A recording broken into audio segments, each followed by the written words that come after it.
massive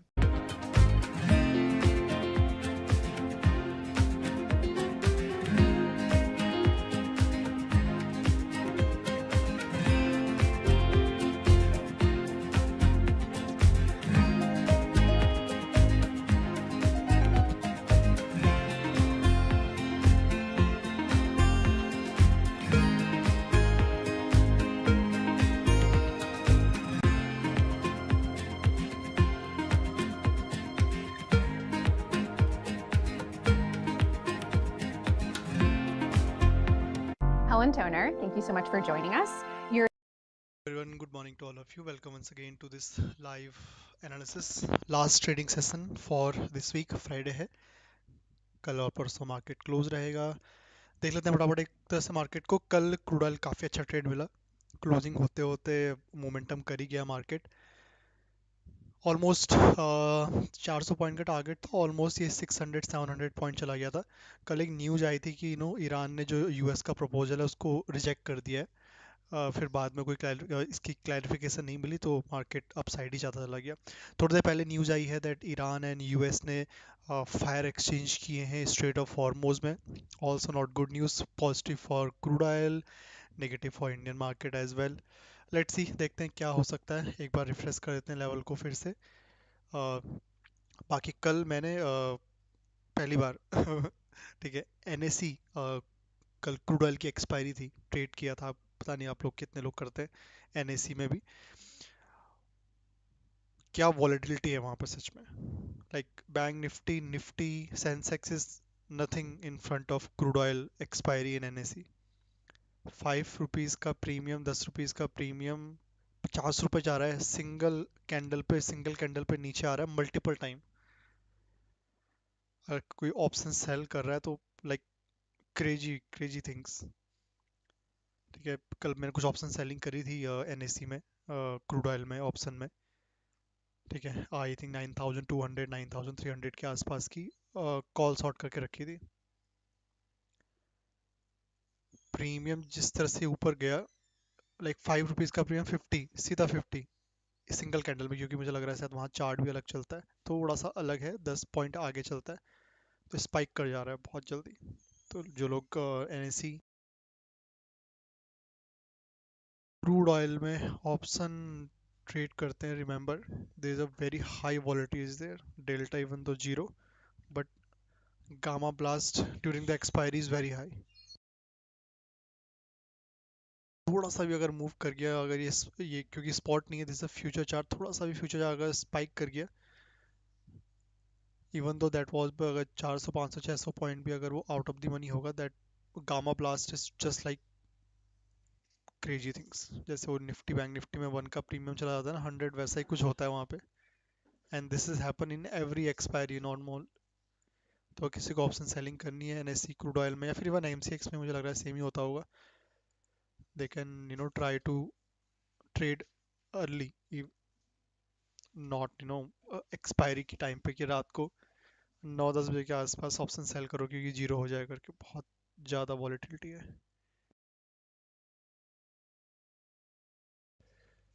bitcoin कल बताए थे लेवल सेम ही है. एक बार फिर से रिफ्रेश करके मैंने आपको लेवल बताए थे, सेम है.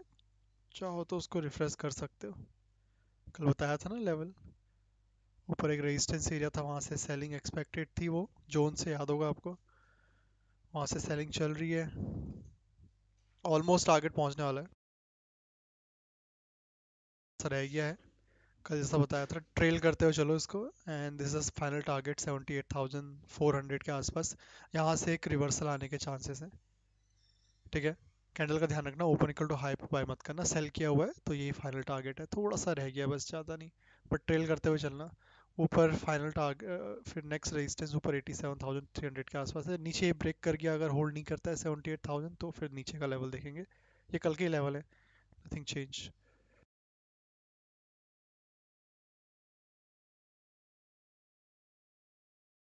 मार्केट भी ओपन हो गया है. न्यूज़ की वजह से मुझे लग रहा है शायद थोड़ा सा प्रेशर है सेलिंग का. 150 point gap down open Nifty, bank Nifty भी.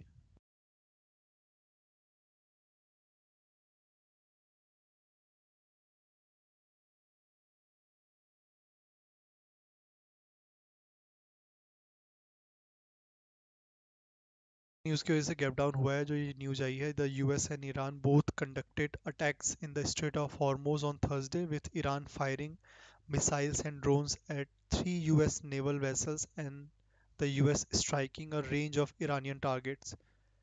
US official told Axios the exchange did not constitute a resumption of the war, but the Iranian military described the US strike as a ceasefire violation and threatening the retaliation. President Donald Trump told ABC News that they were just a love tap. He later posted on Truth Social that the US had sunk numerous small boats in response to Iran firing. So that is a not a good news. Crude पे इतना कुछ खास impact अभी MCX में नहीं दिख रहा है। फॉरेक्स में देखोगे इसका एक थोड़ा बहुत इम्पैक्ट देखने के लिए मिला था। हमारा मार्केट जब कल क्लोज हुआ था वहाँ से थोड़ा बहुत ऊपर गया, वापस सेलिंग आ गई है। अब यहाँ पर तो कुछ ट्रेड नहीं बनता है खैर फिलहाल के लिए। लास्ट ट्रेडिंग सेशन में देखना पड़ेगा कितना मोमेंटम करता है आज। कल एक मूव आ चुका है ऑलरेडी। बाकी 12:30 London session, evening 5:30 New York session, शाम को 6 बजे इंपॉर्टेंट डेटा है आज भी। अनएम्प्लॉयमेंट रेट, कल अनएम्प्लॉयमेंट क्लेम्स का डेटा आया था, आज unemployment rate, non farm employment change, average early earning, कितना अर्ली अर्निंग है यूएस में। 7 बजे US market open and then consumer sentiment and inflation expectation, ये दोनों काफ़ी इंपॉर्टेंट है। तो डेटा का ध्यान रखना, इम्पैक्ट करेंगे। कल नेचुरल गैस की इन्वेंट्री भी आई थी, बुलिश थी, प्राइस सूट अप कर गया इन्वेंट्री के बाद।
ओपन इक्वल टू हाई बनी है निफ्टी में कैंडल।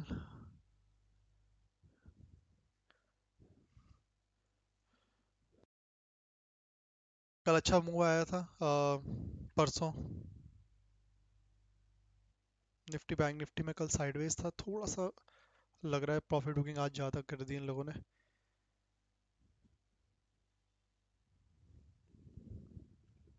ठीक है, देखते हैं कुछ ट्रेड बनता है। अभी कुछ खास है नहीं करने के लिए इस लेवल पे, अभी कुछ प्लान नहीं कर सकते। कल बाइंग ऑलरेडी आ गई है क्रूड ऑयल में, बीच में लेवल पे बाय नहीं कर सकते। नेचुरल गैस में एक रेजिस्टेंस है ऊपर, कल लगाया था, आया नहीं है एग्जैक्टली। तो अगर उस रेजिस्टेंस पे आया तो ट्राई करेंगे सेलिंग के लिए।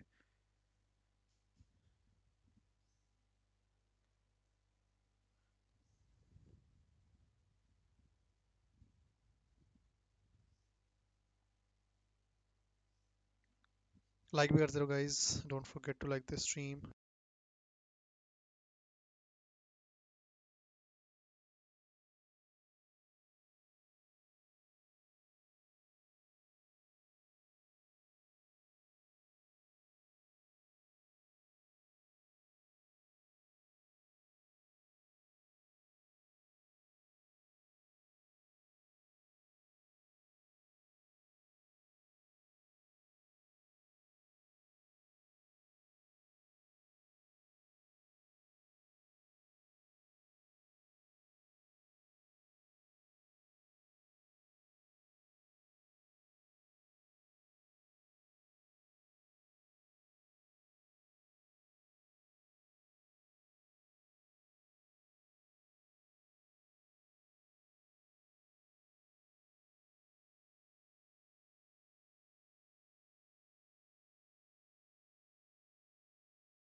या बाकी सीधा आप कॉमर इक्विटी में ही आपकी एक्सपायरी होगी मोस्टली, सेंसेक्स में, सॉरी निफ्टी में, नेक्स्ट वीक ट्यूसडे को।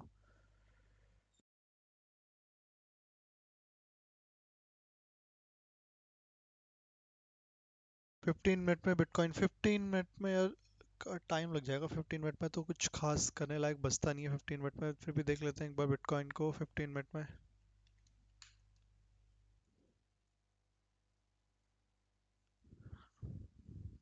देखो कल लेवल 1 आवर टाइम फ्रेम क्यों बनाया है, 15 मिनट में देख के क्या करोगे अब। Use 1 hour time frame chart. 15 minute में कुछ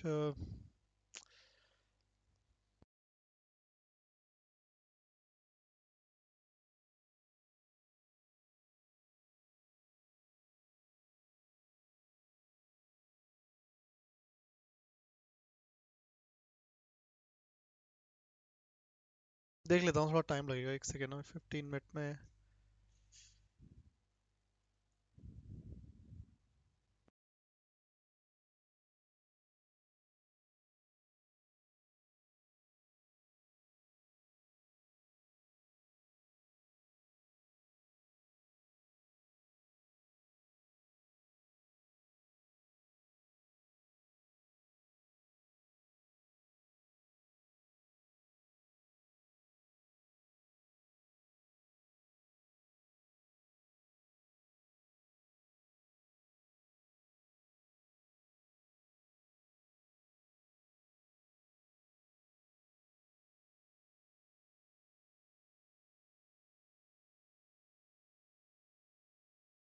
देखो 15 मिनट में भी रेजिस्टेंस वही लास्ट स्विंग ही दिख रहा है।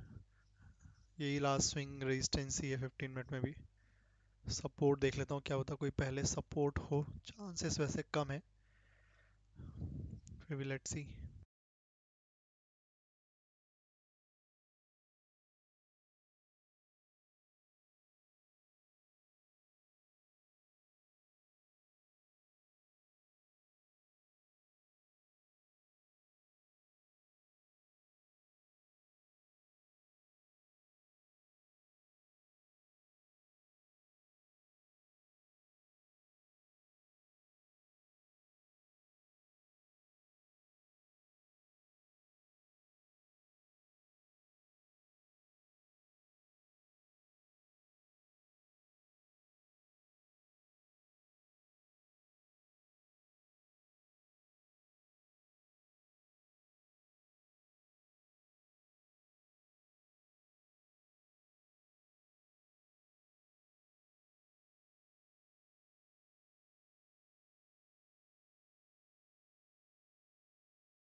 15 मिनट में तो सपोर्ट और नीचे है यार। 15 मिनट में सपोर्ट इसके भी नीचे है, 78,000 के भी नीचे है।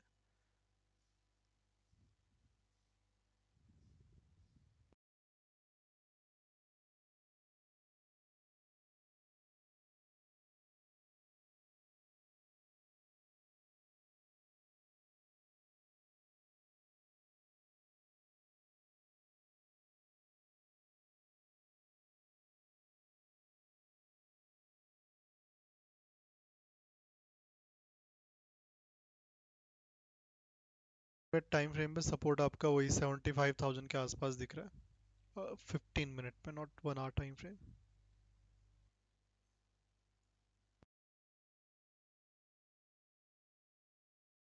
15 मिनट में रेजिस्टेंस सेम ही है यहाँ पर, 1 आवर टाइम फ्रेम के अकॉर्डिंग वही पर 15 मिनट का भी रेजिस्टेंस है। सपोर्ट कहीं 76,000 के आसपास दिखता है, यहाँ पर भी सपोर्ट नहीं है 15 मिनट में। बट क्योंकि 4 आवर टाइम फ्रेम की एक अच्छी रेंज है, उसके अंदर 15 मिनट का support, sorry 1 day time frame की एक अच्छी रेंज है, उसके अंदर 1 आवर टाइम फ्रेम का सपोर्ट बनाया तो इट इज़ वैलिड।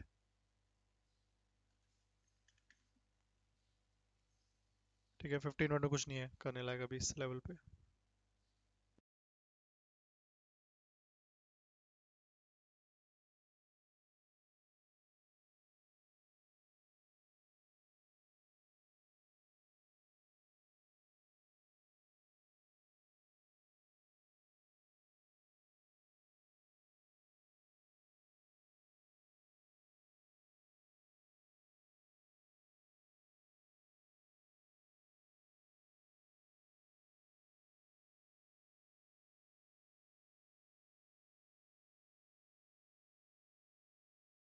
रिकवरी आने की कोशिश जरूर कर रहे हैं Nifty, bank Nifty, Sensex, but सभी में candle open equal to high है ऑलमोस्ट। में देखोगे या इवन स्पॉट में भी candle open equal to high बनी है सब जगह। कहीं ना कहीं हाई लेवल पे सेलर बैठे हैं।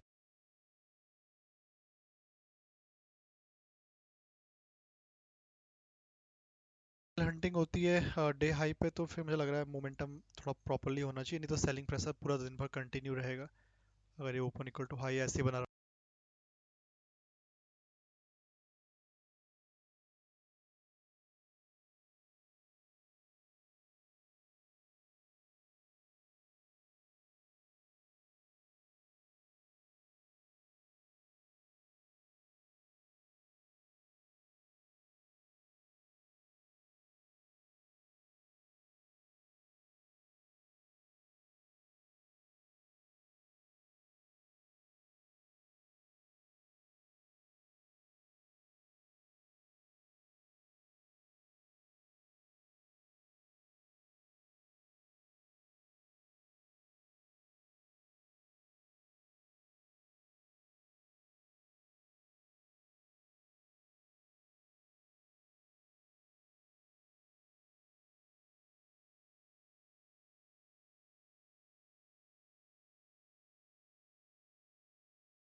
तो ये नहीं निकाला ओपन इक्वल टू हाई, अभी भी इंटैक्ट है Nifty, bank Nifty, Sensex.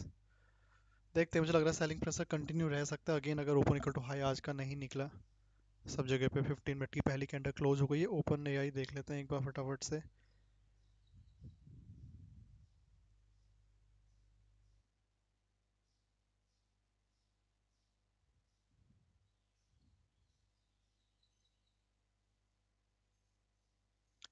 BC का स्टॉक भी डाउन है, क्या हो गया?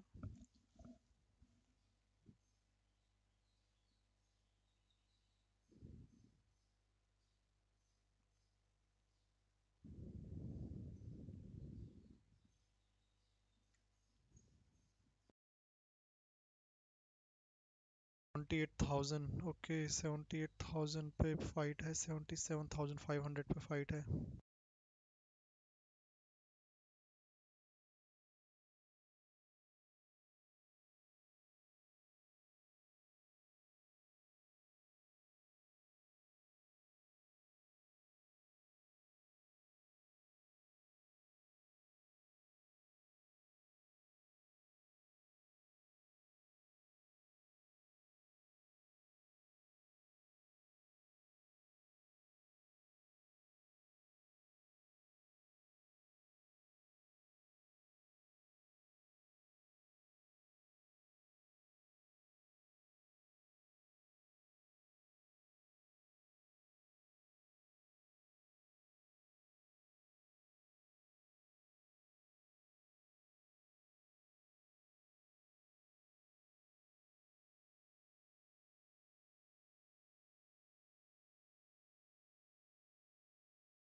निफ्टी में देखोगे 24,200 के आसपास ही फाइट है फिलहाल के लिए।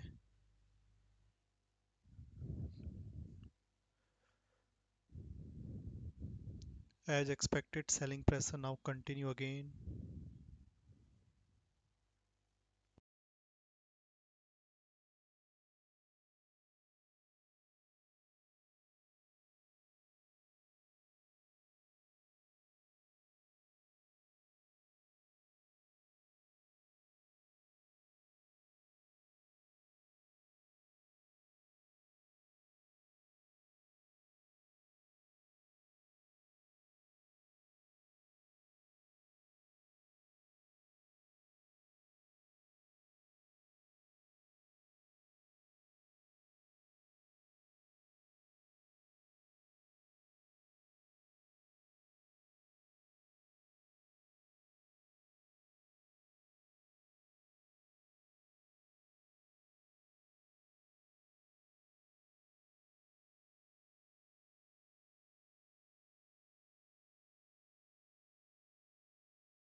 ये एक छोटा सा रेजिस्टेंस है नेचुरल गैस में।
कि नीचे कल का सपोर्ट था, वहां से बाइंग आई गई थी ऑलरेडी कल। अब मुझे लगता नहीं है बार बार आएगी वापस बाइंग। 3 बार ऑलरेडी बाइंग कर चुका है इस लेवल से बॉटम वाला एरिया। अगर अब की बार फिर आया तो वीक कंसिडर करेंगे।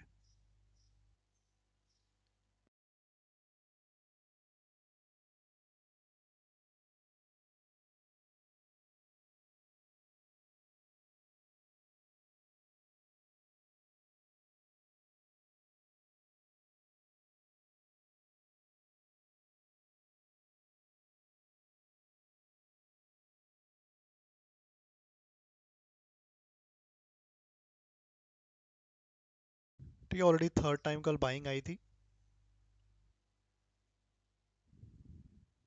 Market still hold. 9,200 को टच किया था, उसके बाद वापस नीचे आया था कल।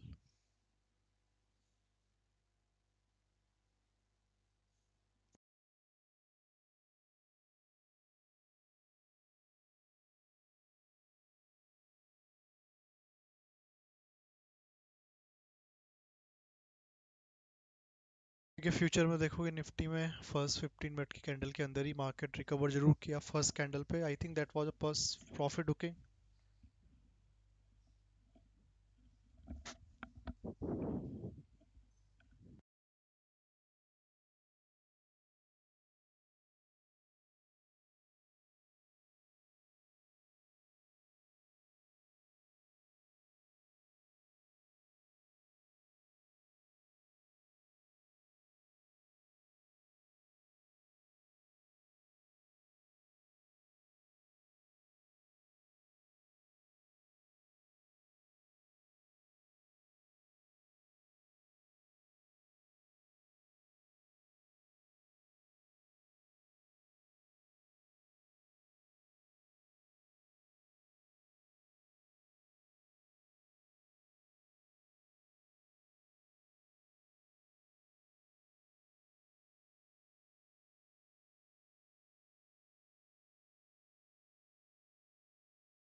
कल का लो सपोर्ट है, कल का लो अब सपोर्ट बन गया।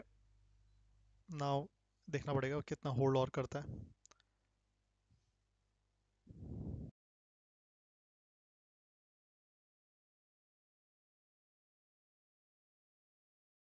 ऊपर का रेजिस्टेंस भी स्ट्रांग ही लग रहा है, कुछ ज़्यादा वीक तो नहीं है मेरे अकॉर्डिंग, स्टिल गुड।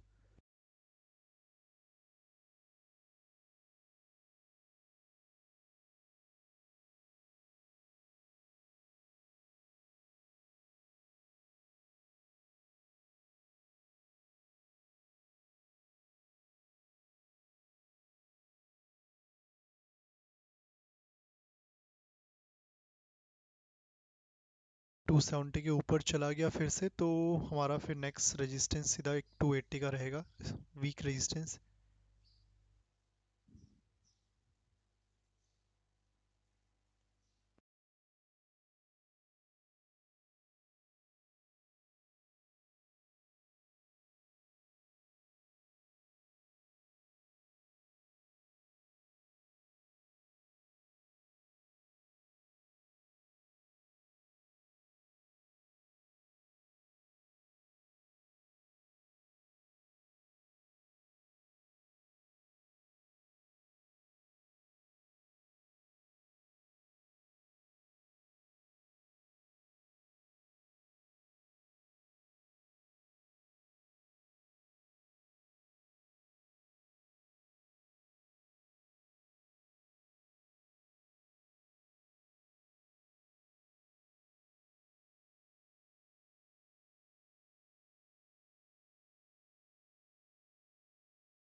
बेटर रहेगा थोड़ा नीचे पहले आ जाए नेचुरल गैस।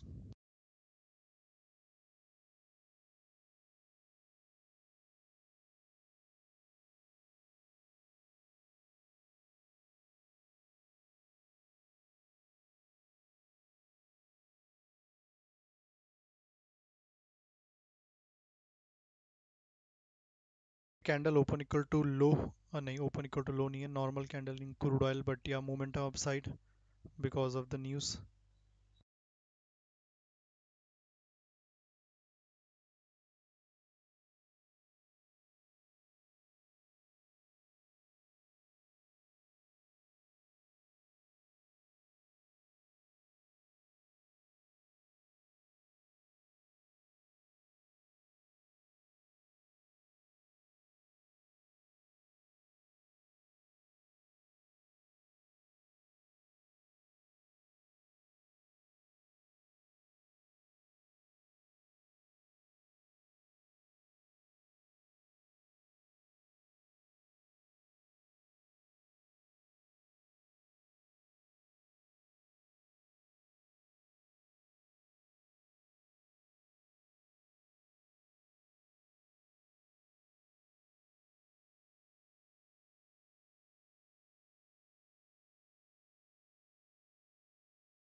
देखो क्रूड ऑयल में रेजिस्टेंस तो काफ़ी दूर ही दिख रहा है फिलहाल के लिए, बीच में और कोई रेजिस्टेंस है नहीं, शायद हो सकता है कोई रीटेस्ट वगैरह करे आज।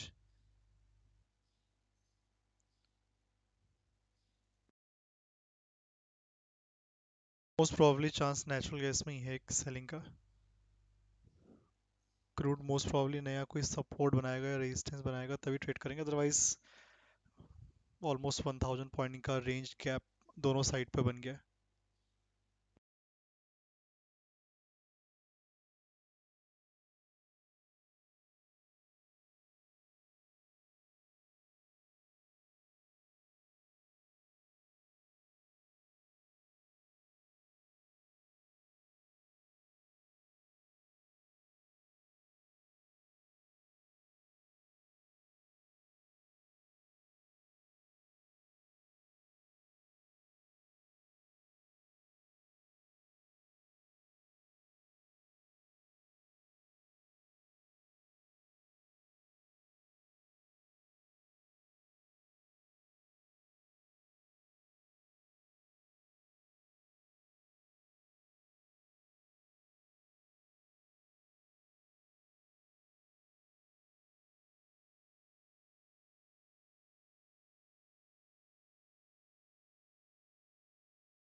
and the prices, whatever you look at, Jumana, whether you're looking at physical Brent or futures, WTI Brent, is simply not reflecting. It's not reflecting the reality of the supply shock that we are living through, and it is certainly not reflecting the reality of the buffer that we are losing every single day. But Vandana, my question is why? Because all energy experts I speak to have been warning about this physical tightness, the drawdown in inventories, the fact that the longer the strait stays effectively shut, the more you're going to see barrels taken off the market. And yet, Brent is still at $100. It's not at 120 or 120 plus. Why is that the case? Why is a great question, unfortunately, with not very clear answers. What I can venture, Jumana, is first of all, the market is in completely uncharted territory. We have not seen this kind of, in terms of magnitude, as well as the length of time, supply shock in the market. So, you can give the market players some leeway as a result of that. You simply don't know how to price it in. But equally, I think what has worsened the case is the sort of optimism bias in the market that I find a little hard to understand, but there is one. The way the market gets swayed and the sell-offs we see every time there is a signal, typically from Washington, that a deal is imminent, a thaw is happening, and then it climbs back up, but not quite fully to the extent it ought to climb back up. There's a lot of noise. There's obviously a lot of positioning, narrative going on. And then not to forget, Jumana, there is clearly some suspiciously timed trades and what I would call insider trading most likely going on, which is queering the pitch even more. And not surprisingly, it's drying up liquidity in the market. So it's only going to get worse from here. And some reports coming out yesterday saying that the Department of Justice are actually looking into several of those trades that were put on around Trump's post. Separate issue, of course. Let me just go back to the oil physical market tightness. And we've been spending a lot of time, obviously, tracking the main commodity. But what does it look like for broader oil products? And I know for Europe, a big focus is on the rising cost of jet fuel, but we also talk about diesel as well. Where do you think the tightness is going to be most pronounced? So I don't see any major changes in the trajectory in terms of what we have seen so far unfold. Typically, middle distillates, gas oil and diesel have run up the most. That's where the cracks are the strongest. Europe is dependent to a great degree on distillate flows from the Middle East, obviously, which have been blocked by the Strait of Hormuz closure. So that's not going to change much. But I think going forward, we're going to see the tightness of supply in crude, I think, follow through in all the other products as well, because simply there's not going to be enough buffer. Right now, we're living on borrowed crude. We are using up what was in commercial buffers and strategic storages and so on. And when that dries up, you would see that tightness that we're seeing started in distillates. You will see that flow through to all the other fuels as well. Yeah. Right now, we're living on borrowed crude. Vandana Hari, founder of Vanda Insights, thank you so much for coming on the show. Saudi Arabia's local debt market is poised for a significant boost. The inclusion of its bonds in major global indexes is expected to draw more than $10 billion in foreign inflows. For more, we are now joined by Laura Gardner-Cuesta, a Bloomberg Mideast money reporter. Presumably, this decision was taken, of course, way before the war kicked off. But what does the inclusion actually mean for some of these Saudi bonds? So they've really been trying to grow the local debt market. It's actually expanded by 80% in the past 5 years. So they've been really pushing this. They need to borrow a lot to fund the economic transformation program. So obviously this will bring a lot of international inflows, like we said, 10 billion from the inclusion into the JP Morgan index and a Bloomberg index. And it will also help with liquidity, trading. They also expect it will help corporates borrow more on the market, because currently it's primarily dominated by government borrowing. So they're hoping that this will also help more corporates tap the local debt market. Yeah, I mean, it's also interesting timing as well with everything that's going on in the background geopolitically. But how has the performance of these bonds been throughout the course of the war? So it's been okay. I think they also trade at, obviously, like what they have compared to other local denominated bonds is that they're pegged to the US dollar. So it's quite a unique proposition for an investor that usually invests in, like, you know, Egyptian pounds or whatever it might be. So they trade at about 100 basis points over US Treasuries. They're a AAA rated issuer, so it means that it gives them this sort of stabilizing effect in the index. Yeah. And what does the inclusion mean for liquidity more broadly? So it will be quite significant. It will happen over the course of next year. So we'll potentially see some funds actively positioning ahead of that. Then there'll be the passive inflows, which will drive most of it. But in terms of like over-the-counter trading, for the first quarter of this year was $3 billion. So obviously like a $10 billion boost is quite significant if you look at it. Laura, thanks so much. And just to qualify here, the Kingdom of Saudi Arabia itself is a AA plus issuer. Yeah. Laura Garnacuesta, thank you so much. Bloomberg Mideast Money reporter. Saudi Arabia's public investment fund has seen strong demand for its $7 billion sale of dollar bonds, a signal investors are keen on the return of Gulf issuers to public markets after disruptions during the Iran conflict. Thursday's sale comes amid a tentative reopening of the Middle East primary market led by a recent additional Tier 1 deal from Emirates NBD and a Sukuk placement from First Abu Dhabi Bank. Riyadh Air is facing a difficult start to commercial operations due to the war in Iran and certification issues with its Boeing 787 jets. The airline has only received a handful of its ordered aircraft, with the rest awaiting certification from the U.S. Federal Aviation Administration. However, the airline has expressed confidence it will receive its aircraft soon. Emirates has reported a fourth straight year of record profit despite disruption from the Iran war. The airline posted earnings of about 21 billion dirhams for the year, as strong demand earlier in the period helped offset the impact of flight cancellations. The carrier will pay staff a bonus equivalent to 20 weeks' salary that is down from last year after profits came in below initial projections. And Brookfield is doubling down on Dubai real estate, launching a new joint venture despite concerns over the Iran war. The firm is partnering with Al Sharia Group to develop a mixed-use project in the Dubai Hills neighborhood. Brookfield says the move reflects its conviction in the long-term fundamentals of the region. DP World is offering war risk insurance for cargo moving through the Middle East as the Iran war disrupts key trade routes. The company says the coverage protects shipments across the entire supply chain, including sea, air, and land transport. It aims to close what the company calls, quote, critical gaps in conventional insurance. And coming up, counting is underway in one of the most consequential rounds of local elections in recent British history. We look at the implications for Keir Starmer and the Labour Party next. This is Bloomberg.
Good morning. This is Bloomberg Daybreak Europe. I'm Lizzie Burden in London, and these are the stories that set your agenda. Taking you from the U.S. market's close to the overnight session in Asia, we'll walk you through what you need to know to kickstart Europe's trading day. Live from our European headquarters, we bring you the day's top market-moving stories, unmatched expert analysis, and on-the-ground reporting from across the continent. Tune in to Daybreak Europe, only on Bloomberg Television. Context changes everything. At a time when policy in Washington is driving Wall Street, we draw a distinction between the rhetoric and the action, bringing you market-moving guests and original reporting. This is Bloomberg Surveillance. Bringing you up-to-the-minute global news whenever and wherever it happens. I'm Jumana Bersecci in Davos, Switzerland, and this is Bloomberg.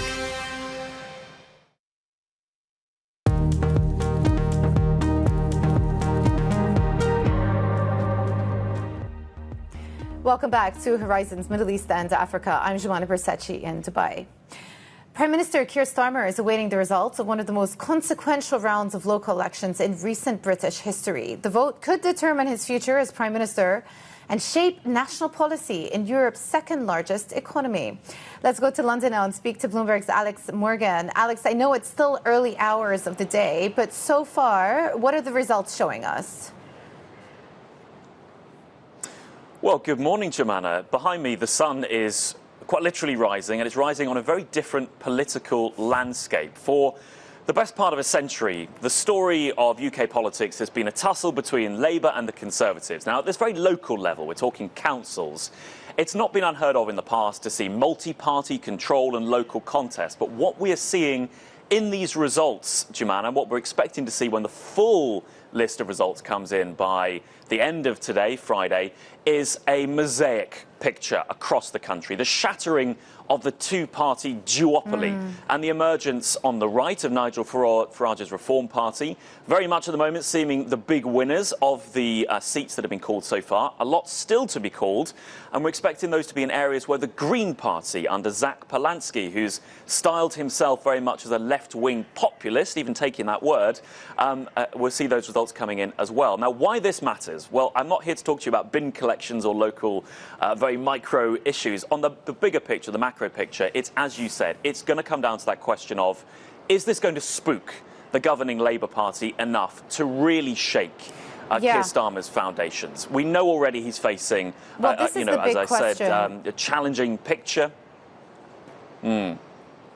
Yeah, well, Alex, I'm just looking at the numbers now, and it's only, 36 of 136 councils that have reported results, and Labour seem to be getting a bit of a drubbing, already down 226 seats, versus Reform, which have gained 302. This is the tally now. It's not even 6 a.m. UK time. But given the momentum and given the way this is going, could there be serious questions about the ability for the Prime Minister to hold on to his position? Well, exactly. We are talking right in the middle of the counting. In fact, counting hasn't even begun in Wales and Scotland. Those are two other big parts of this puzzle. The council results you're talking about there, that's England. We're yet to see a lot of the results from London coming in later. A really big question for Labour there. But in Wales, where Labour has held control over the Welsh Senedd, that's the assembly there, since its foundation in 1999, it's looking now, or it could have been suggested from the polls, that they could lose that. Now, the question, the biggest story here is whether this spooks Labour MPs to say to Keir Starmer, right, that's it. But at the moment, the Prime Minister's fate really, is going to be dependent on those results. But the backdrop remains the same, Jumana. The difficult economic backdrop, but also the lack of a really clear and obvious successor that has kept Keir Starmer more or less safe in his position up to this point. But as we're talking now, the results are coming in, some of the counting yet to begin. This is a partial picture, but the overall story is a resurgent reform coming up on the right. We're expecting to see areas counted later where Labour could be losing votes to the left, to the Green Party. And if you're losing votes to the left and the right, the question then is, OK, we're in trouble.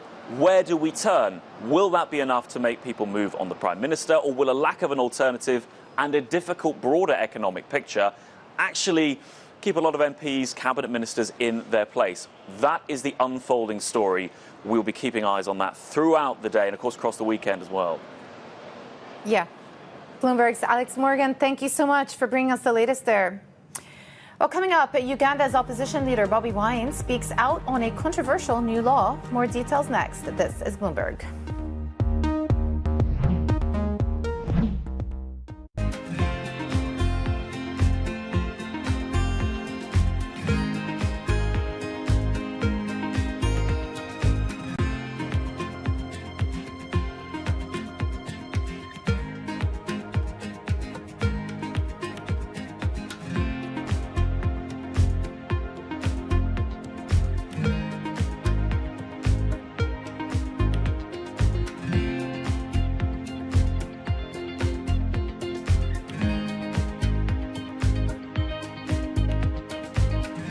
At 9:30 a.m., the market tells you what it's really thinking. We beat the drum to the opening bell. With deep analysis of the forces driving the price action. Focusing investors on what really matters. Where the money flows, which markets are changing. Conversations with players shaping the narrative. Innovative growth companies gravitate to NASDAQ. It's not just like, let's buy the Mag 7 or AI. That's a really compelling story. This is where your trading day begins. And this is Open Interest. Only on Bloomberg.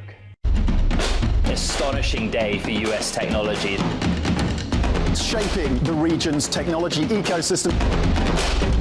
Asia's biggest tech news and innovation. U.S. jobs numbers are released. Bloomberg has the report under surveillance with crucial data and expert analysis at terminal speed. Nobody covers Jobs Day like Bloomberg. Welcome to Bloomberg This Weekend. I'm David Gura. I'm Lisa Mateo. And I'm Christina Ruffini. We're tracking breaking news today from Wall Street to Washington. Let's start overseas. The sector is really propelling this deal forward. Yeah, the hope is this will open up new markets and provide some additional liquidity. Of course, now they're going to have competitors. We got a big week coming up in politics. Earnings season is underway. We're going to get some key reports. Everything you need to know before the markets open on Monday. Introducing Bloomberg This Weekend, bringing a little Bloomberg into your weekend routine. Guys, buckle up.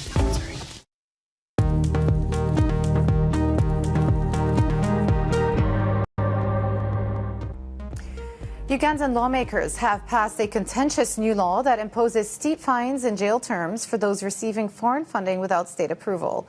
Opposition leader Bobi Wine, who fled the country earlier this year, says the measures are targeting political rivals and cutting off funding in what he describes as an effort to silence political rivals. The Ugandan government is known for enacting laws targeting individuals.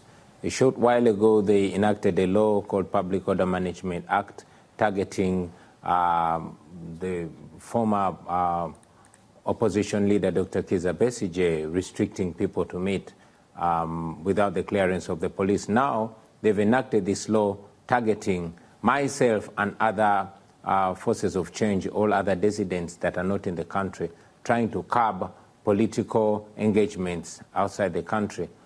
After cutting off all funds that is legally and constitutionally allocated to the opposition, now they're trying to incapacitate the opposition by stopping any funding unless it goes through the minister. In this law, I must also mention that it is provided that any Ugandan that leaves the country is referred to as a foreigner, and Ugandans that are living outside the country that send money back home to the people that receive that money are regarded too as agents of foreigners. This is meant to cut down all funding to incapacitate the opposition and to, maintain regime survival. It is one of those embarrassing laws that are used by tyrants, by authoritative leaders to ensure that they incapacitate the opposition. How do you sustain a party then if this is in fact the law now of the country? Well, we were told by Martin Luther King that when a law is unjust, it is not only right to disobey or to break that law, but it becomes a moral duty to break that law. So it will become a moral duty for Ugandans to creatively break that law. Of course, it's going to be challenged in court, but because the judicial system is also in the pocket of General Museveni, the Ugandan dictator, there's no hope even in the law. The only option by Ugandans is to ensure that they remove that regime so that we can be able to repeal all those oppressive laws. Uganda opposition leader Bobi Wine. Well, it is earnings season, and just to let you know that we are getting the figures coming through from Toyota, and the fourth quarter net income has come in at 817.21 billion yen. That is a beat versus the estimate of 731.65 billion yen. The net operating income has come in at 569.49 billion versus an estimate of 841.27 billion. So on operating income, it appears to be somewhat of a miss. As for the guidance for global auto sales for the year, full year, they see at 11.18 million units. They're also guiding for full year operating income of 3 trillion yen. That is much lower than the estimates of 4.61 trillion yen. So a miss when it comes to that guidance as well. And that is it for our show, Horizons Middle East and Africa. Stay with us for Daybreak Europe. I'll be hosting that as well. This is Bloomberg.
Everybody has a moment where they put into action all they've practiced, where they step up to a challenge and either succeed or fail. But what are those moments for some of the world's most influential leaders? It was a rough and tumble world, and I thought, okay, I can rise up, I can play this game, and I did play the game. It was great, and it was depressing, and it was disappointing. My chair at the time sat down with me and said, "Succession starts now." I'm Francine Lacqua, an award-winning journalist. For the last 25 years, I've interviewed world leaders, bank bosses, even fashion icons. I'm often asking about the news of the moment. But I've always been curious, who are these people as leaders? Join me for the podcast version of Leaders with Francine Lacqua.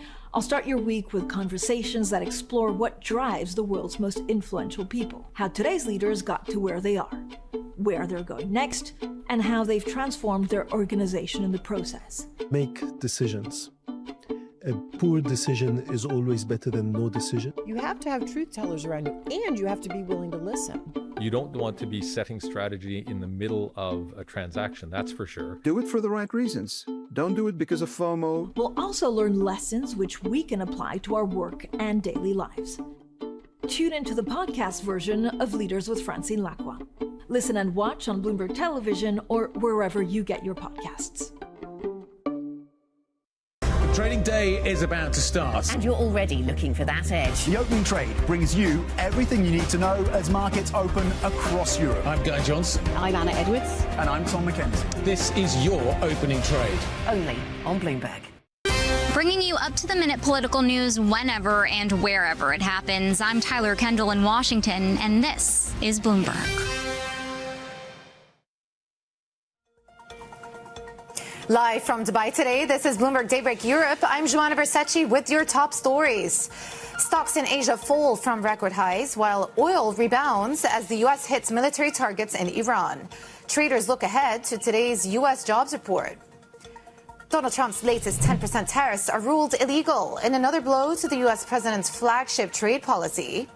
Plus, UK Prime Minister Keir Starmer awaits his fate as early results from local elections paint an ugly picture for his ruling Labour Party. Let's get you up to speed on markets and the setup as we head into the European Open. S&P futures leaning towards positive, up 0.2%, though we did have a weak handover from Asia. Take a look at European futures down 0.7%, possibly in relation to the flaring up once again of tensions around the Strait of Hormuz, U.S. and Iran exchanging fire. Even though the ceasefire is technically still in place per President Trump, again, a lot of questions about where this could go next, ramifications for the European continent, pretty obvious there. And then the FTSE very much in focus too. Take a look at where we are seeing opening up, and it is a weaker a weaker open projected, down 0.7%. All eyes on the local elections. So far, from what we can see, big gains for Reform Party, big losses for Labour. So we will explore that further throughout the course of the show. And then switching over, take a look at Brent. We are back above $100 now. $101 is where we're at, but just shy of that, up 0.9% on back of, again, some tensions around the Strait of Hormuz. The pound in focus because of those local elections. 135.60 is where we're at. That is a broad dollar story as opposed to pound strength, but something to watch out for and monitor as we think about political premium in the UK. And then 10-year yields up at 4.39. We have a big event coming up today. Let's talk about them. 7 a.m. UK, German industrial production numbers. So that's in about an hour's time to keep an eye out on some of the data that's hitting. And then in the U.S., a jobs report. It is that time of the month again. The expectation is that we are going to see a moderation from last month's growth, probably around 65,000 jobs created. Our own estimates at Bloomberg are slightly below that. But the point is, as of late, the numbers in the U.S. have come in more robust than people had anticipated. Last month's figure and yesterday's jobless claims suggesting that. And then don't forget, we also have a bunch of central bankers to watch out for. Both Bailey and Lagarde will be speaking today. So there's lots to watch out for in addition to earnings as well. And with that, let's get started.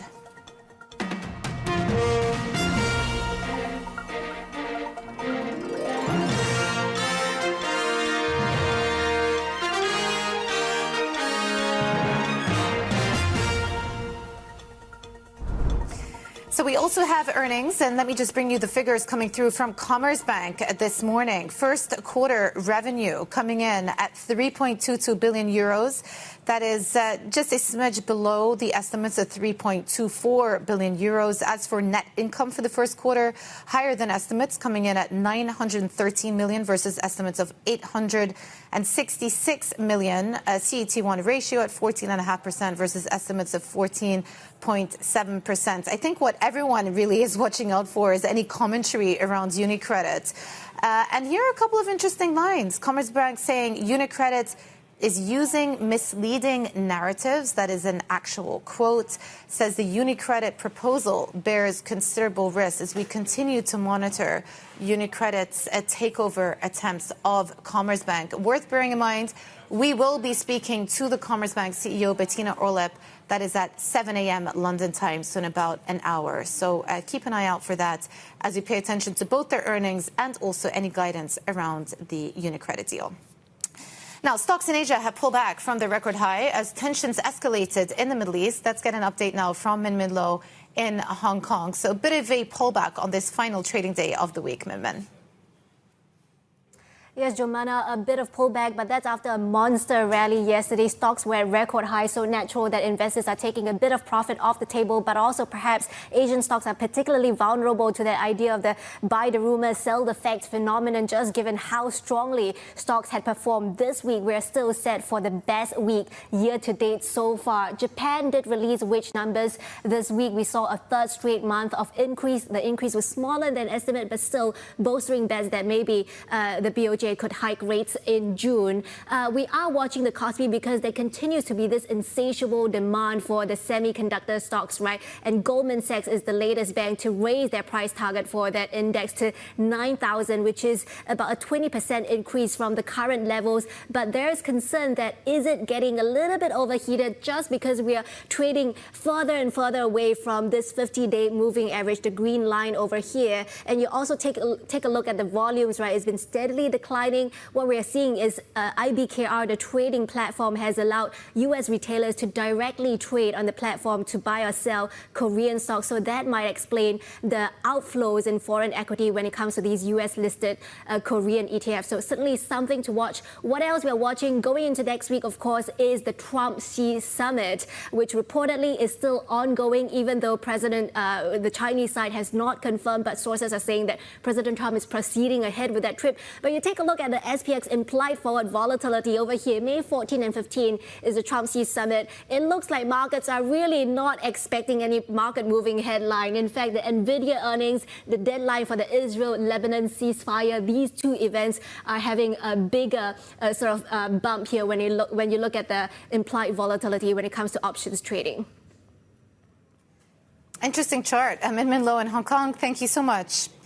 Well, oil prices spiked following clashes between the U.S. and Iran in the Strait of Hormuz. In his social media post, President Trump warned of violent escalation if Iran refuses to sign a peace deal. Despite the exchange of fire, Trump maintains that a fragile ceasefire is still in effect as he awaits Tehran's response.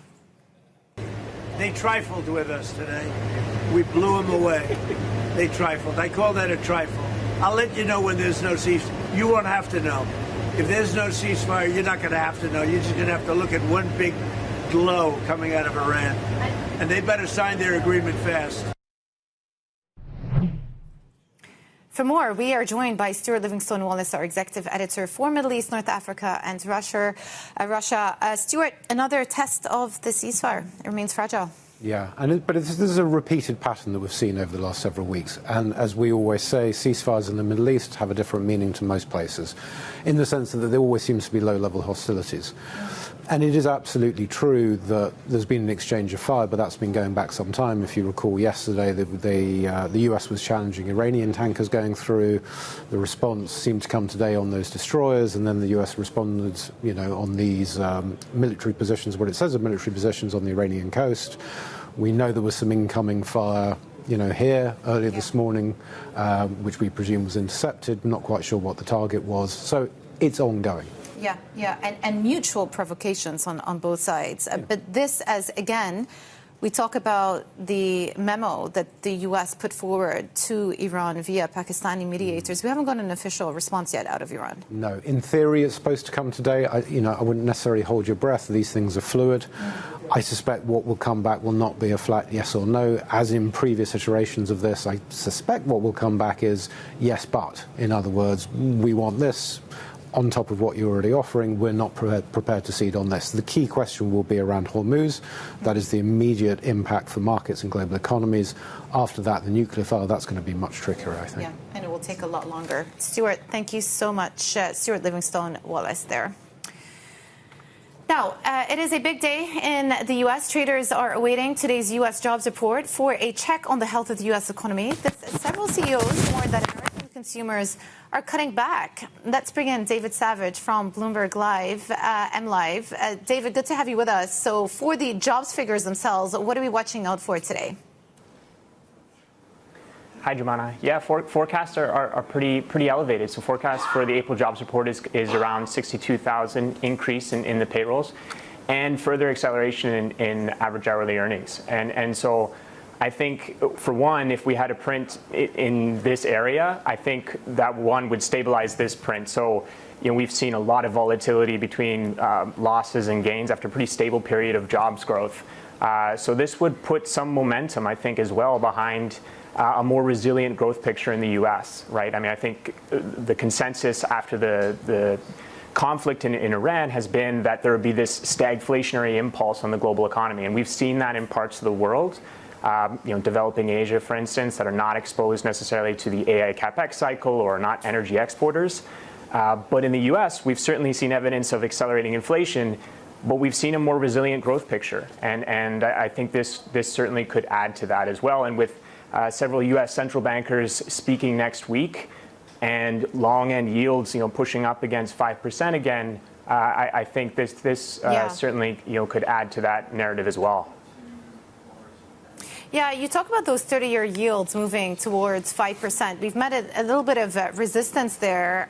What is the path forward for some of these long end yields, and how much are they going to be a function of what happens to the underlying oil price that we're monitoring? Yeah, Jamal, I think that's absolutely right. I think the trend is to continue to move higher, and that's because yes, we've seen some swings in front month crude prices, but if we think of the broader commodity picture, the trend has been moving higher. If we look at industrial metals, for instance, And I think, again, even if you had some clear resolution to the conflict, the disruptions are not going to be resolved overnight. And so that lingering inflation pressure will continue to put upward pressure on bond yields. And the more resilient growth picture does the same. And so this AI CapEx cycle that's been driving equity returns similarly puts more pressure on long-end bond yields, particularly if you have a Fed that is unwilling to really front-end this inflation pressure and start to really aggressively hike rates, for instance. David, thanks so much for the overview. It's always a fun day, jobs day for anyone trading these markets. David Savage from Bloomberg MLive. Well, still ahead, President Trump's 10% tariffs are ruled illegal and another blow to his flagship trade policy. But first, could local UK elections be make or break for Keir Starmer's leadership? We'll discuss with polling analyst Robert Hayward. That's coming next. This is Bloomberg.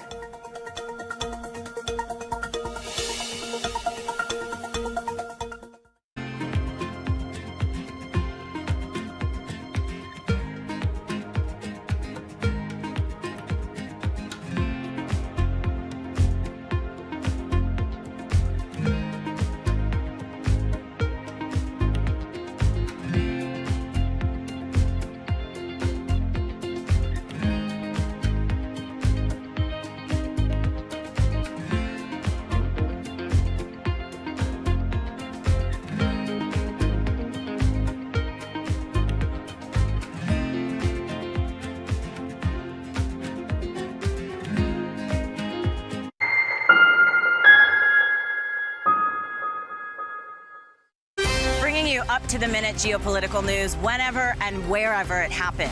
I'm Jennifer Zabasaja in the Lesotho Highlands, and this is Bloomberg. From the world of politics to the world of business, Joe Matthew and Kaylee Lines deliver news, insight, and analysis live 2 times a day, every trading day. Balance of Power at 1 and 5 Eastern, only on Bloomberg. Welcome to the world of decentralized finance. Why is it that NFTs have not recovered in the same way that, say, Bitcoin has? Bloomberg is covering all things crypto. It's a pretty spectacular story. The people. This is the future. This is the 21st century economy. The transactions. It snapped up nearly $1 billion of Bitcoin. And the technology. We need to build a digital Fort Knox. That gives people financial freedom, and that's a wonderful thing. That's extraordinary. We ride the wave that is Bitcoin. Bloomberg Crypto, only on Bloomberg. Key investors, top executives, global innovators. Join me for in-depth conversations with the biggest newsmakers on the day's top stories. Insight with Haslinda Amin, only on Bloomberg.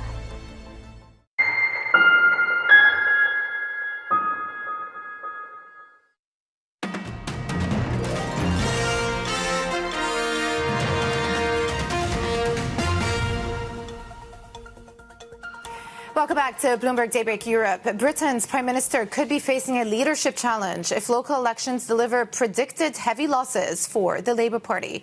Counting is underway for many of the more than 5,000 council seats being contested, and a vote set to show whether insurgent parties have made gains. Let's speak to Bloomberg's Alex Morgan in London. Conscious that it's still early hours, it's only 6:15 a.m. in the UK. What have the results indicated so far, and what might be the knock-on effects for Labour and, of course, Keir Starmer himself?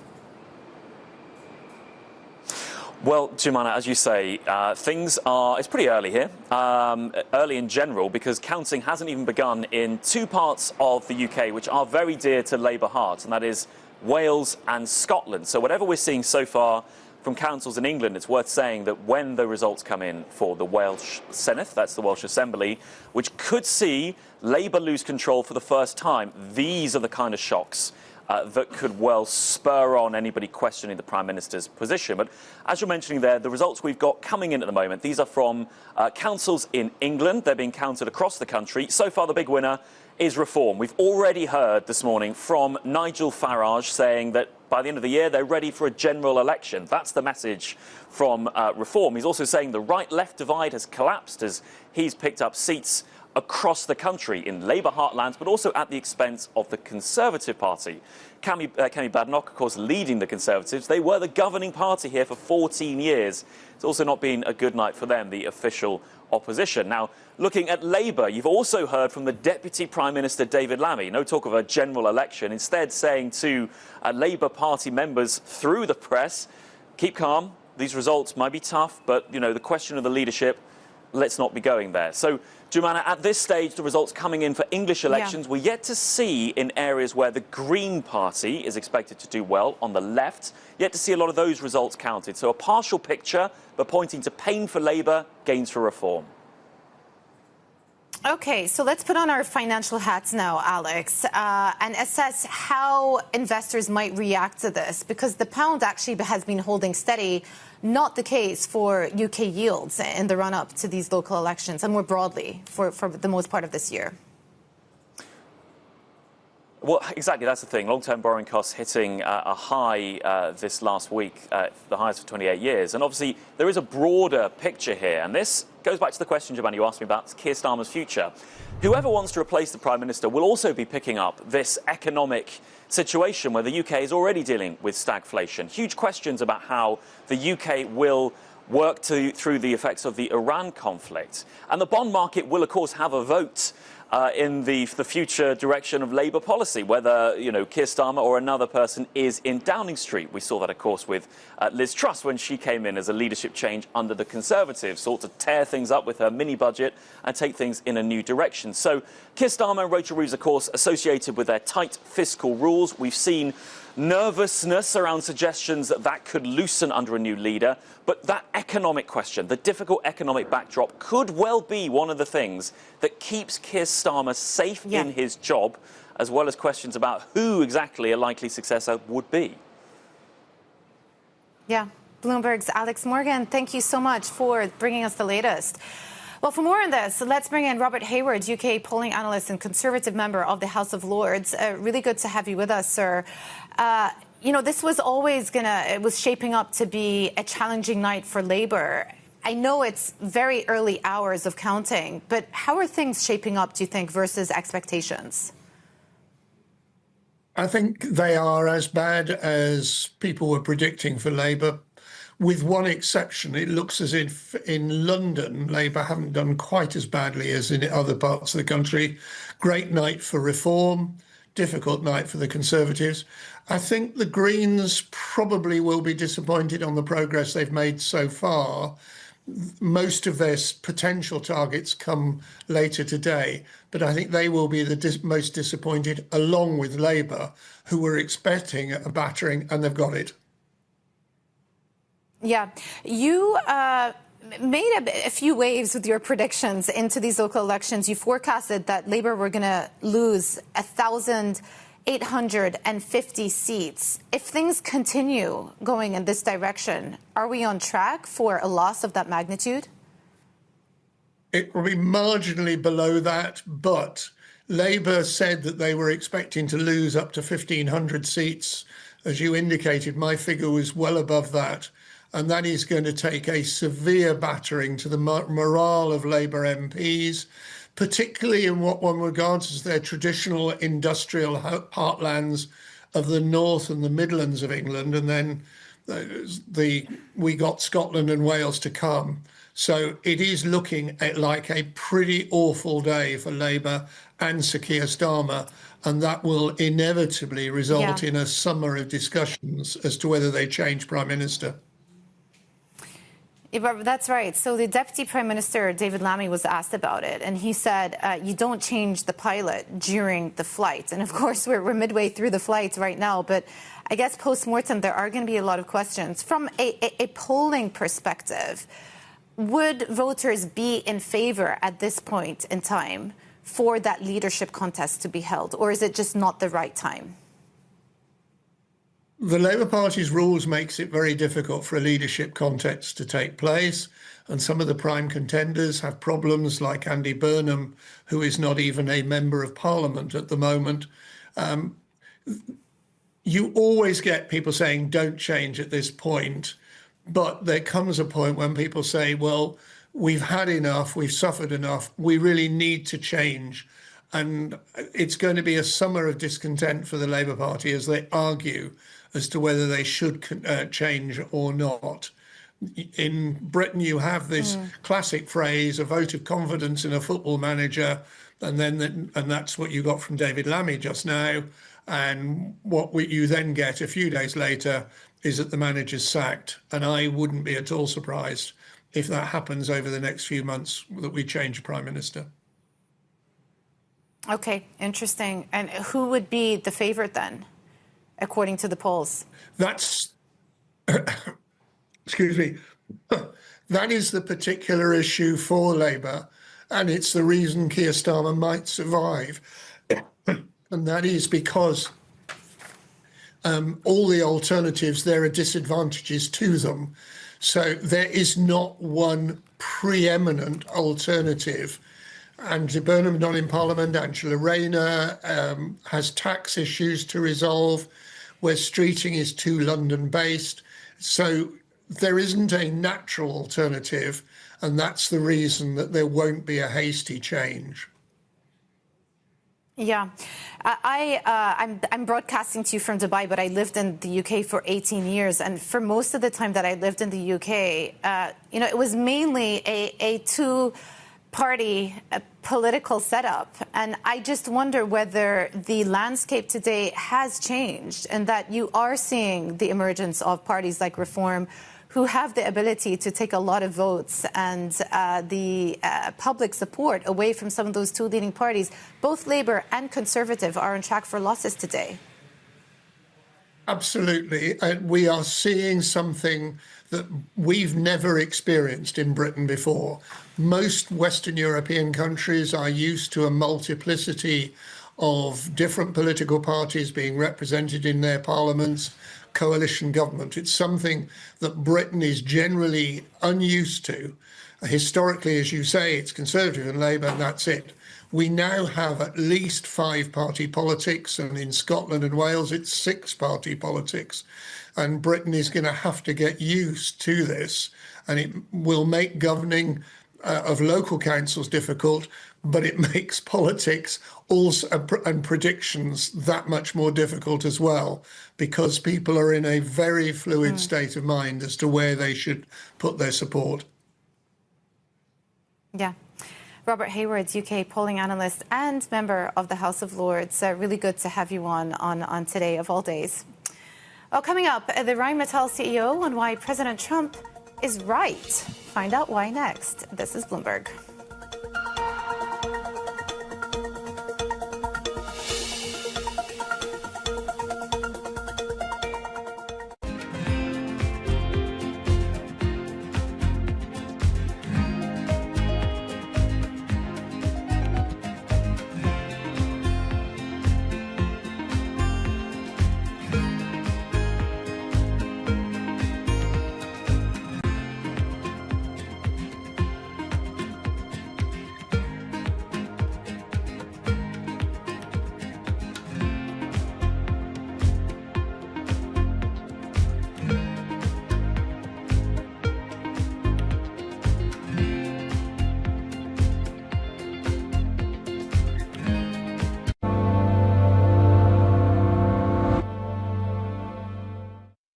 Get your fixed income fix. Watch Bloomberg Real Yield around the world right here on Bloomberg. Context changes everything. Middle East and Africa. Vibrant resources and high-yield investment opportunities abound. Join me on Horizons Middle East and Africa for the stories, newsmakers, and insight from this exciting region. Now weekdays, only on Bloomberg. Middle East tensions are high. Both sides willing to go back to the battlefield. The narrative changes moment to moment. Is there a ceasefire? Is there not a ceasefire? Markets are up, markets are down. Count on Bloomberg for up-to-the-minute reporting. Breaking news this morning. Breaking news in the last few minutes. On-the-ground perspective. Talking to you from the bomb shelter. This White House still pushing. And the analysis you need to make informed decisions fast. Clearly, nothing is final until it's well and truly final. The really important question is whether we'll get second-round effects. Nobody covers geopolitics like Bloomberg. Good morning. This is Bloomberg Surveillance. Welcome back to the opening trade. Watch Bloomberg 10. This is the Asia trade. This is Wall Street Week. Welcome to Balance of Power. You're watching Bloomberg Deals. Welcome to Bloomberg This Weekend. This is Bloomberg Television.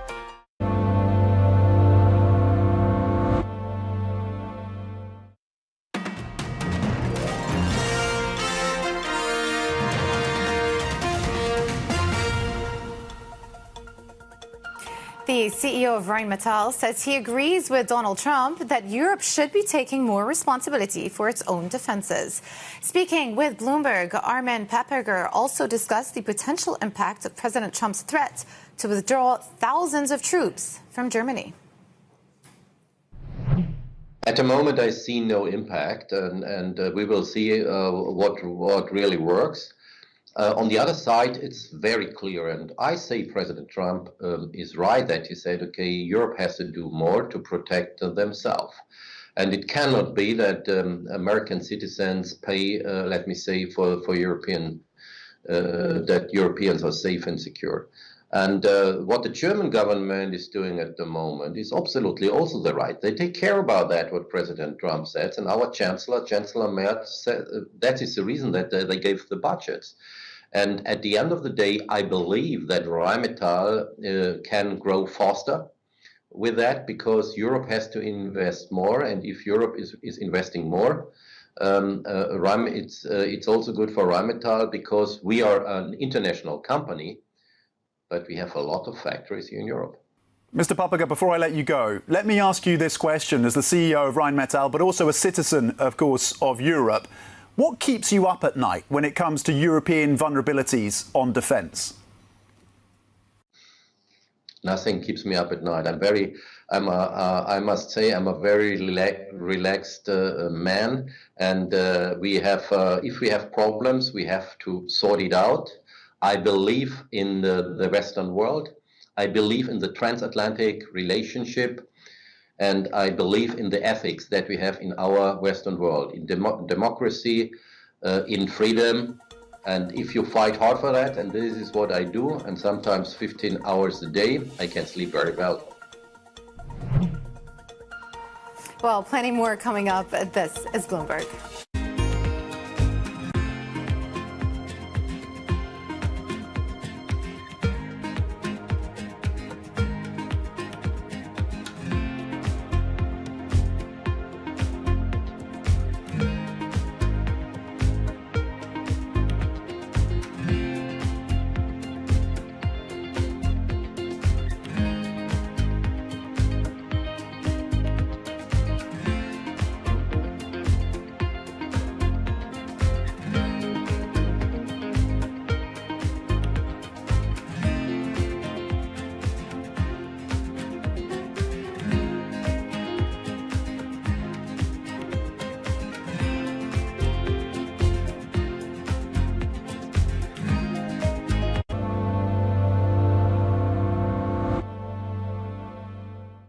Bringing you up-to-the-minute space news whenever and wherever it happens. I'm Ed Ludlow at NASA's Kennedy Space Center in Florida, and this is Bloomberg.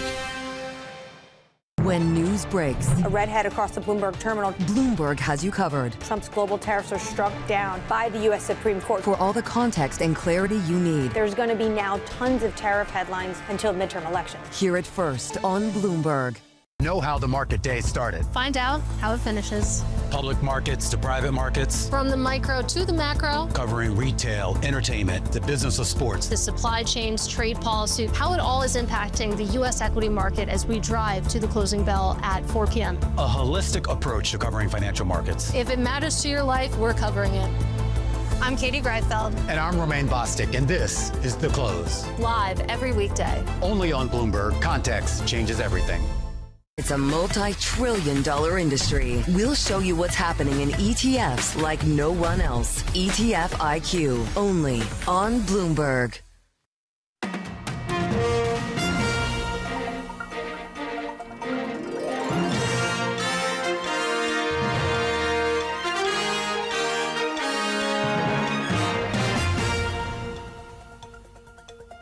Live from Dubai today, this is Bloomberg Daybreak Europe. I'm Joanna Bersecci with your top stories.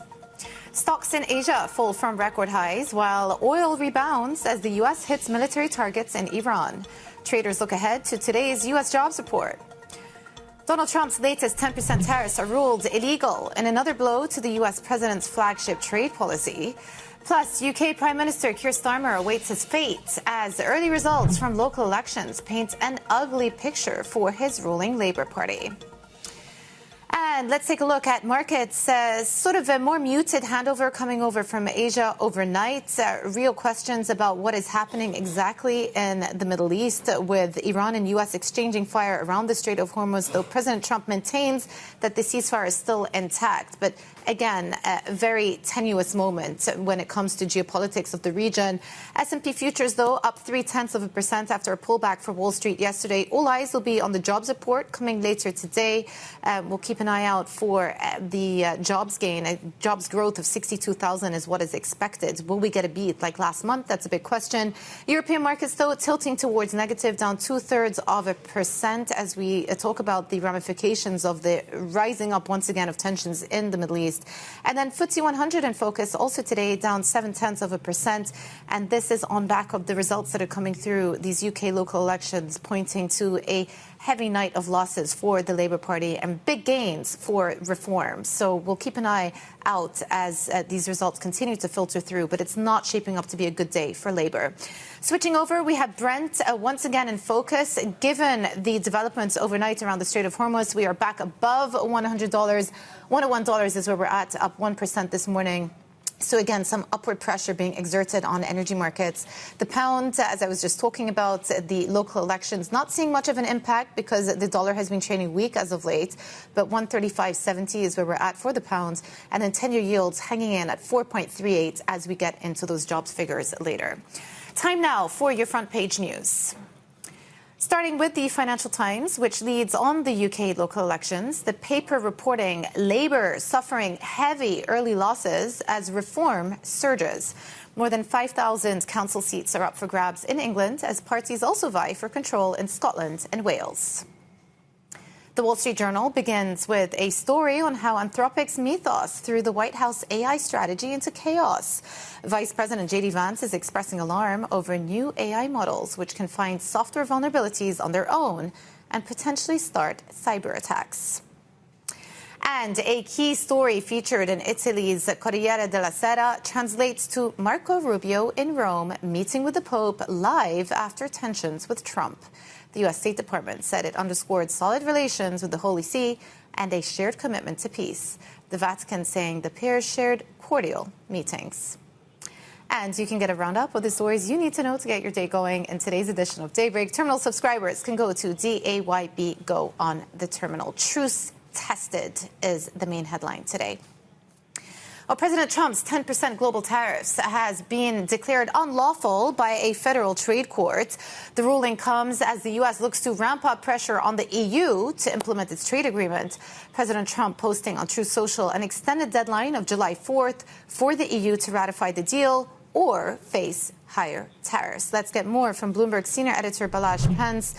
Once again, a blow, I guess, to Trump's tariff agenda. What does this court ruling actually mean in reality?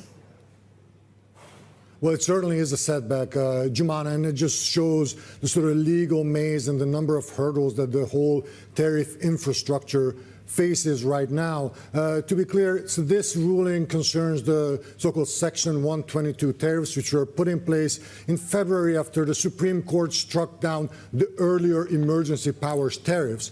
Now, right now, it's a little bit unclear how wide the scope is going to be. The court only ruled in connection with two companies that were party to this lawsuit, so it's unclear whether this is going to apply more widely, and the administration has a chance to appeal, so there's a long process. The president said that if these tariffs are struck down, they have many different avenues to bring them back, but every single new way they have to find is a delay, and all the different avenues face different hurdles. They are more limited in scope. Sometimes they're limited in time. Sometimes they need cooperation from other parts of the government. So it becomes more and more difficult. Right now, all that is certain is the uncertainty, and we are seeing how difficult it is to keep those tariffs in place. All that is certain is the uncertainty. That's a good line, Balázs. Well, we know President Trump loves his deadlines. We've got a new deadline, this time for the EU to get a deal across the line, the trade deal. July 4th is that deadline. Are we seeing any progress on the US-EU trade front? I think the answer is maybe. The fact that there was an extension of the deadline suggests that there might be some progress. Ursula von der Leyen sounded optimistic earlier in the week. She said that they were in the final stages of the EU side of this trade agreement, which is needed to cement in place the 15% tariff for EU goods into the US.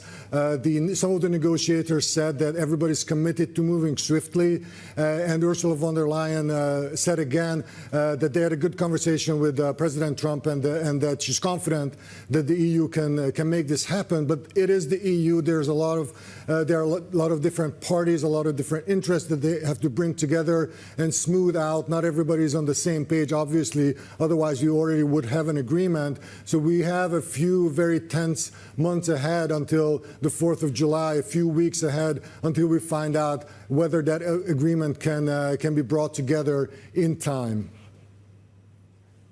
Yeah, another deadline.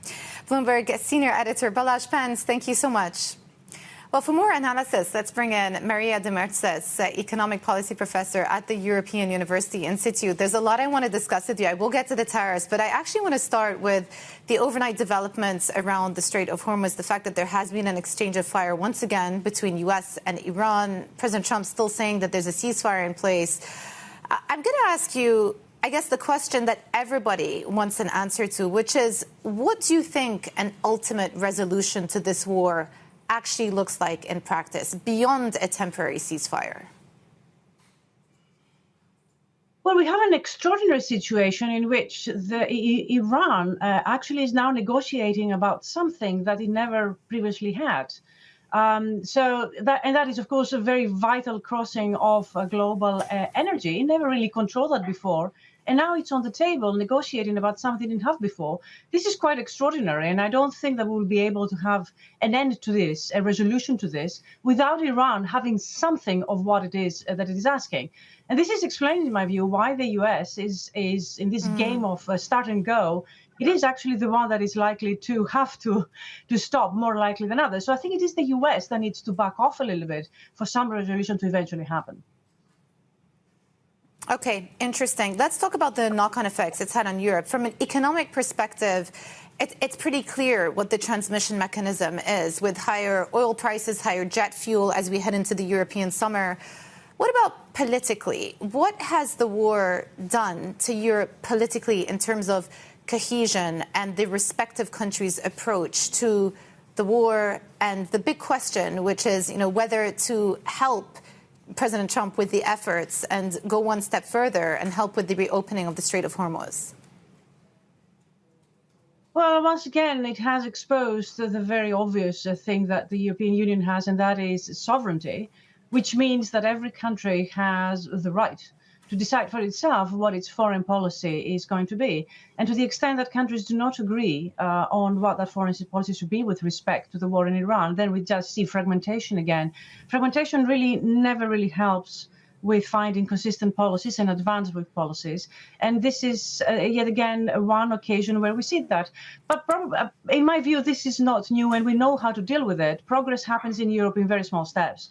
So we need to find common denominators on the defense side and advance with those. So in that respect, I don't think this is problematic because it's not new. Yeah, but are Europe going to pay the price for not being seen by President Trump to be aiding more with the war efforts? And here I'm talking specifically about Trump's threats to withdraw troops from Germany and other constant criticisms that come through towards NATO allies.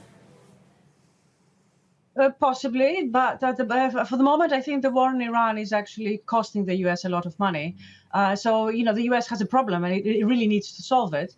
Yes, we might have threats on tariffs. We might have threats on removing troops. But I think the European Union has moved away from this idea that the U.S. is helping on defense when it comes to its own security. So this is just another step in that direction. And paradoxically, it also helps the EU to find the common denominators that it needs to advance with its own defense. So in this respect, I think we've moved away from this fear of the US coming to rescue us. And what do you think the best approaches out of the European leaders to deal with and to handle President Trump? Because you've got the likes of, Mark Rutte, obviously, NATO Secretary General, you have Alexander Stubb, and these are leaders that seem to be able to communicate with President Trump in a way that he likes, versus you've got Sanchez on the other side, who's taken a more combative approach, and obviously more recently the German Chancellor as well. Which one of those approaches is more effective? I think it depends on the issue. When it comes to defense, we have to communicate via NATO. This is the agreements that we have there. We have the readiness to act via NATO, and therefore that has to go via the NATO structures. When it comes to trade, we have to communicate via the European Commission, because it is the European Commission that has the mandate to negotiate on behalf of the countries. So there isn't the one solution for every problem, and it depends really on what we're talking about. I think we need to talk about tariffs, because that's really the order of the day, the problem that we have to face today. And when it comes to tariffs, it is the Commission. Yeah, and let me just ask you on the tariffs, would it be beneficial for the EU to get a trade deal signed with the US by July the 4th? I think we are facing a huge dilemma. The European Union is facing a huge dilemma, and with every court ruling, this dilemma becomes more difficult to solve. Again, the latest one on the 10% tariff is called illegal. Again, it makes the problem a lot more difficult to solve. The European Union wants to honor the handshake agreement it had with President Trump in the summer. It simply wants to honor this. But the idea here is to try and resolve uncertainty, right? But with the court rulings, this uncertainty is increasing. It might actually end up ratifying something that ends up to be illegal, and then we are back to square one. So I actually think that is not an easy problem to solve, and today has become just a little bit more difficult. Maria, a real pleasure to chat to you. Thank you so much for coming on Daybreak. Maria Demirtas, Economic Policy Professor at the European University Institute. Well, Double Line CEO Jeffrey Gundlach has highlighted the risks and potential domino effects in the private credit market. He spoke exclusively to Bloomberg on how the sector is facing an elimination of trust. I think the mechanism is already underway, and the mechanism is a decline or elimination of trust, because there's been so much reporting that is questionable in terms of the underlying activity.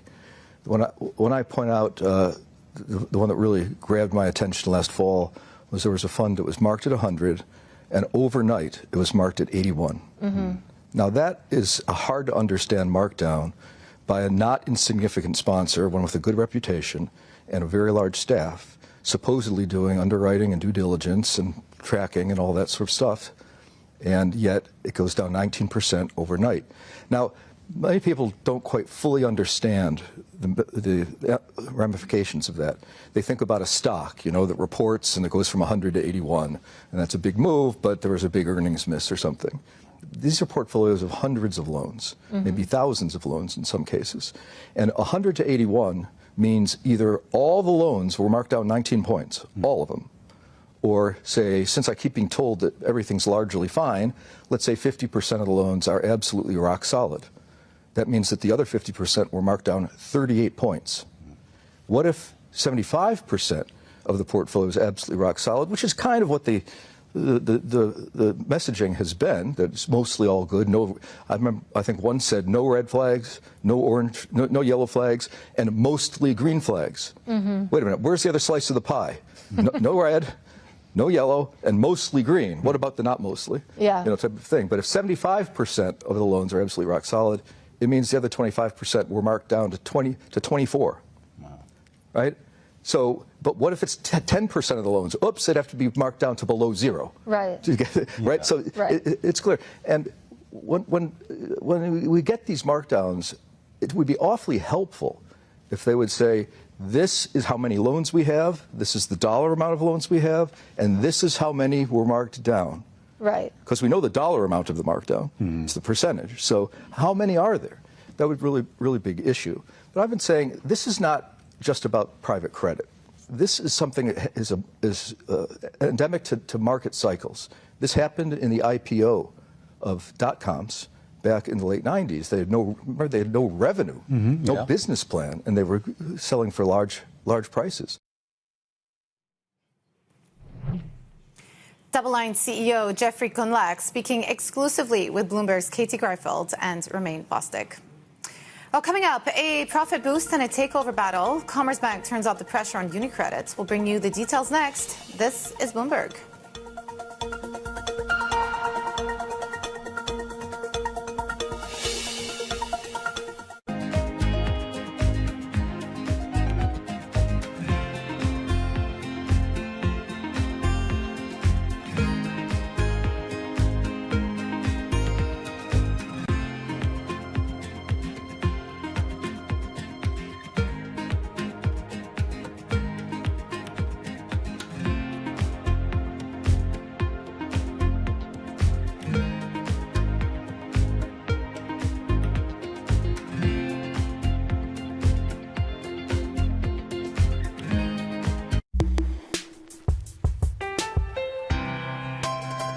My old mentor, Roger Staubach, who told me when I transitioned, football will never leave you, but you need to leave it. Wow. Everyone has a dream. And a lot of dreams are, my dream is to play football and play professional football, and you get the dream comes true, but it is going to end. And the day it ends, the day before it ends, you're one of the best in the world. Great. The next day you wake up, that's gone. What are you great at? And the truth is, nothing, right? I'm not great at anything else. I talk about it all the time, Steve, is this whole idea of it's not from penthouse to penthouse. And what I mean by that is you played for 15, 20 years and you're in the penthouse. That doesn't mean that you come to the business world and you're going to be in the penthouse. Now, you don't start on the third floor or the lobby. You actually have to start in the basement.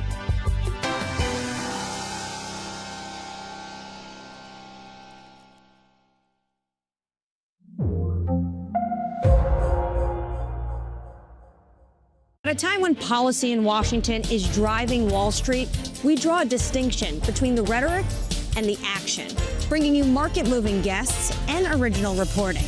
This is Bloomberg Surveillance. Join me each week on Wall Street Week for stories of capitalism from business, markets, economics, tech, and climate. More than what you need to know, it's what you need to think about.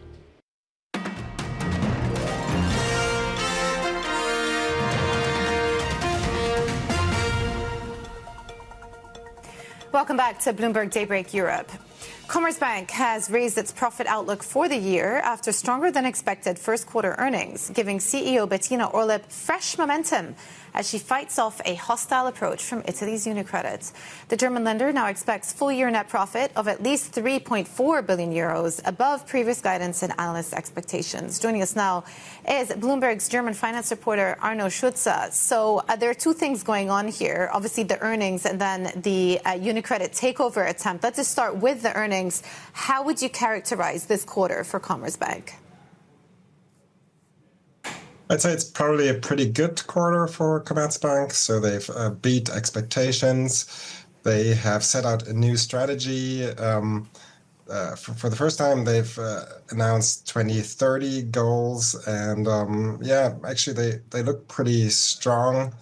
They're targeting a return on tangible equity of 21%, which is pretty strong compared to German peers. And altogether, it's another attempt, obviously, to fend off UniCredit and to tell shareholders they're better off staying with Commerzbank than selling out to UniCredit. Yeah. Okay, so let's talk specifically about UniCredit. What did they actually say about UniCredit's ongoing bid for Commerzbank this morning in the earnings release? They have reiterated that they don't like it, that it doesn't offer a premium and that shareholders shouldn't tender. And they've made a number of statements on what UniCredit has said. So to give you a few, UniCredit has said that Commerzbank is underperformant, and Commerzbank is now saying that they're actually successful and best in class.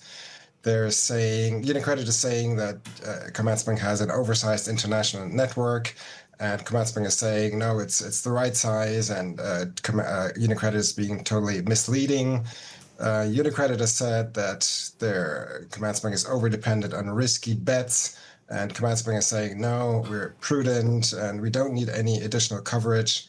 And UniCredit is saying Commerzbank is unambitious in cost-cutting, and Commerzbank is saying it's not true. Yeah. We're actually very aggressive in cost-cutting, and we set out a new job cuts number of 3,000 jobs that they're going to cut. Yeah, okay, well, it seems as though the situation is still very fraught when it comes to UniCredit Commerzbank. We'll see how that story evolves in the coming months. Bloomberg's Arno Schutzer, thank you so much. We will be hearing from the Commerzbank CEO, Bettina Orlep, in about 10 minutes' time. That is 7 a.m. London time. So stay tuned for that interview. Now, autonomous driving isn't just about getting from A to B. It's about how every decision is made along the way. Waymo's onboard software vice president says the focus is on real-time safety checks, not just the driver itself. Our tech stack focuses not just on the driver, but also ensuring that all of the plans the driver generates, it's GenAI, of course, so it generates plans, but you have to make sure that those plans that it generates are safe. And so you need to build in safety checks in real time so you can make sure the driver is prioritizing safety. You can see more of that conversation in the next episode of Bloomberg Tech Europe, which looks at how the race for driverless cars is heating up. And Tom McKenzie explores the battle between Waymo and Wave and asks who will win the road. Catch it today at 8:30 a.m. London time right here on Bloomberg TV. And plenty more coming up, including some of our favorite charts today. This is Bloomberg.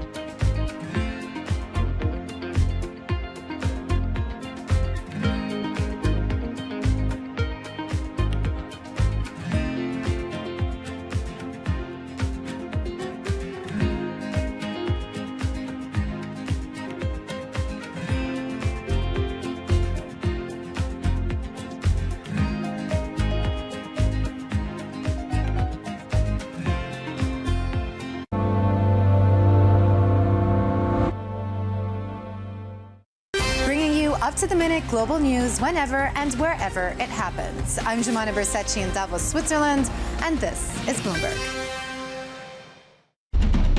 Astonishing day for US technology. It's shaping the region's technology ecosystem. Asia's biggest tech news and innovation. Good morning. This is Bloomberg Daybreak Europe. I'm Lizzie Burden in London, and these are the stories that set your agenda. Taking you from the U.S. market's close to the overnight session in Asia, we'll walk you through what you need to know to kickstart Europe's trading day. Live from our European headquarters, we bring you the day's top market-moving stories, unmatched expert analysis, and on-the-ground reporting from across the continent. Tune in to Daybreak Europe, only on Bloomberg Television. Context changes everything. Trading day is about to start. And you're already looking for that edge. The opening trade brings you everything you need to know as markets open across Europe. I'm Guy Johnson. I'm Anna Edwards. And I'm Tom McKenzie. This is your opening trade. Only on Bloomberg.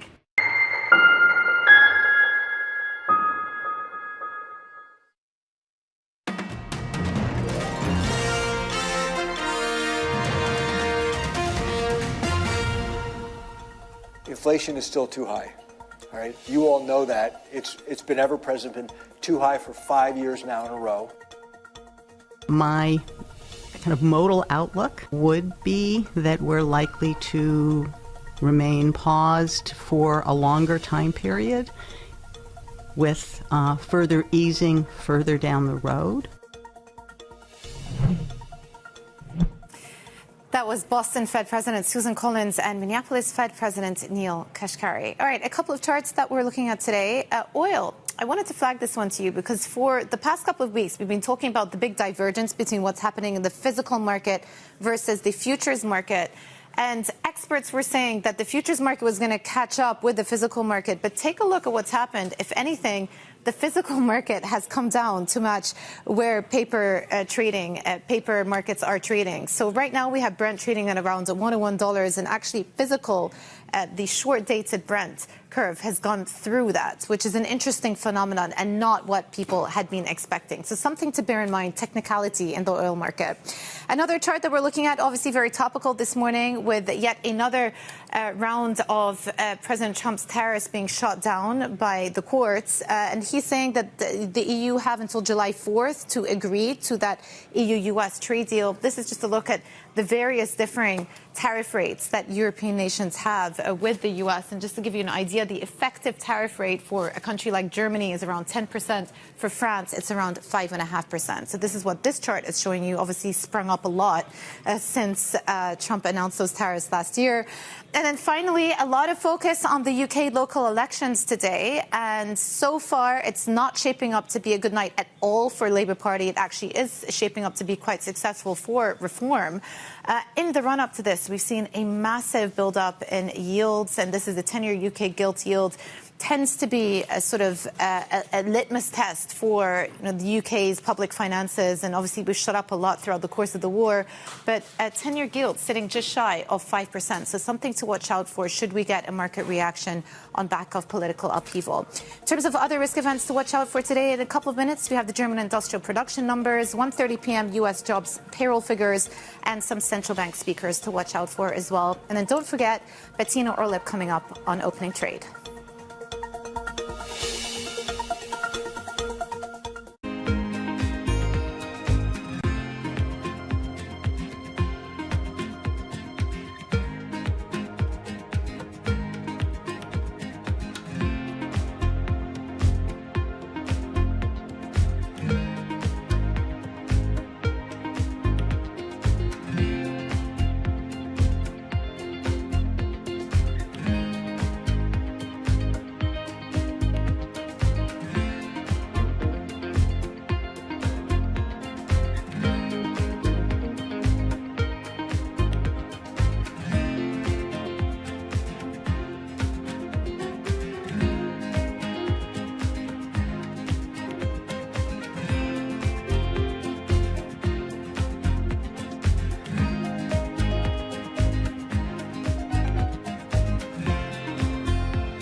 Some people would say that there's maybe a little bit of a bubble in AI. When you have companies with market caps of $5 trillion, you don't see any bubble there at all? Whenever we have an acceleration in technology and people get excited about it, you have significant capital formation around new companies that are trying to capitalize on that opportunity. And we've seen this before through history, and you're seeing it now.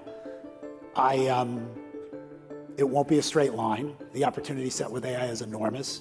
There will be winners and losers.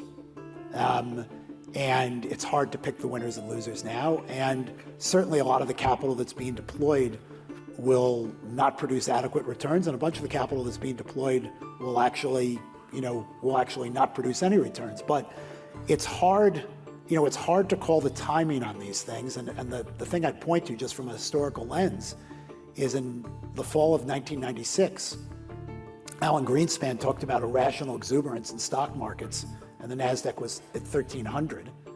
And the NASDAQ peaked 3.5 years later at over 5,000. So, these things can go on for a long time, but ultimately, there are adjustments, there will be drawdowns, there'll be rebalancing, and just, it's hard to call it because the technology trend and the investment is real.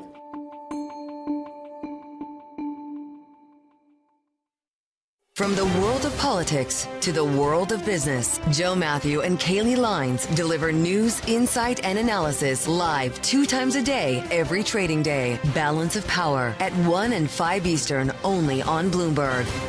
U.S. jobs numbers are released. Bloomberg has the report under surveillance with crucial data and expert analysis at terminal speed. Nobody covers Jobs Day like Bloomberg. Friday, the 8th of May. Good morning. How you doing? Oil is up. The US and Iran have exchanged fire. The Strait of Hormuz still closed. Early results from the UK local elections don't look good for Prime Minister Keir Starmer. Gilts open in an hour. And do British Airways and Iberia have enough jet fuel for the summer? We are about to find out. IAG's numbers just landed. Tom. With that focus back on the oil price guide, to your point, gaining 1% on Brent today, just holding above 101 on the firefight then in the Middle East. President Trump says the ceasefire is still in place. European futures, after a rough day yesterday, losses of more than 1%, pointing lower again today by 0.7%. We continue, of course, to focus on UK assets with the election results trickling through. The pound at 135 right now. We focus on gilts at the open at 8 a.m. UK time. The countdown to the opening trade starts right now.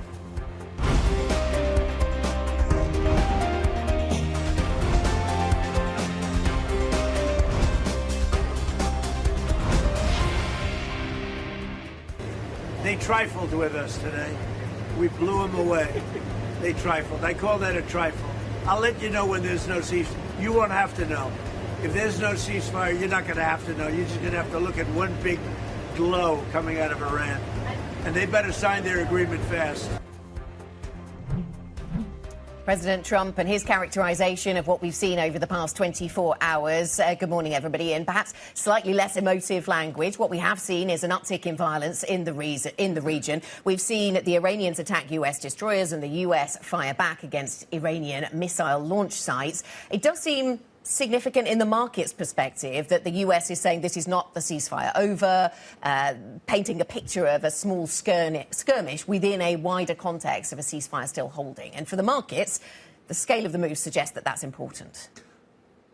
But does this point us in the direction of a lower intensity but longer lasting conflict, which basically signals that the Strait of Hormuz is going to remain closed for an elongated period? This time yesterday we were talking about it reopening, but that doesn't again appear to be the case. So is this the narrative we now live with, which is not a quick resolution, a lower intensity conflict? We're not like the ceasefire holds, but only in name.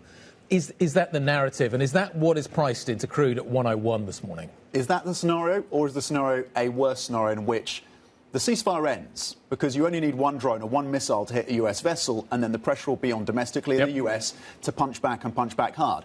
And then, for me, the focus has to be on the market risk around what happens with the Xi Jinping President Trump meeting. Does that really happen next week if over the next 24, 48 hours, over this weekend, we get back to US attacks on Iran and the Strait still closed? Does that meeting still happen? So for me, one of the clear market risks has to be that you get back to a conflict, the ceasefire ends, and then that Trump-Xi meeting is called off. Yes, because you're right to make the point that this time the Iranian attacks didn't land. They were shot down. Sure. And that probably is, to your point, Tom, material. It just seems as if we're heading into a weekend where the instinct is, if things stay as they are, the instinct might be to dial back risk. Although I say that with futures in the United States that's the point, pointing higher. So on planet equities, something different But in is dominating. planet oil as well. We haven't risen that much. We're at 101. The market is not pricing a significant re-escalation at the moment in terms of the central case. What is priced right now is obviously some tails. To your point, one of them is certainly a significant re-escalation. The other one is an improvement in the situation. But in the middle of the distribution of outcomes, you've still got this kind of central scenario of low-intensity conflicts. It just continues. The Strait remains closed. Oil remains elevated, north of 100. And equities just in that scenario, Anna, to your point, just continue to grind higher. The UK, of course, is very exposed to that oil price shock. And it's got politics on my mind today as well, of course, as we get those local election results out. But with particular importance this year, where it has to be stressed for our international audience because of what it means for the fate of Keir Starmer. We can go through the granularity of which council has won and which group has won, whether it's Reform. Reform seems to be having a good night. They're the right-wing party. Labour have lost a lot of seats. But the focus, clearly, for the markets is whether or not there's enough damage in here for the Labour Party to propel the challenges politically to Keir Starmer and what the market implications would be of a Wes Streeting, of an Angela Rayner, or of a weakened Prime Minister. And that surely has to be front of mind for investors. Is it about the numbers? Is it about the number of seats that Labour loses and whether that emboldens the left of the party to stage an attempt at the leadership. That seems to be where we're heading here. And so in that sense, does the number that Labour loses matter in itself, or is it all around the stories that will be told? Because the left of the Labour Party is already saying this morning this has been a disaster. The Cabinet, we haven't heard much from them. One voice, David Lammy, saying you don't change pilot mid-flight. So there does seem to be, we're waiting to see what the Cabinet says, what the rest of the left of the Labour Party says. What is the assumption that is currently built into gilts? Is it that we are going to see a change of pilots? Is that already priced in terms of what we see, in terms of the numbers we get? UK gilts trade at a significant premium to their nearest rivals. How much risk is already priced in? Is there enough? Have we already anticipated that at some point soon Starmer is going to go? Because if we have, then the gilt market just goes, yeah, we know this, and it's already priced, and therefore actually we don't move very much. And we might not get the answer to this today, as well, it's worth pointing out, because the Scottish and the wealth counting doesn't start until today, so those results coming a little bit later on. Speaking of pilots, we should probably talk about what's going on with the aviation sector. So IAG is just out with numbers, and it reads like a profit warning. So let me just kind of talk you through what IAG... So this is the owner of Aer Lingus, this is the owner of British Airways, this is the owner of Iberia. Luis Gallego runs the business. Higher fuel prices will, quote, inevitably lead to a lower full-year profit. Free cash flow to be lower than the $3 billion guided in February. Currently, there's no issues with fuel availability in main markets. Main markets is a key phrase there. What are the main markets? Where are you flying to? You can leave London. Precisely. So you can leave London. Can you get home again? Precisely. We're all concerned about this. The profit to be lower than anticipated at the beginning of the year. They've lowered the capex number as well. The Middle East conflict will have a substantial impact in the rest of the year. That's quite a significant shift in tone, I would argue, for an airline that felt like it was on the front foot. Yeah. But maybe a downgrade to who knows where, because, as we've said, there's so much uncertainty, and if you're an airline, you're right at the centre of that, aren't you? All of that uncertainty. Should we talk about some of the other earnings stories we've been covering this morning, and put the banking story front and centre? Commerzbank has lifted its guidance for profit this year and outlined new mid-term targets as the German lender steps up its defence against a hostile takeover by the Italian rival UniCredit. Joining us now is the CEO of Commerzbank, Bettina Orlopp. Bettina, very nice to have you on the programme. Thanks for speaking to us here on the opening trade. So you've increased your guidance this morning. You've increased your medium-term targets. You are cutting some more jobs. Do you think this is going to be enough to secure an independent future for Commerzbank? Well, first of all, we have a very strong strategy in place, and that is important because it's important to show our shareholders what they can choose of. And we had a very good start in the year. Again, a record quarter when it comes to the results, when it comes to the cost-income ratio, and a very strong ROTE of 12.7%. And that gives us the possibility to lift the guidance for 2026, but also to lift the guidance for 2028 and provide some very attractive targets out there for 2030. You've said this morning that UniCredit is putting out misleading narratives, Bettina, about Commerzbank. I know BaFin, the German financial regulator, has banned what it called misleading adverts from UniCredit that speculated about Commerzbank's future. What do you mean when you say misleading narratives? What is it that UniCredit is saying that is not true? Well, first of all, the BaFin was not only addressing the social media campaign, but they also were explicitly addressing the presentation from April 20 from UniCredit. And we took this presentation up, and we have published today a presentation where we show some of the details when it comes to our international network, for example, which was not presented in the right way, but also when it comes to talking about Commerzbank not doing a transformation and stuff like that. If you look on our numbers and if you look where we come from, just starting with 2020, where we had a horrible cost-income ratio of north 80% and a negative ROTE, and where we are now and where we are heading to, this is a real transformation, and we really deliver what we promise. And this is something we need to make clear. We also need to make clear that the international network, which is under discussion, is very important for our business model and corporate clients, because we serve German Mittelstand, which is apparently the backbone of German economy. And they export, they localize their business in the US, in Asia. and we are at their side. But Bettina, I look at the share price. It's doubled since you took over as the CEO. And surely a key catalyst for that has been UniCredit's pursuit of Commerzbank and the changes that has compelled you to make across the business. Well, I disagree. I think the share price is a result of our earnings improvement. If you just look on the fundamentals and what analysts have done and the target price, which we have started back in September, and the plans we have laid out with Momentum and now with Momentum 2030, it just shows one way, and it's a one way up, and that is also reflected in the share price, in the earnings per share development, and we have implemented a lot of measures, and we will implement further measures, and I think the 21% return on tangible equity and a cost-income ratio of 43% in 2030 speaks for itself.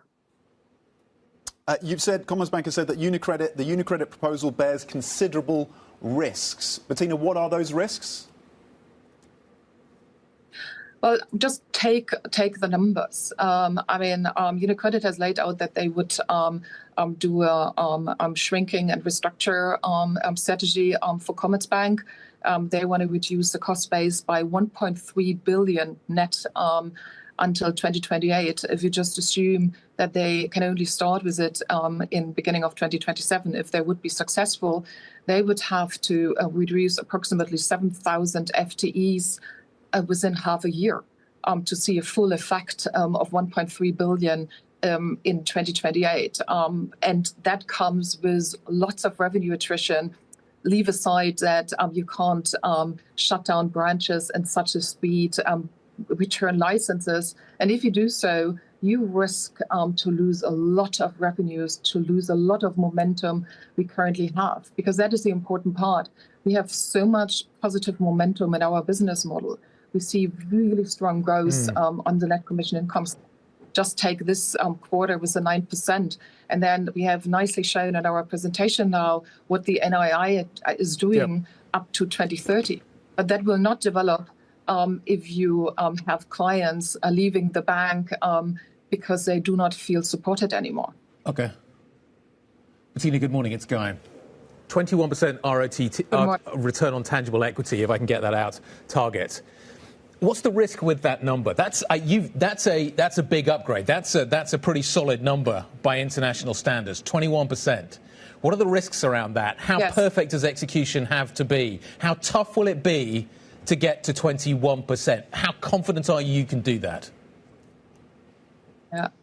We are super confident. You also know that we are rather a cautious team, so we would not lay out something which we don't think is achievable. And if you look, it's not a kind of a hockey stick in it, but you can see that it is really a constant improvement year on year. So we start this year with a 12%, and in 2027, 14%. Then in 28, the 17%. So it's a really continuous improvement which we have. And it's the perfect combination of NII growth, which is fueled by the replication portfolio, but also by loan and deposit growth coming from the customer business, coupled with a very strong net commission income growth, which we have shown now several quarters, several years that we can organize that, coupled with a very strict cost discipline and leveraging AI. We should not forget, this is a big catalyst for us. It is a big catalyst for the banking industry and overall, but also for us. And luckily, we have started very early in our efforts. Okay. Currently, the ECB is priced to hike by three times, 75 basis points. Do your numbers change if the ECB hikes by 75 basis points? What happens to the German economy? What happens to your clients? What happens to your business if we see those kinds of rate hikes being delivered? But first of all, we assume that there will be only one or two rate hikes this year. And you also have seen that German economy has shown quite a resilience also in times 1-2 years ago where we had a higher interest rate environment. I mean, what we want to really see is growth, and that is important. We have reduced our GDP growth numbers for this year, but we still stay confident that we will see GDP growth above 1% for the years to come. Bettina, the German Chancellor has accused UniCredit just yesterday of destroying trust. Do you think there's a role for the regulator here as we see the shareholding of UniCredit creep higher at Commerzbank? Do you think that the regulator should or will do something? I mean, BaFin has already reacted, as you said also at the beginning, because banking is about trust.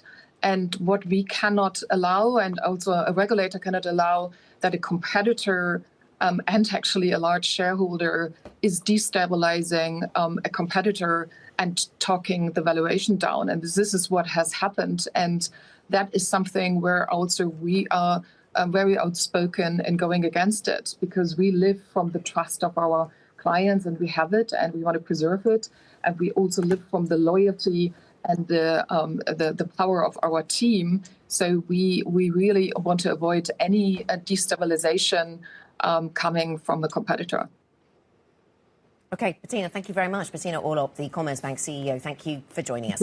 Coming up on the programme, we'll keep an eye on gilt yields, of course, this morning, as the UK Prime Minister Keir Starmer awaits his fate after crucial local elections. Gilt markets open in just under 45 minutes' time, of course. Plus, the CEO of the German defence giant Rheinmetall says President Trump was right to call on Europe to pay more to defend itself. Tom has been speaking to the CEO. We'll bring you that interview with Armin Papiger. That's a little bit later on this hour. Up next, President Trump again threatens Iran and demands a deal to end fighting following fresh US strikes on the country. We will get the latest from the region. If you have questions, please get involved in these conversations. IB plus BBTV Go. That is the function to use.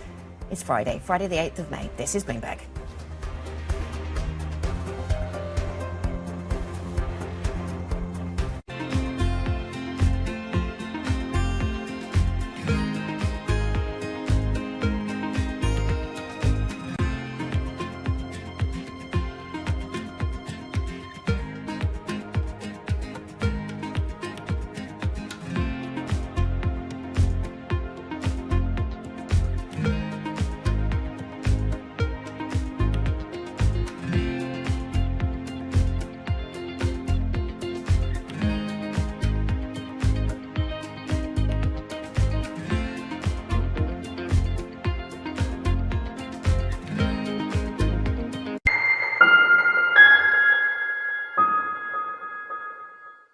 At 9:30 a.m., the market tells you what it's really thinking. We beat the drum to the opening bell. With deep analysis of the forces driving the price action. Focusing investors on what really matters. Where the money flows, which markets are changing. Conversations with players shaping the narrative. Innovative growth companies gravitate to NASDAQ. It's not just like, let's buy the Mag 7 or AI. That's a really compelling story. This is where your trading day begins. And this is Open Interest. Only on Bloomberg.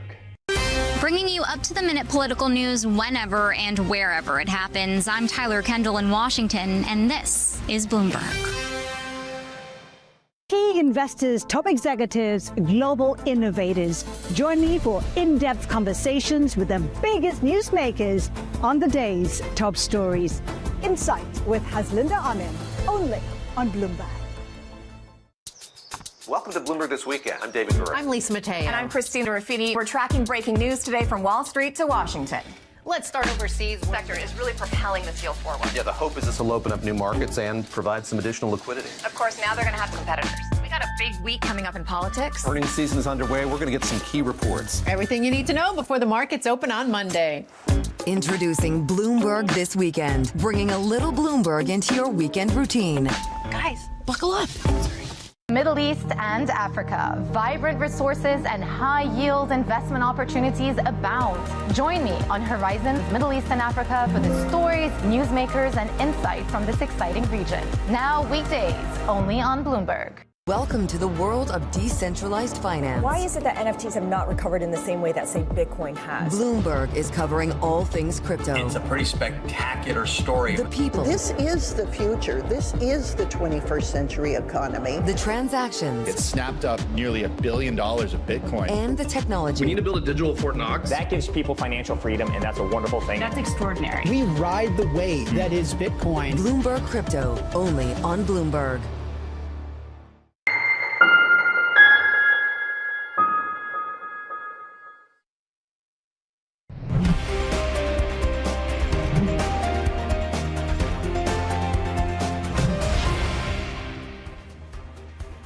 $7.20 here in London. Oil prices spiked overnight following renewed clashes between the US and Iran in the Strait of Hormuz. Despite the exchange of fire, President Trump maintains that a fragile ceasefire is still in effect as he awaits Tehran's response to a ceasefire proposal. A longer-term ceasefire proposal. Let us bring in Bloomberg's Jumana Basechi, who is in Dubai. Jumana, so take us through what happened overnight. The markets reacted to some degree, then pared back that reaction. There must still be hope of a diplomatic breakthrough. We still have heard little from Iran.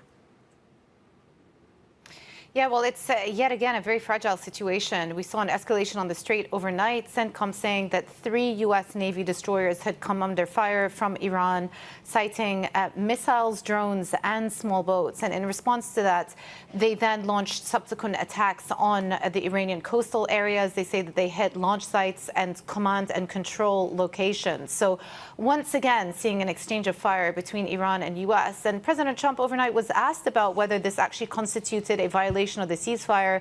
He said no, the ceasefire is still in effect. And the exact language he used was, I'll let you know when there's no ceasefire.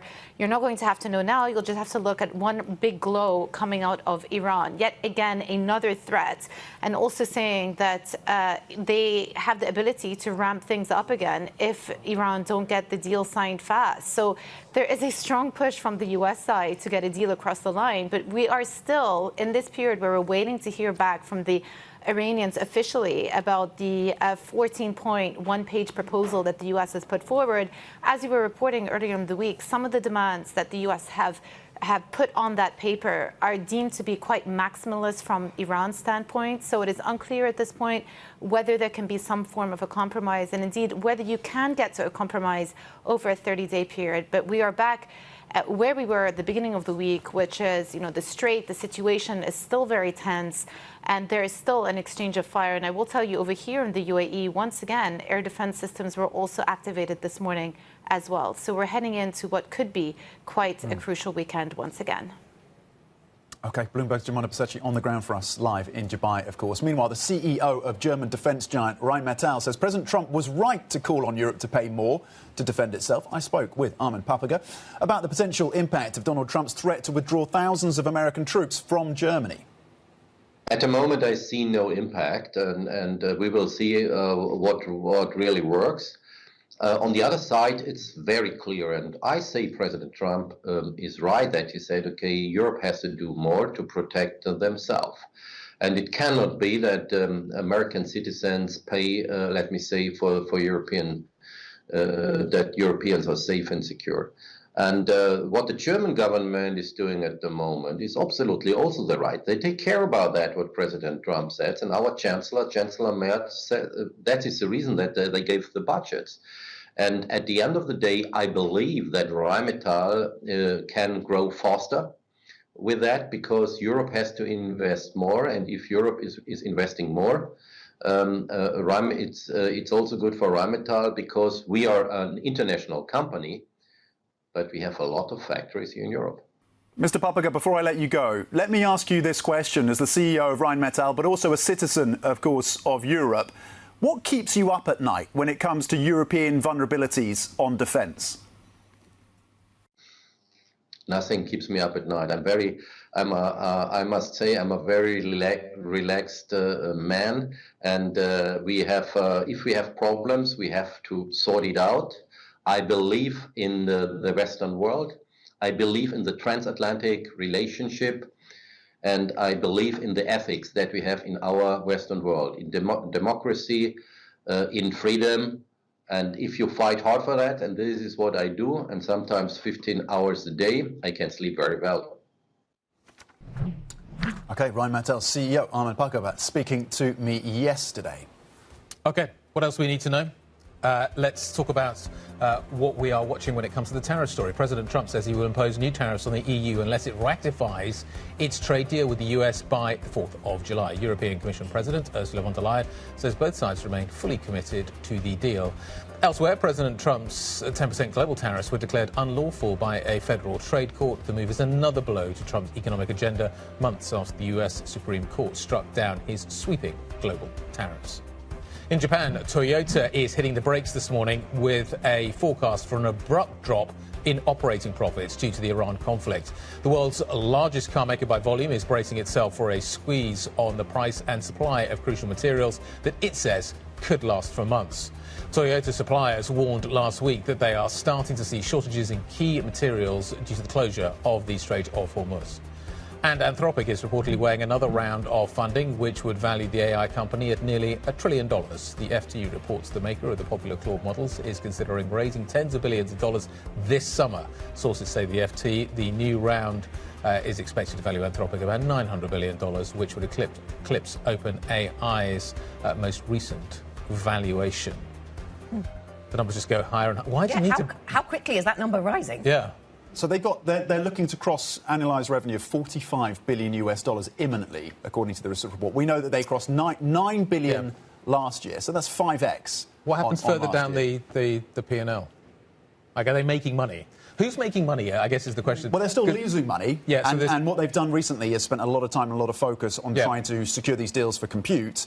And that's why the senior executives have been kind of batting away these offers of additional investment from the likes of Lightspeed and General Catalyst because they wanted to get that compute across the line. And apparently they have now done that. So now they can focus on this additional capital raise that, again, investors are asking them to do. But can you make money? Where do you make money in the where are you ultimately going to make money in the stack? Is it still going to be the picks and shovels? Is it going to be the chip makers? Is it going to be... Yeah, someone's still selling a lot of chips, aren't they? I mean, TSMC out with their numbers for the month of April. We seem to get these monthly sales figures from TSMC, which helps shed 70% increase. Yeah, 17% increase. They already upgraded their guidance just last month, so we didn't get that today, but, you know, didn't maybe change our thinking around the hyperscalers. Coming up on the programme, oil rises as escalating tensions in the Middle East revive concerns over energy shocks. We will speak about fixed income next. This is Bloomberg.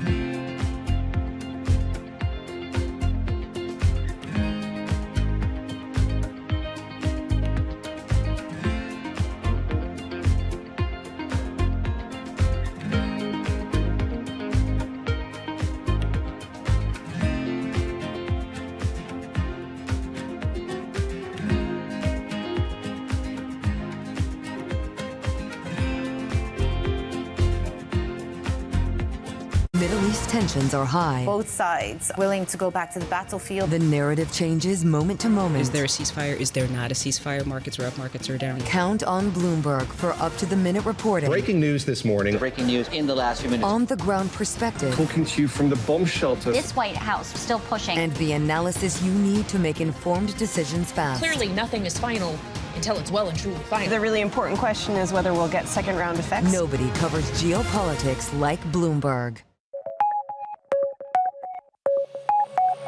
Peru is maybe first country inspired to me to how can I use the different ingredients. First time I went to Peru, trying to culture food. I never had this ingredients never used in Japan. Kind of like a wow, you know, and cilantros, chili, garlic, and olive oils. It's a lot of good seafoods, complete a different way. Example, they have the fresh fish, but Japan, the fresh fish uses sashimi. But Peru use fresh fish, make the called ceviche, cooked with the lemon juice. You never use the soy sauce. First time I eat this, kind of wow. So then after this one, my open eye more, my cooking style that change, combine to Japanese style and another country food, then make noble style.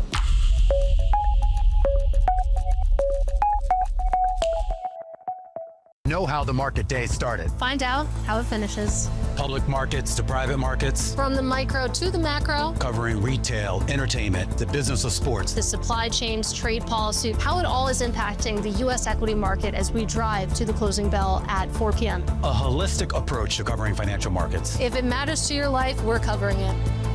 I'm Katie Greifeld. And I'm Romaine Bostic, and this is The Close. Live every weekday. Only on Bloomberg. Context changes everything. Bringing you up-to-the-minute geopolitical news whenever and wherever it happens. I'm Jennifer Zabasaja in the Lesotho Highlands, and this is Bloomberg.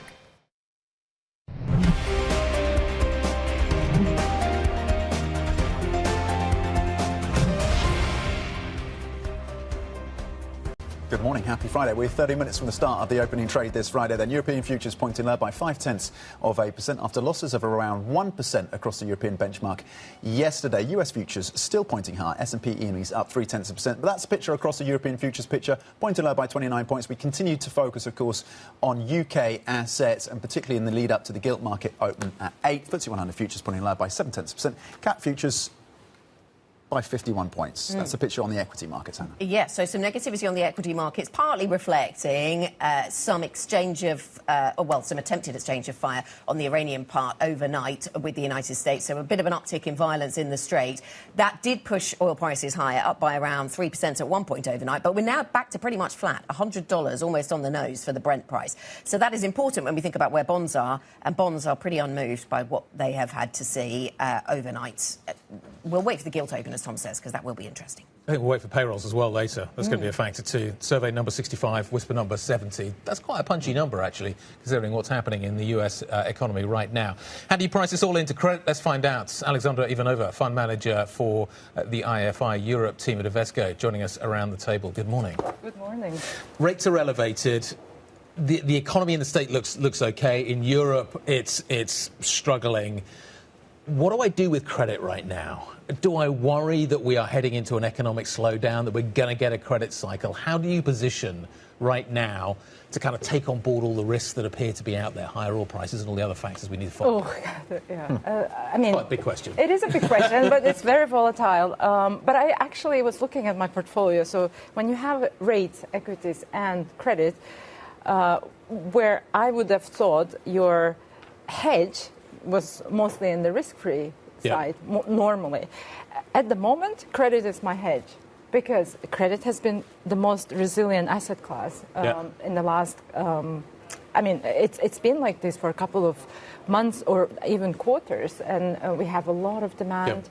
And as you mentioned, rates are higher, so then you put the spread on top of it, then it becomes more of a yield product rather than spread product, especially in the better quality part of the credit curve. And it looks like, to me, if you're a long-term investor, if you are getting 5-6% yield, do you look through the whole volatility, and in 4 or 5 years' time, your bond is going to mature?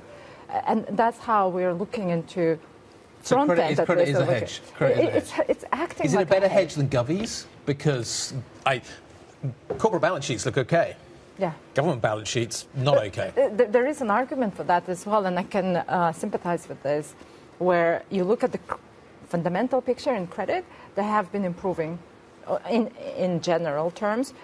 Defaults are very low, and then the governments are the ones that are actually ramping up more borrowing. The fiscal picture is not looking good, and it becoming more expensive for governments to service their debts, right? So, but credit on a total yield basis, 5% is actually very servable. Okay, so it's about the yields in credit. You like those. Defaults are very low. Does it stay that way, though, Alexandra? And when we're thinking about how long the Strait of Hormuz is closed, how elevated oil prices have become. So we're not at $120 a barrel anymore, but we're still at 100, and we started in the high 60s, low 70s. So do we think that there are businesses that if the Strait of Hormuz remains closed for a long time, we will see an uptick in defaults, or is that not a concern? Oh, absolutely. We will see increase in defaults, mostly because the starting point is very low. So that's one. Secondly, if you look at the credit market where the weaker credits are, dispersion is so much higher. what it means that the investors are actually picking and choosing which companies are actually going to survive and go through this cycle, and which companies are going to struggle. So that's where you look through this higher spreading, lower trading credits, and there are companies that probably are potentially going to default, but there are also good companies that are in a wrong sector, perhaps, and might make it through. So that gives us an opportunity to be selective. The ones that you're concerned might default, are we talking about companies that can't cope with higher energy costs, or companies exposed to the lower end of the US consumer, or companies that won't be able to service their debts if, we were watching 30-year treasuries go over 5% earlier on this week? Where is the pain, do you think, going to be? Where do those defaulting companies come from? I think servicing debt is very important, and access to markets is another issue. So there are companies at the moment trading at the levels where market is saying you can't come to the market. So how do you refinance if your debt is maturing in 2-3 years' time? You're not being able to borrow more. How are you going to service that? You might have to restructure. Is there private credit for that? Well, maybe, but I do think that investors are not.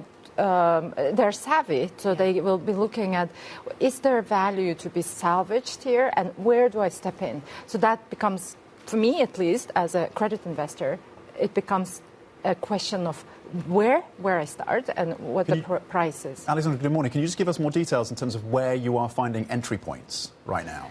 So credit is lower beta to equities, as we all know, and software has been one of the big underperformers.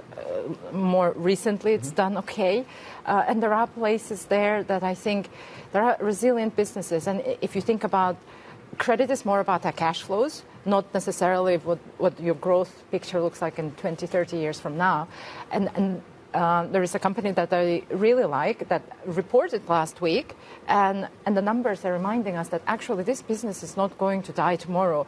It's going to take a long time, but meanwhile we're going to be printing cash, which means that I'm going to service my debt.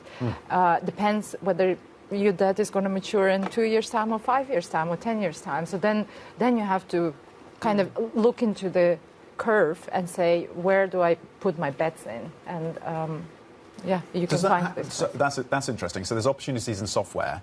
Do you generally gravitate to kind of shorter duration credit then, given all the uncertainties that we're seeing?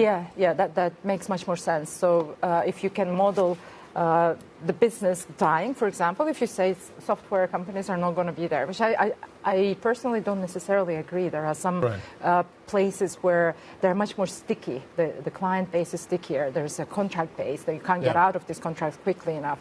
So if you can model that for 5 years, then 5 What do you think recovery rates look like in software companies? Because these are asset-like businesses. It depends. If the company that I'm thinking of, they might have some parts of it. I'm not going to tell you. There are parts of the business they might have data. So they have proprietary data that has value in it. Right. They might not necessarily go to zero. So you can shock and value some parts of the businesses to zero, and you still have some recovery in there. So then, as a credit investor, how long does it take for you to get there? Because carry is actually a good element for credit, because the time you wait is actually you still collecting the carry. Okay, that is an interesting dynamic then that we watch. We've talked a lot about corporates. Thinking about, in passing, perhaps the govie space, there's a lot of focus on gilts this morning because, of course, of the local elections taking place. I mean, from a gilt investor perspective, Alexandra, do you think that the market is focused very much on just the leadership of the current government, and that dynamic over the weekend is the thing to focus on? What are you going to be watching at 8 o'clock? Well, that's what I will be watching. What I've actually noticed, the way the market is moving at the moment, gilts are becoming much more, they have been volatile and becoming much more correlated with the risk assets. So when we get the headline about the Hormuz opening and some kind of trade deal, the deal to open the strait, gilts are actually outperforming. So, and then at the same time, we say, don't forget, we have local elections where Labour is not going to do very well. What it means for fiscal picture, and do we need to price in extra premium for that uncertainty in the political scene? And I think the market is moving from one headline to another headline, and that is not helping gilts. And my view is gilts are probably priced fairly. A lot of people say they're cheap. I'm sure they look and screen cheap, but there is another way of looking at it. How much premium do you need to add for your liquidity risk, for political risk, for fiscal risk, for a lot of different risks? You just put it on top of your risk-free to get that premium. Okay, so. Alexandra, thank you very much. Thanks for joining us. Alexandra Ivanova, fund manager for IFI Europe team at Invesco. And thinking about the UK political landscape, Britain's Prime Minister could be facing a leadership challenge if local elections deliver heavy losses for the Labour Party. We've seen certainly heavy losses, but will they be heavy enough? Counting is underway, and in fact has only really just started in some places, but it's underway for many of the more than 5,000 council seats being contested in a vote set to show whether insurgent parties have made gains. Let's speak to Bloomberg's Alex Morgan, who is here in London taking stock of the performance of the Labour Party and what it means for the UK economy. What have the results indicated so far then, Alex?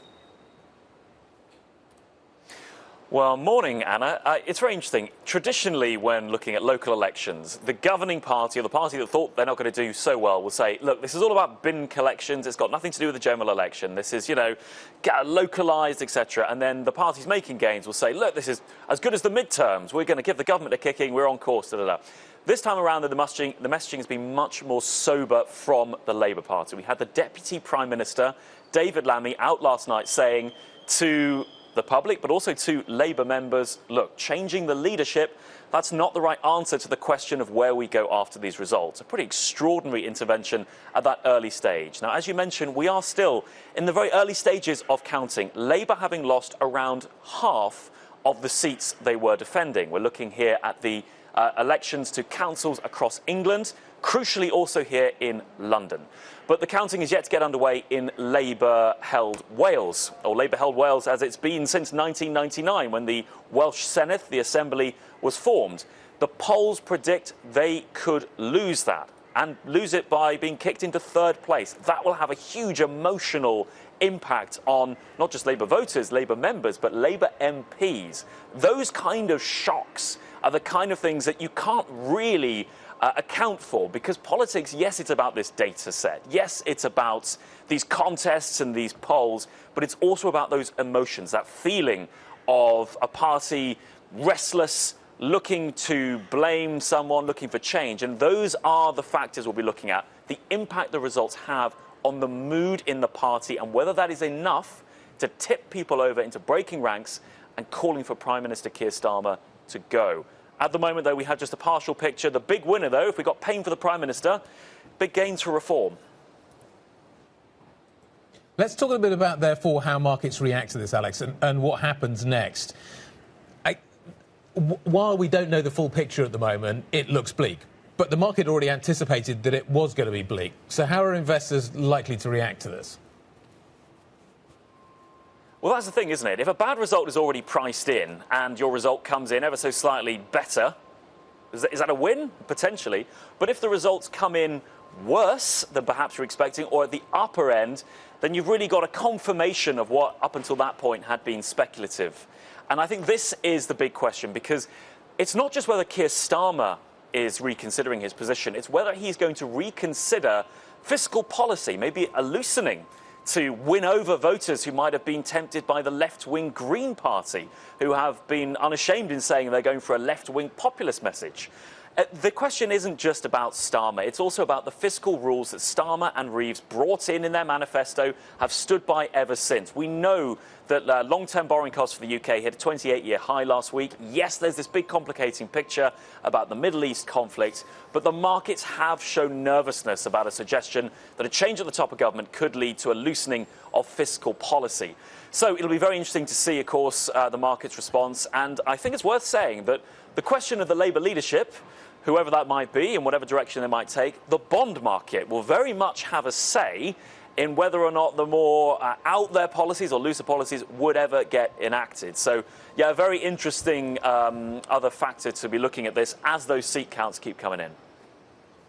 Oh, yeah, as ever. The bond market will be a big player in all of this. Alex Morgan, thank you very much indeed for that update, of course, on the election results here out of the UK. And we will watch the gilt market, of course, at 8 a.m. UK time. And that will be squarely in focus for us. Meanwhile, Fed policymakers have been weighing in on the inflation picture. Take a listen. Inflation is still too high. All right. You all know that. It's been ever present, been too high for 5 years now in a row.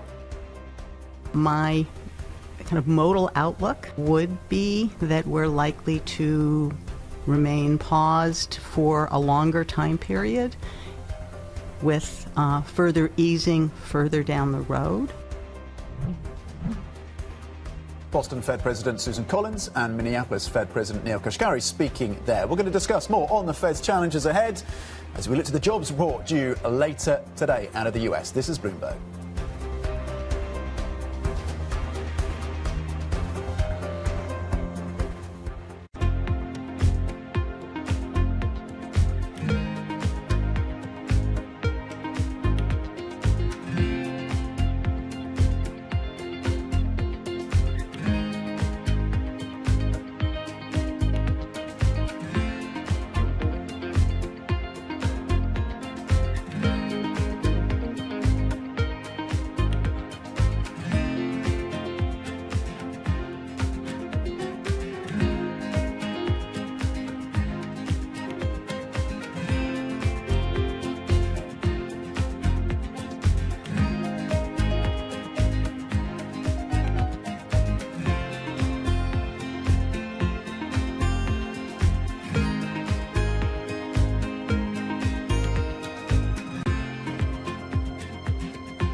As an exchange, what can you do to make it more attractive to be a publicly traded company? Talk to our customers. We spend a lot of time with our listed companies, listening to their concerns, particularly the offices of the CFO, head of IR, listening to their pain points, general counsels as well, and then act as an advocacy group for those companies to really focus on structured reform to allow a company to tell their story in the most efficient way possible and reward them for the good disclosures that they are making in the market. Is there any sort of financial innovation that you could drive to get more companies to list? Tokenization has come up. Well, we did announce our tokenization initiative earlier this year. We already built the technology, we've already done a variety of proof of concepts. It allows for instantaneous settlement, 24/7 trading. It importantly allows for the rights associated with a share to move into that electronic form, but is going to be a platform that runs in parallel to our more traditional exchanges.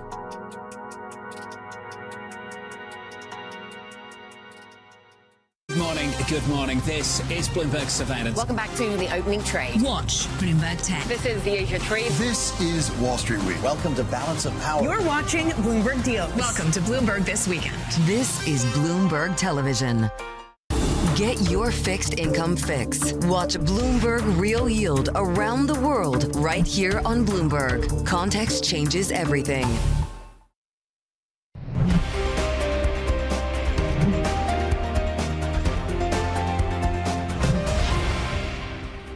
The earnings have been incredibly resilient over this quarter. You're actually seeing earnings growth. A lot of that mathematically is driven from where so much of that earnings has come from. It's come from the materials, it's come from the energy, it's come from the AI exposed names. I think there's some optimism around kind of a backing down from the Trump side of things. If you look at the Brent or the WTI curve, it's in backwardation still, but those further out contracts are drifting higher. So it's getting flatter on that recognition, and it's definitely seeping into your rates market. So far, we're positive that we can maintain this in the quarters to come. But there is, of course, a lot of uncertainty if we look further into the year with respect to what are going to be the secondary impact of this war. Inflation, possibly reduction in demand. It's going to take some time before it hits us. We expect for the first time at the end of Q2 and then fully unfolding in the second half. But it is the AI theme as well. The AI theme is so dominant in these energy infrastructure plays that is the theme that actually is the longer structural theme that is driving markets at the moment. The resilience of the AI investment and the upside from this computational demand goes beyond the challenge of the energy prices. A few of the leading market voices and company executives that we've been speaking to throughout the week telling really interesting stories about the pressures still to come, the pressures still being faced and where the resilience is coming from. Let's turn to today's markets in 3 minutes on the opening trade with our Markets Live executive editor, Mark Cudmore, who joins us now.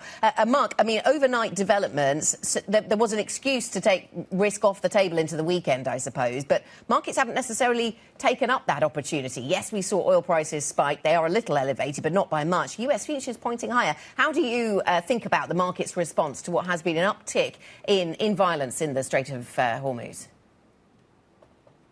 I think it makes sense, and I think we'll continue to see higher prices in equities next week. I thought that clip that you just played there of Market Voices was really outstanding and kind of summed up the situation very well, that away from the conflict, the fundamental picture is incredibly positive. We talked about this in February. Before the conflict, we said it was probably the most bullish environment ever recalled for global stocks, macro stocks. Then we got the conflict. Now, what's happened is as you know, outlined there by our colleague Skylar, you know, the backwardation of the curve is seeing a flattening of the curve, and therefore that's likely to feed through longer term into the rates market. We're going to see an impact in earnings later on in the year. But at the moment, we're just not seeing that kind of immediate impact. Consumers not being derailed, earnings are staying strong, and the AI theme is just kind of glossing over where we are seeing some damage. There is some real damage already been seen, particularly in emerging markets, particularly in Asia, but that is being overshadowed or like dominated by what we're seeing from the AI sector. So I think we see higher prices next week. When does this change? Well, one is we get one big material negative catalyst. Of course, the Iran conflict can flare up at any point. But for me, I don't think that's going to happen before the Trump-Xi summit or that gets cancelled. I am worried about the Trump-Xi summit. I do think there's been the history of the Trump call where he tends to throw a curveball when markets are at their strongest. And I think given the recent gains, that's a risk into next week. But beyond that, there's not an obvious negative catalyst. I'm not sure NVIDIA earnings will really do it either. Yep. So I think, you know, we're really probably going to have to wait till the macro fundamentals get worse. And that's probably later on this year. OK. What is the catalyst for that? Is it the higher oil price? Is it central banks raising rates? Can the AI trade survive a recession, Mark? Do you know, probably not, but I think we're a long way off a recession. You know, what drives that? I think the whole point is the war is a genuine stagflationary impulse. Now, how powerful it is yet to be clear, and certainly it's not been as dramatic as we expected so far. What timeline it impacts on is also something we have to work out in certainty. It's like when we had COVID and we had supply chain disruption. People struggle with the time span of when it will come through. It's definitely there, it's just how strong it is. So the worry is, and I think you should overall stay very constructive. When you want to get nervous is at some point later on this year, you've got assuming that the combination of probably worse growth dynamics as we also get higher yields. We're almost certainly going to get higher inflation prints. The higher yields dynamic is the one that's going to be scary. If that comes into strong growth, it's fine. But if it comes into a dynamic where growth is also being impacted and the consumer is being squeezed, that's when you get more worried. But that's still quite a way off. So until then, it's traded the volatility. OK. Trade the volatility and look to the back end of this year for any deeper concerns. Mark Cudmore, Bloomberg Markets Live Executive Editor. Thank you. Happy Friday, Mark. Let's get your stocks to watch right now with Chloe Millet. Chloe. Good morning, Tom. Commerzbank is in focus today after raising its profit guidance, and raising those targets has been a really important part of Commerzbank's strategy as it tries to push back against UniCredit's advances and really convince investors that it is actually better off as a standalone entity. And now that we're reaching a really critical stage with that takeover saga, we'll be watching out for any movement there and see if those shares actually do what the CEO want them to do, which is obviously go higher.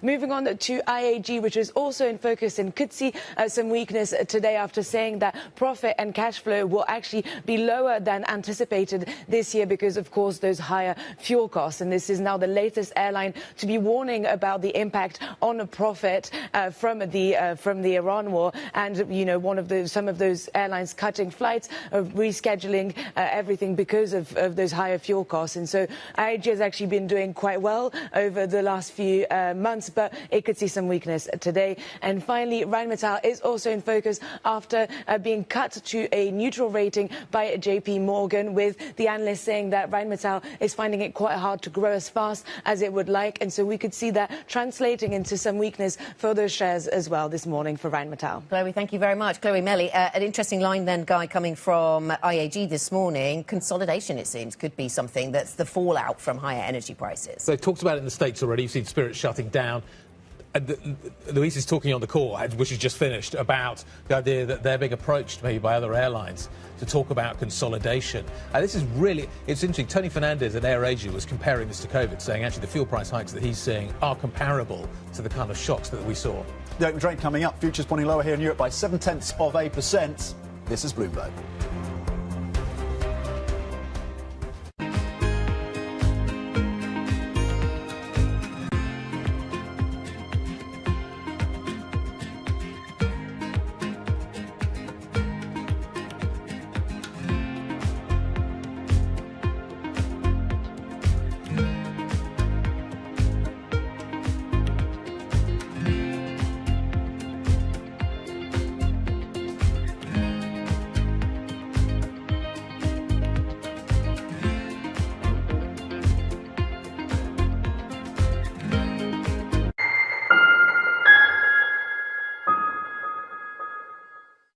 Bringing you up-to-the-minute space news whenever and wherever it happens. I'm Ed Ludlow at NASA's Kennedy Space Center in Florida, and this is Bloomberg. When news breaks, a redhead across the Bloomberg terminal. Bloomberg has you covered. Trump's global tariffs are struck down by the U.S. Supreme Court. For all the context and clarity you need. There's going to be now tons of tariff headlines until midterm elections. Hear it first on Bloomberg. Good morning. This is Bloomberg Daybreak Europe. I'm Lizzie Burden in London, and these are the stories that set your agenda. Taking you from the U.S. markets close to the overnight session in Asia. We'll walk you through what you need to know to kickstart Europe's trading day. Live from our European headquarters, we bring you the day's top market-moving stories, unmatched expert analysis, and on-the-ground reporting from across the continent. Tune in to Daybreak Europe, only on Bloomberg Television. Context changes everything. At a time when policy in Washington is driving Wall Street, we draw a distinction between the rhetoric and the action, bringing you market-moving guests and original reporting. This is Bloomberg Surveillance. At 9:30 a.m., the market tells you what it's really thinking. We beat the drum to the opening bell. With deep analysis of the forces driving the price action. Focusing investors on what really matters. Where the money flows, which markets are changing. Conversations with players shaping the narrative. Innovative growth companies gravitate to NASDAQ. It's not just like, let's buy the Mag 7 or AI. That's a really compelling story. This is where your trading day begins. And this is Open Interest. Only on Bloomberg. It's a multi-trillion-dollar industry. We'll show you what's happening in ETFs like no one else. ETF IQ, only on Bloomberg. Welcome to Bloomberg This Weekend. I'm David Gurr. I'm Lisa Mateo. And I'm Christina Ruffini. We're tracking breaking news today from Wall Street to Washington. Let's start overseas. The sector is really propelling this deal forward. Yeah, the hope is this will open up new markets and provide some additional liquidity. Of course, now they're going to have competitors. We got a big week coming up in politics. Earnings season is underway. We're going to get some key reports. Everything you need to know before the markets open on Monday. Introducing Bloomberg This Weekend, bringing a little Bloomberg into your weekend routine. Guys, buckle up.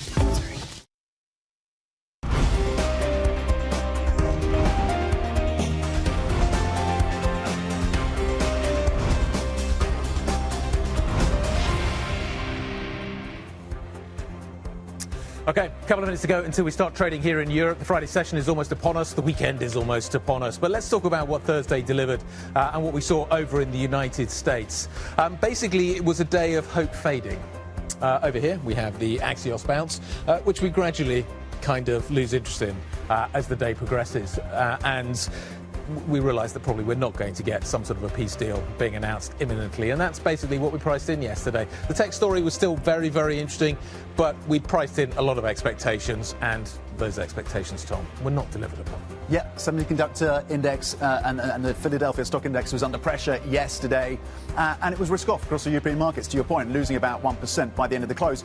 And that story continues today, and we've seen, of course, risk off the table ahead of the weekend with that conflict continuing in the Middle East. European futures then pointing low by 0.6%. FTSE 100 in focus for us, as are other UK assets, of course, on the politics of the UK and the votes coming through and the results, currently pointing low by 0.9%. DAX futures looking to drop 0.9 as well, looking to lose 212 points as things stand, Adam. Yes, British Airways owner IAG then flagging the profit hit that it expects from the war in its results overnight, but also talking, or early this morning, but also talking about the possibility of consolidation, and might it be selectively interested in buying some others, weaker players in that space. We'll watch the aviation sector, across the sector, in fact, with that in mind. Commerzbank in focus, cutting jobs, increasing targets. Are they too much of a stretch? What will the response from UniCredit be? All of that will be in the market this morning. Rheinmetall, that stock has been falling ahead of the market open as JP Morgan downgrades the defence player that Tom spent time talking to yesterday. That's where we are then, Guy. OK, here we go. Time for the equity markets to open. Time for the gilt market to open as well. We'll get to gilts in just a second as we watch the fallout from the local elections yesterday. FTSE 100 fairly flat right now. We are expecting it to be a little lower, but remember, you've got an oil price story to factor in to that narrative as well. How will IAG open this morning? Could be a very interesting trade to watch out for. The stock 600 is down by 0.3%, so we're expecting maybe a little bit of weakness on the continent. We are expecting a continuation of the afternoon sell-off we saw yesterday into the Friday morning session here in Europe. It's going to be interesting also to just kind of think about how you manage risk into a weekend. The CAC down by 0.7%. The IBEX is down by 0.7%. There's a few fairly significant stocks we need to get open in Germany. I think that will take a while. Tom, what do you got? Across your sectors, you're seeing a reversal of the themes that we had yesterday. Yesterday, you ended up with travel and leisure, the best performing sector, energy, the worst performing. Today, you're seeing energy is the best performing sector. It's currently flat, and that's on the back of slightly high oil prices, with Brent above $100 a barrel right now. Travel and leisure is the worst performing sector right now, currently down 1.4%, alongside insurance, which is also losing a similar amount. Banks also under pressure. Right now, every single sector is in negative territory in Europe. Energy, telecoms and basic resources showing a little bit more resilience than the likes of insurance, travel and leisure, banks, which are all seeing the biggest losses across your sectors, at least so far, Anna. Yeah, absolutely. Let's have a quick check on gilts then. We do see the gilt market opening up, and in fact we're seeing a bit of buying at the 10-year horizon at least, and those gilt yields coming down just a fraction, not even a basis point, so it's not a huge amount of movement. It seems to be across the curve, so we are seeing that being expressed across the curve. Not a huge amount of movement, but if anything, a bit of buying in the gilt market. It goes back to the question you were asking earlier, Guy. If you already knew this was going to be a really bad night for Labour, and maybe from a couple of pollsters, they've said maybe it's not as bad as it could have been, expectations may be very well managed into it, does that mean that actually net you are less worried about political risk, but very marginal, very small moves? They're very small moves, but it's interesting. The continental markets, European government bonds are on offer this morning. So you've got yields rising, but UK gilts are going down. So maybe that premium that the UK is charged over EGBs, maybe just being at the margin, eroded. And of course, we don't know the full story at all. No. We will spend the whole weekend watching the results coming in. Well, today, the results coming in, and then into the weekend. That plus whatever commentary we get from the cabinet members and also leaders on the left of the Labour Party. Interesting. The dollar's flat, but the pound is up about 0.2%. So we'll watch that as well at 1.35. Just checking on some of the individual names again. The airline space: Ryanair down 2.5%, Deutsche Lufthansa down 2.5%. As well. And then defence space, we've been speaking to the CEO there. Rheinmetall down 2.9%, and there's IAG as well, amongst the biggest. Oh, that is the biggest loser right now. Amongst the biggest losers, a drop of 5.5%. Very, very cautious, very concerned. It seems, going through from the executives there. Let's get a broader take on these markets then after another very choppy week for global equities. Fabiana Fedeli, Equities, Multi-Asset and Sustainability CIO over at M&G Investments, joins us around the desk this Friday. Fabiana, always great to get your insights. Is this another day where you take risk off the table ahead of the weekend? How are you feeling about what we've seen in the equity markets? How much confidence do you have in terms of the run-up that we've seen? Yes, there's some caution today, but broadly, those gains have come through once again, particularly for US stocks. Good morning, Tom. exactly what you said earlier. The stocks that won yesterday are losing today. It is totally impossible to invest and trade into these narratives. They're relentless, and they're changing and whipsawing day by day. So we actually are not trading into them. We are looking for opportunities when they come, when the market is particularly negative on some areas where fundamentals are positive. We've seen some areas that have been very exuberant that probably were warranting some profit taking. But literally trying to trade in the day-to-day narratives is completely impossible and probably not the best way to create performance. The earnings strength has been there, but increasingly we've been hearing from executives on the show and elsewhere that they are cautious about the back end of this year when it comes to supply chains, when it comes to inflation, when it comes to prices, and maybe a higher interest rate regime as well. How does that impact your allocation, how you think about the strategy into the back end of this year? Executives are right to be cautious. We believe that even if the war were to end today, we would be looking at oil prices probably north of $80, $90 per barrel, because you do need to replenish the inventories that are now completely depleted. So that does have an impact. And what we have been doing has been to be very much stocks focused, very selective, looking literally company by company to where the weaknesses were in terms of the supply chain, in terms of the impact of higher energy prices. And you'd be surprised, some companies actually have become very resilient. They've learned from the lessons of the past, and some others are more exposed. And so trying to make that exercise to keep your portfolio more resilient, that has really been the name of the game. Fabiana, good morning. So if you're looking for the medium-term themes, maybe, rather than trading the news headlines all the time, I mean, energy security is one that links to the news, but also has been a medium-term theme to watch, or long-term theme for many investors for a long time. Are you bringing is that looking even better now, or are there difficulties around a higher rates environment for that kind of sector? It is looking better, stronger. Actually, the three themes that we've talked about in the past, which are energy resiliency, including the expansion to more renewable sources, infrastructure, and innovation in general, obviously including AI. Those three themes look as strong as ever because there's going to be a lot of reconstruction needed. There's going to be a change of oil pipelines, of sources of energy. And the truth is, however, that some of the companies that are in this environment have very high debt levels. And that is, again, another exercise company by company that you have to do and try to understand those ones that will be weaker in a higher yield environment. Yes, and are you thinking about that higher yield environment as being long-lasting then, Fabiana? Because we have expectations for rate hikes in some parts of Europe, but uncertainty about how many of those actually come to pass. Meanwhile, we watch the long end of the US curve, for example. Lots of people asking, are we going to go back above 5%, and are we going to stay there? Is that in terms of your medium-term thinking about markets, is this something you're factoring in? We are, and we think the market has already factored in. What we don't believe the market has factored in is actually an impact on longer end demand.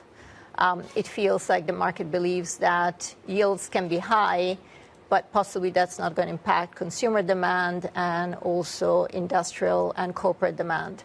And there we see the weak point. Did I hear you say at the beginning of the conversation it's time to take profits in some areas? It's always time to take profits in some areas. Where would you be taking profits right now? Exuberant areas. In exuberant areas, okay, yes. So what's exuberant? We took some profit out of technology. I mean, some of the stocks over the last month had gone up and, 1-2-fold. Yep. And that was probably warranted by strong fundamentals, but there is a point where the speed of those changes are excessive. If you remember, we've spoken about this in the past, that this market is becoming much faster than in the past, and pricing is not anymore a signal, can just be noise because of the level of retail participation and also technology that is in this market. And so taking advantage of those wide movements, I think actually would really help portfolios. So you don't think that some of these stocks don't have further to run? Like there seems to be a lot of momentum in the market at the moment, and you're saying, are you signalling that maybe that momentum is beginning to fade? What you're seeing in the market right now is a very large level of dispersion, where some stocks are doing incredibly well and some are doing very poorly. It's a very small amount doing well and quite a lot doing less well. And those that are doing poorly are not necessarily doing poorly on fundamentals, but more on sentiment. And so perhaps some of those ones that are doing well might have a little bit more to run, but there is so much more left on the table in those ones that are doing poorly that is worth to move some capital there. Okay. Fabiana, we're focused, of course, on UK assets today. We're not seeing, to Anna's point, we're not seeing a huge movement in gilt yields right now. 4.94 right now on the benchmark 10-year. The 2 years yielding 4.39, just shy of 4.40. You have a long position. You've taken a long position in 5-year gilts. What is the rationale for that? How comfortable are you with that trade right now? Well, first and foremost, I think what is happening today is sell the rumor and buy the fact. There was a lot already discounted in gilts, and that is one of the reasons why we bought into the space. There is significant concern about the fiscal policy and obviously the potential of yield rises. But as you, I think, spoke about earlier, actually gilts have underperformed most other bonds in the world. And I think that is possibly unwarranted. Okay. Thank you very much indeed for joining us this Friday. Always appreciate people coming and seeing us on a Friday. Fabiana Fideli, Equities, Multi-Assets and Sustainability CIO at M&G Investments. Thank you very much indeed. What does the Core 6 look like this morning? Let me show you some numbers. Tom was talking to Rheinmetall yesterday. That stock is under significant pressure this morning. I just want to double check that's not an XD, but I'll come back and look at the list. Anna's going to check for me. Which one was that? Rheinmetall. ASM. Good. Sorry? I think you're good. I think you're good. Well, not so good, actually. The stock's down quite hard. LVMH under a little bit of pressure. But as you can see, it's red across the screen this morning. So let's find out what else we're watching. Chloe Melly has more details.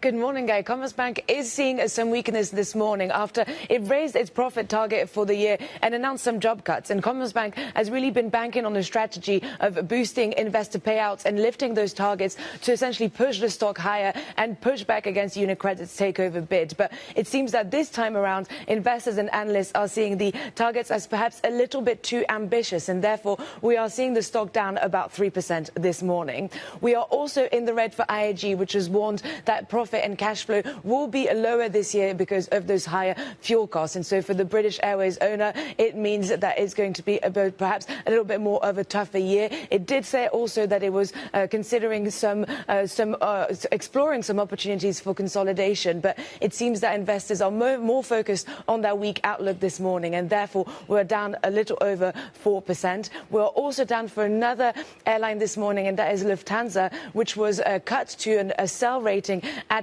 Barclays, and this follows on from what had been actually quite reassuring earnings a couple of days ago. But now we're seeing that reversal on the back of that downgrade, down about 2%. We are also in the red, a lot of red this morning for Rheinmetall, as guys was mentioning, after it was cut by JP Morgan analysts to a neutral rating, with analysts saying that this is a company that is finding it hard to grow as fast as it would like, and that some investors are actually worried about whether Rheinmetall has the right product portfolio. And so we are down on the back of that downgrade. And finally, let's end with one positive movement. We've got Bechtel, which is a company that makes office supplies and computers, has actually had quite strong earnings this morning, and therefore we are up a little over 2% for Bechtel this morning.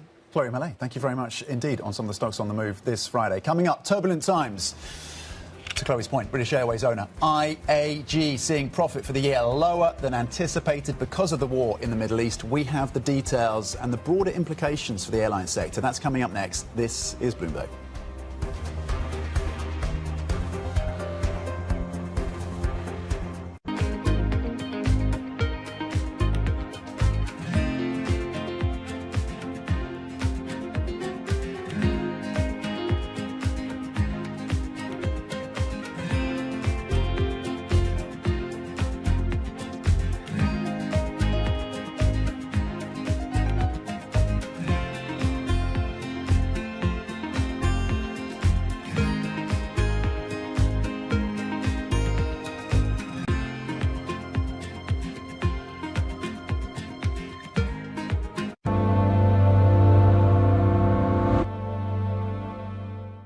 Welcome to the world of decentralized finance. Why is it that NFTs have not recovered in the same way that, say, Bitcoin has? Bloomberg is covering all things crypto. It's a pretty spectacular story. The people. This is the future. This is the 21st century economy. The transactions. It snapped up nearly $1 billion of Bitcoin. And the technology. We need to build a digital Fort Knox. That gives people financial freedom, and that's a wonderful thing. That's extraordinary. We ride the wave that is Bitcoin. Bloomberg Crypto, only on Bloomberg. Join me each week on Wall Street Week for stories of capitalism from business, markets, economics, tech, and climate. More than what you need to know, it's what you need to think about. Astonishing day for US technology. Shaping the region's technology ecosystem. Asia's biggest tech news and innovation. Middle East tensions are high. Both sides willing to go back to the battlefield. The narrative changes moment to moment. Is there a ceasefire? Is there not a ceasefire? Markets are up, markets are down. Count on Bloomberg for up-to-the-minute reporting. Breaking news this morning. Breaking news in the last few minutes. On-the-ground perspective. Talking to you from the bomb shelter. This White House still pushing. And the analysis you need to make informed decisions fast. Clearly, nothing is final until it's well and truly final. The really important question is whether we'll get second-round effects. Nobody covers geopolitics like Bloomberg. The trading day is about to start. And you're already looking for that edge. The opening trade brings you everything you need to know as markets open across Europe. I'm Guy Johnson. I'm Anna Edwards. And I'm Tom McKenzie. This is your opening trade. Only on Bloomberg. Know how the market day started. Find out how it finishes. Public markets to private markets. From the micro to the macro. Covering retail, entertainment, the business of sports. The supply chains, trade policy, how it all is impacting the U.S. equity market as we drive to the closing bell at 4 p.m. A holistic approach to covering financial markets. If it matters to your life, we're covering it. I'm Katie Greifeld. And I'm Romaine Bostic, and this is The Close. Live every weekday. Only on Bloomberg. Context changes everything. Bringing you up-to-the-minute global news whenever and wherever it happens. I'm Jemana Bersecci in Davos, Switzerland, and this is Bloomberg.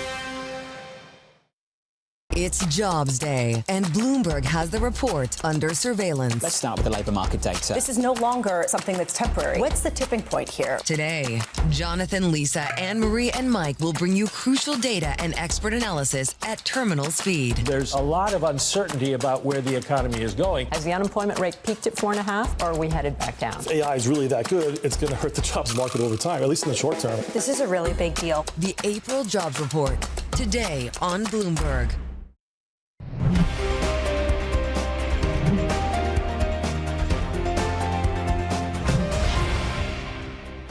Banking is about trust, and what we cannot allow, and also a regulator cannot allow, that a competitor and actually a large shareholder is destabilizing a competitor and talking the valuation down. And this is what has happened. And that is something where also we are very outspoken in going against it, because we live from the trust of our clients, and we have it, and we want to preserve it.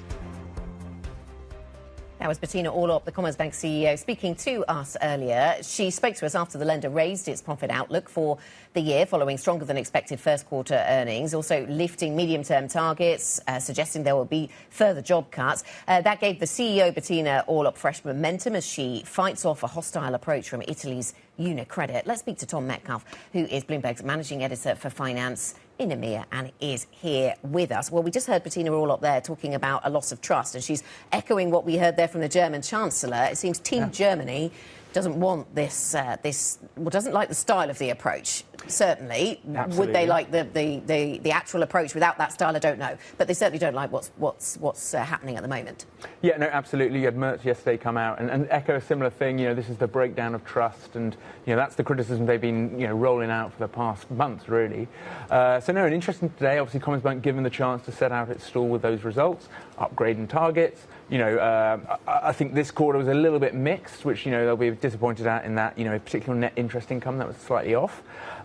So not kind of a clear rebuttal of, you know, Unicredit's position, but equally, you know, setting out their stall saying, hey, to their shareholders, you are better with us, and, you know, laying out all these targets and various changes that they think will basically make them impregnable. Do I have faith that she can deliver these numbers? As an investor, should I have faith? She told us that she was conservative. That's the target she's setting out. They're conservative. We can make these. Does the market believe? Well, yeah, and I think that's an interesting question, and also the difference there with UniCredit or Shell, who over the last few quarters has just been delivering time after time. I think what we're seeing from the analysts saying is, look, there is a little bit of scepticism how feasible it will be to achieve these things. ROT of 21%, right? That's a punchy number. So, and obviously, one good comparison you have with the UniCredit proposition is those job cuts. So Commerzbank saying, look, we'll cut 3,000 jobs. Yep. We'll obviously hire people in the innovation space, as they describe it, to sort of help implement AI. But then you look at what UniCredit is saying is something between 5,000 to 7,000, which Commerzbank come back and say, that is completely unrealistic. So, obviously time will tell, right? I think today probably just underlines the two sides so far apart. And I think if you're kind of in one camp, today won't move you to the other or vice versa. Tom, just remind us of how this sequence is going forward then. So the German government has, about a 12% stake in Commerzbank. UniCredit has a roughly 30% stake, a little under that.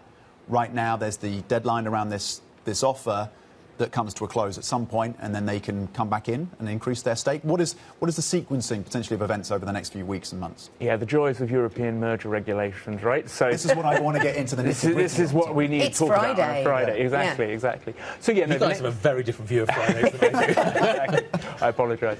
The next 4 weeks are going to be really interesting. That this offer. It's not the most tempting offer if you're an existing Commerzbank shareholder. It's under the share price. But basically what UniCredit are trying to do is just engineer that their stake goes above 30%, but critically doesn't kind of take them into the clarity of, they actually have effective control, because that then launches all sorts of, kind of capital requirements, a mandatory takeover. So it's a very delicate balancing act. And I think what Shell and UniCredit are trying to do is just stay in the picture, signal they're not going away, but basically keep all their options open. So what we might see over a few weeks is, might UniCredit, if they're not maybe seeing the uptake they need, doesn't need to be much, but maybe they don't even reach that sort of bar, they might maybe consider increasing their offer. But broadly speaking, to your question, there's probably not, in 4 weeks' time, a resolution to this. There is probably a kind of clarity of where the sides are, and then we continue for many more months, I'm sure, here in Berlin, here in Commerzbank, and here in Milan way in as well. I'll let you get on with your Friday. Thank you. Enjoy. Tom Metcalf, covering the banks for us once again. Thank you very much indeed. IAG shares are under a little bit of pressure this morning. This after the airline has warned that it will increase fares to mitigate the impact from soaring fuel prices, driven, of course, by the war in the Middle East. The British Airways Iberia owner says profit and free cash flow for the year will be lower than anticipated. That sounds like a warning to me. Joining us now, Benedict Campbell, Bloomberg's managing editor for space and aviation. Benny, I'm really interested here. Lufthansa and Air France KLM painted a much more positive picture. Why am I hearing a different story from Luis Gallego over at IAG? Well, the Lufthansa and Air France numbers weren't that much better. They had slightly lower sort of fuel bill projections, but overall, this is sort of a capstone to a pretty dismal quarter for the airline industry overall. We've heard from airlines in the US and over here in Europe, and they all say we're either not going to make our full year targets as previously predicted, or we're not going to tell you what they are because we just don't know at this point. So in some ways, IAG is very much in line here. And the other thing they're all saying is we need to somehow make up for these additional costs. You can cut costs internally. Air France, for instance, they said that we're going to travel less and we're going to find some other ways to cut some costs. But IAG actually coming out fairly robustly and saying we actually need to hike ticket prices. We hope to recoup at least 60% of the additional costs that we'll incur, so ticket prices will have to go up. But they also came out fairly robustly saying those numbers that we gave you just a couple of weeks ago before the war started, in terms of free cash flow, in terms of capex, in terms of profit, those you have to wave goodbye to. Benny, what about consolidation? Because there was that intriguing line that some other airlines have been kind of tapping on their door. Is that, do you expect, you've told us before that this is already a pretty tightly consolidated space in Europe at least. Does that dynamic change, do you think, on the back of what we're seeing across the sector right now? Well, it is a bit of a head-scratcher. So Gallego has built this airline and his predecessors into sort of one of the big three European groups alongside Air France and Lufthansa. And they have previously entertained consolidation. They tried to buy Air Europa. They were at one point interested in TAP. In Portugal, that's an asset that's on the market, but they pulled out of that. So it's a good question what really remains out there to buy. In Europe, there are companies like Finnair, there's companies like LOT in Poland, there's Wizz that people keep pointing at as a potentially sort of weak player in the market. Obviously, Gallego, the CEO of IG, wouldn't give us any names today, but he's sort of tantalizingly put out this idea that we might buy things out there, and airlines have actually approached us. So that's going to be sort of our next reporting target, as it were, to find out who exactly has approached them, who might be in a weak position. This is certainly the kind of market that will flush out and will separate the stronger and the weaker players. It's something we see over here. It's something we certainly see in the US. Remember, only a week ago, Spirit Airlines in the US went under, United saying they are interested in American Airlines. There's a lot of action in the market. So far, nobody's actually made a deal, but that's sort of the talk of the moment. OK, Benny, thanks very much. Benedict Kamel, Bloomberg's managing editor for space and aviation. We're hearing from the Press Association some lines from the Prime Minister, Keir Starmer, this in the wake of the local election, which has been a bad night for Labour in terms of the number of councillors they've lost. Keir Starmer saying he takes responsibility for Labour's tough local election result, adding, days like this don't weaken my resolve to deliver the change that I promised. I'm sure it was only a tail risk if it was a risk that people were acknowledging that he would step down. But if it was a tail risk, that seems to remove it. If he's going anywhere, it would seem he'd have to be challenged by someone in his party. And it's probably too soon to say whether that will happen. We've got a lot of counting still ahead. I think they'd have to have been really disastrous to him to go, you know what, I'm going to go. Yeah. I think it would have to been really bad to get him into that position. He is going to have to be challenged. The question is, who is he going to be challenged by? And does this make that challenge easier to enact? And at the moment, it doesn't look like it does. We're where we were. We knew this was going to be bad. Yeah. Like, we haven't got all the numbers. This is kind of where we are. Yeah, I don't think it changes very much. Is largely unchanged. Labour has lost control of 8 councils so far. Reform has gained more than 350 seats, but the majority of councils are yet to begin. And to your point, it's a question of how bad, and the Prime Minister coming out and at least try to draw a line around this speculation for now. But it's a long way to go until the general election. Yes, exactly. And if you're on the left of the party, do you want to move now? Do you want to wait? Yeah. Do you wait until other people are maybe MPs, thinking about the Mayor of Manchester? Let us talk about what's going on elsewhere and other risk events into the weekend. We've got payrolls. We've referenced it a little during the programme, but that is something that would, on an ordinary Friday, be, absolutely the market's focus. It is going to be a market focus, but there are others. We're building towards that meeting in China next week. Yeah, there's a lot going on. Geopolitics has overtaken the maybe economic agenda. But the US labour market, you look at the claims numbers week by week, they still look fairly solid. The whisper number is for 70K. That seems like a fairly robust number, considering we've taken down what we think the kind of standstill number is for the US labour market, given what we've seen with immigration. Yeah, with unemployment at 4.3% is the expectation. What are you doing this weekend? It's the weekend for you and me. Yes, not absolutely. For Tom. Oh, yeah, Tom's got another half hour because you've got the tech show. But if you are about to start your weekend, it is only 8:30 here in London, which is pretty early. Seems like a great time to start the weekend to me. What's Guy excited for the weekend? Got the Canadian Grand Prix. The Venice Biennale, no doubt. Generally. Oh, no, maybe the Venice Biennale. There we go. There's a left field thought. There's lots going on. It's a great weekend of sport coming up.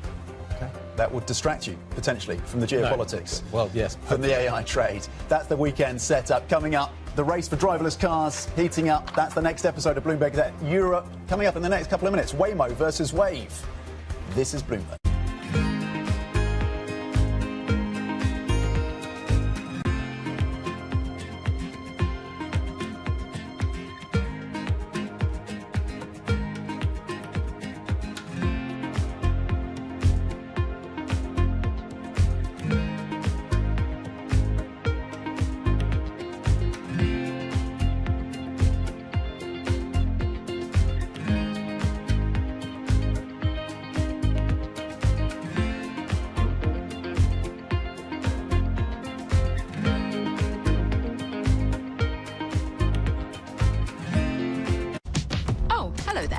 Just wanted to say, primer is back.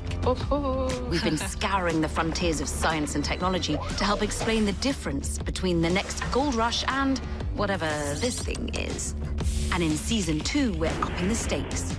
More danger. Now that is some high-grade uranium mineralization. We used to have a stable climate on this Earth. Right now, we do not. More science. We're pushing the envelope of technology in multiple directions. Software, hardware, chemistry, physics. The cable is, like, very cold. And more CEOs that can nail the photo shoot. Hundreds and hundreds of billions of dollars are at stake. While the problems are economic, the solutions are too. And yes, we will be talking about AI. There is a lot of humanoid hype out there. But our future doesn't run on hype. It runs on innovation. Watch season 2 on all these lovely channels. Good morning. This is Bloomberg Daybreak Europe. I'm Lizzie Burden in London, and these are the stories that set your agenda. Taking you from the U.S. market's close to the overnight session in Asia, we'll walk you through what you need to know to kickstart Europe's trading day.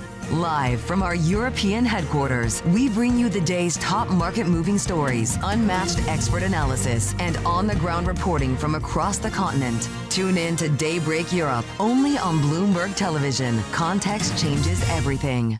At 9:30 a.m., the market tells you what it's really thinking. We beat the drum to the opening bell. With deep analysis of the forces driving the price action. Focusing investors on what really matters. Where the money flows, which markets are changing. Conversations with players shaping the narrative. Innovative growth companies gravitate to NASDAQ. It's not just like, let's buy the Mag 7 or AI. That's a really compelling story. This is where your trading day begins. And this is Open Interest. Only on Bloomberg. From the world of politics to the world of business, Joe Matthew and Kaylee Lines deliver news, insight, and analysis live 2 times a day, every trading day. Balance of Power at 1 and 5 Eastern, only on Bloomberg.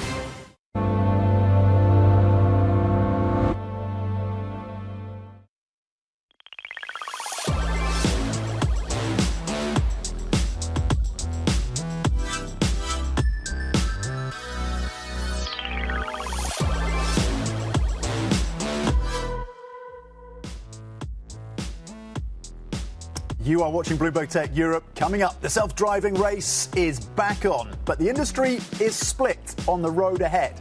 3 competing approaches, systems that use mapping and LiDAR, those that rely on end-to-end AI, and hybrid setups that combine both. Will it be winner take all, or is there space for multiple players? Wave versus Waymo, a David and Goliath battle of 2 visions fighting for the future of autonomous driving. Our tech stack focuses not just on the driver, but also ensuring that all of the plans the driver generates, it's GenAI, of course, so it generates plans, but you have to make sure that those plans that it generates are safe. Building an end-to-end AI system for driving requires a completely different approach, and this is something that we've spent the last decade building from the ground up. We speak to Srikant Tirumalai at Waymo and Alex Kendall at Wave and Stella Lee of BYD, plus 2 more companies rewriting the rules of self-driving. Welcome to Bloomberg Tech Europe. I'm Tom McKenzie. 2 companies then, 2 very different bets on autonomous driving. That's where we start today. Waymo is leading today. Wave AI is banking on what comes next. Waymo combining multiple sensors, LiDAR, radar, cameras, and detailed maps, and a step-by-step driving system. Wave AI, by the way, uses just cameras and a single AI model trained to drive from data. That means that Waymo is already on the road today, but needs maps and higher-cost hardware and rolls out city by city. Wave is still testing, but doesn't need maps and uses cheaper hardware and could therefore scale much faster. Both will launch in London later this year, going head-to-head. Waymo works now. Wave could work everywhere. The future may lie somewhere in between. So we begin with Wave, the UK-based company set to launch public road trials of fully autonomous vehicles in the UK this year in partnership with Uber. I spoke to founder and CEO Alex Kendall about why he believes Wave's approach will define the next era of autonomy. Building an end-to-end AI system for driving requires a completely different approach to thinking about safety, to thinking about infrastructure, simulation, data, even the embedded architecture you put on the car. And this is something that we've spent the last decade building from the ground up. And what we're really excited about now is that we've got, it feels like, the entire weight of the industry behind this. And it's really interesting because there are those different approaches to autonomous driving and partially autonomous driving. There's Waymo, which is more reliant, as you said, on mapping and on LiDAR and radar, as well as the sensors. And then there's Tesla with its own approach, which seems, at least from the outside, slightly closer to the approach that Wave AI is taking. And then there are the Chinese competitors as well, like Baidu and Pony AI, which may be arguably slightly closer to Waymo.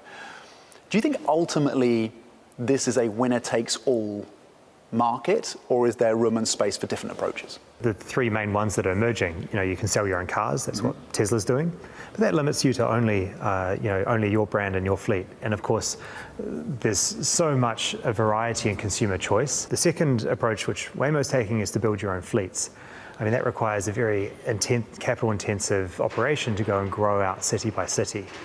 We've chosen a third business model, and that's to license this technology to fleets and manufacturers out there.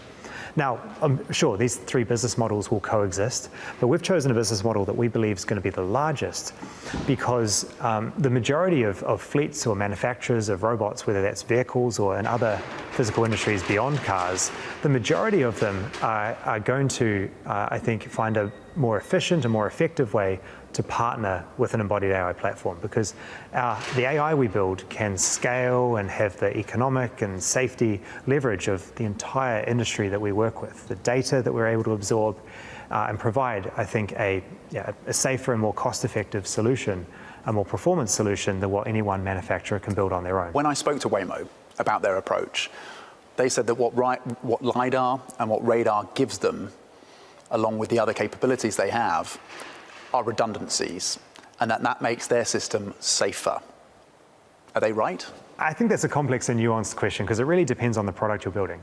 Some products will be better, maybe camera only, some radar, some LiDAR. It really depends. We believe that different sensor configurations are going to be beneficial for different products. Because we want to deploy autonomy in any vehicle anywhere, therefore we need to support them all. And that's the foundation model we've built. A physical AI model that can drive with camera-only systems, like some of these cars. Some of them have radar, or some of the products that we're building have LiDAR, and it really depends. But the key thing in all of these products is that it's built for scale. And your business approach is quite different to Tesla's business approach, but in terms of the technology, it seems, at least from the outside, that they're quite similar. What are the key technological differences between what you're offering and what Tesla's offering? Today, ourselves and Tesla have a similar benchmark in performance of safety, but we've built that with a fraction of the data and compute that we see in that solution. And now, as we scale up data and compute, as we start receiving data from large-scale consumer fleets from our partners around the world, we're going to scale up. Alex, you're a Kiwi running a global company out of London. Do you feel the weight of pressure of building a globally scalable, successful tech company out of the UK, out of Europe? Actually, sometimes I feel like there's a bit of a hold it close mentality, and what I want to be able to do is actually break out and build a global success story. I don't just want to be a success in the local market. I really think of Wave as a global company, and I want to compete and lead the frontier on a global setting. And going back to what motivates me, this is an adventure. This is the chance to push the frontier, both technically and now commercially. So I think it's a huge privilege to be where we are today and to have the opportunity to go do this.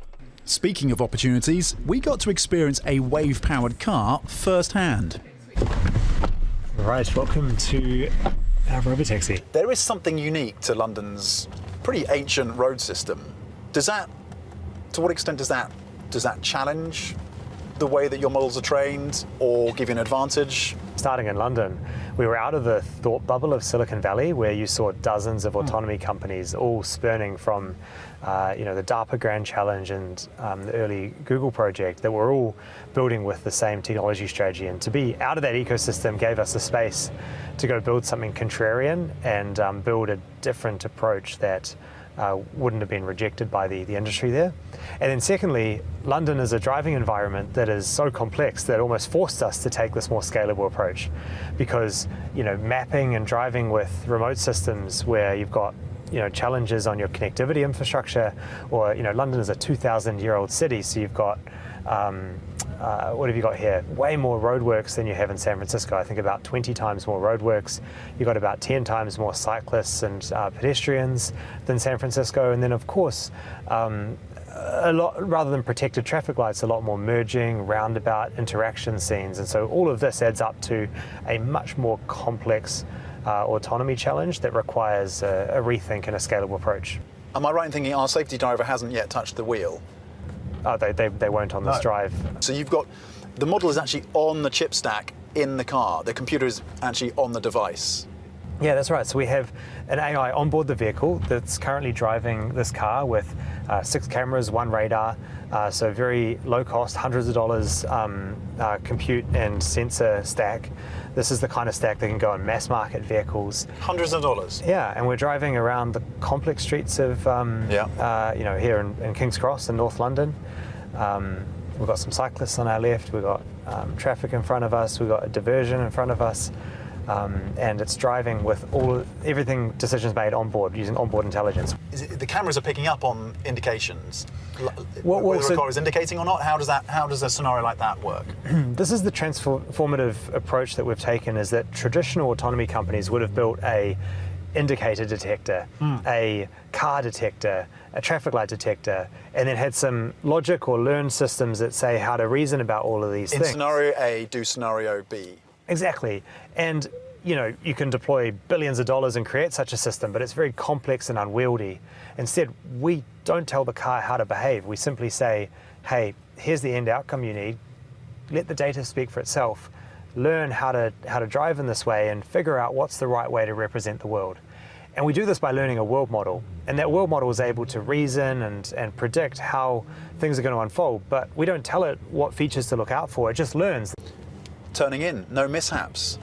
Very smooth. Here we go, back at wave. How's the drive? Fantastic. Yeah, very smooth. I felt this was an even more confident version to the version that I joined you in maybe 2 years ago, a year and a half ago. Good stuff. I mean, it just keeps getting better by orders of magnitude every year. Wave CEO Alex Kendall. Now the counterpoint then, Waymo and its full stack approach, a rules-based system using mapping, LiDAR, radar and cameras. A platform they claim is safer. I spoke to Srikant Tirumalai about how that approach is already delivering on the road. There is the obvious, which is the driver, the software that runs the car. But there are 2 other very important pieces of the tech stack. One, of course, is the simulator, which is this virtual environment where you can test the car before you deploy it on the roads. And then there's a critic, which is a piece of software that's able to detect suboptimal performance in the simulator or in the real world. Because then you can hone in on those suboptimalities and then improve the driver and then verify that those fixes have indeed worked in the simulator. So it's really the driver, the simulator, and the critic is that triad in our tech stack that allows us to scale. You have the full stack when it comes to autonomous vehicles. That's right. At Waymo. That's right. But some of your competitors are going for a very different approach, the brain-only approach, the end-to-end machine learning approach, without as much hardware, without necessarily those 3 different components. That's right. What gives you conviction that your approach, that the Waymo approach, ends up winning out? Our tech stack focuses not just on the driver, but also ensuring that all of the plans the driver generates, it's GenAI, of course, so it generates plans, but you have to make sure that those plans that it generates are safe. And so you need to build in safety checks in real time so you can make sure the driver is prioritizing safety. And so it's the driver, the simulator, and the critic, onboard components that prioritize safety, which is an onboard validation layer, an independent validation layer to ensure the driver does the right thing. And when you look at all of that, that's what it takes to drive. Because there will be some who say that Waymo is winning the present, but Wave AI, Tesla, maybe others end up winning the future.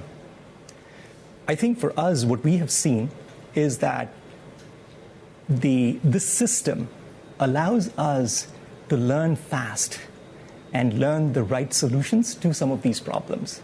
We talk about this Waymo flywheel inside the company, which is this continuous learning loop where we take all of the experience that we've gained and every additional mile of experience, whether it's on the real road or in simulator. And we take all of those learnings, we discover, we learn, we train our models, we simulate them, we validate it, then we deploy it, and then we collect more miles, which is more experience. And it's that continuous learning loop, that flywheel, right, that we build around these three crucial components that allows us to scale. Do you think ultimately the two approaches converge? Those pursuing the end-to-end machine learning approach end up putting some LiDAR, some radar onto their systems to have that backup when it comes to safety as you start to pare back some of the hardware to meet those cost differentials. Do the two systems start to converge at some point? I can't predict the future, but I think so, right? Because, in the end, we're all solving the same problem. We want to drive safely, and we want to have good solutions to the challenges that we face along the way. If Tesla cracks L4, fully autonomous, and then they ship across that fleet that they have, how much of a competitive challenge would that be? We're always looking at competitors, and Tesla is a formidable competitor. And so, I think competition is good, but if there is that breakthrough moment, we'll be right there with it. Okay, the Waymo approach, of course, being explained, and it is something of a David and Goliath. Head-to-head, this can be taking place here in London between Waymo and Wave AI. Coming up, from autonomous trucks to remotely driven cars, we're going to spotlight more of the novel tech being harnessed to improve mobility. We're going to hear from Vey CEO Thomas von der Oer and Einride's Rusba Charlie. Two very different approaches. That's coming up next. This is Bloomberg.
A cidade estava sitiada. Isso ao começo eu tremia, não sabia o que fazer. Foi a mais terrível que eu passei na minha vida. Eu temo, que o Brasil se torne, num futuro próximo, um narco-estado. Porque no final, tudo é dinheiro. People back home there, they are suffering. And someone is driving a Range Rover with their money. Where is my money? I think she's a scam up to now. It's some of the world's most desperate people who are getting ripped off. Repeat after me. I am a winner. I didn't know how big it was. I didn't really understand what I was getting myself into. If you tell me you have a vision of being $1 billion business, then you're going to have to do what it takes. And if you're not going to do that, everybody's going to suffer.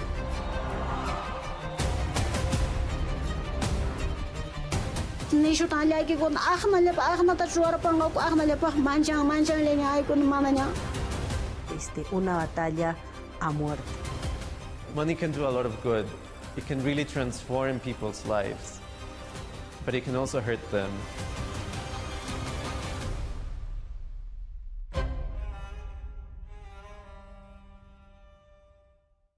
He key investors, top executives, global innovators. Join me for in-depth conversations with the biggest newsmakers on the day's top stories. Insight with Haslinda Ahmed, only on Bloomberg. U.S. jobs numbers are released. Bloomberg has the report under surveillance with crucial data and expert analysis at terminal speed. Nobody covers Jobs Day like Bloomberg.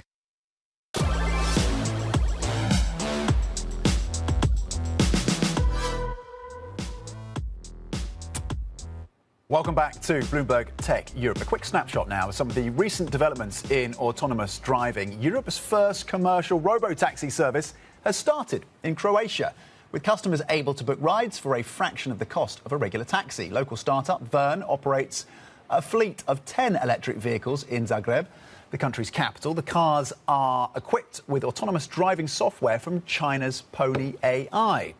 And Bloomberg understands China has paused new autonomous vehicle licenses following safety concerns in its robo-taxi sector.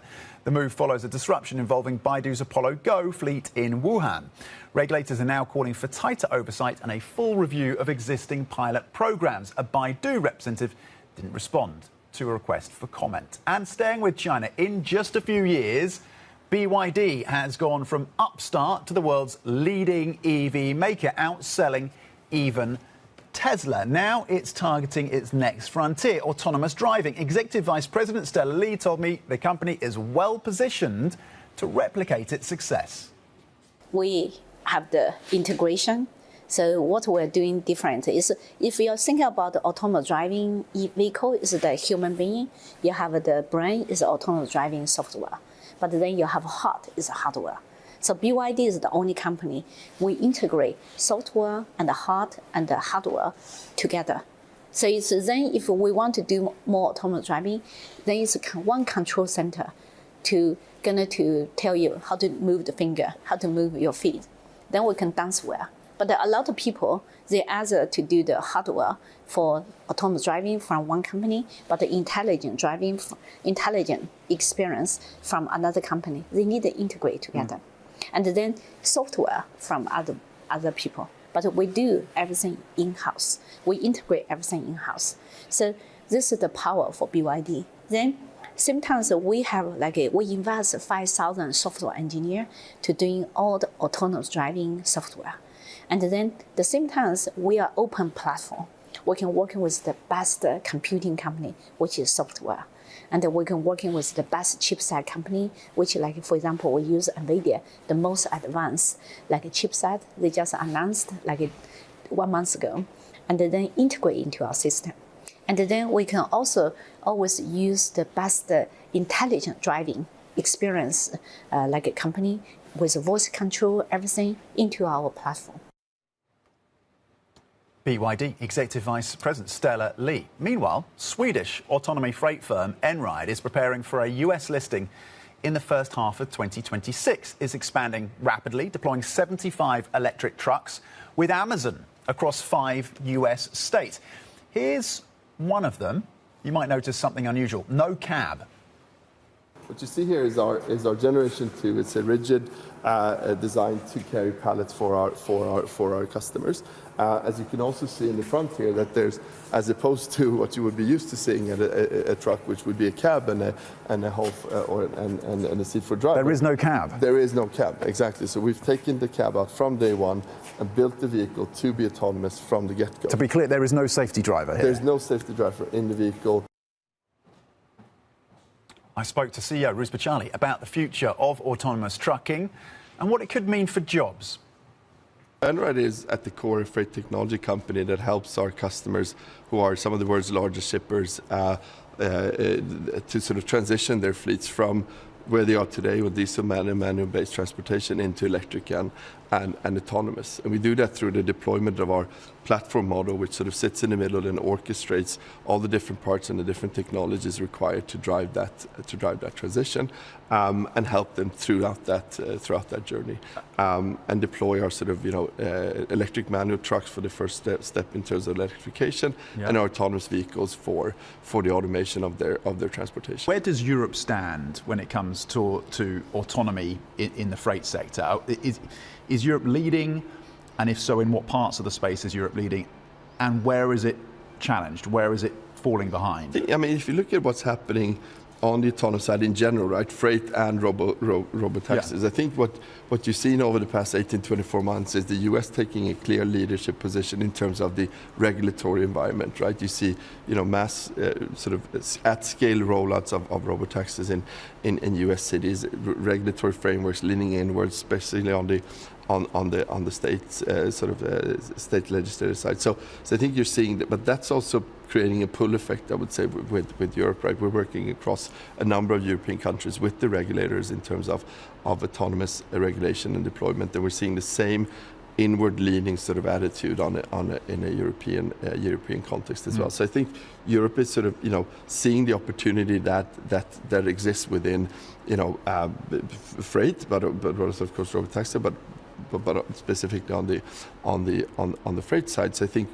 we'll see continued success and Europe sort of catching up to the US in terms of that regulatory environment.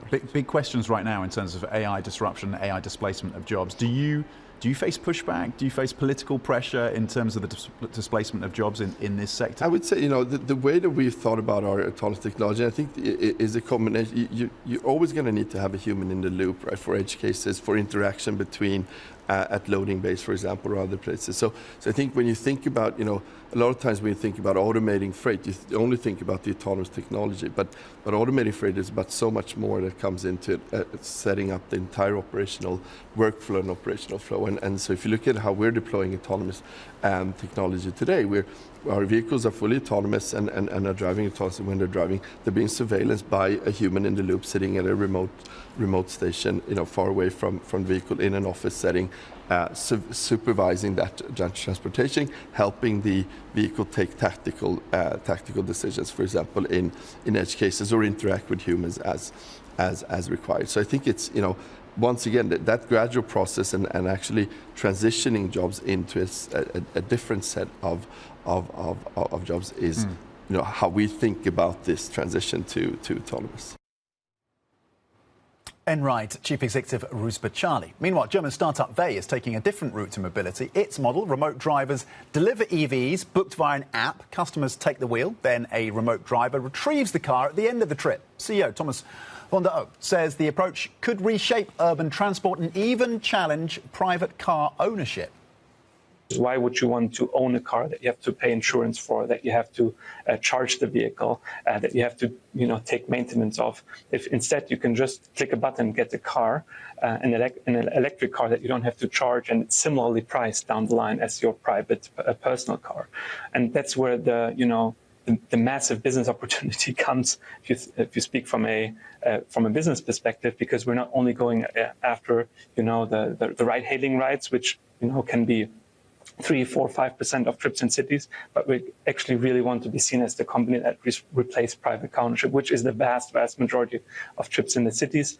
And hence, if you think about the market opportunity, we believe this to be approximately 10x the size of ride-hailing at full scale. Vey CEO Thomas van der Oe then on potentially replacing private car ownership with their model of autonomy. Now, don't miss the next episode of Bloomberg Tech Europe. It's going to air on June the 12th here on Bloomberg Television. You can also watch on the terminal on the YouTube platform as well, and of course on Bloomberg.com/video. That is it for Bloomberg Tech Europe. The Pulse is up next. This is Bloomberg.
Welcome to Bloomberg This Weekend. I'm David Gura. I'm Lisa Mateo. And I'm Christina Ruffini. We're tracking breaking news today from Wall Street to Washington.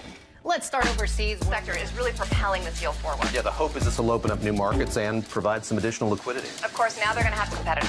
We got a big week coming up in politics. Earnings season is underway. We're going to get some key reports. Everything you need to know before the markets open on Monday. Introducing Bloomberg This Weekend, bringing a little Bloomberg into your weekend routine. Guys, buckle up. Bringing you up-to-the-minute political news whenever and wherever it happens. I'm Tyler Kendall in Washington, and this is Bloomberg. Middle East and Africa. Vibrant resources and high-yield investment opportunities abound. Join me on Horizons Middle East and Africa for the stories, newsmakers, and insight from this exciting region. Now weekdays, only on Bloomberg. Welcome to the world of decentralized finance. Why is it that NFTs have not recovered in the same way that, say, Bitcoin has? Bloomberg is covering all things crypto. It's a pretty spectacular story. The people. This is the future. This is the 21st century economy. The transactions. It snapped up nearly $1 billion of Bitcoin. And the technology. We need to build a digital Fort Knox. That gives people financial freedom, and that's a wonderful thing. That's extraordinary. We ride the wave that is Bitcoin. Bloomberg Crypto, only on Bloomberg. Good morning. This is Bloomberg Surveillance. Welcome back to the opening trade. Watch Bloomberg Tech. This is the Asia trade. This is Wall Street Week. Welcome to Balance of Power. You're watching Bloomberg Deals. Welcome to Bloomberg This Weekend. This is Bloomberg Television. Middle East tensions are high. Both sides willing to go back to the battlefield. The narrative changes moment to moment. Is there a ceasefire? Is there not a ceasefire? Markets are up, markets are down. Count on Bloomberg for up-to-the-minute reporting. Breaking news this morning. Breaking news in the last few minutes. On-the-ground perspective. Talking to you from the bomb shelter. This White House still pushing. And the analysis you need to make informed decisions fast. Clearly, nothing is final until it's well and truly final. The really important question is whether we'll get second-round effects. Nobody covers geopolitics like Bloomberg.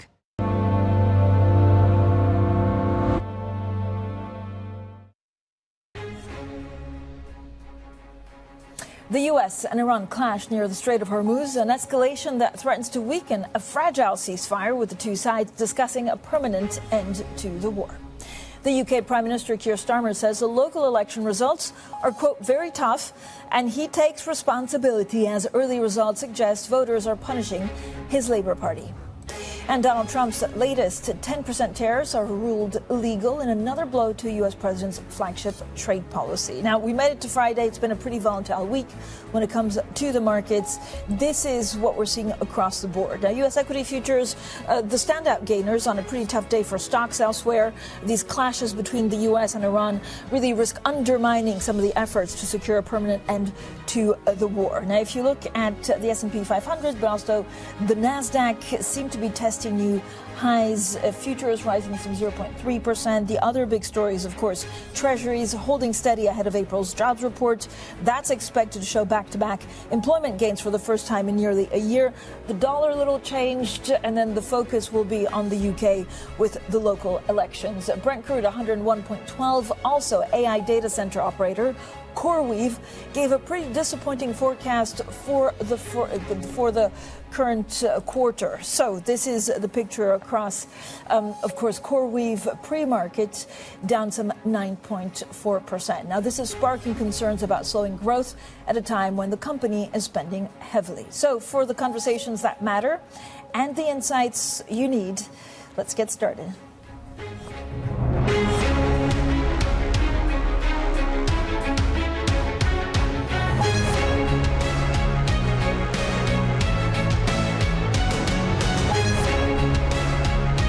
Newsmakers and market movers. This is The Pulse with Francine Lacqua. Well, good morning, everyone, and welcome to The Pulse. I'm Francine Lacqua here in London. Now, it's a pretty huge day for the UK Prime Minister Keir Starmer. Early elections or early results in the local election show that voters are punishing his Labour Party. Well, Rosa Prince from Bloomberg Opinion is here. We've also had a record-breaking equity rally this week We discuss in just a moment with Christian Muller-Gleesman from Goldman Sachs. But first, the U.S. and Iran exchanged fire in the Persian Gulf in an escalation that threatens to fracture a fragile ceasefire. American forces hit Iranian military targets after Iran fired on 3 Navy destroyers sailing in the Strait of Hormuz. In a social media post, President Trump warned of violent escalation if Iran refuses to sign a peace deal. Despite the skirmish, Trump maintains that a fragile ceasefire is still in effect as he awaits Tehran's response. They trifled with us today. We blew them away. They trifled. I call that a trifle. I'll let you know when there's no ceasefire. You won't have to know. If there's no ceasefire, you're not going to have to know. You're just going to have to look at one big glow coming out of Iran. And they better sign their agreement fast. Now, for more, we're also joined by Stuart Livingston-Wallace, our executive editor for Middle East, North Africa, and Russia. Stuart, thank you for joining us. So this is another test of the ceasefire overnight on the Strait. What exactly happened? Yeah, so good morning. Well, I mean, it's in the same vein as what we've seen over the last several weeks since the ceasefire was announced, which is what both sides would sort of call low-level fighting. So typically it's attacks on ships. There's drones and missiles go along. And really what's happening here is both sides trying to maintain this double blockade of Hormuz, simultaneously both sides trying to get ships through. So what we saw last night was attacks on 3 US destroyers going through, and in retaliation for that, or to deal with that, the US attacked some Iranian military sites onshore. But as I say, it seems to be in the same vein as what we've seen before. The ceasefire broadly seems to be holding, although, definition of a ceasefire is being stretched rather with the action that we've seen. But in terms of the reaction to that, look at the oil market, we're up 1%, which is not a big move in the context of the last several weeks. So broadly, the market seems to be taking that line that the ceasefire holds for now. Stuart, what about the memorandum of understanding, this one page? I mean, what hopes are there for a real breakthrough? It depends who you talk to, but broadly speaking, we're expecting some sort of a response from Iran to that today. It may be in the same vein as the previous iterations of this that we've seen, which is the response will be yes, but the key here will be 2 things. Number one, Hormuz, how quickly can that be reopened? And to what extent Iran is prepared to cede its blockade and allow ships to go through again. You might say the same for the US side. Secondly, its appetite to discuss the nuclear file. What we had about a week ago was a statement from the Supreme Leader, that is the new Supreme Leader, saying that nuclear, or at least the right to enrich uranium for Iran was a real red line. It was a matter of national priority. So we'll see exactly what comes out. There's no hard deadline here in terms of response. Maybe it comes today, maybe it doesn't. We'll have to see what it takes. But in terms of, again, what prediction markets are saying, if you look at Polymarket this morning, I think the odds of them expecting some final peace deal this month is something around the 30% mark, which is better than it was a week ago. So there's increasing optimism, but I don't think there's great expectations that you're going to come to a comprehensive deal, at least in the month of May. Stuart, thank you so much. As ever, Stuart Livingston-Wallace, our executive editor for Middle East, North Africa, and Russia. Now, for more on how the war in Iran is impacting inflation and rates, I'm joined by Christian Muller-Gleesman, head of asset allocation research at Goldman Sachs. Christian, as always, thank you for joining us. I want to talk about everything. It's oil, it's the Strait of Hormuz, it's also tariffs, and harking back to Liberation Day. Are the markets just overly optimistic? Yeah, it's a big discussion we currently have, this gap between equities on the one hand and rates and energy prices. I think certainly equities are back at all-time highs, whereas rates and energy prices, they're still kind of reflecting the lingering conflict. I think there are multiple drivers at work here. First of all, earnings so far have been remarkably strong. Corporate sector has been doing well. And most importantly, the equity rally is incredibly narrow. It's a real momentum-driven rally, like momentum stocks, which also is quite scary in that regard, because we know there can be sharp reversals. But I think it has meant that the equity market can decouple, coupled with the fact that a lot of investors have tried to look through the conflict because the twists and turns are so difficult. But we're quite worried that the discount rate of the cash flows might actually move if we don't see a resolution of the conflict. And it can move in 2 ways. Either rates push up And we've seen the longer dated yields in the US go above 5%. There's all kinds of worries that continue to push up bond yields. And a lot of these momentum stocks, they're quite long duration. They're tech. So there could be a bit of a tension there. And the other one is, of course, that the risk premium so far has been remarkably anchored, both credit spreads and equity risk premium. So if there's any sign that the conflict lasts and impacts growth in a more sustainable way, that also isn't discounted. Is there a belief in the market that actually President Trump won't let it come to that? Because it's unclear, frankly, diplomatically, how this, significantly de-escalates. Yeah, no, I think there is this kind of problem that the baseline is still okay. And the tails are quite large in both directions, not just in the direction that it gets worse, but also in the direction it gets much better. Because if you get sanctions relief, if there's a buildup of inventories in the Middle East that could be released, you could actually get oil prices down much faster. So from that perspective, a lot of the clients we speak to do very little in terms of taking a view on that conflict if President Trump will resolve it, but they rather try to do tweaks and twists to the portfolio and focus on diversification. And I think that looks a bit like they're betting on the conflict getting better, but to some extent it's just not taking a view on it.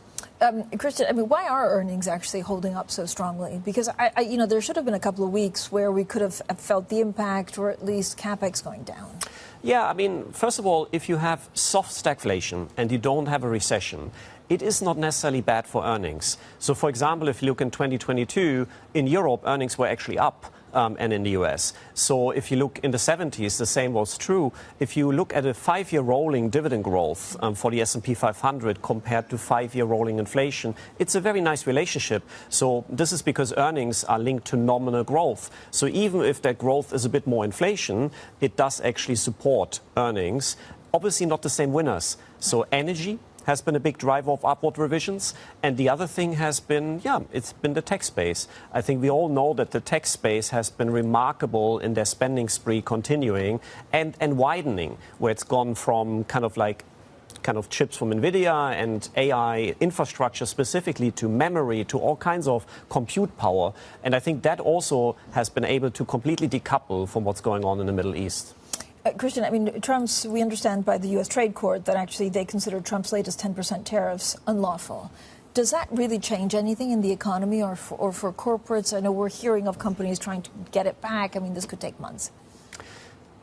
Very difficult. At the margins? At the margins, it's probably impacting specific companies and sectors here and there. From a broad picture perspective on asset classes and markets, I think it's a relatively small impact. And it's again like a geopolitical topic where I think a lot of investors are probably impacts until we have the end game.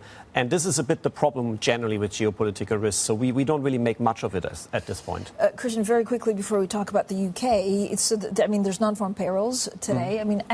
Over the Fed, but also the Bank of England, ECB, are we going to have an unemployment problem at some point if the war in the Middle East continues?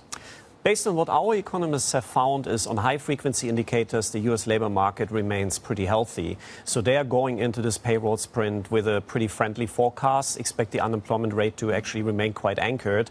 And the break-even rate is much lower, as you know. So you don't need that many jobs created in order to keep the unemployment rate stable. So from that perspective, we actually expect a pretty friendly print at this point. But medium term, both the stagflationary concerns coupled with the AI job apocalypse, I think that might still come back. Okay, Christian, keep that thought because today counting is underway in the UK local elections with early results showing sweeping gains for Nigel Farage's Reform UK. Let's bring in Rosa Prince, Bloomberg opinion columnist. Rosa, thank you so much for joining us. So counting is still underway. The political landscape has changed. We've gone from 3 parties to 5.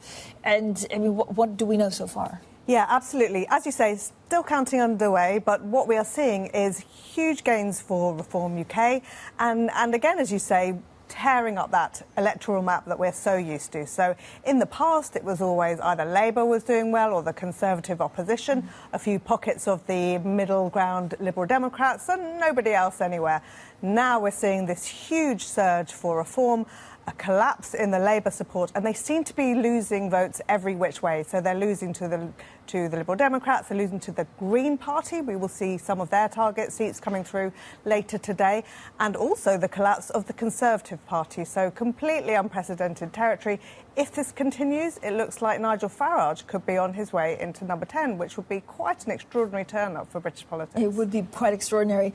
Rosa, I mean, first of all, why is Keir Starmer so unpopular? And can he actually hang on, or will Labour replace him? That's a great question. I mean, I think one of the things that was really felt at the last general election in 2024 was that voters want change. And I think what people were hearing on the doorsteps was that Labour has been too slow to deliver that. Now, Labour would say we were dealt a really bad hand, things have only got worse, given things like the war in Iran. I would say that there have also been some big missteps. For example, the failure to carry through those welfare reforms, lots of silly own goals, such as the scandal over Keir Starmer receiving donations, like the scandal over Peter Mandelson. Going forward, the Prime Minister is clearly in trouble. There is even talk this weekend there might be a leadership challenge. My own bet would be that that doesn't come quite now, but I think the party is having conversations about who can follow him, and perhaps one thing they might do, there's a lot of talk in Westminster about asking him to kind of set out a timetable for his departure, and that would give those rival candidates some time to think about what they would do and how they would do things differently. Christian, I mean, it's just been, thank you, Rose. I mean, we'll talk a little bit more about fiscal spending because this is what the market is worrying about. It's just been a really hard week for the UK. If you look at the 30-year yield, it was the highest in 1998. And again, you know, this is a small open economy, extremely dependent on energy prices. And then you don't know if Keir Starmer survives or if we have someone who's much more fiscally loose. Yeah, I think you're right. And every time we speak to investors about their biggest medium-term concerns, it's a lot about fiscal deficits, a lot about fiscal spending. And the market increasingly worries about, like, the next wave of fiscal spending, because a lot is on the table right now. We have high fiscal deficit in the US, in the UK.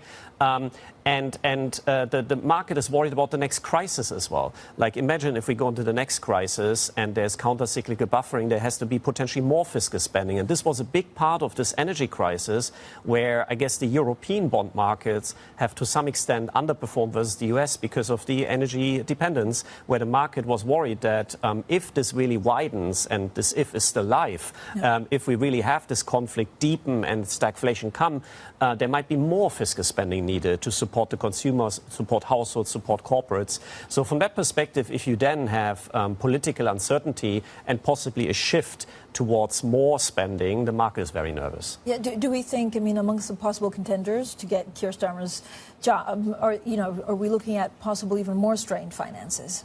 Yeah, well, the thing that we are seeing is that although Labour have lost some votes to the right-wing Reform Party, more of their loss is going to the Greens on the left.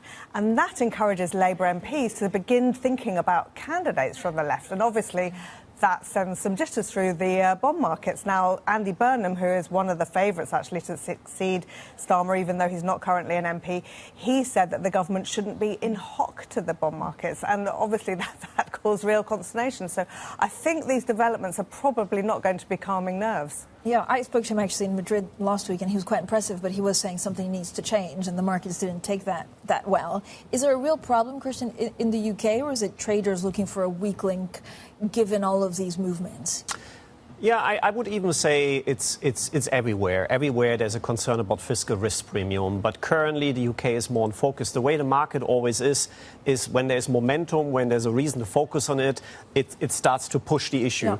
And if you do have an election, it's something that creates focus. It attracts attention from fast money investors, hedge funds, to kind of push the issue and see where it goes. So in the US right now, the market has somewhat relaxed a bit because there's also an expectation of the Fed cutting rates, which impacts the fiscal deficit. So that we don't have in the UK. I think we're not talking about cuts, we're talking about hikes. So that's why maybe the UK is more in focus. Yeah, we were talking about cuts only like 9 weeks ago. So there's quite a big shift for, well, mortgage holders and, of course, bond holders. Thank you both for joining us. Christian Miller-Gleesman, Head of Asset Allocation Research at Goldman Sachs, and our very own Rosa Prince, Bloomberg opinion columnist focused on the UK. Now, coming up, we'll talk to Laurel Rapp, the U.S. and North America program Program Director at Chatham House, as President Trump gears up to meet Xi Jinping despite China's unease. We'll have more details next, and this is Bloomberg.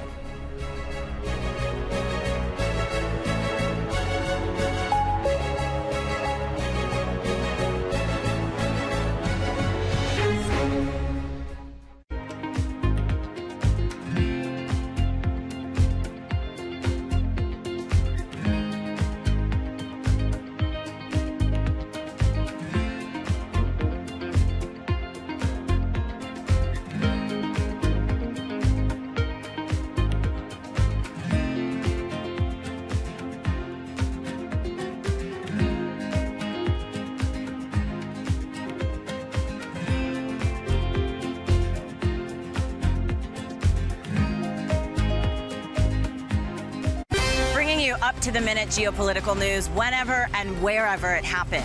I'm Jennifer Zabasaja in the Lesotho Highlands, and this is Bloomberg. Know how the market day started. Find out how it finishes. Public markets to private markets. From the micro to the macro. Covering retail, entertainment, the business of sports. The supply chains, trade policy, how it all is impacting the U.S. equity market as we drive to the closing bell at 4 p.m. A holistic approach to covering financial markets. If it matters to your life, we're covering it. I'm Katie Greifeld. And I'm Romaine Bostic, and this is The Close. Live every weekday. Only on Bloomberg. Context changes everything. Good morning. This is Bloomberg Daybreak Europe. I'm Lizzie Burden in London, and these are the stories that set your agenda. Taking you from the U.S. market's close to the overnight session in Asia, we'll walk you through what you need to know to kickstart Europe's trading day. Live from our European headquarters, we bring you the day's top market-moving stories, unmatched expert analysis, and on-the-ground reporting from across the continent. Tune in to Daybreak Europe, only on Bloomberg Television. Context changes everything. When news breaks, a redhead across the Bloomberg terminal. Bloomberg has you covered. Trump's global tariffs are struck down by the U.S. Supreme Court. For all the context and clarity you need. There's going to be now tons of tariff headlines until midterm elections. Hear it first on Bloomberg.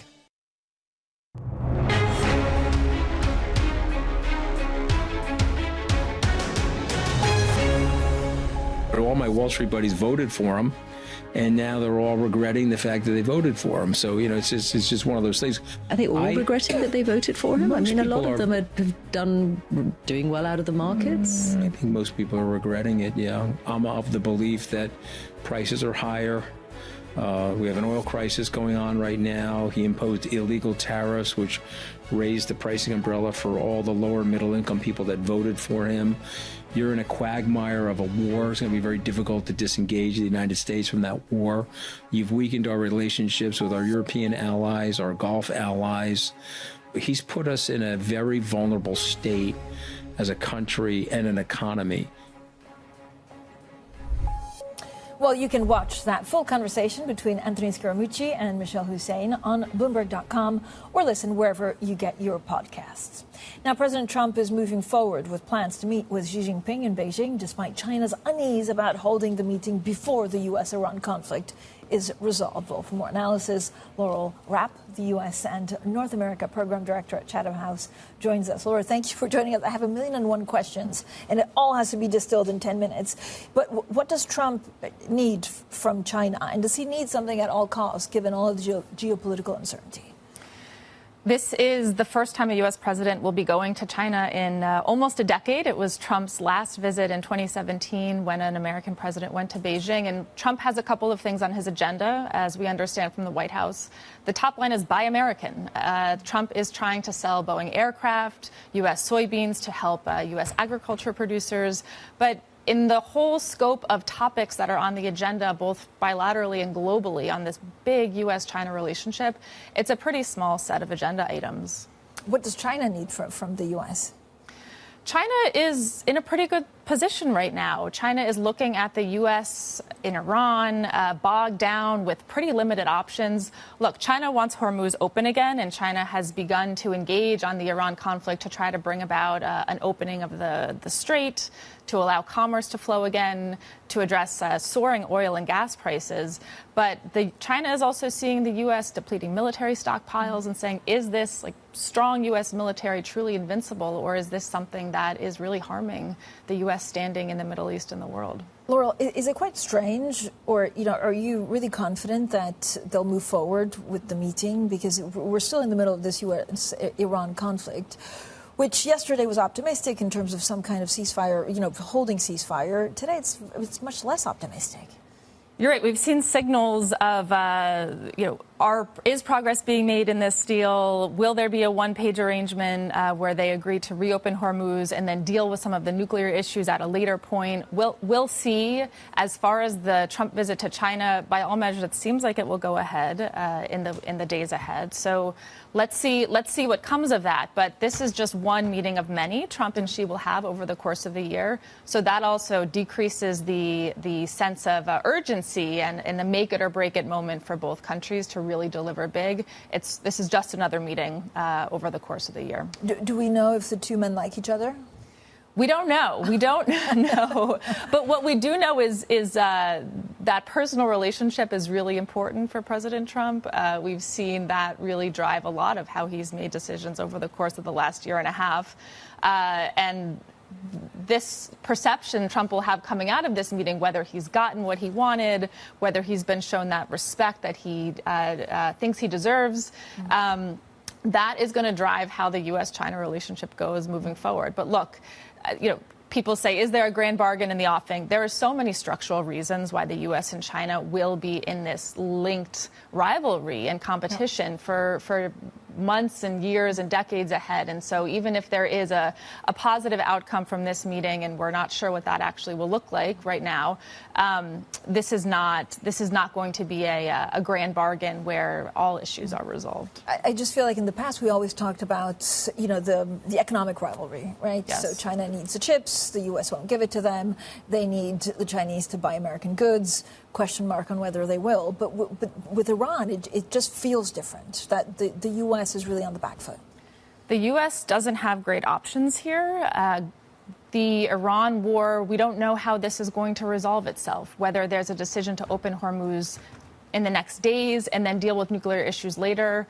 Iran's always been a huge conundrum for the U.S. and for the international community, the U.K. and Europe alike.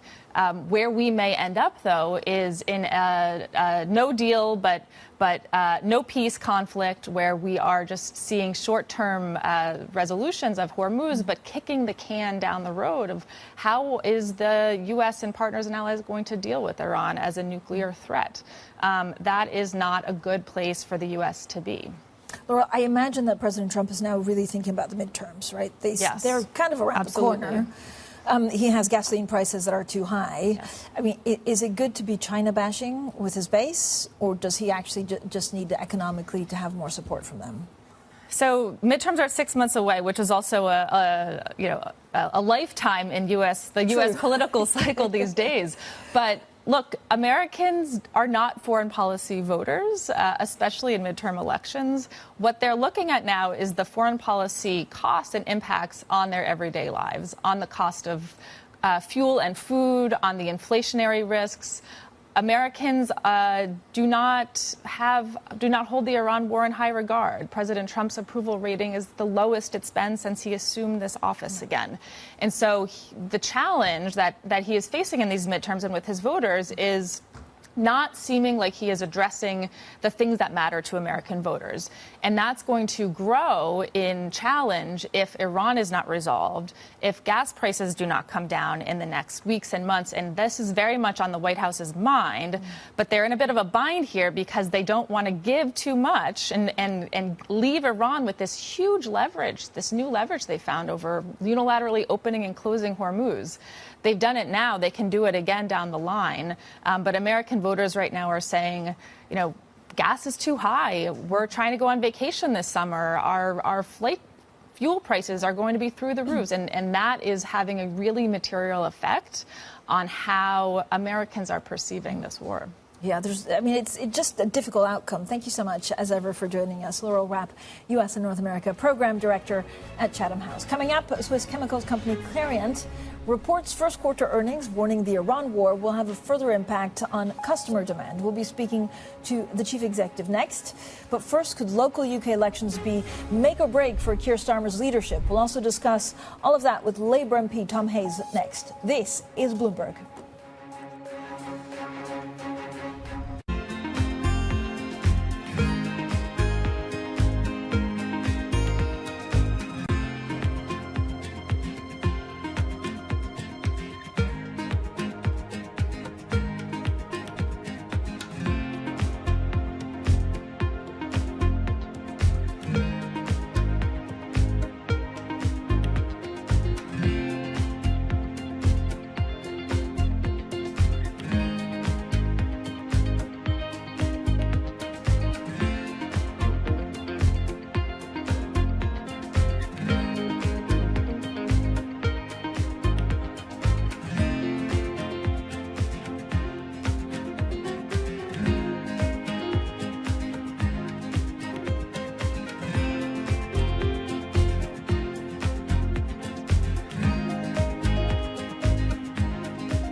At 9:30 a.m., the market tells you what it's really thinking. We beat the drum to the opening bell. With deep analysis of the forces driving the price action. Focusing investors on what really matters. Where the money flows, which markets are changing. Conversations with players shaping the narrative. Innovative growth companies gravitate to NASDAQ. It's not just like, let's buy the Mag 7 or AI. That's a really compelling story. This is where your trading day begins. And this is Open Interest. Only on Bloomberg. At a time when policy in Washington is driving Wall Street, we draw a distinction between the rhetoric and the action, bringing you market-moving guests and original reporting. This is Bloomberg Surveillance. Get your fixed income fix. Watch Bloomberg Real Yield around the world right here on Bloomberg. Context changes everything.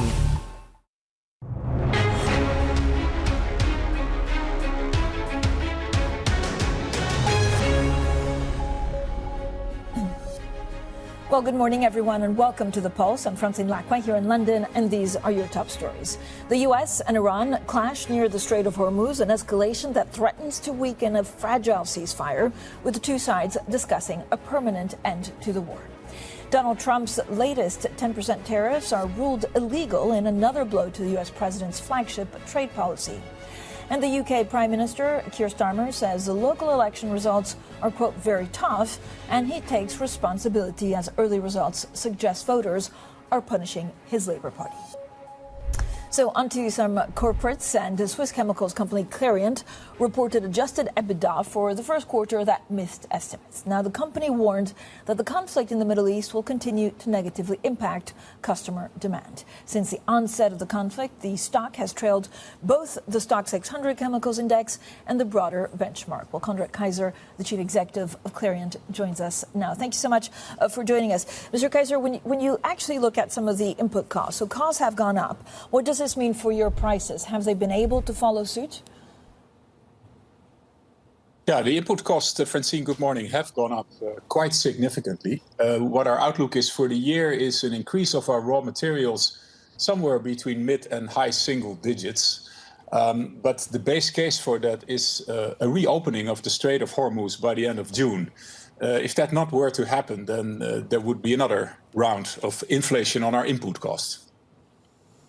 I mean, of course, diplomatically, we don't know what happens, right, in Hormuz. But if you have this, like, stop and start, so some trade going through and then some tankers stopped, I mean, do you worry that it's just going to be much more difficult to hit your guidance, but also to guide the markets to what happens next?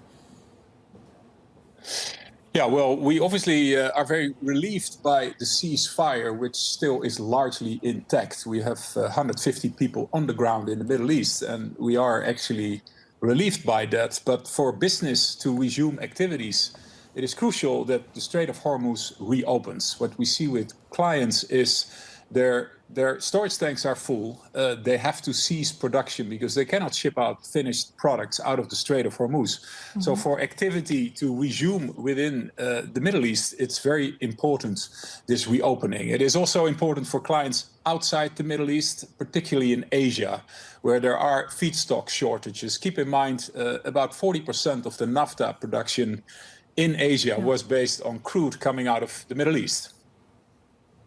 So give me a sense of, what this actually means. Have you seen softer demand for your products? Have clients said, look, let's postpone this project until I have a better clarity on what's going on? Yeah, overall, what we see is still solid demand, with the exception of our catalyst business, which is directly impacted.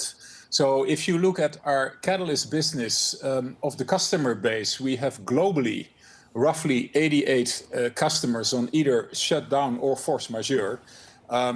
More than half of these, by the way, are outside the Middle East. Customers in the Middle East on force majeure or shutdown because they cannot ship their finished products out. Sometimes also because they're constrained because of lack of feedstock. There are damages to the infrastructure. Customers outside the Middle East, more than half of the force majeures outside the Middle East, very much based on shortages in feedstock supply. So for all of this to be resolved, we need a reopening of the Strait of Hormuz, and then we actually expect a recovery scenario for the second half of this year. Can you give us an idea of, for example, shipping and logistics? Like, how much have these costs increased compared to raw materials? Yeah, shipping and logistics costs have increased primarily because of higher oil and gas costs. But actually, they haven't increased yet because of shortages. It's interesting, if you look at shipping rates, the demand for shipping is actually slightly down globally. So we haven't seen shortages yet. Now, if we see a reopening of the Strait of Hormuz, there might be tightness also in logistics available capacity coming to us in the second half of this year. You're also a leading manufacturer, for example, of catalysts used to produce ammonia. Has this been impacted significantly? Yeah, if you look specifically at our catalyst business, we do supply into the Middle East, into these markets. What I think is important to note is the Strait of Hormuz is shipping 1/5 of global crude and liquid gas. It's actually also shipping 15% of global base chemicals and petrochemical production. And when I say base chemicals, I'm talking about items like ammonia, items like methanol. When I'm talking about petrochemicals, I'm talking about items like ethylene, propylene. So what happens is actually that capacity is taken out of the market. On a positive note, we see increased utilization rates in Europe, in the US, because this supply that's been taken out of the market needs to be compensated elsewhere. So we see actually strong run rates in Europe, in the US, in regions where feedstock is available. Thank you so much for your time. That was the Clariant chief executive, of course, on the back of earnings, Conrad Kaiser. Now, the UK Prime Minister Keir Starmer says he has no plans to step aside despite early results in local elections showing sweeping gains for Nigel Farage's populist Reform UK. Well, joining us now is Tom Hayes. He's Labour Member of Parliament for Bournemouth East and Southern England. Thank you, sir, for joining us. First of all, what's your reaction to the election yesterday? Well, good morning. Clearly, this is a difficult set of results for the Labour government. I want to thank everybody who voted. I want to pay particular thanks to our Labour candidates and everybody who voted Labour.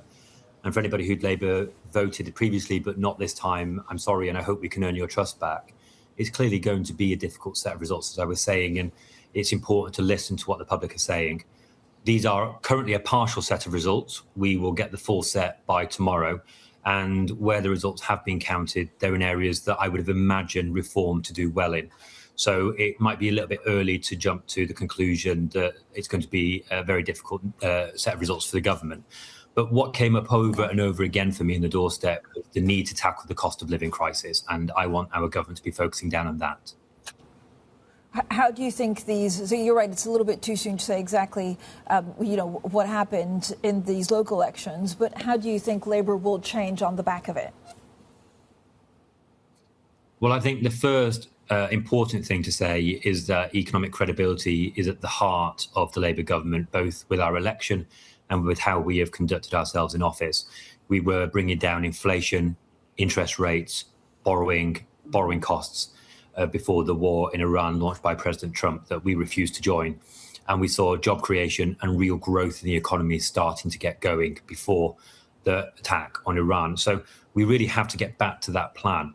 Rachel Reeves, as Chancellor, has got the confidence of the market and the Parliamentary Labour Party, and she is working closely with us to make sure that we're able to both implement the progressive policies that our country voted for, whether it is the reduction of NHS waiting lists and putting more police in the streets and lifting children out of poverty, while also creating an environment within which investment can flow freely and where our relationship with the European Union can be reset to grow our trade and lower our trade barriers. Why do you think our Prime Minister is so unpopular? Well, on the doorstep yesterday, as I said, the time and time again, the conversations that I was having was about the cost of living crisis. That was the dominant conversation. People have been on this roller coaster now for several years. And with the election in 2024 of a Labour government, they wanted to see change. We were starting to see that change before the war in Iran. And we have to get back to our plan, which involves reopening the Straits of Hormuz and narrowing the economic harms that will come our way from that war. But it is also about continuing to create an environment which is friendly and open to investment, job creation, and starting businesses, and that's exactly what we will do. There's no getting away from the fact that the country has spoken in these results so far, and they have said that they want to see further change and progress from the Labour government. And Keir Starmer leading that change is really important. On the world stage, he's respected for the role that he's playing in trying to bring wars to a close. But Tom Hayes, what does it mean for example, fiscal loosening? Does there need to be more spending, even if the markets are not happy?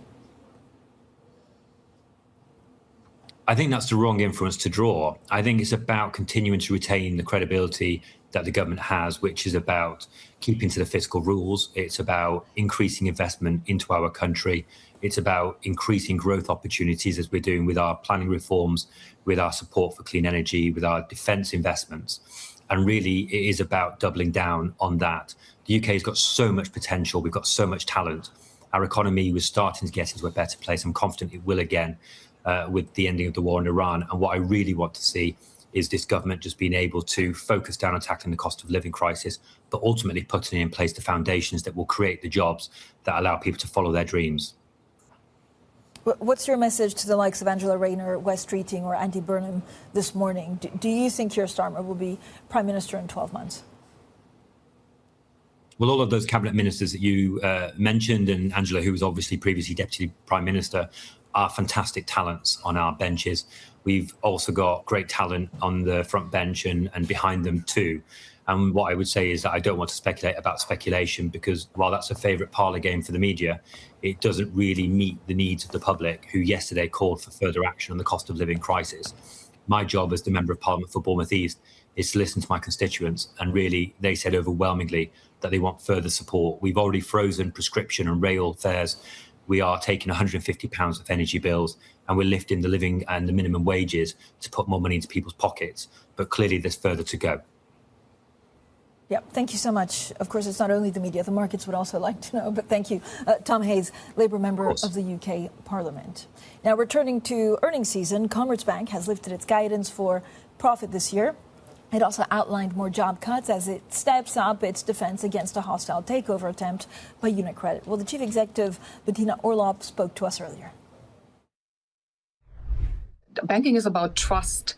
And what we cannot allow, and also a regulator cannot allow, that a competitor and actually a large shareholder is destabilizing a competitor and talking the valuation down. And this is what has happened. And that is something where also we are very outspoken in going against it, because we live from the trust of our clients and we have it and we want to preserve it. Well, that was Bettina Orlopp, Commerzbank's chief executive officer, speaking to Bloomberg. Now, Jeffrey Gundlach, the double line chief executive, has highlighted the risks and potential domino effects in the private credit market. He spoke exclusively to Bloomberg on how the sector is facing an elimination of trust. I think the mechanism is already underway, and the mechanism is a decline or elimination of trust, because there's been so much reporting that is questionable in terms of the underlying activity. Well, that was Jeffrey Gundlach, the double line chief executive. Now, Bloomberg Originals shows how AI is exposing hidden risks that are scaring off some investors, pointing to a possible reckoning for the $1.8 trillion market. Now, their latest documentary, Why Private Credit is Facing Its Biggest Test Yet, it is available to watch now. Of course, you can find it on our social media channels, but also on our website. We have some great documentary. I also urge everyone actually to go into Bloomberg Originals and look at some of the episodes on YouTube. Coming up, Bloomberg has learned that U.S. prosecutors suspect a Thai company of smuggling billions of dollars of restricted NVIDIA AI chips to China. We'll bring you more in our scoop next, and this is Bloomberg.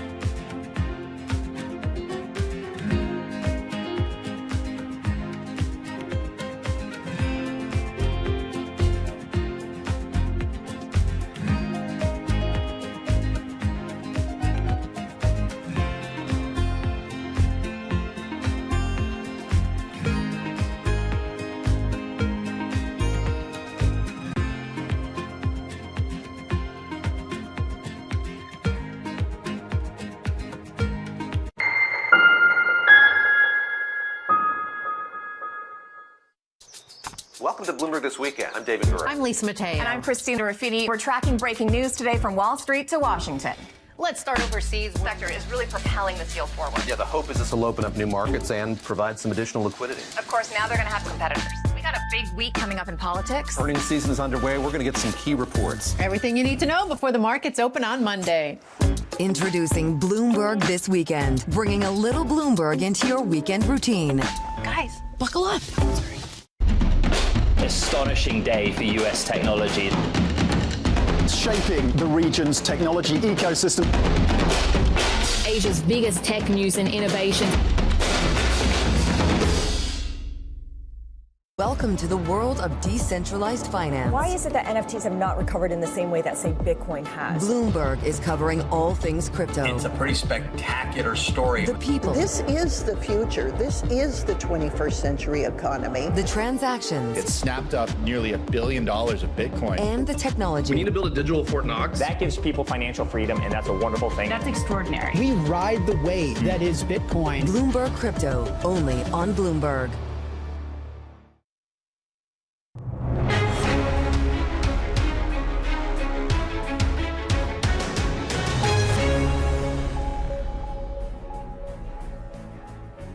Welcome back, everyone. Now, Bloomberg has learned that U.S. prosecutors suspect that a Thai company collaborated with Supermicro executives to smuggle billions of dollars worth of restricted NVIDIA AI chips to China. Now, for more on the story, Peter Elstrom, our executive editor for Global Technology, joins us. Peter, thank you for joining us. This is Bloomberg Scoop. It's one of our most read stories currently. What more do we know? Well, as you said, we've learned that U.S. prosecutors suspect this Thai company, Oban, of smuggling chips with Supermicro servers with NVIDIA chips inside of them, and then working with some brokers to be able to sell those into the China market, where they are banned at this point. You need U.S. government approval to be able to move these chips into China, and they did not get this. So just to back up a little bit, this began in March when U.S. prosecutors unveiled this indictment of the co-founder of Supermicro, Wally Liao. They said he had worked with a couple of other people and brokers to be able to smuggle Supermicro servers with these NVIDIA chips into China. At that time, they said that there was an unidentified Southeast Asian company involved. They just called it company number one. So what we've done in this story is we found out which company that actually is. This is this company, Oban, which is not very well known, even in Thailand. But it is one of the key players in buying these servers with NVIDIA chips, which are used to train AI models. It had been working with the Sovereign AI Fund within Thailand to try to build up the business now, but now we find out that they have been also involved in this smuggling. So again, I mean, U.S. prosecutors are looking into this, right? Exactly. Yeah, U.S. prosecutors believe that this is one of the key companies that has been involved in the smuggling of NVIDIA chips into China at this point. To be clear, the U.S. prosecutors did not identify the company at that point. We know that one of the end users of these chips was Alibaba, the big e-commerce company that's been moving aggressively into AI here also. It's important to say that Alibaba has said they did not work with Oban. They do not use smuggled NVIDIA chips. All the chips that they use are actually legal. I mean, do you understand how this gets smuggled? Is it a problem with the due diligence at NVIDIA, or are there just leaks? Well, this is the big question, and this is what the Commerce Department has been asking about. They're responsible for enforcing some of these restrictions. And, of course, there's a big public policy debate about whether NVIDIA chips should be sold into China at all. We can talk about that as well. But one of the key questions is whether NVIDIA has enough controls in place to actually keep track of this supply chain. And because this has come up again and again and again, certainly there are many people in Washington who do think that they don't have enough control over that supply chain. Now, Jensen Huang, the CEO, has taken issue with this. He said there's no significant smuggling going on. He's taken to kind of mocking people who say that they're smuggling. He says you can't fit a server into your suitcase. There's no way that this can be happening at anything like volume. But these cases keep coming up. Yeah, so, I mean, how's it possible that actually, Washington can't keep a lid on this?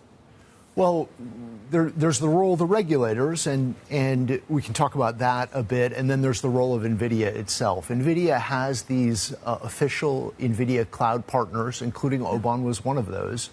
There was another one that we wrote about earlier that also had been involved in smuggling at this point. So it really is incumbent on NVIDIA to figure out where its chips are going at this point. The Commerce Department, through the BIS, is supposed to be looking after this, but that they know what the rules are. They've told NVIDIA what the rules are, and these chips still keep getting into China. So the regulators part, I mean, does that increase, or they can't really do much about it? It's the big debate. The overarching discussion here is whether NVIDIA should be allowed to sell its chips into China, and if so, which ones. The Trump administration has decided that they will be able to sell some of their advanced chips, the H200 chips. For a while, those had been banned, but earlier this year, we got word from the Trump administration that they were in favor of being able to sell those chips into China. But Beijing also has some resistance to actually buying those NVIDIA chips. So it's a big public policy debate. It may be one that comes up when Trump meets Xi later on this month. I was going to say, I mean, this is, we're gearing up towards that meeting next week in person. Will it be brought up? They have so much to discuss. They have a lot to discuss right now. I imagine top of the agenda is going to be the Iran conflict right now, and there are many other political issues, including trade issues. So it's not clear at this point whether AI and NVIDIA chips in particular are going to be part of those discussions, but certainly it's something that they've talked about in the past. They have very strong disagreements over how this should be handled, but it's an important issue for the two countries. Peter, how much time do you and your team spend in trying to understand how far behind China is in terms of AI models? I mean, behind or not that behind, actually? Yeah, well, this is a big subject for Silicon Valley and certainly for the governments also at this point. And what we've seen really with DeepSeek beginning last year is that the Chinese companies may not have access to the most advanced NVIDIA chips used to train models, but they have many very sophisticated entrepreneurs and engineers who help them build AI models that are globally competitive. They happen to be open source. They tend to be much less expensive than the U.S. models, too. So they are making a lot of progress, certainly within the domestic market. But you also see these models being adapted internationally because they're so affordable. Peter, thank you so much, as ever, for joining us. Peter Elstrom there. Alibaba says it has no business relationship with Supermicro, Ubon, or any third-party brokers mentioned in the indictment. Bloomberg was also unable to reach Thailand's Ubon for comment. So we do our homework, and of course, if anything changes, we'll bring you up to date with any of our findings. Let's also return to this week's mini documentary. Well, Bloomberg Originals shows how AI is exposing hidden risks in private credit and a possible reckoning for the $1.8 trillion market. So let's take a look. It's been a tough few months for the $1.8 trillion private credit market. The market is going through its biggest crisis of confidence in its history. Private credit firms make loans directly to companies, giving them a way to borrow outside of banks and bank-led channels. They use money predominantly from institutional investors, but recently from some wealthy retail investors too, and became major lenders to software companies, especially those backed by private equity firms, which by and large had seemed to be going pretty well. Now you just have this existential risk in the form of AI that can change everything, and private credit's just at the center of that now. Late last year, concerned retail investors started trying to pull their money out. Blue Owl allowed investors to take 15% of shares out of one of its private credit funds. It also sold assets to return capital to investors and reduce debt. Others got more creative. We did see some Blackstone employees basically pitch in some of their own money to help meet redemption requests. But this wasn't enough to calm investors. Blue Owl's shares have fallen sharply since the start of the year.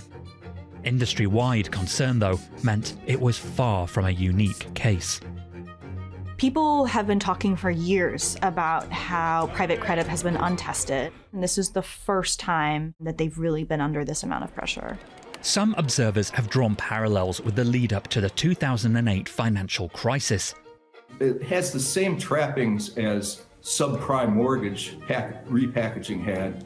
While others say that fear is overblown, especially since private credit firms don't use your bank deposits to make loans. It's just really hard to assess because these loans are private. Private credit lenders will tell you that they made really smart investments. But the concern is that, what if they didn't?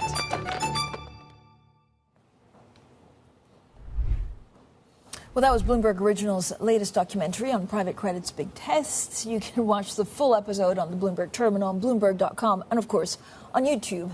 Now, the race for self-driving cars is heating up, and the biggest fight isn't on the road, it's in AI.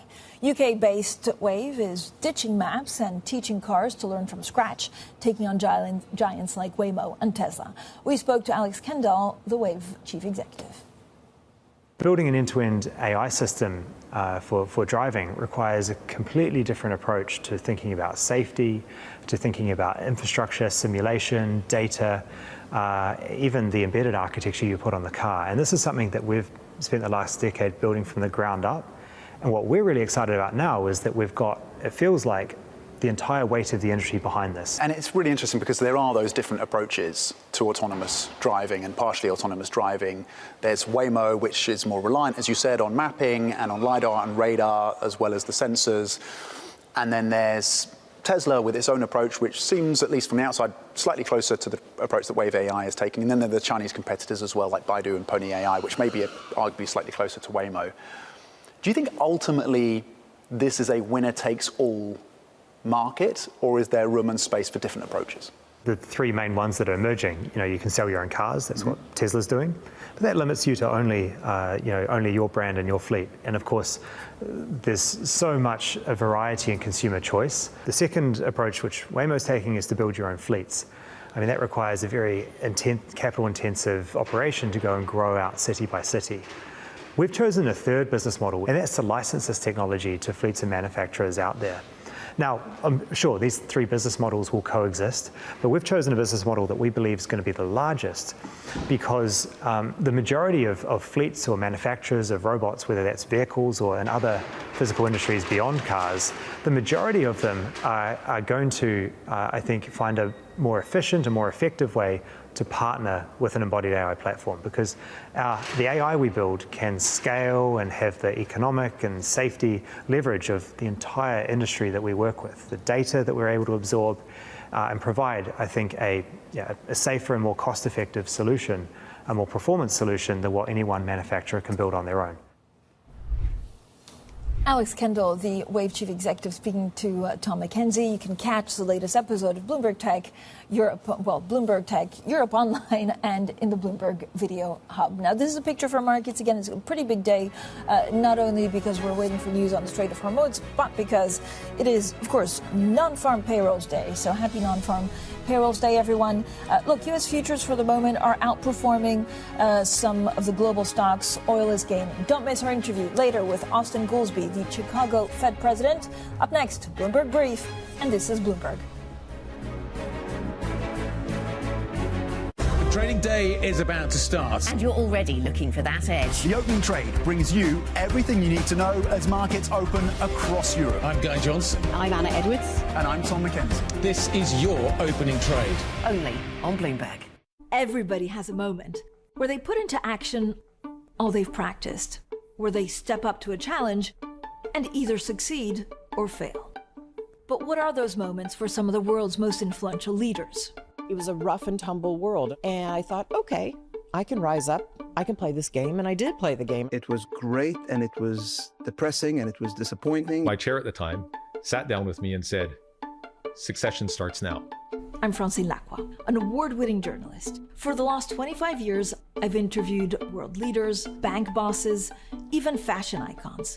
I'm often asking about the news of the moment. But I've always been curious, who are these people as leaders? Join me for the podcast version of Leaders with Francine Lacqua.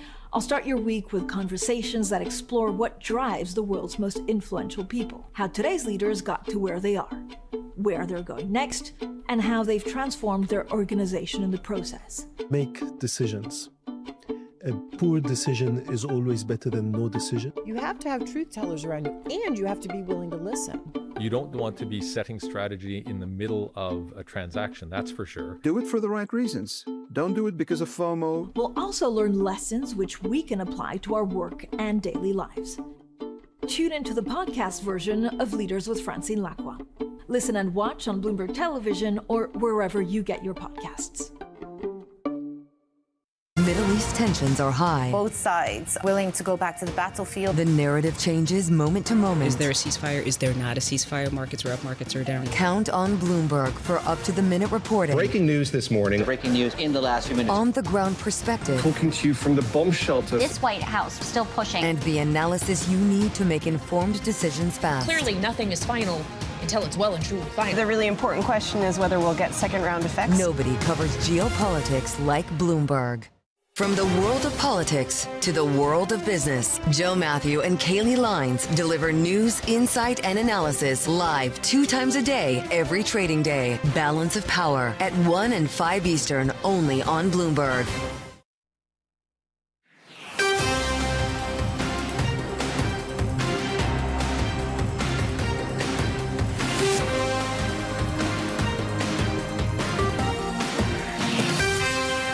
It's 5 a.m. in New York City, 10 a.m. in London. Good morning. I'm Bonnie Quinn with your Bloomberg Brief. Let's get you set up for the day. Oil wavering after 3 days of losses as U.S. and Iranian forces clash near the Strait of Hormuz. President Trump's global tariffs at risk after a federal court finds them unlawful in a narrow decision, albeit for those plaintiffs. And Treasuries hold steady ahead of the April payrolls report. Let's get a check on markets around the world now. What's been happening in the last few hours? Justina Lee, give us the latest out of Asia and Europe.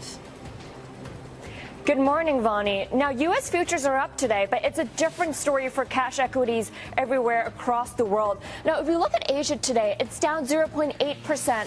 And I kind of want to draw your attention especially to the Australian benchmark, which is having its worst day in about 10 weeks.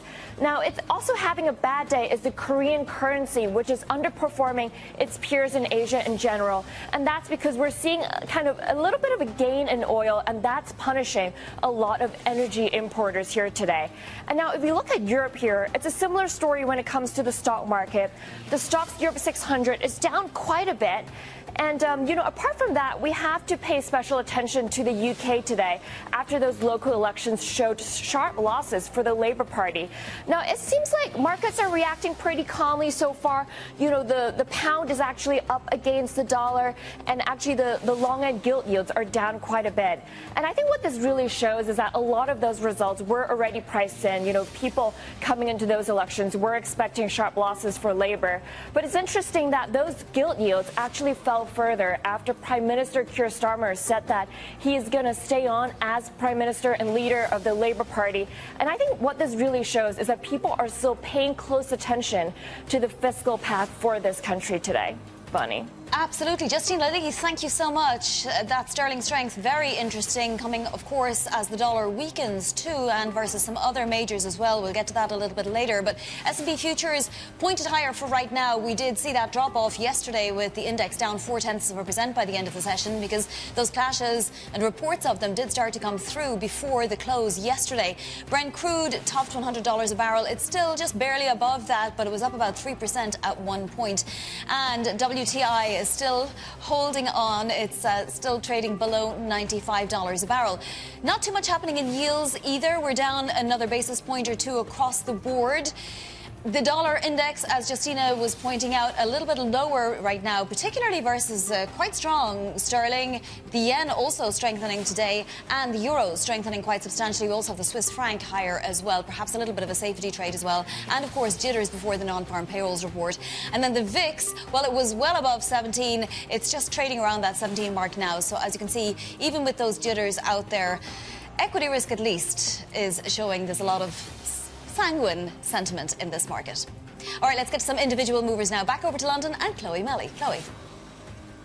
Good morning, Vonnie. Cloudflare is sinking this morning after providing a forecast that missed analyst estimates and also announcing it will cut more than 1,000 jobs. And so investors had been really keen to see whether or not Cloudflare would be able to sustain very strong momentum recently. But it seems that there is a little bit of a slowdown, and therefore we're seeing the shares down very significantly this morning. It is the same thing for Trade Desk, which is also down this morning after weaker than expected results for that digital marketing company. There had been a lot of weak sentiment going into the earnings because of concerns around competition from Amazon. And so we are seeing that stock also down this morning.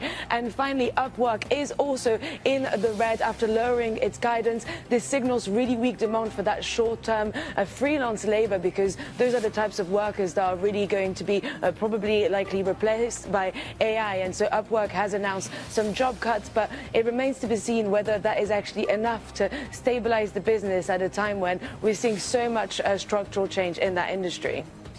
Chloe, thank you so much. Chloe Melly there for us in London. And coming up this hour, we're going to count you down to the jobs report with Veronica Clark of Citi.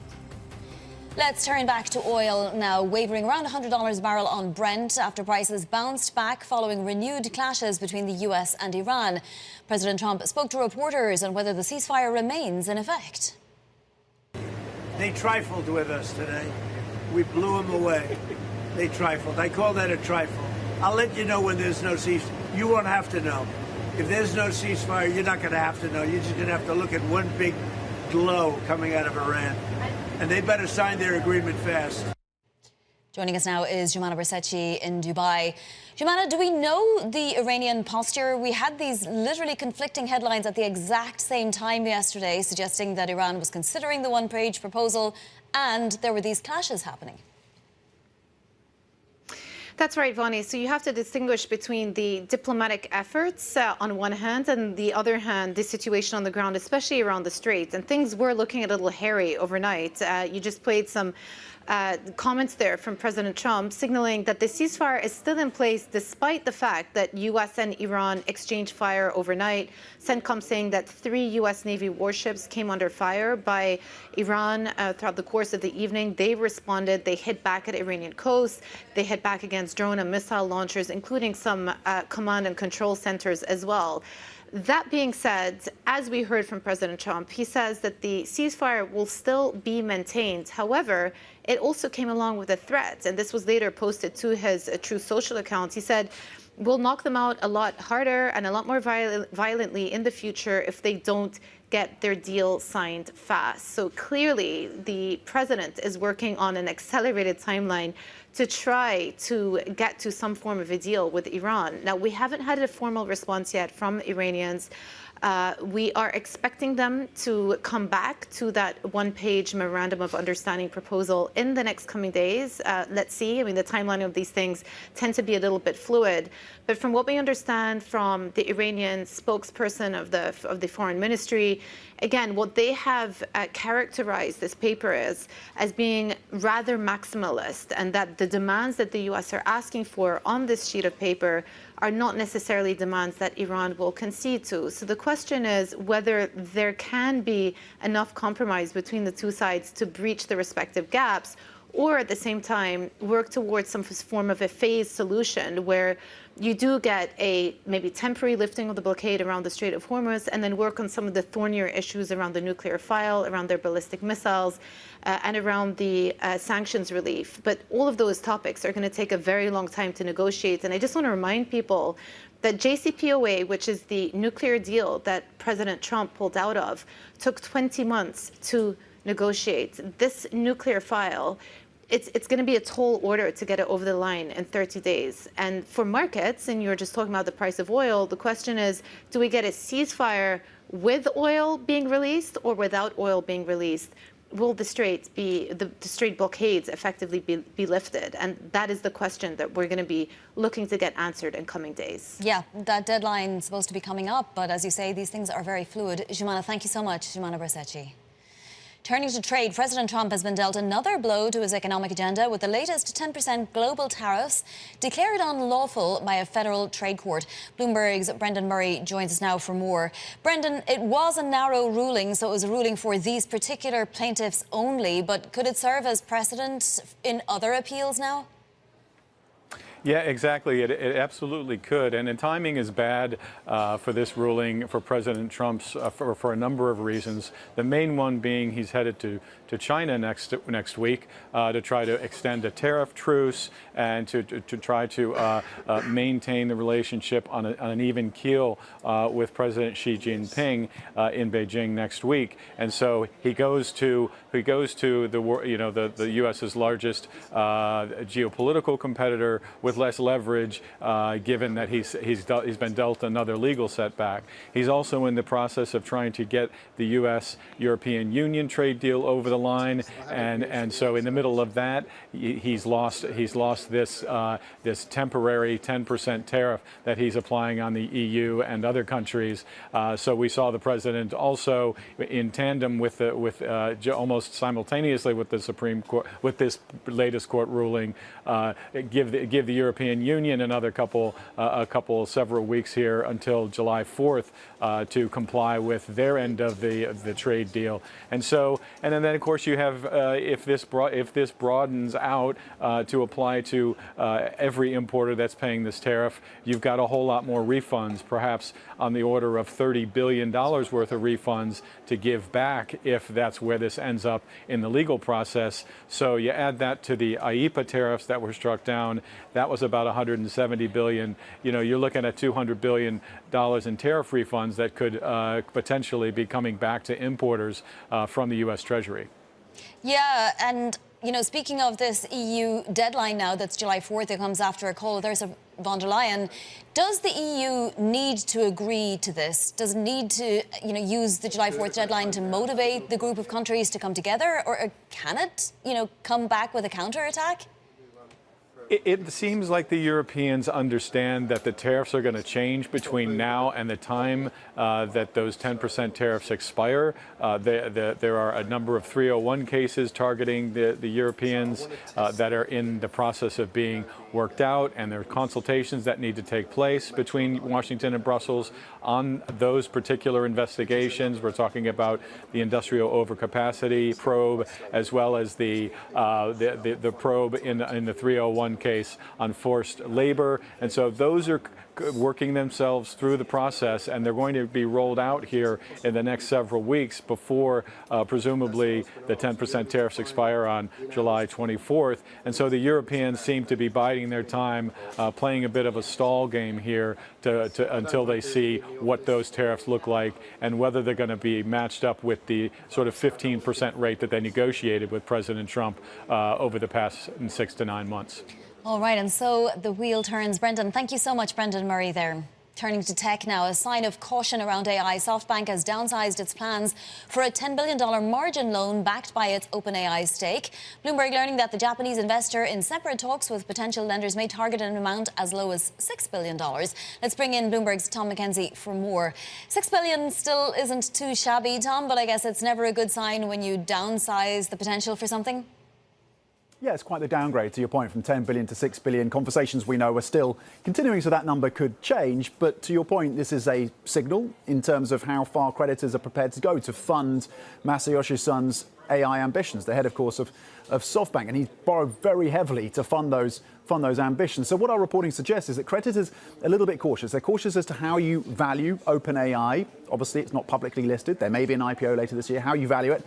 The Wall Street Journal, of course, came out with that report a couple of weeks ago suggesting that OpenAI had failed to meet those pretty aggressive sales targets. OpenAI came out and pushed back on that. The CFO said we see a vertical wall of demand. But nonetheless, it did raise questions about whether or not they were seeing that lead fundamentally undermined by Anthropic, which has been powering ahead. And we know that race is incredibly competitive between the two. So it seems those factors have fed into this caution amongst creditors. And to your point, you may see that number come down to about 6 billion. We continue to watch this. SoftBank overall, they have faced questions in terms of how much leverage they're putting into the AI push out. They've been downgraded, their credit to negative by S&P, for example, and their CDS, their credit default swaps, the price of those have actually jumped in terms of insuring, as a way of insuring against some of that credit. The stock is up pretty significantly year to date, but there are growing concerns about the creditworthiness of this business as they continue to borrow heavily to fund this build out of AI. Tom, I want to ask you about TSMC's sales in April. Obviously, TSMC, a huge supplier to NVIDIA, AMD, and so on. They grew 17.5%, which sounds like a nice month to me, but I guess this also is showing signs of softness. Yeah, always in context, isn't it, Bonnie, in terms of these numbers. So, yes, 17.5% for the month of April in terms of sales increase for TSMC that produces and actually manufactures those chips for NVIDIA and for AMD and for Google and for Apple. The context is the analysts, we've seen this very strong growth for TSMC. They sit right at the forefront in terms of actually producing these AI accelerators. But analysts have expected for the month, for the quarter that ends in June, growth of about 35%. So we're getting 17.5% in April. There's going to have to be a lot that comes through in June to make up that 35%. I think that leads to that caution. But TSMC is investing heavily to continue to build out its foundries to produce these chips, but maybe a little bit of softness that's come through relative to the kind of pace of growth that we've seen up until this point coming through from that key Taiwanese manufacturer. All right, Tom, thank you so much. Tom McKenzie. Now, two other top stories trending on the terminal this morning.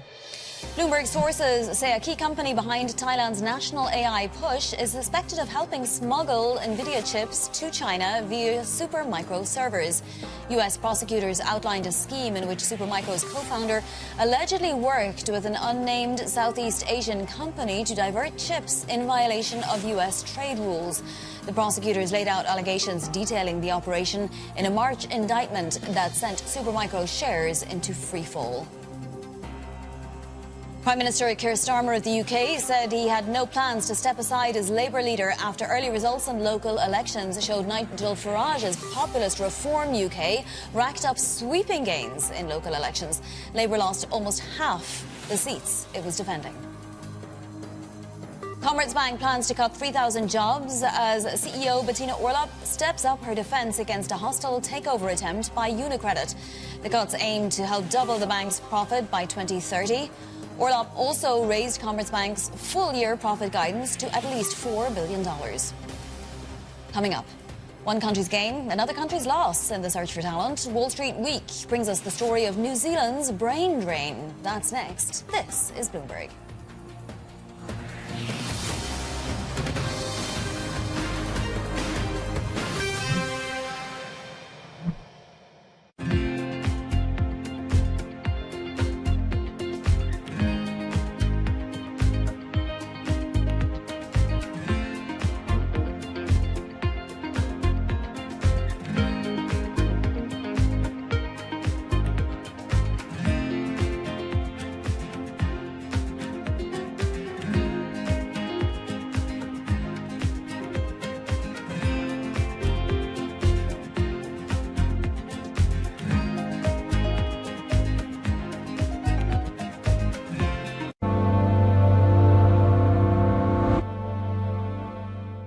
I'm David Weston. Join me each week on Wall Street Week for stories of capitalism from business, markets, economics, tech, and climate.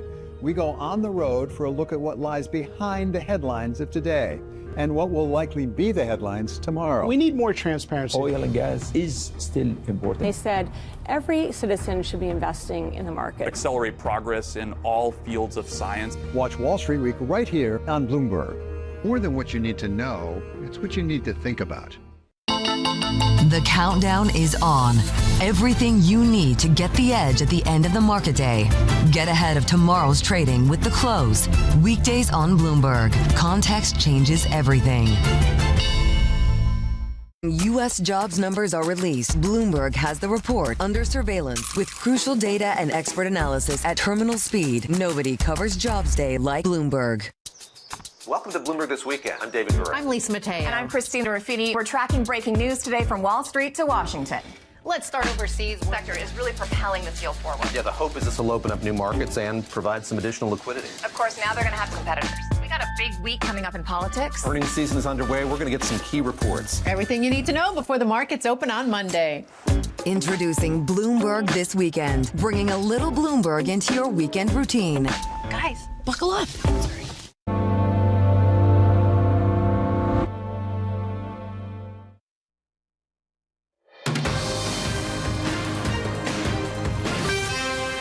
This is Bloomberg Brief. I'm Bonnie Quinn in New York. We go to New Zealand now for the latest episode of Wall Street Week. The best and brightest in the country are seeking higher pay and better jobs in neighbouring nations. Consequently, the lack of productivity weighs on economies and broadens the wealth gap. I was working as a lawyer in Auckland for about a year and a half, and I was essentially living at subsistence level, pretty much unable to save any money. Once you get paid, it would just be rent, groceries, gas, all the money's gone essentially. Everyone's got like a different sort of version of events, but for me at least, I basically doubled my income in less than a year, and the cost of living went down. So the grass was very much greener. And it's showing up in the numbers. New Zealand's net citizen migration is at its lowest since official data began in 2001. In other words, people are leaving like they always did, but now they're no longer coming back. New Zealand has got a very big productivity problem in that its economy is just muddling through. Gillian Tett is provost at King's College, Cambridge. There's a lot of self-inflicted wounds in New Zealand, not least, for example, the NIMBYism that prevents people from building enough houses to ensure that everyone could get access to a house cheaply and easily. So you're creating in New Zealand a real intergenerational inequality problem in that people who are inheriting assets are doing well, others aren't. New Zealand's problem is not unique. Poland experienced a brain drain after joining the EU. Ireland did so in the wake of the great financial crisis. And Portugal is the latest in Europe. In all three examples, citizens saw new opportunities for higher pay and better jobs elsewhere. But Tett says the loss of intellectual capital isn't always a bad thing. Is the flow of intellectual capital necessarily a zero-sum game? I saw a recent report that suggested actually both countries could benefit because people, when they go someplace else, maintain relations back with their home country. And there can be a flow of capital, of business across the boundaries. Can it be something that could benefit both countries? One of the biggest mistakes people make is to regard intellectual capital as a zero-sum game and to assume they have to hang on to their brilliant minds at all costs and stop them from going around the world. That was a disastrous mistake because history shows very clearly that to get innovation, you ideally need to have one or two things happening, ideally both at the same time. And it makes my blood boil when I see governments trying to shut the doors on people, whether it's the European Union and the UK, which have not yet implemented a youth mobility scheme. That makes my heart break, frankly. The fact that it's become harder to move scientists back and forth across borders, well, not just scientists, but social scientists and humanities scholars as well. But also what America's doing at the moment is not helpful in terms of sparking that extraordinary, if you like, chemical mix of brilliant minds coming together. Catch more of that story on Wall Street Week this evening on Bloomberg. That's 6 p.m. New York time, 11 p.m. London time. Coming up, Elon Musk facing criminal charges in France still. That and a look at what else is making headlines in your front page news next. This is Bloomberg.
About 80% of projects will find it difficult to secure financing. And this is really all because of the level of readiness or preparation.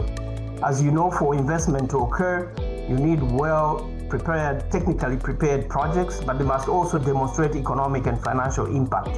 So one of the major challenges is the stock or availability of bankable projects in countries. Almost all countries have got good plans and ideas, But when you look at the readiness of those projects, that's a major obstacle.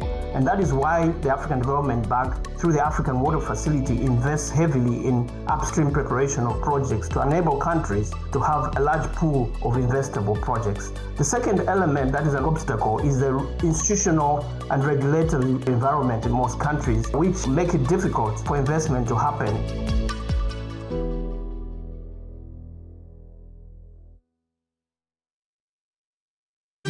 Good morning. This is Bloomberg Surveillance. Welcome back to the opening trade. Watch Bloomberg Tech. This is the Asia trade. This is Wall Street Week. Welcome to Balance of Power. You're watching Bloomberg Deals. Welcome to Bloomberg This Weekend. This is Bloomberg Television.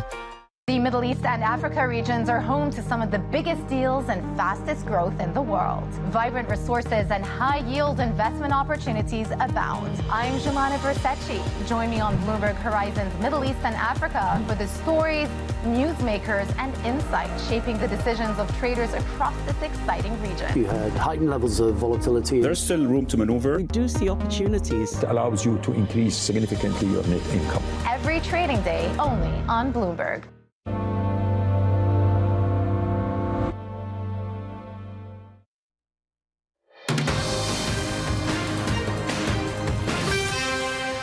This is Bloomberg Brief. I'm Bonnie Quinn in New York, and it's time now for your front pages. First up, the Financial Times leading with big tech's $725 billion AI spending spree, sending free cash flow to a decade low at 4 hyperscalers. The FT says combined free cash flow for Amazon, Alphabet, Microsoft and Meta will be about $4 billion in the third quarter. Now that's down from an average of $45 billion each quarter since the COVID pandemic. Next up, the Wall Street Journal reporting Elon Musk has been summoned to France again to face criminal charges. The new summons coming just weeks after Musk failed to show up for a voluntary interview with French prosecutors. The investigation began in 2025 with allegations of a biased algorithm at X and has grown now to include charges of violating the secrecy of correspondence, dissemination of child pornography, and the creation of sexualized deepfake images by its Grok chatbot. And finally, the New York Times reporting the Trump administration has approved sales of $17 billion worth of interceptor missiles and related services to Kuwait, the UAE and Bahrain. This in spite of alarm among some Pentagon officials over dwindling U.S. stockpiles of such missiles.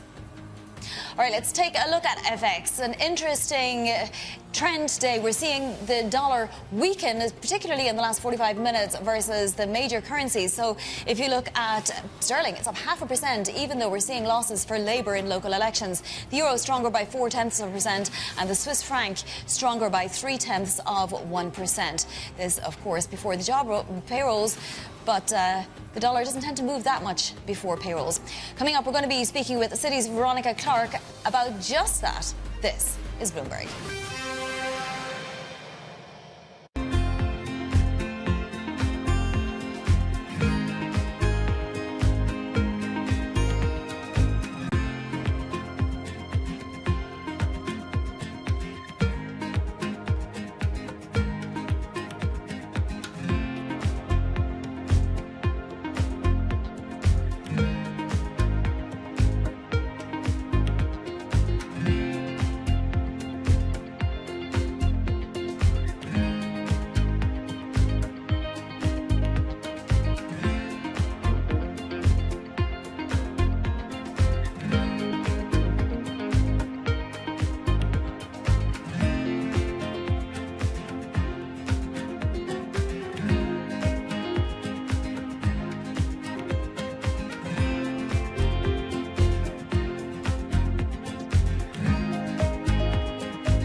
Everybody has a moment where they put into action all they've practiced, where they step up to a challenge and either succeed or fail. But what are those moments for some of the world's most influential leaders? It was a rough and tumble world, and I thought, okay, I can rise up, I can play this game, and I did play the game. It was great, and it was depressing, and it was disappointing. My chair at the time sat down with me and said, "Succession starts now." I'm Francine Lacqua, an award-winning journalist. For the last 25 years, I've interviewed world leaders, bank bosses, even fashion icons. I'm often asking about the news of the moment. But I've always been curious, who are these people as leaders? Join me for the podcast version of Leaders with Francine Lacqua. I'll start your week with conversations that explore what drives the world's most influential people, how today's leaders got to where they are, where they're going next, and how they've transformed their organization in the process. Make decisions. A poor decision is always better than no decision. You have to have truth tellers around you, and you have to be willing to listen. You don't want to be setting strategy in the middle of a transaction, that's for sure. Do it for the right reasons. Don't do it because of FOMO. We'll also learn lessons which we can apply to our work and daily lives. Tune into the podcast version of Leaders with Francine Lacqua.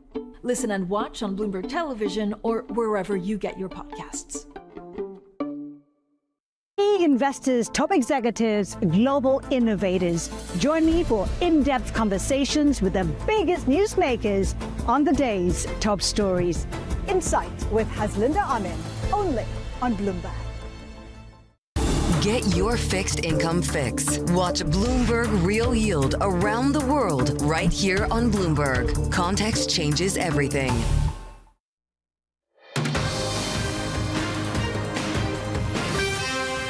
It's 5:30 a.m. in New York City, 10:30 a.m. in London. Good morning, I'm Bonnie Quinn with your Bloomberg Brief. Let's get you set up for the day.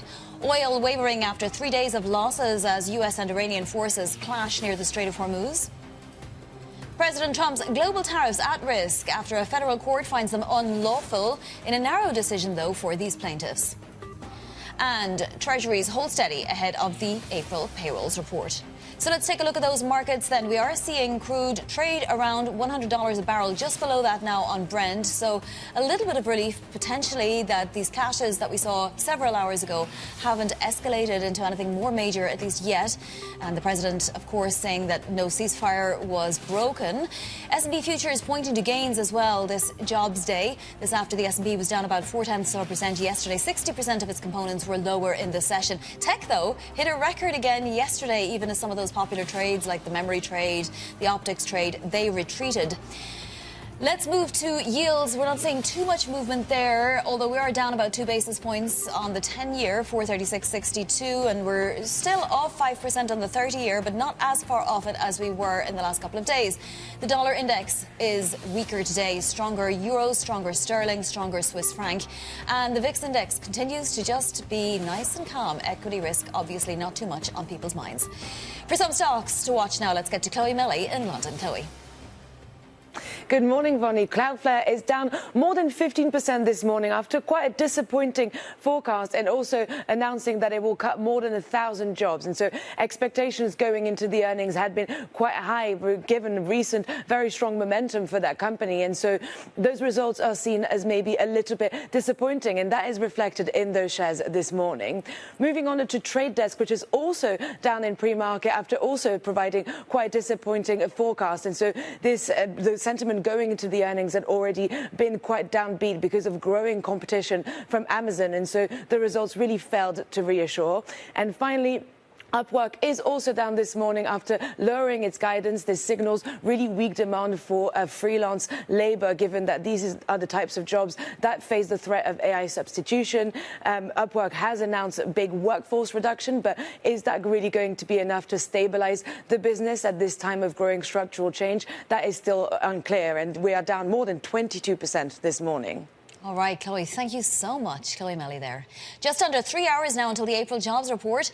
Here's Bloomberg's Ven Ram for a preview. Ven, what should we expect today?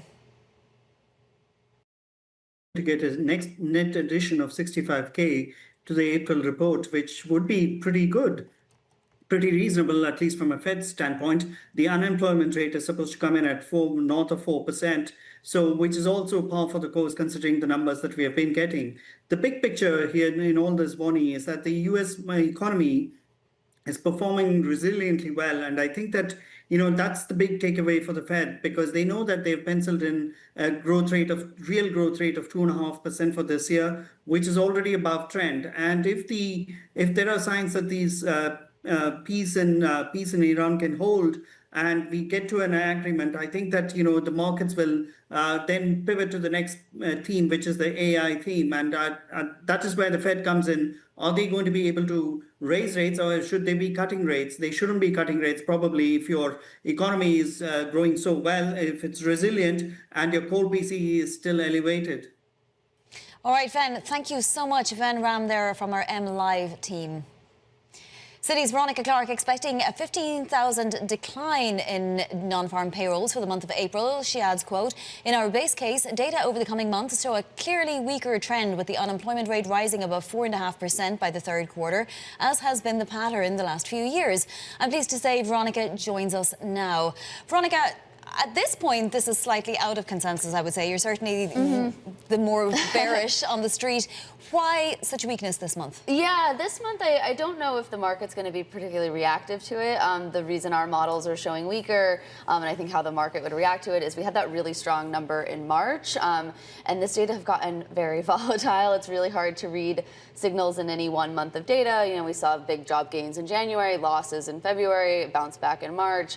So this is just really a normalization, mean reverting. But I do expect the trend will be weaker over the coming months too. Yeah, I mean, if we do see a drop today, is it something we should start getting concerned about, or is this very much about the data, how it's collected, and the problems that we're seeing with that? Yeah, I think today might just be dismissed as volatility, right? That's been the pattern we've seen really for about a year now. It's really every other month we do see total job losses, so that volatility has been with us for a while. So I imagine this one will get somewhat dismissed if it is weaker. But yeah, it matters more, the unemployment rate and what that looks like, especially as we get into the summer. We've been stuck in this 4.3 to 4.5% range for a while. But the trend has been the last couple years that the summer data tends to look weaker.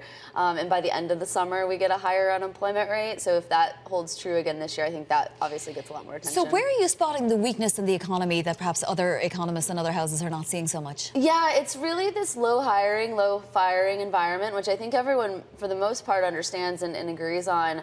But I really do worry about that low hiring issue. We've had a lot of changes with immigration policy and everything, of course. But for the last couple of years, we've not hired as many people who are entering the labor force and looking for jobs. When you survey consumers, they still feel really bad about job availability. And what that has meant is that when you get to the summer, you usually do a lot of hiring in the summer. That's, of course, when you get new students who are graduating and looking for work for the first time. And that hiring pace is not kept up with everyone looking for work, and that's been enough that the last couple of years the unemployment rate has risen by 3 to 4 tenths every year. Did it surprise you then that we saw 3 dissents at the FOMC in favour of taking out the easing bias language? Not so surprising, of course, given that the focus right now is very much on the inflation data, right? So we have had seemingly stable labor market. Again, I think that probably changes as we get into the summer, but it has been stable for a while, and the focus, of course, is on inflation. And yeah, the Fed is probably pretty uncomfortable with where we're going into a new inflationary shock with core PCE that was already not at 2%. We're already higher than that. So the Fed will be in a bind. If, as you say, we do see significant or even small labour market weakness over the next few months, I know you're calling for a cut in September. Yeah. How would the Fed justify that if we're going into a rising inflation environment? Yeah, I mean, it certainly depends on what we see in the data. How we do see the data playing out the next 6 months or so is that, yeah, the focus right now is absolutely on inflation. We'll get an inflation reading for April next week. Even core inflation will look a bit stronger. There's just some technical issues in there. But for April, May data, yeah, we could still see uncomfortably strong inflation. But we are expecting a cut in September, and I think what has to happen before then is we'll have data for June, July, August inflation. I do think those months could look better. Once we see that summer data, where we'll see, I expect the tariff goods inflation to fade. I don't think that we'll see a big pass-through of higher energy costs to core inflation. And then you're feeling a bit better at the same time the labor market starts to look worse. But won't there be a double pressure on the new Fed chair, assuming Kevin Warsh is in and up and running by then? Because on the one hand, if he cuts, he'll be accused of being politically biased. And on the other hand, he is a conservative economist. And whatever he may say, it probably would be difficult for him to cut. Yeah, it's certainly going to be difficult, presumably his first meeting, of course, in June. Probably for a couple months it will be a bit difficult. And he is just one voice, among a committee who is deciding this. So for the rest of the committee to be on board, I think you do need to see it in the data. And yeah, our base case for cuts is not so much premised on who the new chair is, but what we think the data will look like. So what happens if we get a surprise number today, a very positive number or what have you? Assuming the Fed is seeing what you're seeing and, many of the members are looking for weakness, do they just scratch their heads or do they believe the data? Yeah, I mean, going into this April reading, we do still have a lot of positive signs for the labor market. Initial and continuing jobless claims are very low. Some surveys, on hiring don't look, terrible necessarily. So I don't know if a stronger number would be too much of a surprise, especially because we're coming off of a couple quarters where the narrative now is this stability in the labor market. We don't have to be so worried about it. So I don't know if it would really change anyone's base case for, Fed on hold, of course. For us, it more has to do with, what does the data look like in the summer? That's when we've seen the weakness the last couple of years. So. Yields have been a little elevated, to say the least. Recently, we even saw, highs of the year. When does the market start to reprice this cut, assuming it starts to believe there's one coming? Yeah, I think probably maybe around end of June or so. That's kind of been the pattern the last few years also, where once you start to get the Q2 data and we're coming off of the start of the year where inflation's been stronger, usually in Q1 the last couple of years starts to look better. Again, the focus is definitely on the inflation data the next couple months. But yeah, as we get into the start of the summer, that's when data have started to turn a little bit towards weaker labor market, softer inflation, and expect that will happen this year. Veronica, always starting off our non-farm payrolls day with us. Thank you so much for joining us. That is Veronica Clark of Citi. And tune into our interview with National Economic Council Director Kevin Hassett. That's at 9 a.m. Eastern. Now to other top stories trending on the terminal this morning. DoubleLine Capital CEO Jeffrey Gundlach is repositioning some of his funds in case the US government restructures its debt in response to a potential recession. Speaking on Bloomberg's The Close, Gundlach said he has replaced higher coupon treasuries with the lowest coupon ones of the same maturity in some portfolios. Here's more on how he's allocating. Cash, I think you can deploy it at lower valuations on risk assets and higher yields on fixed income. I've liked commodities for a long time. Yeah. I like about a 20% position. I personally have a higher one, but for most people, 20% position in something that's real assets. Nintendo is planning to raise the price of its Switch 2 console to $550 from $450. The global price change will happen September 1st. The move acknowledges pressure on profitability for its flagship device heading into its second year on the market.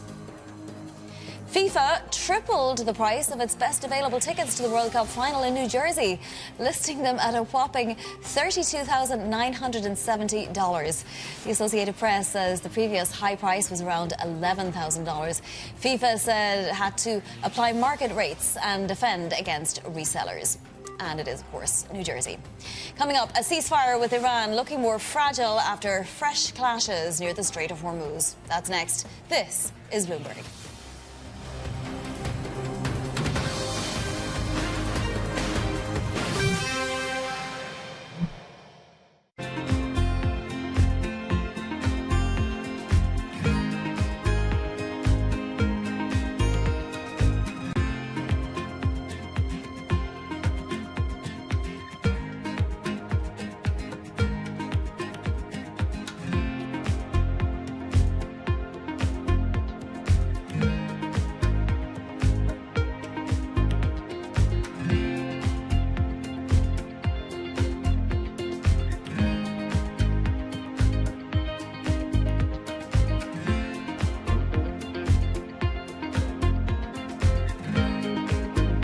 Welcome to the world of decentralized finance. Why is it that NFTs have not recovered in the same way that, say, Bitcoin has? Bloomberg is covering all things crypto. It's a pretty spectacular story. The people. This is the future. This is the 21st century economy. The transactions. It snapped up nearly $1 billion of Bitcoin. And the technology. We need to build a digital Fort Knox. That gives people financial freedom, and that's a wonderful thing. That's extraordinary. We ride the wave that is Bitcoin. Bloomberg Crypto, only on Bloomberg.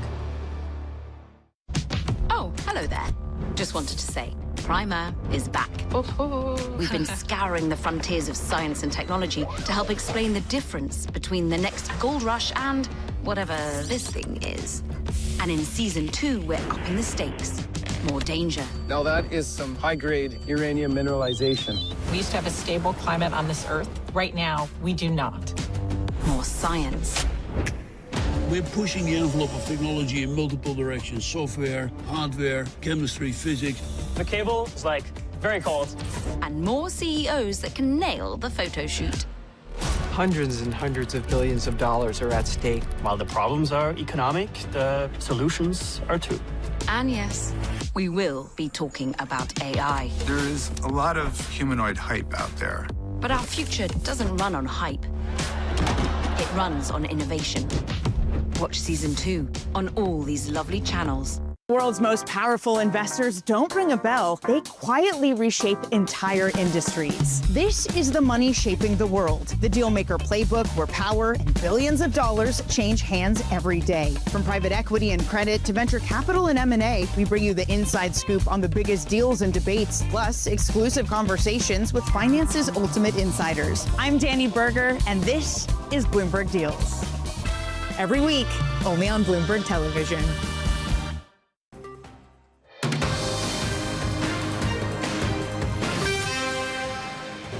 They trifled with us today.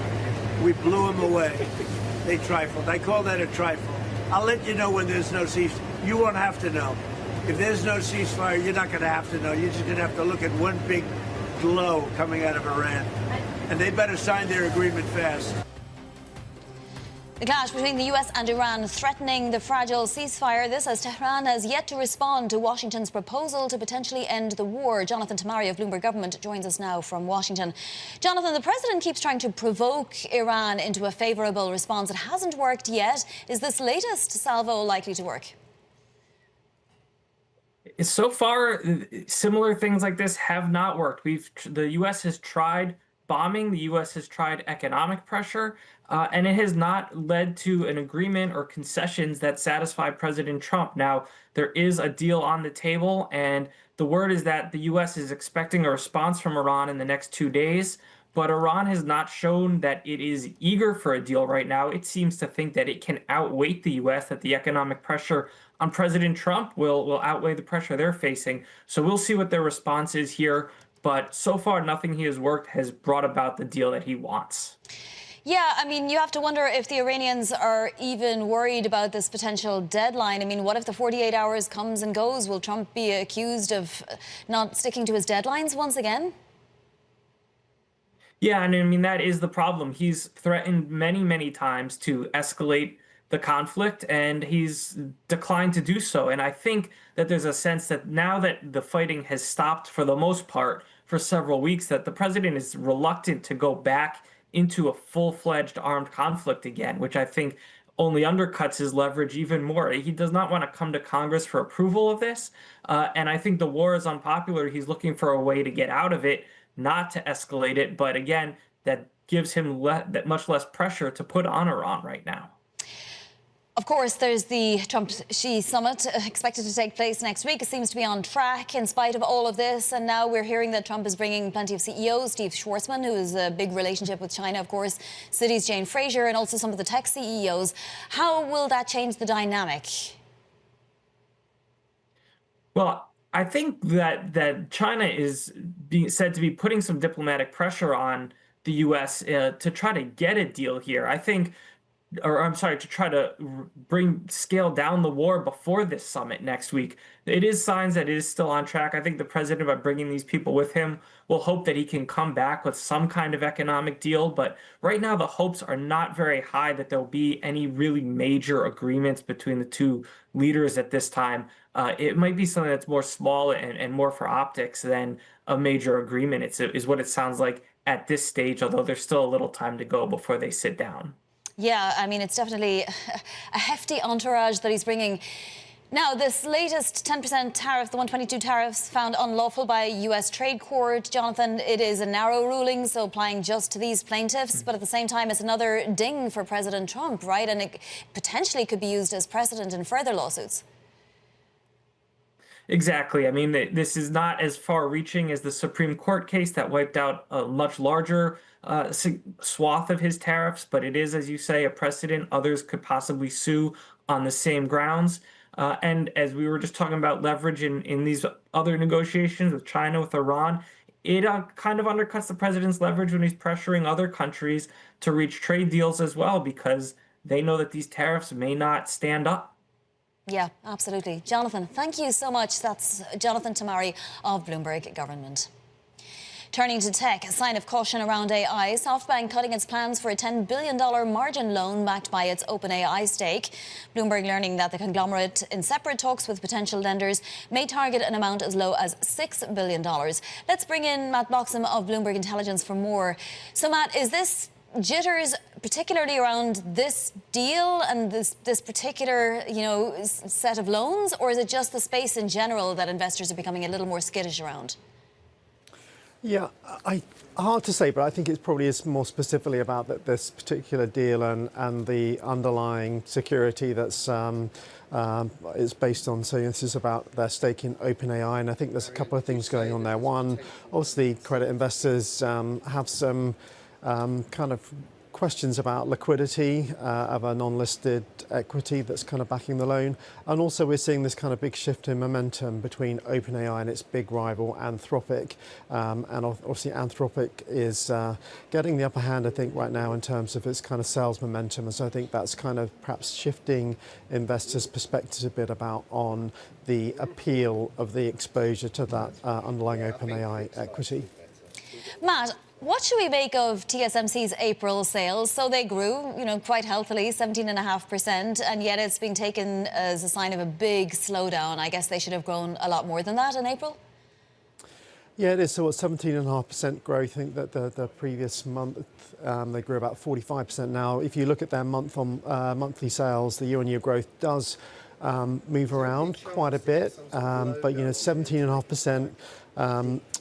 In April is kind of a long way short of the 34-35% growth that the market has penciled in for the quarter as a whole. So it does mean there does need to be quite a big pickup in May and June. I think we have to kind of remember the context that only a few weeks back the company upgraded its full year sales guidance. So I think when you look at the picture as a whole for the year, the momentum is still very much with them, and this probably is primarily just lumpiness in how new revenue comes into the books. And I think to some degree there's some kind of FX headwind there, which has also kind of crimped that local currency growth number too. Matt, on these neo clouds, what's happening at CoreWeave? I mean, it's had a massive run up in its share price, but then it gives a disappointing forecast. Its losses widened once again. It seems like confidence, comes and goes in this company. It does, and I think in some ways is a little bit similar to the TSMC story that, as these companies grow, there's quite a bit of volatility on the month-to-month or quarter-on-quarter growth rate. They posted a better than expected print for the quarter they reported, but that guidance for the forward quarter, 2.6 billion short of the market's 2.7 billion estimate. But again, the management very confident in the forward business model and talking about very much a second half weighted surge in momentum. They're investing heavily to bring new capacity on stream that they can lease to the kind of the big AI platforms like OpenAI and Anthropic. So I think there is still confidence there that you'll see a momentum pick up in the second half of the year. And I think so this is again just a little bit of that lumpiness you see at these kind of relatively early stages of growth with these companies. Yeah, it has had some massive moves. It was trading at what? I mean, we're up 134% year over year at this point. Matt, thank you so much. Matt Bloxham of Bloomberg Intelligence. Coming up, your non-farm payrolls report, front and centre in your trading day ahead. That's next. This is Bloomberg.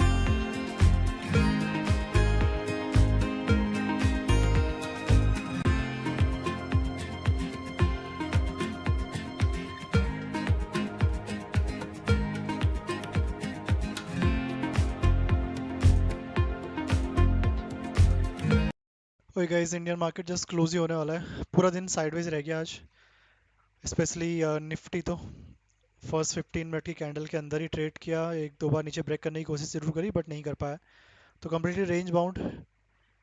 24,200 का call भी आज एक range में ही रहा, from 130 to 190। Morning पे selling scalping, now buying scalping. Closing range के अंदर ही हो रही है, देखते हैं कल कहाँ ओपन होता है मंडे को।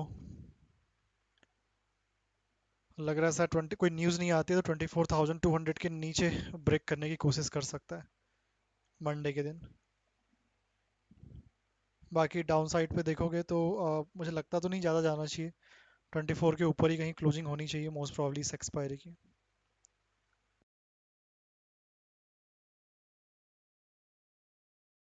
तो एक्सपेक्ट करेंगे मंडे को थोड़ा सा गैप डाउन ओपन हो या फिर फ्लैट ओपन होने के बाद नीचे आए, एंड विल टेस्ट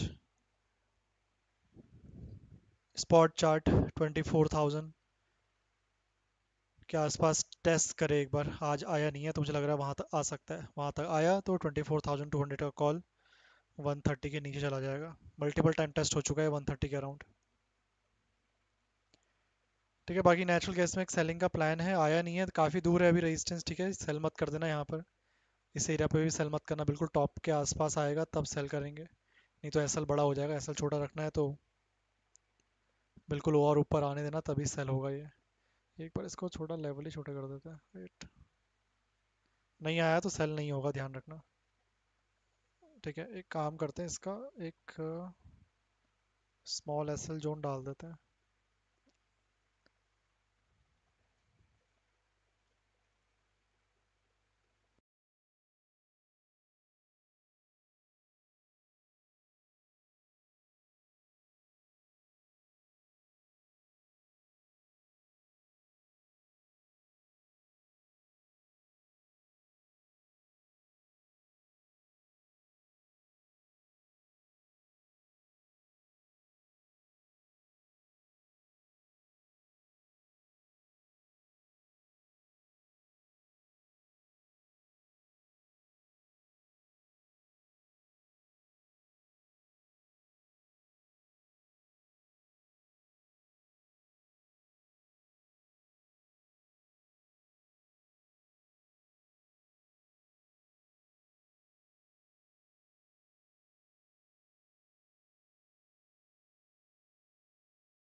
तो देखेंगे इस लेवल पे।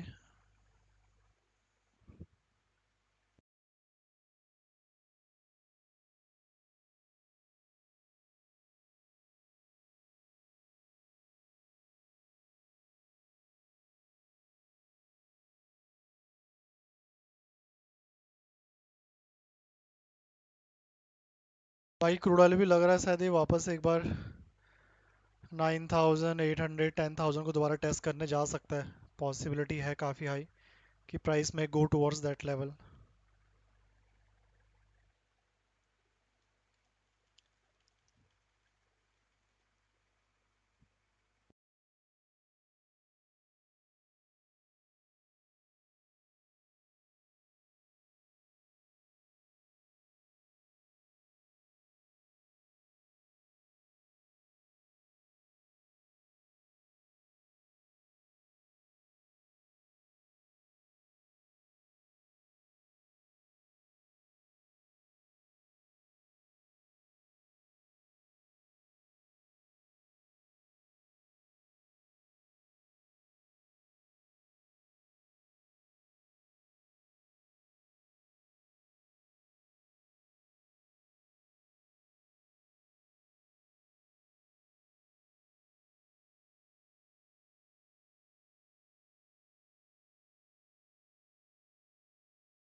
बहुत हो सकता है इस लेवल के आसपास वॉलेटाइल हो जाए, बट वेरी हाई प्रोबेबिलिटी अगर थोड़ा सा भी मूव प्रॉपर्ली आता है तो 9800 टू 9900 का जो रेंज है, जहाँ परसों न्यूज़ से पहले गिरा था, वहाँ तक भी जाने की कोशिश कर सकता है।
क्लोज हो गया मार्केट, वही रेंज के अंदर ही क्लोज हुआ निफ्टी 24,180।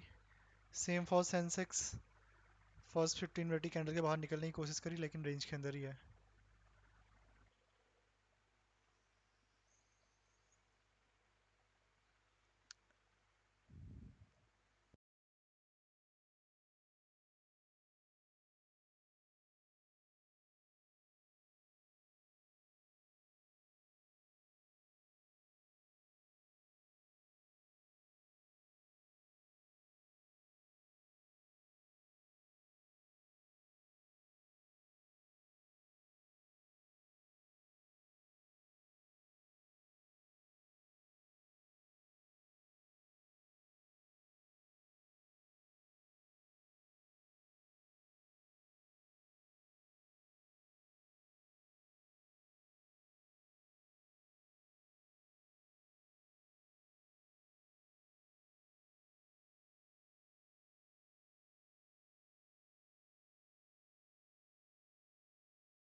नेचुरल गैस में भी देखोगे ओपन इंटरेस्ट करंटली 260 250 सपोर्ट ठीक ठाक ही बना हुआ है, अच्छी खासी कॉल राइटिंग अपपुट राइटिंग है वहाँ पे।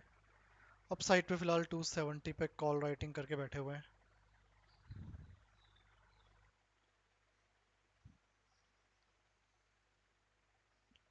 ट्वेंटी सेकेंड ऑफ मई को एक्सपायरी है ऑप्शन की, काफ़ी टाइम है अभी।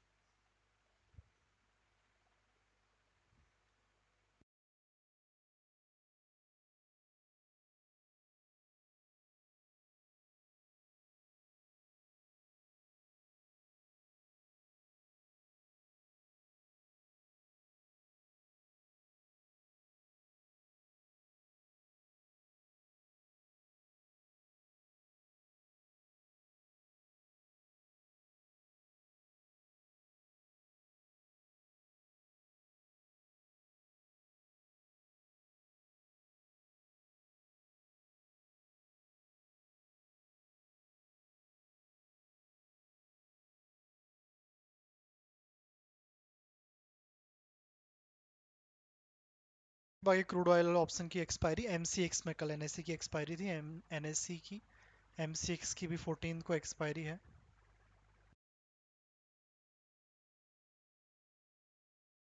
एक्सपायरी रहेगी इसकी। थीटा टिकट ठीक ठाक इसमें भी हो ही रहा है, ऑलमोस्ट 9000 का call writing put writing almost equally होने वाली है।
8:30 Eastern Time. The estimate in our survey, 65k. We'll have more on that jobs report later in the programme. Let's give an update on stories worldwide this morning with your Bloomberg brief. Yahara Anand has more. Hey, Yahara. Hi, John.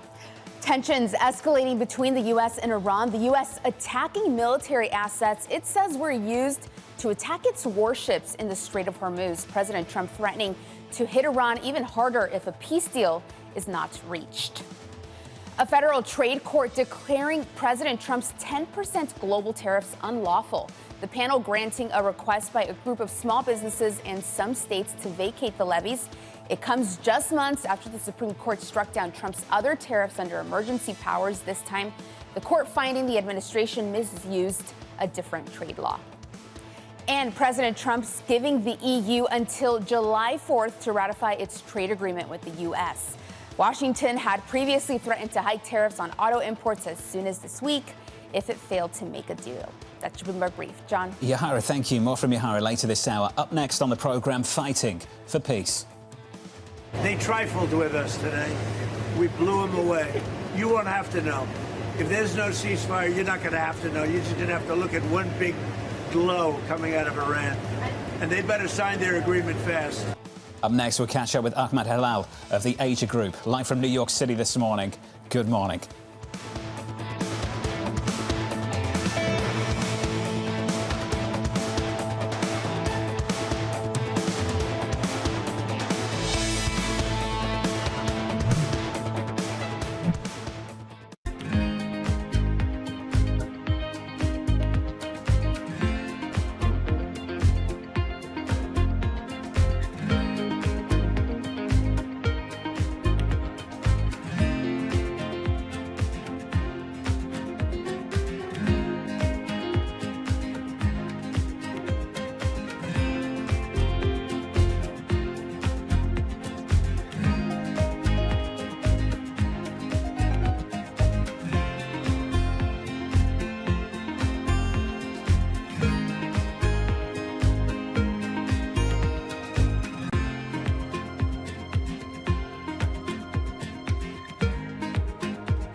From the world of politics to the world of business, Joe Matthew and Kaylee Lines deliver news, insight, and analysis live 2 times a day, every trading day. Balance of Power at 1 and 5 Eastern, only on Bloomberg.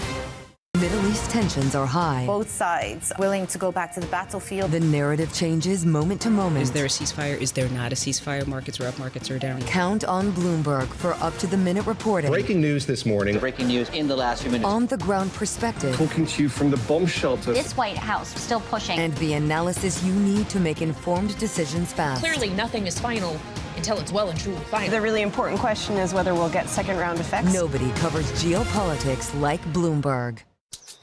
Welcome to Bloomberg This Weekend. I'm David Gura. I'm Lisa Mateo. And I'm Christina Ruffini. We're tracking breaking news today from Wall Street to Washington. Introducing Bloomberg This Weekend, bringing a little Bloomberg into your weekend routine. Watch, listen, stream.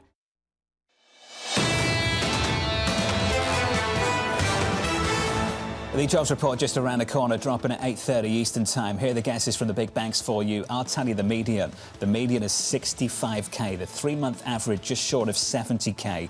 Looking for things to stabilise a little bit later this morning, allowing this Federal Reserve to focus much more on the other side of the mandate.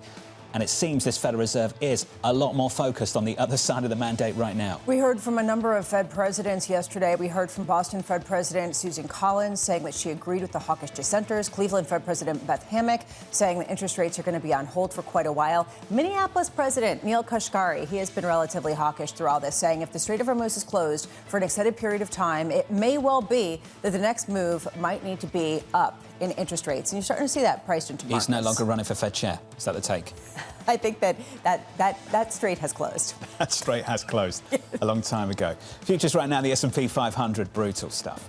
Up by 0.4% on the S&P. On the Nasdaq, up by 0.6%. In the bond market, 2-year yields have stayed elevated through this week, around 390. We're down 2 basis points. Yes, we're off the highs, 2s, 10s, 30s. But still, as Chris Ferrone was talking about, above the policy rate, the Federal Reserve, even with this move in crude, down by some 7% on the week so far. That just tells you where we're at right now with this Federal Reserve. Crude, by the way, not making a big move this morning either. Fed funds futures increasingly pricing in the chance of a hike by next year. Stephanie Roth, who's coming on later this morning of Wolf Research, said that about half the move in 10-year treasuries is attributed to the move in crude. About half of it's just the underlying strength of the economy. So there are two prongs, kind of two aspects to the rise in yields that we've seen.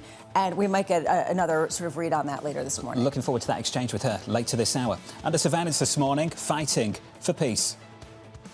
They trifled with us today. We blew them away. They trifled. I call that a trifle. I'll let you know when there's no ceasefire. You won't have to know. If there's no ceasefire, you're not going to have to know. You're just going to have to look at one big glow coming out of Iran. And they better sign their agreement fast. Let's see if they are willing to sign it.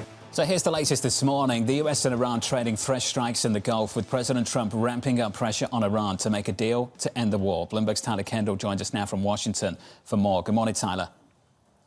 Hey, John, good morning. Well, President Trump says that the ceasefire is still fully in place, at least as of now, even as he renews threats to resume military operations if Iran doesn't come to the table. Now, this latest flare-up in fighting that we saw yesterday was, of course, centered on the Strait of Hormuz, as Iranian state media confirms that the country's military did target 3 U.S. naval destroyers, partly in a bid for retaliation for the U.S. disabling an Iranian-flagged oil tanker earlier this week. In response, the U.S. targeted Iranian military assets, including missile and drone launch sites overnight.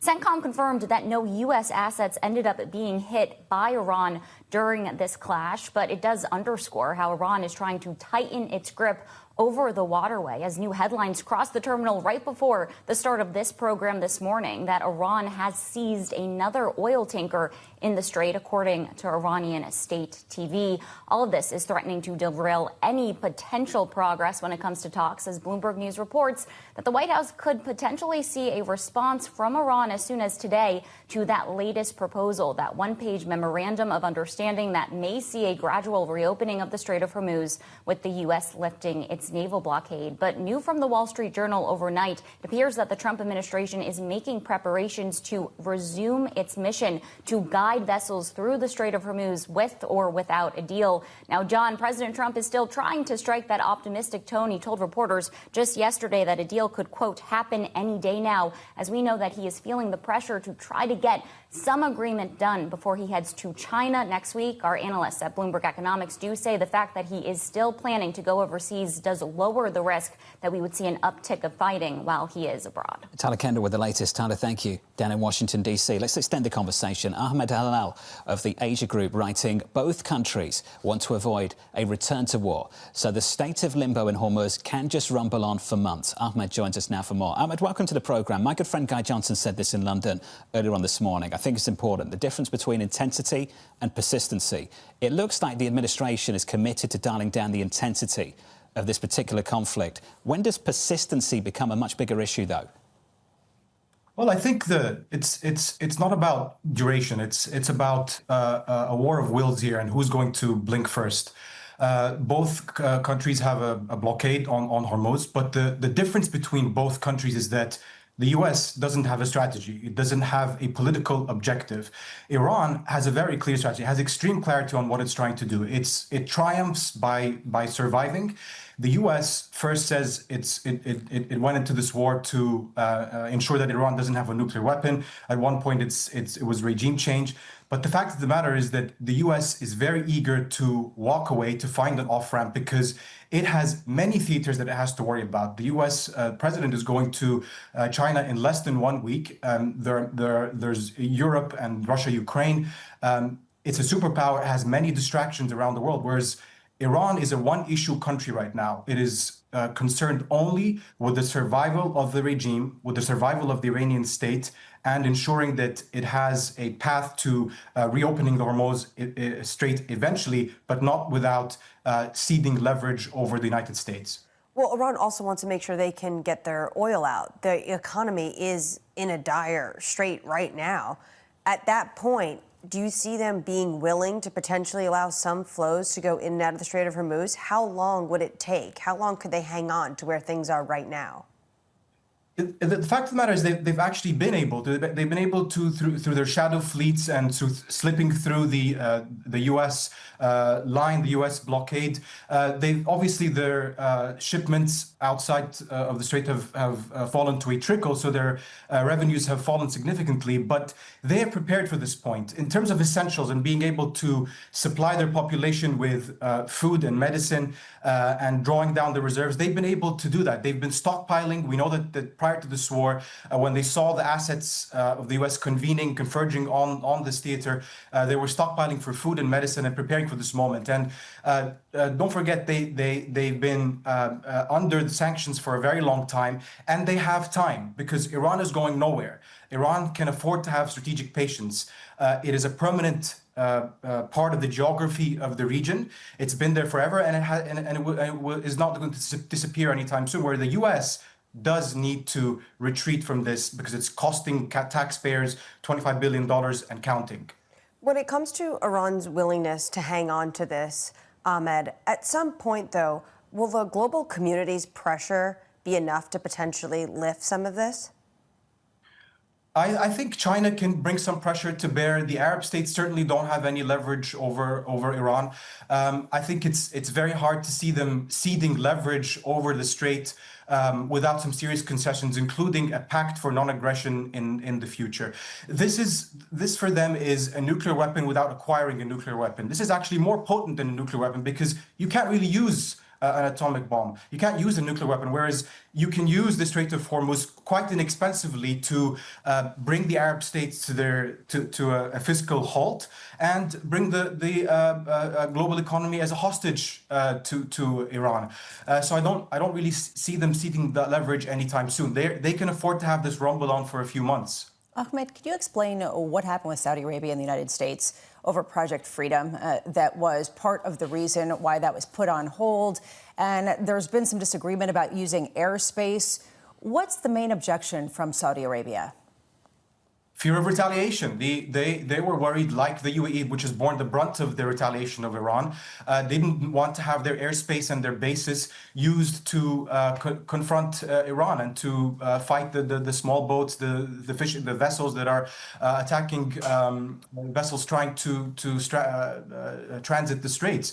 So the Saudis said no, and then Trump did a remarkable U-turn after 36 hours or something, which is a function of erratic US policy making from the outset, because they simply don't have a political strategy. And Trump is really struggling to find a dignified way to exit this theater. Ahmed, appreciate your take and your perspective. Ahmed Halal there of the Asia Group on the situation in the Middle East. The impressive thing about this week, the headline so far, things can of course change going into the weekend, is that the ceasefire is actually held, that they're committed to the so-called ceasefire.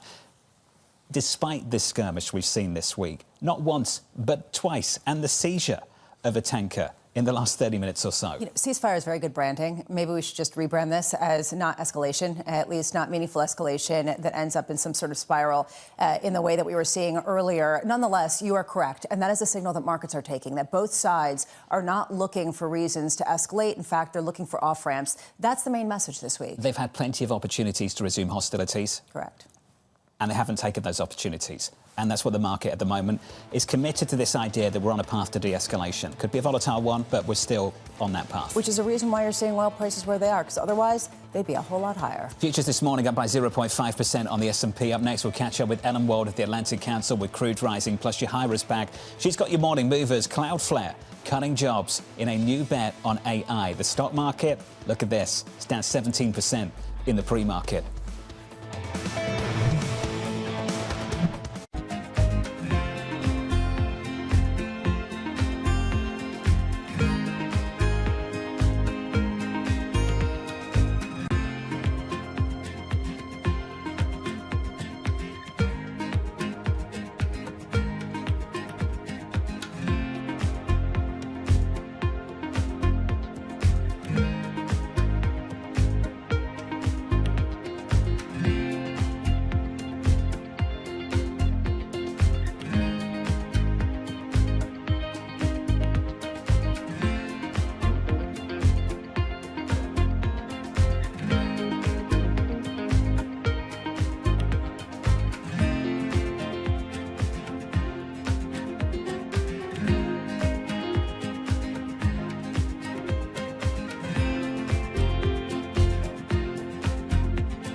The phone is, what's great about it is it's a well-developed gaming ecosystem, right? So it, folks know to find games there, but it's also a highly competitive gaming ecosystem. So it's developed, this gives you both that upside and that downside. But what's exciting is that now we are moving beyond the phone to the TV. So I mentioned like one of the big gaming areas we're going after. One of the big gaming areas we're going after now is, social gaming experiences that will show up on your TV. So we are now announcing, we're going to announce here actually, that we're going to have these social party games that you can play on your TV with your phone as the controller. And it's things like, recognizable games like Boggle, you got Pictionary, we've got a Lego party game. We, basically are gonna like unleash this with a bunch of creators, and they're gonna go figure out stuff that we didn't even imagine that they can do with that interactivity. I'm David Weston. Join me each week on Wall Street Week for stories of capitalism from business, markets, economics, tech, and climate. We go on the road for a look at what lies behind the headlines of today and what will likely be the headlines tomorrow. We need more transparency. Oil and gas is still important. They said every citizen should be investing in the market. Accelerate progress in all fields of science. Watch Wall Street Week right here on Bloomberg. More than what you need to know, it's what you need to think about.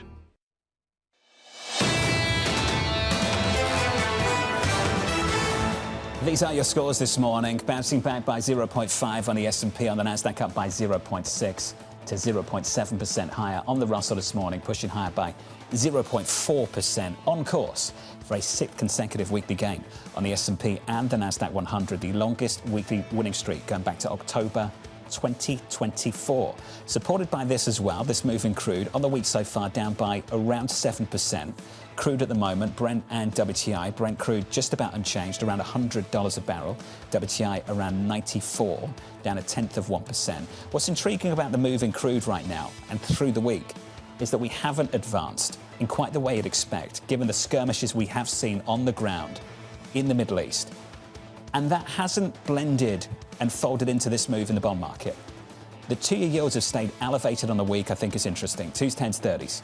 2s at the moment down by 2 basis points. The 2-year at 3.8929, above the policy rate of the Federal Reserve. Lots of pushback from the Fed about the easing bias, and more company than maybe we thought than just the 3 dissenters against the language in that statement last week. Yeah, and that really was evidenced by Boston Fed President Susan Collins coming out and saying even though she wasn't a voter, she would have agreed in terms of removing the easing bias in the language going forward. A key question is why this Federal Reserve is treating this so differently than, say, the tariff-related price shock. This feels different, and this is because the strength in the underlying economy is allowing some of this inflation to push through the economy. Yields this morning down just 2 basis points, 10s at 436. 3 hours away from the opening bell. Let's get you some morning movers, some single names. Yahara has more. Hey, Yahara.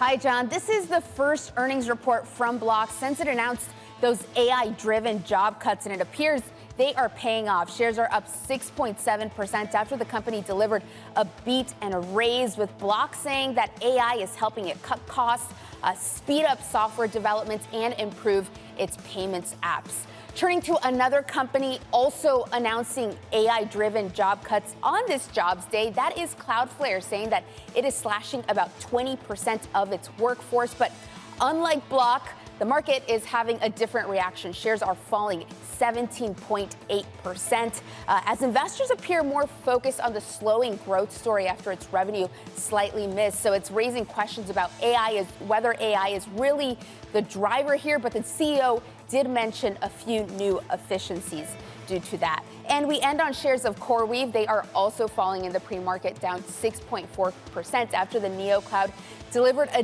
disappointing forecast as losses continue to mount. The company is racing to build out more AI data center capacity, but investors appear concerned that the costs are piling up faster than the payoff. John. Yahara, thank you. More from Yahara later this hour. On our radar this morning, President Donald Trump saying the truce with Iran is still in place after the two nations exchanged fire near the Strait of Hormuz. The White House awaiting Tehran's response to its proposal to reopen the strait and end the conflict. Elsewhere, a federal trade court declaring the president's 10% global tariffs illegal. The limited ruling only applies to the two companies that filed the suit and Washington state. It's not yet clear what the decision means for other importers already paying the levies. And finally, check this one out. SoftBank scaling back plans for a $10 billion margin loan backed by its OpenAI stake. The company could revise the target to an amount as low as $6 billion, the move coming after hesitation from some creditors. This indicates that there is some speculation about what OpenAI's actual valuation is, right? As they head toward that IPO and as they deal with some setbacks, especially tied to losing share to Gemini and Anthropic's Claude, a question about what the valuation actually is and whether it's been a little overly elevated in some of the recent funding rounds. This indicates that creditors are pushing back on the valuation that SoftBank had assigned to it. This is going to be a problem for the likes of SoftBank, which are more heavily invested in some of these names, but also raises questions about how this IPO really will go. Right, and it raises questions about, was all the information we've been hearing in terms of how sky high the valuation is going to be, was that just some of it hype before this IPO? And I think you're going to see potentially a lot more headlines like this as we go towards the summer. The Anthropic effect. That's what it feels like right now, the Anthropic effect, that maybe there's a winner-takes-all mentality to certain players in private markets right now. Certainly the tides have turned against OpenAI, at least in the rhetoric, and even the idea of what Elon Musk was saying, you know, in terms of throwing shade at Sam Altman, talking about, well, at least I didn't feel evil, you know, when he was talking with the Anthropic folks with the SpaceX discussions. Nonetheless, there is some concern that they aren't getting the same kind of bookings that they were getting before, even though they're saying that their bookings are sky high. The lack of clarity, I think that's been one feature of this market this year, that more opacity there is, the more skepticism there is in markets, the more any kind of rumor can lead to outsized moves. We saw this in private credit, and we saw this with some of these private companies that haven't yet gone public. What's Chris's line? The less you know. I love that line. The less you know. I mean, again, that's probably problematic for our industry. Might apply to this as well. Let's talk about crude climbing after fresh strikes between the US and Iran near the Strait. Ellen Wald of the Atlantic Council writing the market is going on headlines and not on the situation on the ground. Crude prices should be higher, especially given how fast stocks are being depleted. Ellen joins us now for more. Ellen, can you just build on that a little bit and be slightly more specific? When you say crude prices, are you talking about physical markets or the paper market? I'm talking about the paper market should be higher given the incredible rate at which stocks are being depleted. I mean, we've seen incredible big draws from U.S. stocks, and other countries are also depleting their stocks of oil. Now, we're continuing, obviously, to produce more oil, so it's not like Americans should suddenly, you know, get up in arms and rush to think that we're going to head into an oil shortage. But this is a situation in which, you know, we're depleting what we have stored, and so pretty soon things are going to should become more expensive. And yet, what we're seeing in, you know, in the paper markets is that the price is not reflecting this. And that's having some really intense reverberations, I think, around the economy, but also in the oil industry in the United States. We are only hearing right now from some producers in the United States that they plan to even increase production, whereas this conflict's been going on for, you know, over 2 months now, and the price indicators should have already been there. So, Ellen, just to build on that, because a slightly interesting dynamic is starting to emerge, that we've seen physical prices come down because of the inventory drawdown. And I'm just wondering if you expect the paper market to start trading above where physical is in anticipation of just how unsustainable this drawdown is. I think that's absolutely a possibility, but I think, again, the paper market is so determined by a headline or a tweet or, you know, what people imagine is going to happen, when the reality is not just what's happening physically with oil, but also what's happening with the actual state of affairs between Iran and the United States. You know, they're making it look as though an end to this conflict is, you know, just, you know, one 14-point paper away, when that's not true at all. Even if there is, you know, an agreement on something, which, by the way, there hasn't actually been an agreement on anything other than this ceasefire, which, you know, during the so-called ceasefire, we've seen major damage to some UAE facilities. So it's really, I think, what we're operating on, or what people are trading on in the markets, is not necessarily what's happening on the ground in the military situation, nor is it what's happening on the ground in you know, the physical situation with crude oil. But to John's point, I'm looking at Dubai crude right now. It's under $100 a barrel.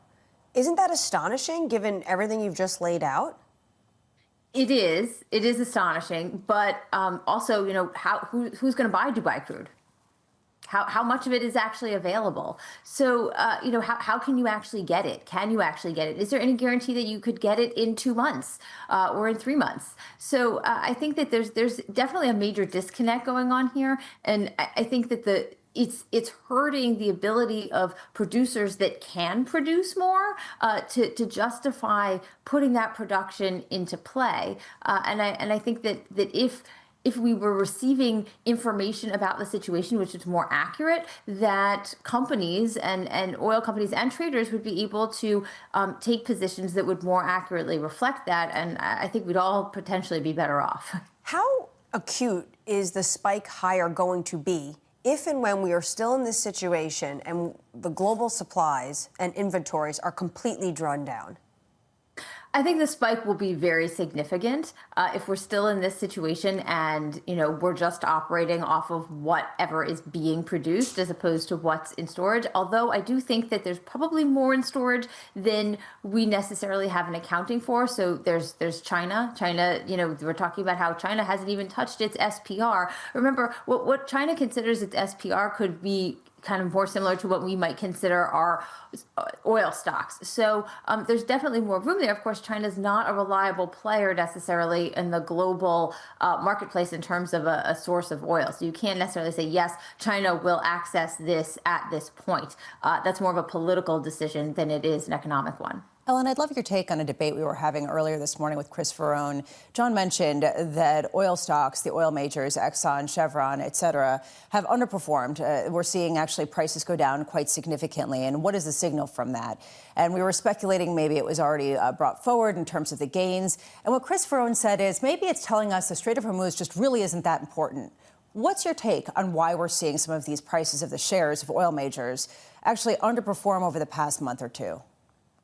Yeah, it's very interesting. I've been following that too and kind of wondering the same thing. I think not necessarily that the Strait of Hormuz isn't as important as we think it is. I think it's perhaps not as important the same way we might have thought it was in the 1970s. One of the things that we haven't always necessarily considered is we've made incredible gains in terms of energy efficiency since the oil shocks in 1973. We've made incredible gains in terms of production and storage capacity and refining.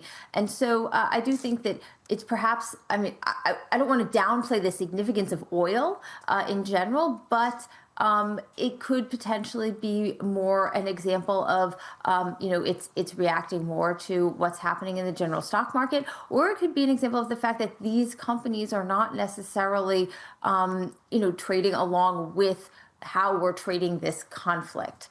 And I do think that that's something to consider, and it's a very interesting observation that they're not necessarily following along with this. But there's more to Exxon and Chevron than what's going on in the Persian Gulf. Ellen, it's good to see you. Thank you. Ellen Wald there of the Atlantic Council on the oil market right now. What have we underestimated? If anything, what have we underestimated? I think perhaps one. There are many more, but one. Just how powerful the inventory drawdown has been over the last 2 months. I think some people in the oil market thought it would just be a drip feed and wouldn't make much of a difference. It's clearly made a massive difference. The other thing that we've underestimated, Ajay Rajadaksha of Barclays was talking about this, how oversupplied the market was ahead of this conflict. And we had talked about why prices were so low, given how much oil there was sloshing around. He said that this conflict really only began about 5 weeks ago, not 8 weeks ago, because that was when some of that excess oil started to get used. That's a really interesting perspective. Ellen also brought up a really good point that could come up in the meetings next week between Trump and Xi Jinping. China has massive reserves, 1.4 billion barrels in reserves.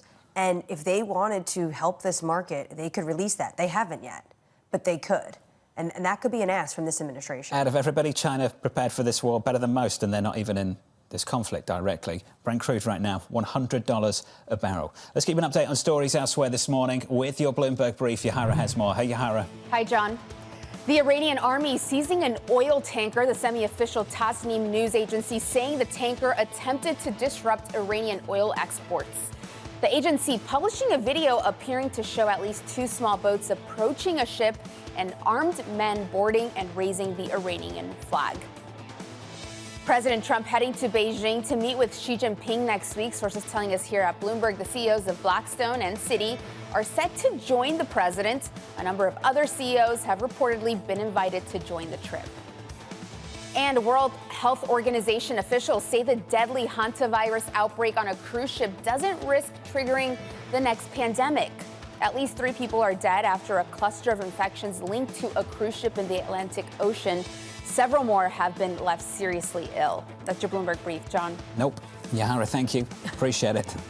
You're on the same page, right? Well, yes, and Nope. actually, last night at dinner, it came up, and one member of the family just immediately said, "We're eating." Absolutely not. There you go. So on I the like same that page member with of the family. I'm like this.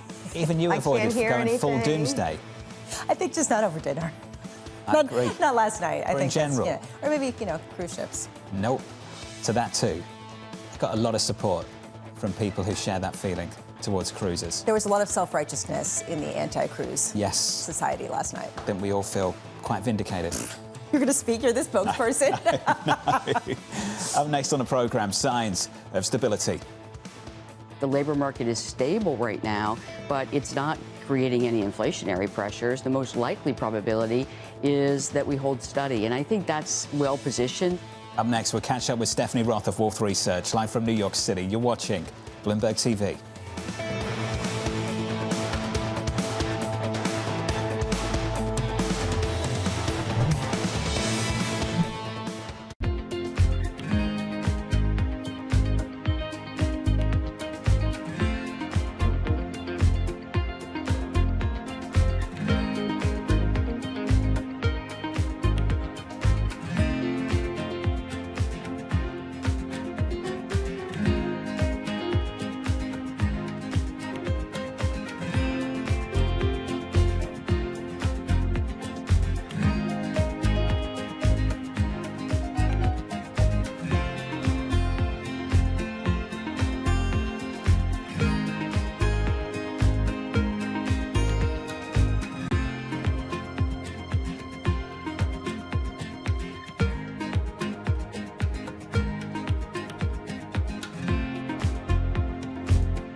My old mentor, Roger Staubach, who told me when I transitioned, football will never leave you, but you need to leave it. Wow.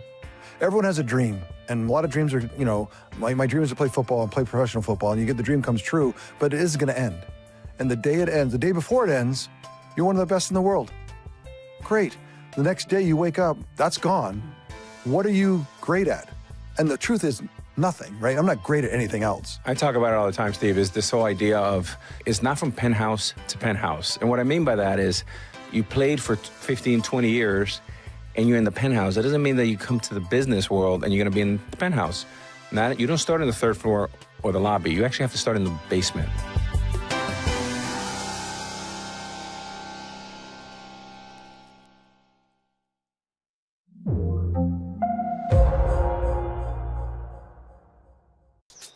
Welcome to Bloomberg This Weekend. I'm David Gura. I'm Lisa Mateo. And I'm Christina Ruffini. We're tracking breaking news today from Wall Street to Washington. Let's start overseas. The sector is really propelling this deal forward. Yeah, the hope is this will open up new markets and provide some additional liquidity. Of course, now they're going to have competitors. We got a big week coming up in politics. Earnings season is underway. We're going to get some key reports. Everything you need to know before the markets open on Monday. Introducing Bloomberg This Weekend, bringing a little Bloomberg into your weekend routine. Guys, buckle up. Making money isn't about drowning in emotions. It's about understanding what's actually happening. Markets are the best way to glean signal from noise, and that is what we try to do every morning. This is Bloomberg Surveillance. It's a multi-trillion-dollar industry. We'll show you what's happening in ETFs like no one else. ETF IQ, only on Bloomberg.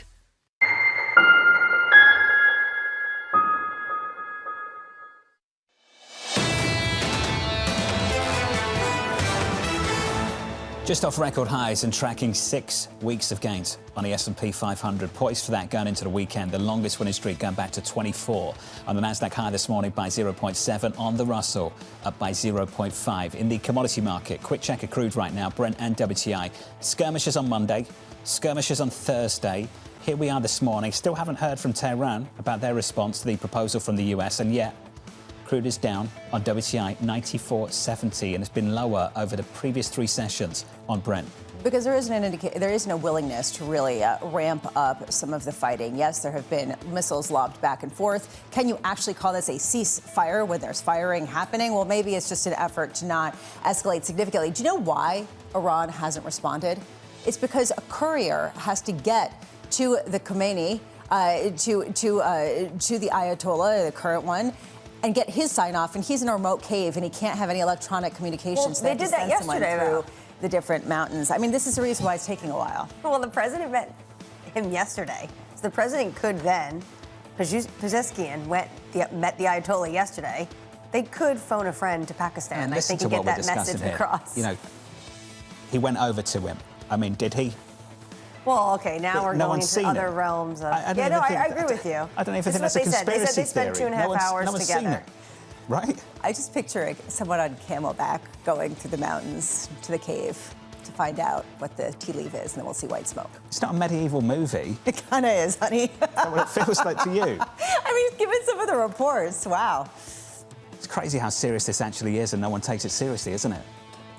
People don't have a lot of information, so they're filling in the blanks in all sorts of creative ways. You're watching too many AI-created videos, I think. Honestly, I think it's the best use of all of this electricity. Possibly. That's what it's going to be used for, isn't it? Slop. That's anyway, what it's being used for, we'll talk about We're this totally later. thrilled. Let's get to the bond market. Payrolls Friday, jobs data a little bit later, yields declining by just a basis point. The 2-year at 3.89. Under surveillance this morning, signs of stability.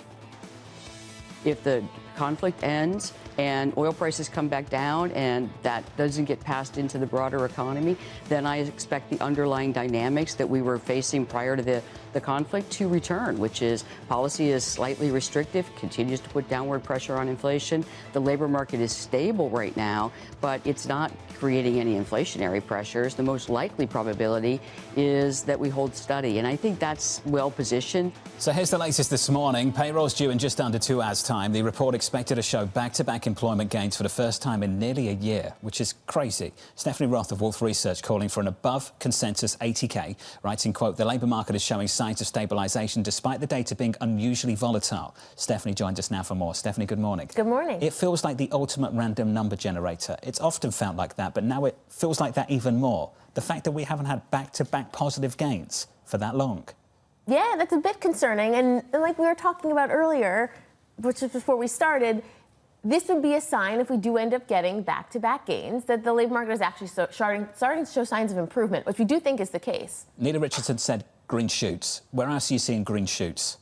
You're seeing it, broadly speaking, on the industrial side. You're seeing activity starting to pick up, sentiment in business activities getting better. Consumption, maybe it's not necessarily getting better in a material way, but it seems to be quite stable in the face of elevated energy prices.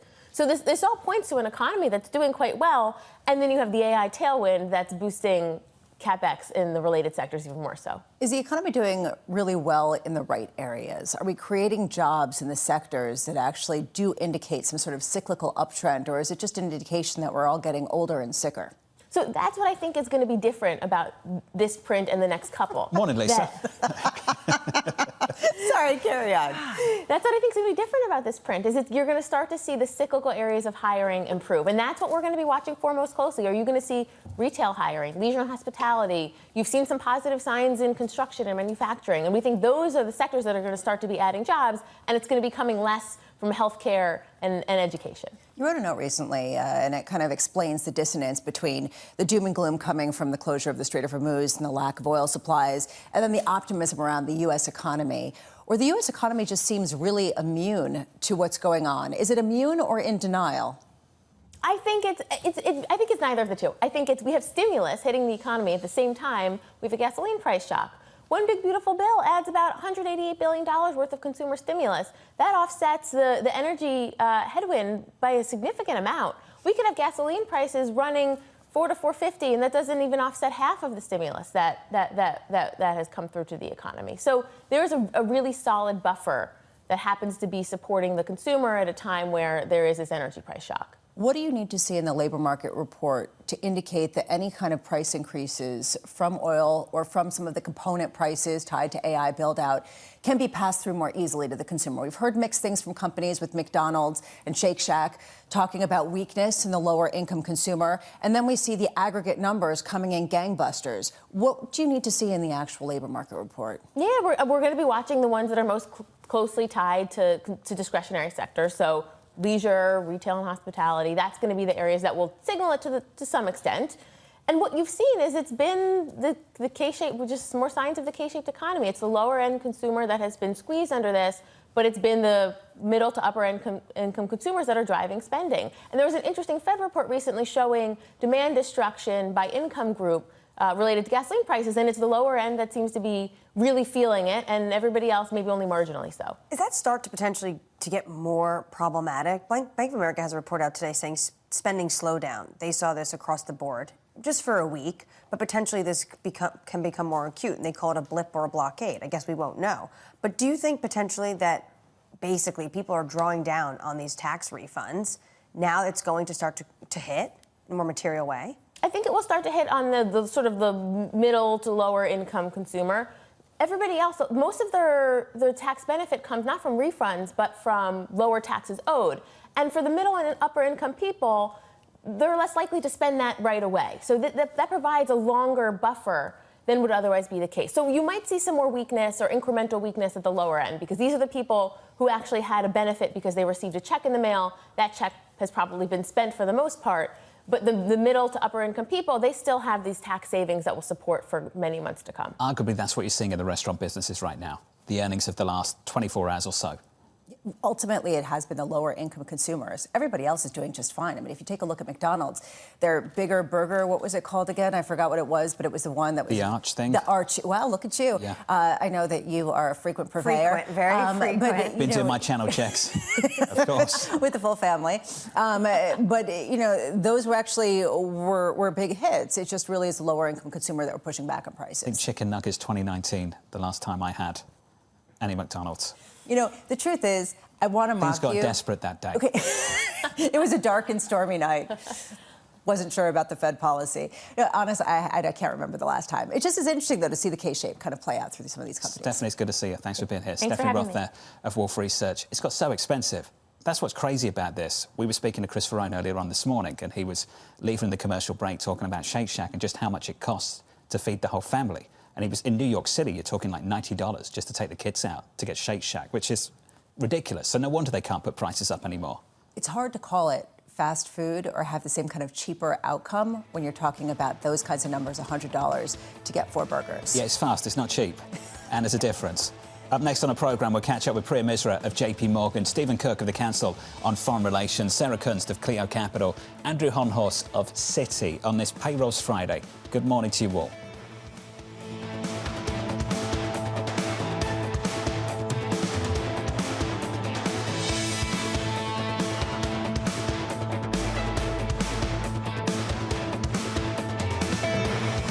The Middle East and Africa regions are home to some of the biggest deals and fastest growth in the world. Vibrant resources and high-yield investment opportunities abound. I'm Jumana Versace. Join me on Bloomberg Horizon's Middle East and Africa for the stories, newsmakers, and insights shaping the decisions of traders across this exciting region. You had heightened levels of volatility. There's still room to maneuver. Reduce the opportunities. It allows you to increase significantly your net income. Every trading day, only on Bloomberg. When I visited Fernandez at IMAX's headquarters outside Toronto, we went to the facility where IMAX designs and maintains its cameras. The latest next-gen equipment was out with directors on filmed for IMAX sets, but there was still plenty of cool gear on view. As the head of the finance department, do you look at all the things in this room and think, this costs that amount of money, this costs that amount of money?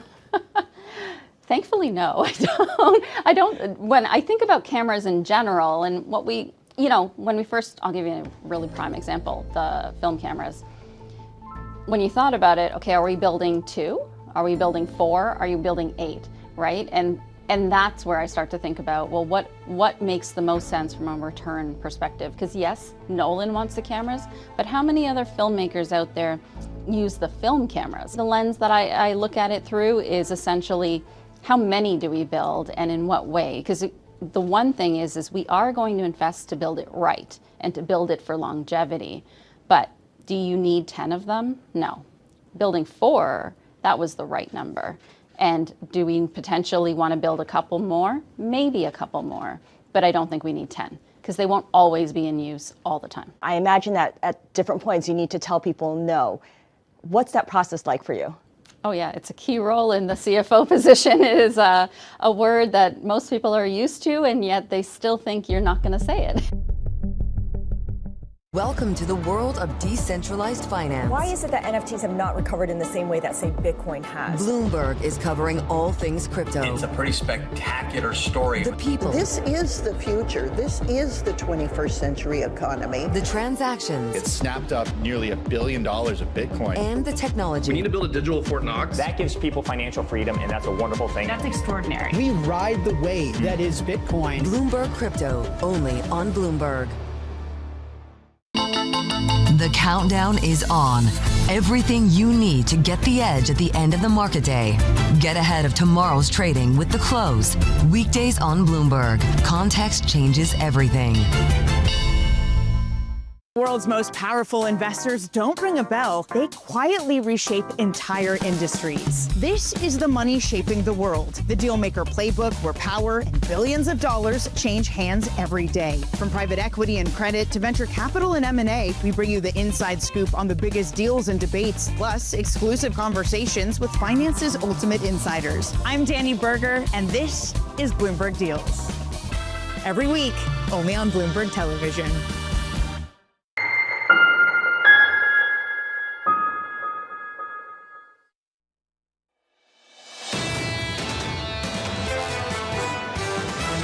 Things are about as good as they've been in a really long time. There's a lot of hype in the market. This uptrend is being driven by a narrow cohort of names. Within stocks, you have to favor companies with pricing power. I think a rotational market is likely to persist. This is Bloomberg Surveillance with Jonathan Farrow, Lisa Abramowitz, and Anne-Marie Hordern. I left one out. There was a McDonald's breakfast, Spring 2021, Palm Springs. Just came back to me. And I want to be transparent and honest with people. Well, I'm so glad. Just in case. What did you order? You know, it's true, because someone wrote in and they were like, I don't believe it. I fact-checked his receipts. Egg McMuffin. Oh, okay. Hash brown. Was it good? It's decent. Never had McDonald's. It was fine, breakfast. you know. If I was going to frequent McDonald's, I don't. If I was, I would go for the breakfast. Well, they're trying to make their stuff healthier. They're trying to rival Starbucks. I've had a good Starbucks sandwich, and I think that there could be a similar. When did you last offering. have a Starbucks sandwich? Very recently. Oh, really? Yeah, very recently when I travel. 100%. I'm not like an airport. You do that at the airport. Yeah, absolutely. That's reeks of desperation. Okay, that doesn't sound like a plan. I mean, when did you last plan to go out? Like, you know, lunch today, I want to go out and get a sandwich from Starbucks. My entire existence often reeks of desperation, so let's just leave it there. Live from New York City this morning. Good morning to you all. The second hour of Bloomberg Surveillance starts right now. The price action looks like this. Equity futures on the S&P positive by 0.5%, up by 0.6 on the Nasdaq. Another series of skirmishes in the Middle East, and yet crude looks like this. Brent and WTI. We're not seeing a big move here. Brent unchanged, 100. WTI going nowhere, 94. What's interesting is this is how the bond market is set up. We're not seeing yields decline big time this week either, even with crude down on the week by 7%. Heading into payrolls, 389 on 2s, 10s, 437. The jobs report in 90 minutes' time. These are the guesses across Wall Street. The estimate in our survey, the median 65K. Mizuho in at 110. Citi, we'll catch up with Hon Horse later. Citi, negative 15. So, barring Citi's projection, all the others would mark the first back-to-back monthly gains, as you were mentioning earlier in the show, since May of last year, indicating just, how difficult it has been to gauge these numbers and how varied they've been from month to month. It also highlights how immune the U.S. economy could be potentially so far to what's transpiring in the commodity space. And that, to me, is the most interesting aspect. At what point is this viewed not as something that could crimp growth later on, but something that potentially boosts inflation inflation at a time of already strong growth, giving the Fed a really difficult call later this year. The U.S. is certainly insulated, but not 100% immune. When you look at where gasoline prices are, $4.50 is still a lot higher than many Americans were expecting under this administration, and especially into the summer months. But I do find it fascinating that the ceasefire is basically holding on, at least verbally. Even though we've had not just the skirmishes, but also this morning, the Iranians seized an oil tanker. There's constant tit for tat continuing within the Strait of Hormuz, and yet both sides are saying, no, ceasefire now continues to hold. There are data points that matter to markets, and there are data points that matter to people. For markets right now, it's the average headline that matters right now. We'll say things like the economy can live with $100 a barrel crude. We'll say things like the labour market's doing okay, the consumer's resilient. And then you look at the disparity beneath the headline, captured by the corporates. And of course, this is not going to drive investor sentiment on Wall Street, but Planet Fitness, the consumer and economic backdrop have shifted. Dine brands, our price-sensitive, more value-oriented guests seem to be staying at home a bit more. Kraft Heinz, the Kraft Heinz CEO, in the last 24 hours, we're seeing negative cash flows in the lower income brackets where they're dipping into their savings. That's the squeeze in America right now. That's the real disparity. Yeah, and going on to say they're literally running out of cash. Stephanie Roth was on the show just moments ago, and she said that the New York Fed put out this report, which was actually really interesting, about how lower income consumers have been disproportionately affected by gasoline prices where they are. So you are seeing that trickle through in earnings. How does that feature into markets? Is it something where investors just penalize companies that cater to the lower income consumers?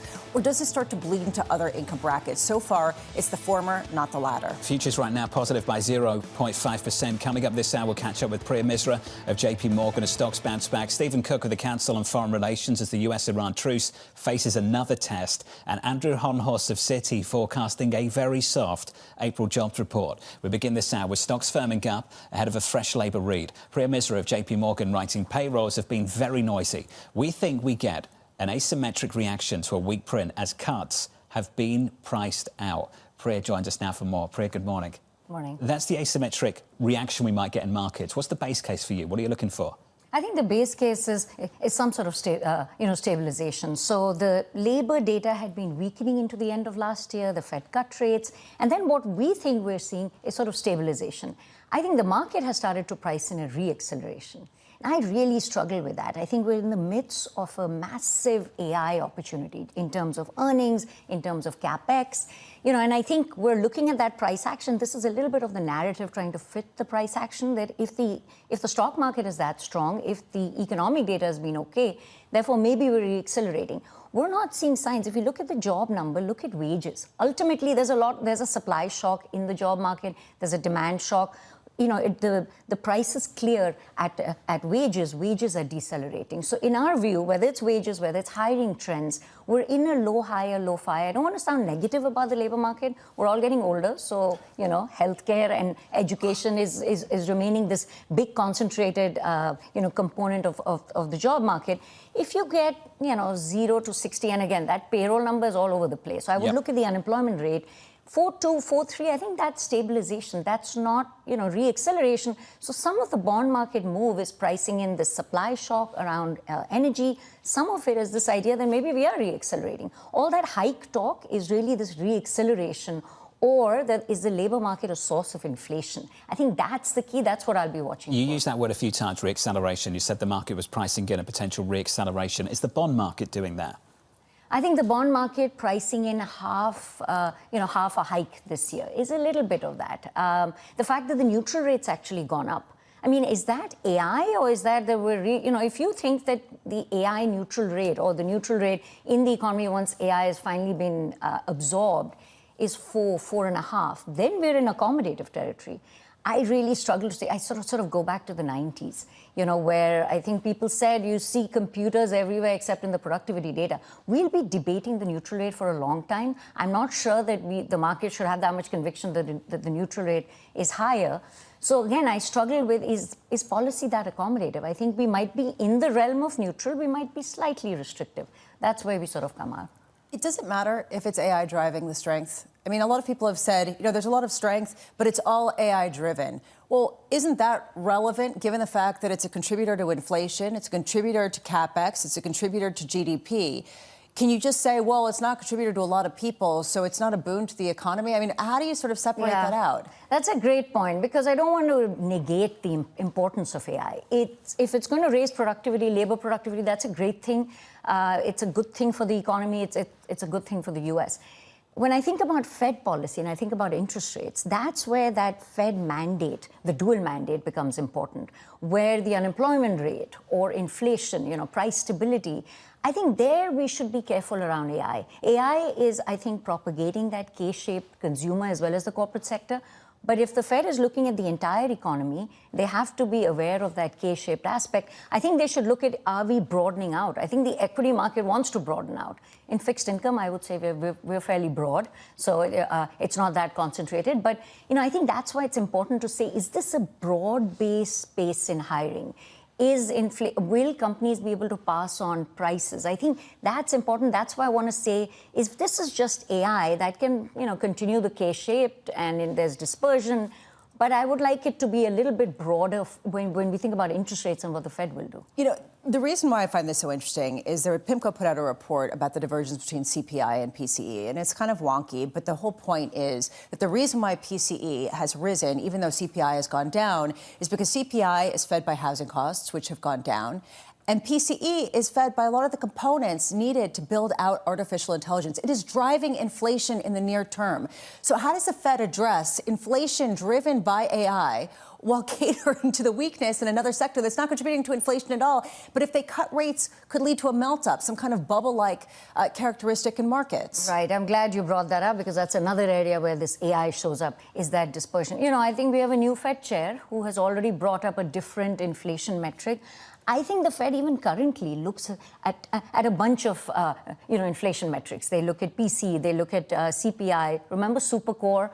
Chair Powell had looked at Supercore. So I think this Fed is going to be very thoughtful, particularly if the hike conversation comes back, that is the inflation pickup AI-driven? And in that case, I think they should downplay it. But, I think that also becomes important if they're thinking about rate cuts, because I think they have to look at what is the underlying inflation. I'll come back to the labor market. If wages are not re-accelerating, I should say labor market and inflation expectations, that's where, if those two start to tick up, the learning from 2021 and 2022 is give that a lot of weight. Those two had started to go up and the Fed was still somewhat in that transitory camp. I think they're not going to make that mistake again. So far, we're not seeing signs that that's picking up. PCE is high, and that could be AI-driven. But as long as these other components, I think, stay low, I think the core of the committee, and I think, Kevin Walsh will be in that camp, will want to look through the supply shock on tariffs, the supply shock on energy, or any AI-driven sort of rise in inflation. That means not hiking. Does it mean cutting? I think the bar to cut is anyway a little bit higher, partly because we're in the midst of another inflation shock, and they remember, there's a path dependence to this. They remember that they made this mistake.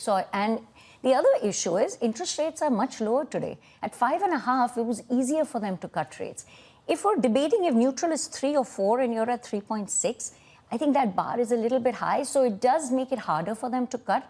But I think that easing bias can stay unless you see wages start to pick up. Priya, it's good to see you, as always. Priya Misra of JP Morgan on the jobs report and the potential bond market reaction to it. Skirmishes in the Middle East. A proposal earlier this week delivered by the US to the Iranians. Through mediators, we are awaiting the Iranian response. We just heard from the Foreign Ministry just moments ago with some not too encouraging words. Nope. Every time a diplomatic solution is on the table, says the Foreign Minister, the U.S. opts for reckless military adventure. Is it a crude pressure tactic, he asked, or the result of a spoiler once again, duping POTUS into another quagmire? And then whatever the cause is, outcome is the same. Iranians never bow to pressure. Now, this could just be verbal lip service for the regime, or is this an indication that they're not going to accept this one-page memo? We'll have to wait to see. This from the UAE. 2 ballistic missiles, 3 drones targeted the country on Friday. Now, certainly those numbers are nowhere near as high as they were 2 months ago, but that gives you another sign of just how tense things have been just this week alone. Yeah, and I believe that's one of those actually hit one of their last remaining export facilities for oil. So definitely the pressure's still there, which is a reason why you are seeing some reluctance on the part of regional allies of the United States to take part in furthering the conflict in any way. We've talked lots about this word fatigue and this market becoming desensitized. It's funny just reading these headlines and then the first thing I do is headline market crude, what are we doing? Not much at all. $100, still basically unchanged on the session. Yeah, how much is desensitizing part of the plan, right? I mean, this idea that the benchmark to the extreme, benchmark to the extreme, benchmark to the extreme, and all of a sudden the market says, all right, noise, noise, noise, even if maybe it isn't. Jobs, 8:30, a new distraction. Let's get you an update on news worldwide with your Bloomberg brief. Yahara has more. Hey, Yahara. Hi, John. Iran is looking for alternative means to transport oil and grain supplies to get around the U.S. blockade of its ports. Tehran is increasing rail trade with China. Trains from Xi'an to Tehran going from around 1 per week to 1 every 3 or 4 days. The business delegation expected to join President Trump's summit with Chinese leader Xi Jinping is taking shape. Sources telling us here at Bloomberg, CEOs from Blackstone and Citi are set to join the trip. Trump and Xi are scheduled to meet in Beijing next Thursday. And shares of CoreWeave are falling in the pre-market after the company put out a disappointing forecast for the current quarter. That's raising questions about slowing growth, especially as the company ramps up spending to build out AI infrastructure. That's your Bloomberg Brief. John. Hey, Yahara, thank you. Appreciate it. Up next, a fragile ceasefire. They trifled with us today. We blew them away. You won't have to know. If there's no ceasefire, you're not going to have to know. You're just going to have to look at one big glow coming out of Iran. And they better sign their agreement fast. The president reportedly calling it a love tap, which is real. That's actual news. Whenever you share those things with people, it's almost like, is anyone actually going to believe that the president said that? But apparently that's what the president said. Truth be told, when I first heard that, as well as the butterfly that died spiraling gracefully to the grave, I was like, you've got to be kidding me. And then I looked and yes, that was actually exactly what it said. There you go. Yeah, there you go. It's that kind of news cycle. Up next, we'll catch up with Stephen Cook of the Council on Foreign Relations, live from New York City this morning. Good morning.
Good morning. This is Bloomberg Surveillance. Welcome back to the opening trade. Watch Bloomberg 10. This is the Asia trade. This is Wall Street Week. Welcome to Balance of Power. You're watching Bloomberg Deals. Welcome to Bloomberg This Weekend. This is Bloomberg Television.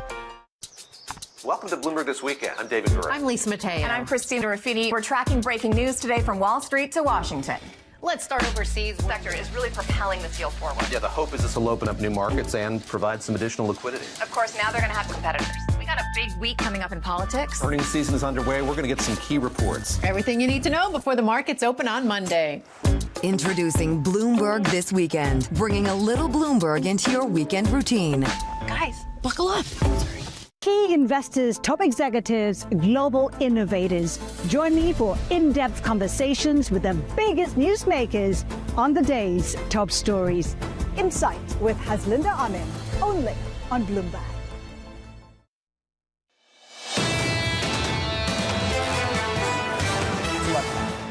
Live from New York City. It's a love tap. Yeah. We're still talking about that. I know. I just, right? you know. Let's move on. Let it go, Bramo. Let's move on. Mizuho, 110. That's the estimate from them today at 8:30 Eastern Time. Bank of America, 80K. Citi. I'm looking forward to catching up with Andrew. Citi's at -15 for this payrolls report this morning. The median in our survey is the mid-60s, the mid to high 60s. We'll see what we get. In the commodity market at the moment, Brent and WTI shaping up as follows. Brent crude at 100, WTI at 95. There is every reason this week for this oil market to be rallying. Skirmishes not once but twice. We haven't seen the Iranian response to the proposal just yet, and crude is down by 7% or something like that on the week so far. Yeah, you noted, though, something interesting that I think is really telling, which is longer dated contracts over in December that expire in December for Brent and WTI have not come down nearly as much as some of the near-term contracts. That divergence gives a sense that people's sense of this conflict is changing. Maybe not an escalation, but how high is the bar to get to some sort of free transit through the Strait of Hormuz? Just about holding on to triple digits this morning. Under surveillance this morning, a very fragile ceasefire. They trifled with us today. We blew them away. They trifled. I call that a trifle. I'll let you know when there's no ceasefire. You won't have to know. If there's no ceasefire, you're not going to have to know. You're just going to have to look at one big glow coming out of Iran. And they better sign their agreement fast. Let's see if they are willing to sign it. So here's the latest this morning. The US and Iran exchanging strikes near the Strait of Hormuz, with President Donald Trump calling on Tehran to make a deal to end the war. Bloomberg's Tyler Kendall has more from Washington. Hey, Tyler. Hey, John, good morning. Well, Washington right now is maintaining that the ceasefire is still in full effect, at least for the moment, even as President Trump does renew his threats to resume military operations if Iran doesn't come to the table on a deal. Now, this latest flare-up in fighting was, of course, centered in the Strait of Hormuz, as CENTCOM confirms that it did hit Iranian military assets in retaliation for Iran going after 3 naval warships that were trying to transit through. The U.S. says that no U.S. assets were harmed during this flare-up, but it does underscore how Iran is trying to maintain its grip over that waterway amid new headlines this morning that Iranian state media did publish a video showing the country's military seizing an oil tanker that appeared to be carrying Iranian oil, though they say was, quote, at risk of attempting to disrupt oil exports and interests of the Iranian nation. It's going to be something to watch because we know that the risk is growing for regional allies as well, as the UAE confirms that overnight it did intercept multiple drone and missile attacks aimed at the country. All of this risking any potential progress when it comes to an agreement, as Bloomberg News does report that the White House is still expecting that they could hear an Iranian response to the proposal that was put forward as soon as today. And new also, we got this response, John, from Iran's foreign minister, writing in part, quote, that Iranians never bow to pressure. It's going to be something to watch because we know that this White House is trying to clinch a deal before President Trump heads to China next week. Tyler Kendall with the latest in Washington. Tyler, thank you. Stephen Cook of CFRA writing the White House seems to have backed itself into a situation where it either escalates or hands Iran a strategic victory. Stephen joins us now for more. Stephen, welcome to the programme. We've got a decent understanding of the details of the US proposal. We've been waiting a day or so. What kind of response are you expecting from the Iranians? I don't think it's going to be a positive response. The Iranians believe that they have more time on their hands to wait the president out, to force the United States to capitulate. The U.S. intelligence community yesterday issued a report indicating that they believe that the Iranians can live like this for months. With rising gas prices and other concerns for the American consumer, it does not seem that the president has as much time. Either way you have it, I think the statement from the Iranian foreign minister would suggest that we are still at a stalemate. When it comes to that report that Washington Post was talking about with the CIA, they say that the naval blockade, the Iranians could survive that for at least 3 to 4 months. We're talking about basically the entire summer, Stephen. Do you think then the administration has to rethink its plan? Well, this is what I was saying when I suggested that the president has backed himself into either escalation or capitulate to the Iranians. If the Iranians can hold out, as the CIA indicates, they're not going to be forthcoming with any kind of proposal that requires them to give up enriching uranium, not having at least partial control over the Strait of Hormuz, and giving up their ballistic missile program. We've already dropped basically the issue of proxies. So they are in a very strong position from where they believe they're in a very strong position. So the answer then is either for the United States to come off of its demands or for the president to actually escalate and try to force them to capitulate on the battlefield. So far, they haven't capitulated in either place, the battlefield or the negotiating table. When it comes to the president's 3 red lines, proxies, ballistic missiles, and a nuclear weapon, is there any indication that we are closer on any of these aims? No, we're not closer on any of them. Again, the Iranians have remained steadfast that they have a right to enrich uranium. They're not going to give up their ballistic missile program. That is a significant threat to the neighbors that they want to hold on to after this conflict. And the proxies, although greatly diminished, are useful to them. Now add the new leverage that they have over the Strait of Hormuz, and the Iranians feel that they have all the advantages here. In addition, this is a regime that has already forced the Iranian people to suffer. At the low end of the estimates, they killed 7,000 people in a matter of days in January. At the high end, 30,000 people. They are prepared to live out this blockade and make Iranians eat dirt if they need to. Every single analyst who's come on from Wall Street so far this morning has not wanted to talk about Iran. They have not wanted to talk about the Strait of Hormuz. They've wanted to move on. For all the people who are trying to tune this out because ultimately they have confidence that it's going to turn out one way or another, how do you explain why this is still incredibly important and potentially revolutionary when it comes to reshaping global alliances as well as supply chains? Yeah, well, first, I think it's important just in terms of the American consumer. It costs a lot more money to fill up your car, your SUV with gas these days, and that's going to have an impact on everything that people buy eventually. We are somewhat insulated from it here in the United States because we're wealthy, but in time, this is going to really pinch. I'll note that the Israelis recently agreed to send jet fuel to Germany so that Lufthansa can maintain its obligations and its flight schedule. So this can be very, very disruptive. In terms of reshaping global alliances, we are seeing a realignment in the region starting to take shape. You have the Saudis, the Turks, the Qataris, the Pakistanis on one end, and then you have the Israelis, Emiratis, Bahrainis, and other extra-regional actors like Greece, Kenya, Ethiopia, Somaliland, on another end of an alignment here. The expectations that American policymakers have had over 25 years about an alignment of Saudi Arabia, the UAE, Bahrain, Egypt, Jordan, and virtually and not so virtually Israel have been shattered as a result of this conflict, and we're going to start seeing different blocs emerge. The Iranians are now empowered in ways that no one really had imagined when the president launched this conflict on February 28th. Stephen Cook of the Council on Foreign Relations. Stephen, thank you, sir. We've had the US proposal. We're waiting for the response from Tehran. Simple question, what kind of response are you expecting, Stephen? Not a good one. Yeah, they think that they've got the leverage right now in terms of the pain that can be tolerated by the public. And that's a really important point. Even if they are seeing huge economic issues, they've been willing to, make their people, as he said, eat dirt. I mean, there has been a huge lack of care with respect to the state of the average person. This was not in the president's playbook when it comes to geopolitics and military strikes. This excursion into Iran is so different to everything else we've seen from President Trump. Usually surgical, limited, very time-dependent, super short window with very clear objectives. And that's what we saw last summer when it comes to the bombers that went into Iran, when it comes to the nuclear facilities they bombed. This is very different than what we saw in Venezuela.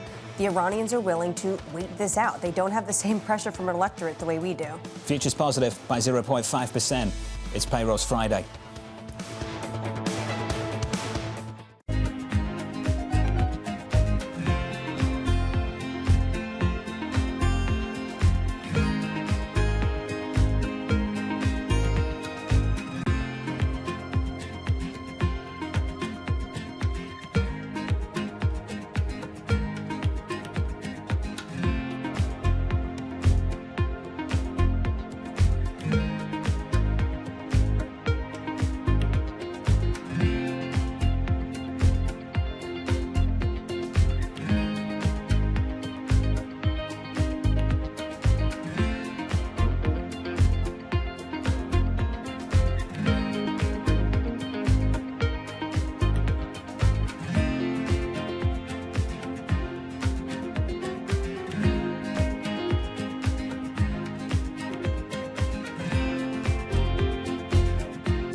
weekday, Bloomberg puts the spotlight on a different aspect of global finance.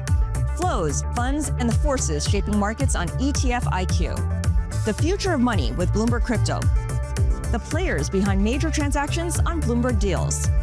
The stories informing finance with Bloomberg Markets. And rates, risk, and the cost of capital on Bloomberg Real Yield. A different topic every weekday, only on Bloomberg Television.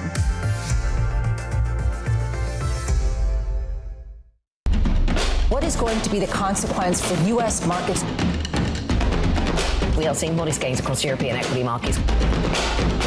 Take a look at how we're faring when it comes to Asian markets.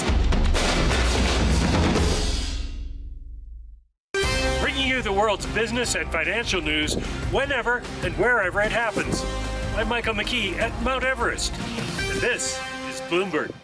Middle East tensions are high. Both sides willing to go back to the battlefield. The narrative changes moment to moment. Is there a ceasefire? Is there not a ceasefire? Markets are up, markets are down. Count on Bloomberg for up-to-the-minute reporting. Breaking news this morning. Breaking news in the last few minutes. On-the-ground perspective. Talking to you from the bomb shelter. This White House still pushing. And the analysis you need to make informed decisions fast. Clearly, nothing is final until it's well and truly final. The really important question is whether we'll get second-round effects. Nobody covers geopolitics like Bloomberg.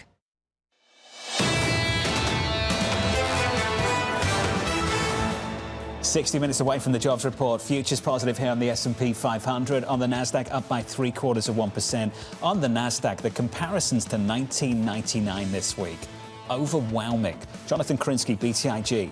The Nasdaq reached a 13% spread above the 50-day moving average. The last two times we saw that, while also at a 52-week high, were back in 2020 and 2000. The former led to an immediate 13% drawdown over the next 2 weeks. The latter was the absolute dead highs of the dot-com bubble. Lots of that doing the rounds. In part because of the scope of spending that some of these companies have planned. $800 billion potentially this year and more than $1 trillion next year, according to Morgan Stanley. Next year, it will dwarf the entire spending for the Defense Department for the United States, just to give some scope of how big this is. And these are the companies that have generated all the gains. So people are getting nervous as we get to higher and higher heights. Futures this morning bouncing back by 0.5%. Let's turn to crude. Brent, WTI shaping up as follows. Brent crude 100 down for the last 3 days coming into Friday, up by only 0.5%. That is what a skirmish is worth in the Middle East right now.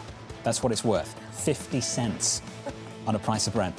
Traders don't understand how to price this out because there's been so much opacity and tit for tat, even when it is kinetic, even when there are missiles being lobbed. The idea that it isn't leading to escalation is enough for people to take the temperature down. Essentially, the message seems to be, if the U.S. wants to bring the temperature down, and Iran evidently on the margins wants to bring the temperature down, well, so too will the market. And that is essentially the message this morning. That's not bringing bond yields down. Look at bond yields this morning. Twos, basically unchanged. 390, 10s, 438. Just can't get away from 440 on 10s. Can't get away from around 390 on twos heading into payrolls. You've even seen break-even rates start to creep up just a touch. This really is driven more by inflation expectations than it is by real yields going higher, which gives a sense of what's being driven by the underlying momentum. Why today's jobs report could be particularly interesting. Yes, we want to see strength, but on the other hand, does that feed inflationary expectations? 65K. I still can't believe the stat you shared with us this morning. We haven't seen back-to-back positive gains for a year. Yeah. Isn't that wild? I couldn't believe it when I read it. It was actually Jim Reed over at Deutsche Bank. When I read it, I thought, no way, this can't be real. So I double-checked it, and sure enough, negative, positive, negative, positive. Crazy. Again, choose your own adventure. Andrew Honhorst is looking for negative again today, negative 15K. So we'll catch up with Andrew and see why in just a moment. As we count you down to the open, about 3 hours away, 2 hours away now. Let's get you some morning movers. Danny Berger has more. Hey, Danny. Hey, John, some earnings and deal news to work through. First with the earnings, CoreWeave, they did beat on their first quarter, but the disappointment you can see here in shares down 7.25% was their projection for the second quarter. Revenue missed, and at the same time, they're increasing their CapEx spending. That is a dangerous mix for investors, and hence why you are seeing that selling. Because if you're going to be spending more in CoreWeave, along with Oracle, have been the poster child for fears of overspending on an AI bubble infrastructure. So shares now down nearly 8%. Elsewhere, some deal news between NVIDIA and Iran. Iran is going to be providing 5 gigawatts worth of AI infrastructure for NVIDIA.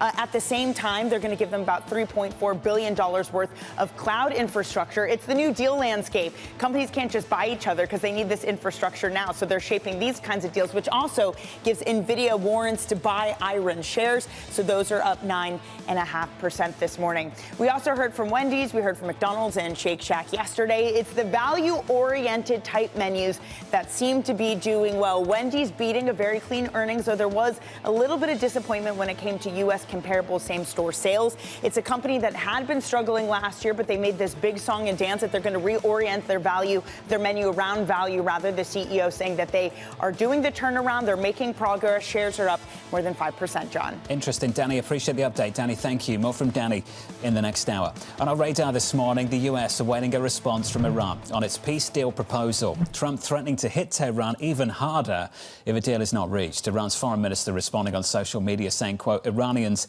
never bow to pressure. Elsewhere, the president setting in a new deadline for the EU to finalise a U.S. trade deal, warning auto tariffs will, quote, immediately jump to 25% if the pact isn't ratified by July 4th. Interesting date. Next up, next week's summit between Chinese leader Xi Jinping and President Trump remaining on track. Sources telling Bloomberg the Blackstone and Citi CEOs will join the president in Beijing. Semaphore reporting NVIDIA, Apple, Boeing, all of those executives will also make the trip. It's notable. This is the first trip by a U.S. president to China to meet with the Chinese leader going back a decade. So this is highly unusual, and it comes at a fraught moment given what's going on in Iran. These two events really coinciding to give a sense of why President Trump wants to bring the temperature down, to not have this be the main theme for their discussions. They need to reset expectations, keep tensions low enough to maintain some sort of uncomfortable partnership, even as there is this increasing moving away from one another. That's why I want to know how much scope there is for upside of deals that actually happen on this trip, because it feels like they're holding on to this détente. And there's a lot of issues right now in this relationship. On top of that, Trump's 10% global tariffs were declared unlawful yesterday. How much does it weaken his hand at the negotiating table? Also, we have an exclusive story about how some NVIDIA chips potentially, suspectedly, were smuggled to Alibaba via Thailand. And the NVIDIA CEO likely going to go on this trip.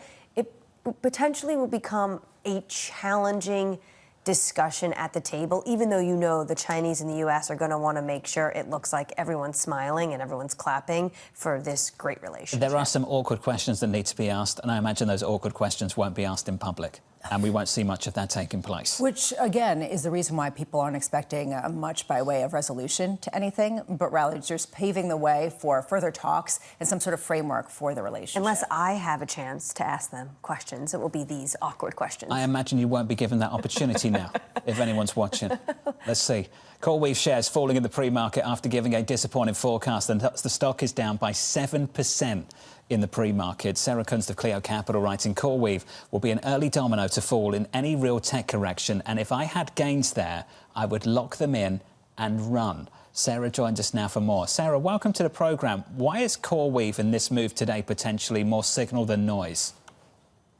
Because this is a company that has just sort of struggled and has kept getting lucky because they keep sort of pulling out these deals to be able to build more data centers. But when you look back to their IPO, the sentiment around that, I don't think that those concerns have materially changed. This is not a company that has super solid financials. It's gotten incredibly lucky that very solid companies, the NVIDIAs of the world, the Metas of the world, have all decided to sort of YOLO their CapEx into data center spend, but I don't know how long that's going to last. Does it tell you something about the broader AI ecosystem or just this name? And I think that's what I'm getting at here.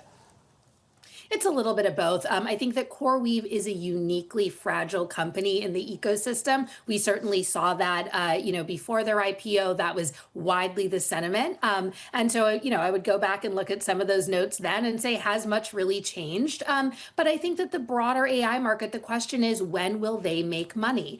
We know that on the private side, we're seeing a lot of unease around OpenAI, not just the lawsuits, but, questions of how sustainable is their current business model? Is there going to be huge price hikes from OpenAI and Anthropic, which then drives a lot of the more casual users, the smaller business users, off of using them? How much efficiency are even really big enterprises actually getting from AI in the workplace? There's a lot of data that shows that it might be close to zero, or that compute credits are actually more expensive than just hiring a good, solid junior engineer to do some of this work. And so I think that we're spending like it's a sure thing, but when you look at the data, the ROI, even the revenue, it's really unclear if it is. You talked about OpenAI, and we were discussing earlier this morning how SoftBank is having trouble getting a margin loan for $10 billion backed by their stake in OpenAI because the creditors are concerned about the valuation being assigned to OpenAI.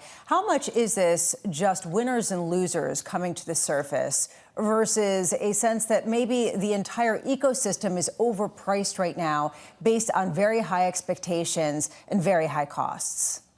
Look, I love Masa because that guy is great for entertainment, but I don't know that if you can look at SoftBank struggles and sort of widen it out to the rest of the market, because they operate in an incredibly unique way. If you think back to the WeWork days and Uber and all of that. So, you know, I wouldn't be sort of overly looking at them as the signal. I think that big question does come back to when will we see companies outside of the alphabets of the world make real money on this? Obviously, NVIDIA, the chip makers, are making a lot of money, but that money is only as good as the demand for the chips, which really could, you know, kind of slow down and fall apart at any time. The other piece of it is, as the global economy slows and contracts, which we know is happening, there are fewer enterprises who need AI. There are fewer people who are necessarily interested in paying for that subscription to be able to get, you know, a slightly better restaurant recommendation or slightly better travel recommendation, because they're not doing that. And so as those subscriptions wane, the entire industry sort of falls apart based on a lack of demand. I'd love your take then, Sarah, on Cloudflare saying that they were planning to cut 1,100 people because they can replace them with artificial intelligence. Notably, the shares are down significantly in pre-market trading after that announcement, not being treated as exactly a cost savings. Why don't you think that that's being treated by the market as evidence of some of the productivity gains and actual monetization of some of these tools? I think at this point, we've kind of heard that story, right? We see people go in, they do a big layoff, they say it's going to be great, we're going to do AI now, and then they realize, oh, the AI is not working that well, they have to kind of hire people back. It also is often seen, and certainly not in Cloudflare's case, but it's often been seen in the market as, hey, maybe there's something wrong with the underlying business, maybe there's something wrong with the revenue, and they are covering that with the AI-driven layoffs because that's a buzzword we like. And so I think that there's just a little bit. We saw the same thing with Meta a few weeks ago with their layoffs announcement. There's just a little bit of, I think, kind of people don't really buy that an AI triggered layoff is a good thing anymore. Sarah, there's a report in the Wall Street Journal about a recent call the vice president had with the heads of all these companies, Elon Musk, Dario Amodei, Sam Altman, and expressing alarm about artificial intelligence. Do you think this White House in Washington is going to try to put a leash on some of these companies?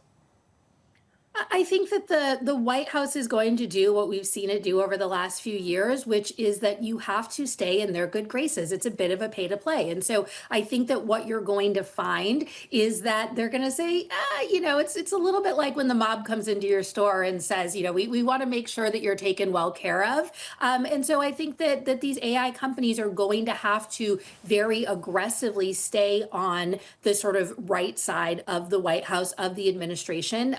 I don't know how much sort of the anti-data center sentiment, which we're seeing sort of bipartisan in communities across the country, is feeding into this. But I do think that, one, J.D. Vance is trying to set himself apart a little bit from the rest of the administration and look like he's caring a little bit more about Main Street issues. Anti-data center very much is a Main Street issue right now. And then two, this administration wants to make sure that everybody knows that at the end of the day, they're going to owe the White House something, and this is a great way to remind them. Sarah, is any of that new? I remember when these companies used to dress themselves up in the cloak of liberal values and make out they were super progressive and left-wing because they were worried about progressive people down in Washington, D.C. Is any of this new? Just a different flavour, isn't it? I think it's a certainly different and more aggressive flavor in the U.S. I think that the actual kind of the money that's changing hands around the ballroom and things is certainly a slightly more banana republic take on it. But I think that, you know, to your point, people tend to like to play nice with the most powerful government in the world for good reason. Don't regulate us. We want to connect the world. Bill Gates cares about climate change. Like, we've seen this a million times. To Sarah's point, I think to Sarah's point, there is a feeling that with the Anthropic move and labeling it a supply chain risk and some of the concerns around what could happen if you're not in the good graces of people of the administration, it has definitely highlighted how close the performance of some of these companies are. The fact that Susie Wiles had to come out and say, we don't want to pick winners, the fact that she had to put that out on social media gives you a sense of how people do feel like this is something that is slightly of a different flavor. Sarah Kuntz of Clio Capital. Sarah, thank you. I'm not saying it's good. I'm just saying it's not new. It's never been new. The idea that it's been a pure capitalistic society on 100% levels with nobody who curries favor with Washington, D.C. is not new. I will note that when I talk to certain CEOs, they now spend more time in Washington, D.C. than they ever have before. And part of the reason why is because if they don't, that will be a liability for them. And if they do, that could potentially affect their companies in much more significant ways. President Biden didn't want a relationship with them, which was to a detriment. Well, exactly. And so I think this does feel different. It's full whiplash and 180 for corporate America, which this administration wants to be in contact with on a weekly, if not daily basis, depending on what industry you sit in. For the Biden administration, no one used to call executives. It was far and few between. The only individual that really had a connection with Wall Street in the C-suite was Gina Raimondo. I'm not talking about the Biden admin, by the way. I'm talking about the Obama admin. That's what I'm talking about. I'm talking about the very start of the tech boom. These companies that we know today, they dressed themselves up in very liberal values to make sure they weren't regulated down in Washington, D.C. Facebook did it, Google did it, Microsoft did it. And I'm just saying that this is a different flavour of something very similar to what we saw on the opposite end of the political spectrum. Now, I don't think any of this is good. I don't like any of it. I'm just saying it's not that new. Part of it was that in a previous iteration, it was a moral persuasion and it was sort of a political persuasion. Now it's a transactional persuasion. And that, I think, is a different beast for some people. I think we all got there in the end, to the same place. A similar place, at least. Let's give you an update on news elsewhere this morning. Your stories worldwide with your Bloomberg Brief. Yahira has more. Hey, Yahira. Hi, John. SoftBank is downsizing plans for a $10 billion margin loan backed by its stake in OpenAI. Sources telling us here at Bloomberg it's now cutting the target to around $6 billion as some creditors raise concerns about how to value the unlisted company. Apple is in the late stages of development of new AirPods with built-in cameras. Sources telling us here at Bloomberg the earbuds will act as eyes for the Siri digital assistant. They're expected to be part of a new wave of AI products from Apple. And the U.S. saying Thailand likely helped smuggle NVIDIA chips to China. Sources telling us here at Bloomberg a key company behind Thailand's national AI effort is suspected of helping smuggle billions of dollars worth of super micro servers containing advanced NVIDIA chips over to China. That's your Bloomberg Brief. John. Hey, Yahira, thank you. Appreciate the update. Thank you. Up next on the program, signs of improvement. This would be a sign, if we do end up getting back-to-back gains, that the labor market is starting to show signs of improvement. This all points to an economy that's doing quite well. Up next, we'll catch up with Andrew Hollenhorst of Citi, live from New York City. You're watching Bloomberg TV.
80% of projects will find it difficult to secure financing. And this is really all because of the level of readiness or preparation. As you know, for investment to occur, you need well-prepared, technically prepared projects, but they must also demonstrate economic and financial impact. So one of the major challenges is the stock or availability of bankable projects in countries. Almost all countries have got good plans and ideas, but when you look at the readiness of those projects, that's a major obstacle. And that is why the African Development Bank, through the African Water Facility, invests heavily in upstream preparation of projects to enable countries to have a large pool of investable projects. The second element that is an obstacle is the institutional and regulatory environment in most countries, which make it difficult for investment to happen.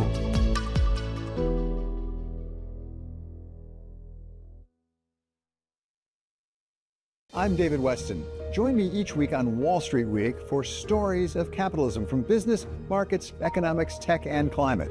We go on the road for a look at what lies behind the headlines of today and what will likely be the headlines tomorrow. We need more transparency. Oil and gas is still important. They said every citizen should be investing in the market. Accelerate progress in all fields of science. Watch Wall Street Week right here on Bloomberg. More than what you need to know, it's what you need to think about. Asia is at the forefront of some of the world's biggest stories. And we're here, where the action starts in Sydney. And in Tokyo, yet ahead as the global trading day begins. The Asia Trade, weekdays only on Bloomberg. Bringing you up-to-the-minute space news whenever and wherever it happens. I'm Ed Ludlow at NASA's Kennedy Space Center in Florida, and this is Bloomberg.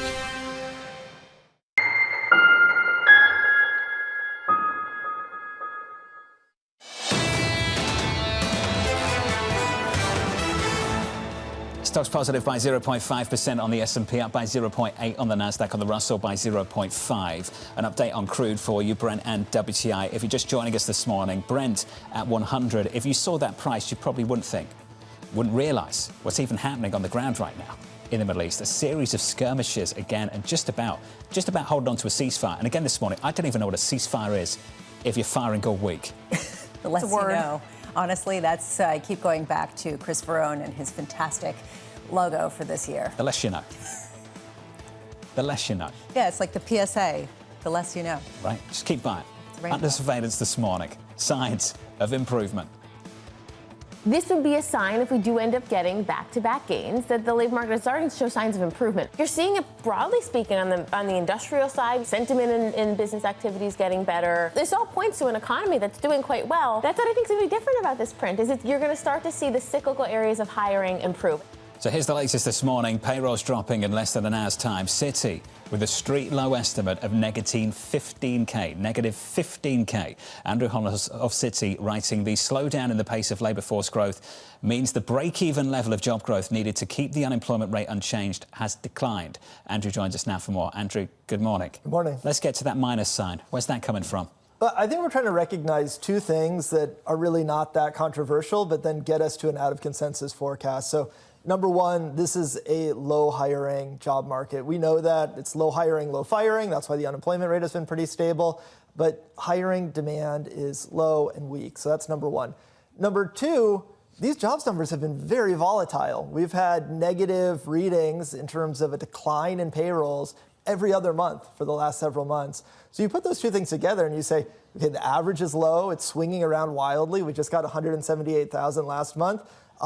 It makes sense to estimate or project that we're going to get a lower number this month. Does it also make sense to say, you know what, we might get a lower number, you won't see a corresponding pickup in unemployment? Yeah, that's right. I mean, we do have the unemployment rate just ticking up slightly to 4.4%, but it's been in this range, 4.3 to 4.5. That's kind of the stability that people are talking about. We think, at least for this month, that we'll still have relative stability in the unemployment rate. So, you know, we're pricing in half a hike for the Fed, so you probably get a market reaction if we get our number for payrolls, if we get a decline in payrolls. But that unemployment rate is really going to be the key number for the Fed. So essentially what you're saying is that the random number generator that John calls is sort of less relevant now, that headline number shouldn't really make that much of a difference for a lot of investors. No one knows exactly where that break-even number is on payrolls. What amount of job growth do we need to keep the unemployment rate unchanged? And as long as there's uncertainty around that, we'll really be watching the unemployment rate. So yes, it's the trend in the unemployment rate. It's what we're seeing with jobless claims.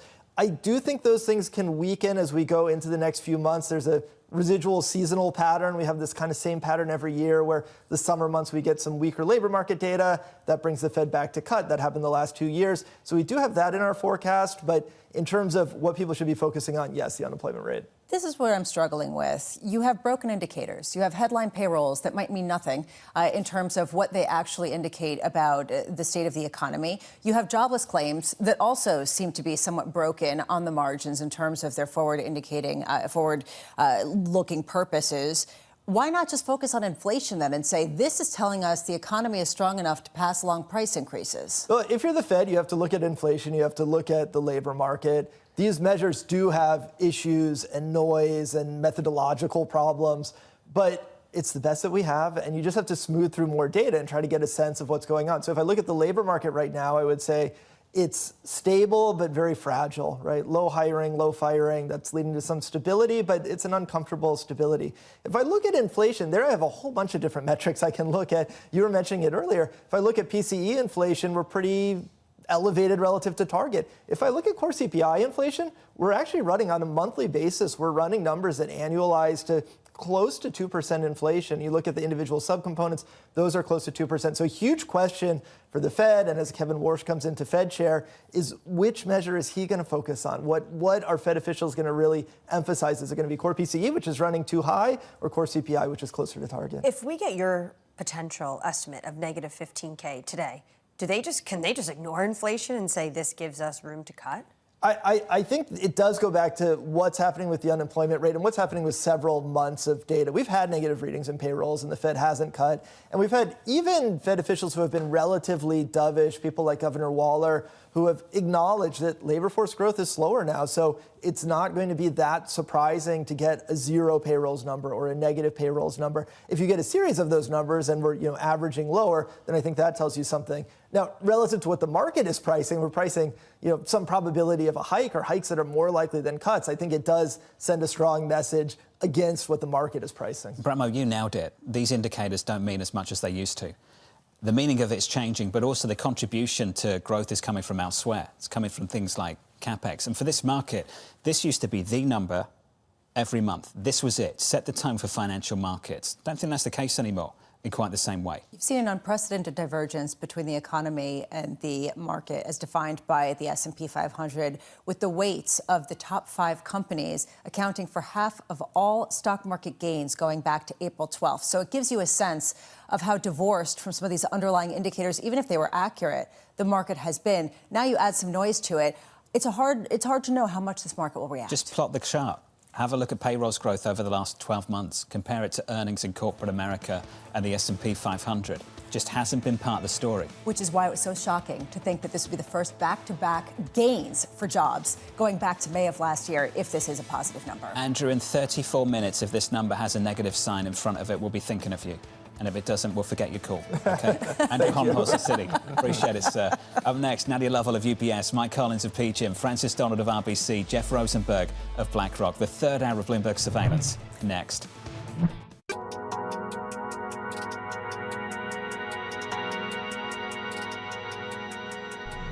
As an exchange, what can you do to make it more attractive to be a publicly traded company? Talk to our customers. We spend a lot of time with our listed companies, listening to their concerns, particularly the offices of the CFO, head of IR, listening to their pain points, general counsels as well, and then act as an advocacy group for those companies to really focus on structured reform to allow a company to tell their story in the most efficient way possible and reward them for the good disclosures that they are making in the market.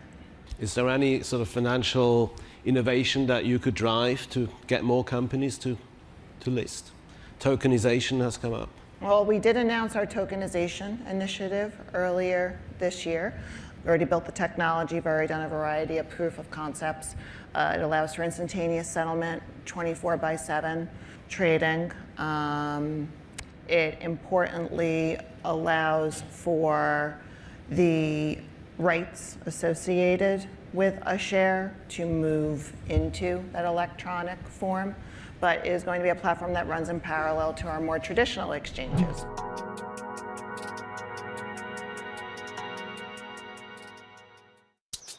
Welcome to Bloomberg This Weekend. I'm David Gura. I'm Lisa Mateo. And I'm Christina Ruffini. We're tracking breaking news today from Wall Street to Washington.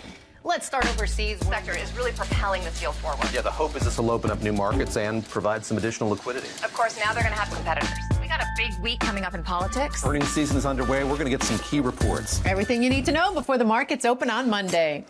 Introducing Bloomberg This Weekend, bringing a little Bloomberg into your weekend routine. Guys, buckle up. Oh, hello there. Just wanted to say, Primer is back. We've been scouring the frontiers of science and technology to help explain the difference between the next gold rush and whatever this thing is. And in season 2, we're upping the stakes. More danger. Now that is some high-grade uranium mineralization. We used to have a stable climate on this Earth. Right now, we do not. More science. We're pushing the envelope of technology in multiple directions. Software, hardware, chemistry, physics. The cable is like very cold. And more CEOs that can nail the photo shoot. Hundreds and hundreds of billions of dollars are at stake. While the problems are economic, the solutions are too. And yes, we will be talking about AI. There is a lot of humanoid hype out there. But our future doesn't run on hype. It runs on innovation. Watch season 2 on all these lovely channels. The Middle East and Africa regions are home to some of the biggest deals and fastest growth in the world. Vibrant resources and high-yield investment opportunities abound. I'm Jumana Versace. Join me on Bloomberg Horizon's Middle East and Africa for the stories, newsmakers, and insights shaping the decisions of traders across this exciting region. You had heightened levels of volatility. There's still room to maneuver. We do see opportunities. It allows you to increase significantly your net income. Every trading day, only on Bloomberg. U.S. jobs numbers are released. Bloomberg has the report under surveillance with crucial data and expert analysis at terminal speed. Nobody covers Jobs Day like Bloomberg.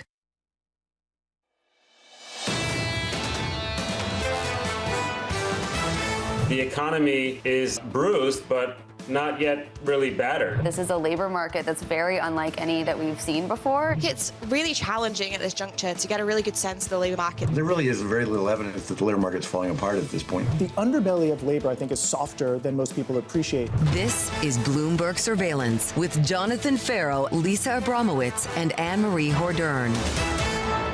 Live from New York City this morning. Good morning, good morning. For our audience worldwide, the third hour of Bloomberg Surveillance starts right now. Your scores, the price action looks like this. Bouncing back by 0.5% on the S&P 500, up by 0.75% on the NASDAQ. In the commodity market, crude just about unchanged despite the chaos. I think we can call it that this week.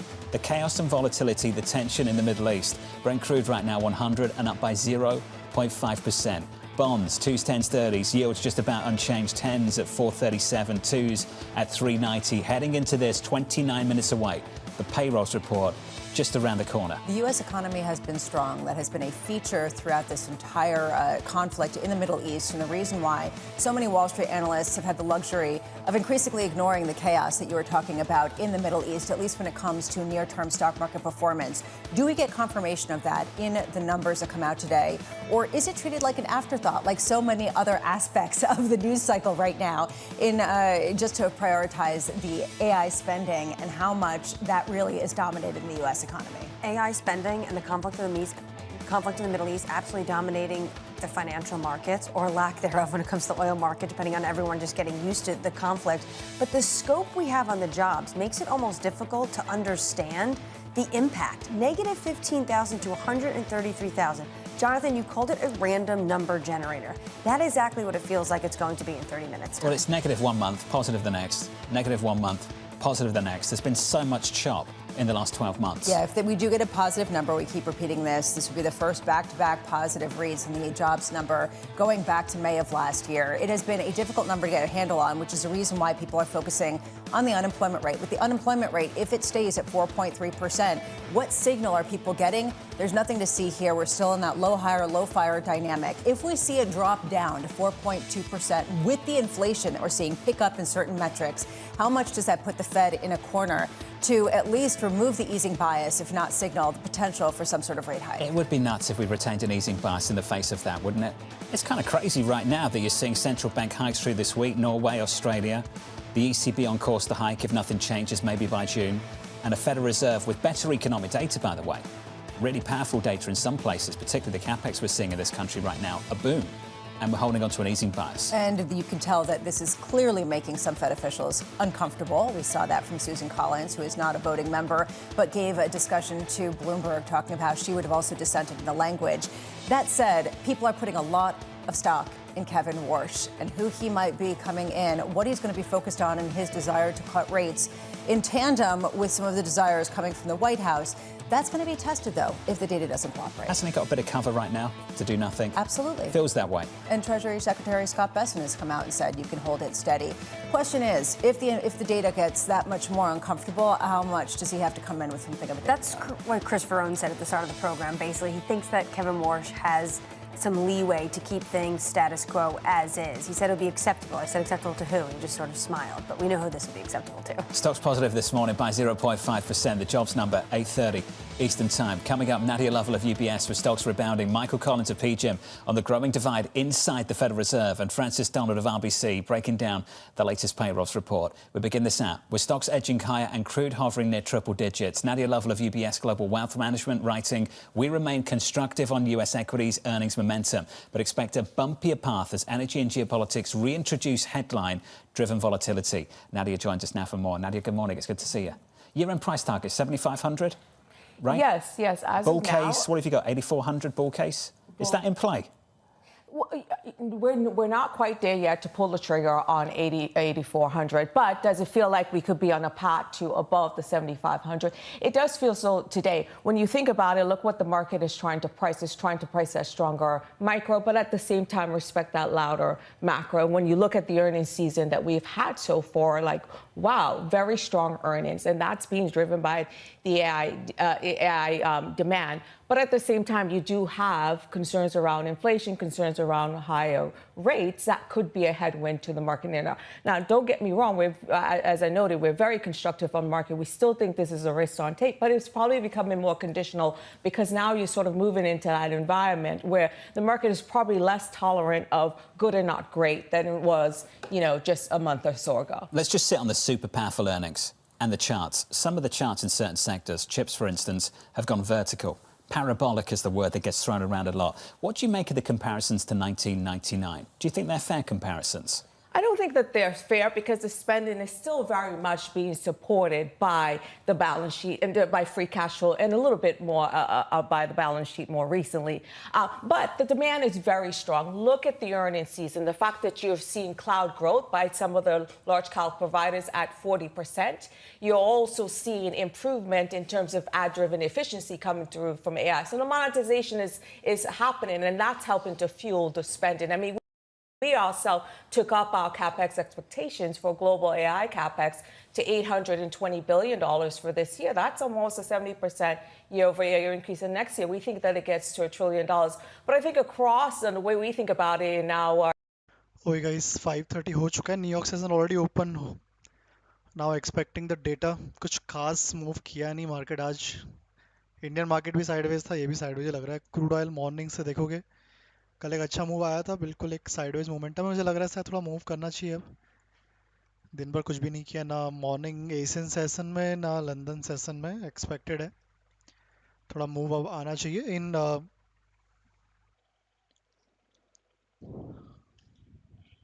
New York session.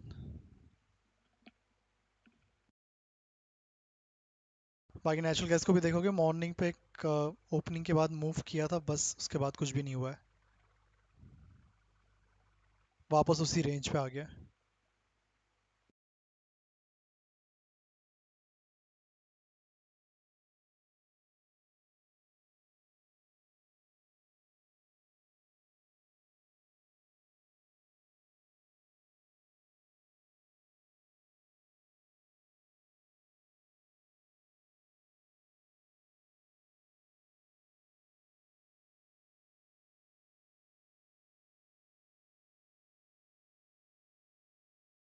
उस problem से लग रहा है शायद कोई news event होने वाला है, अदरवाइज इतना शांत मार्केट रहता नहीं है। कल वैसे मोमेंटम आया है दोनों ही जगह, लॉजिकली तो साइडवेज जाता ही है एक दिन।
Iran seizes ship carrying Iranian oil. Iran has seized the oil tanker Ocean Koi in the Gulf of Oman, according to state media. The vessel, which has operated as part of Iran's shadow fleet since last 2020.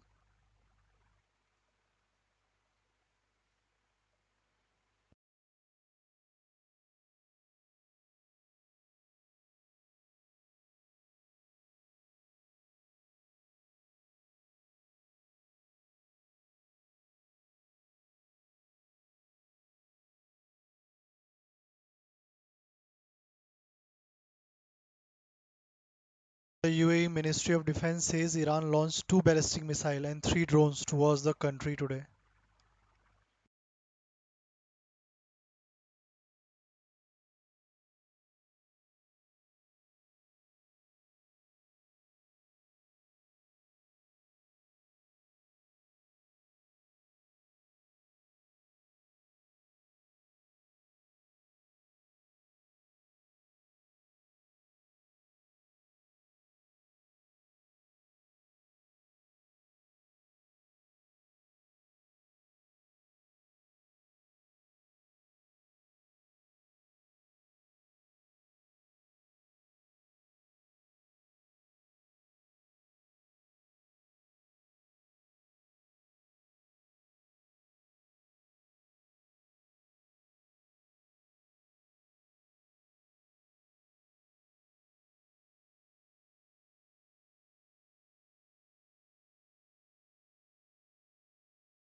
US ambassadors to the United Nations Mike Waltz. Iran attack a Chinese tanker off the coast of United Arab Emirates this week. Old news.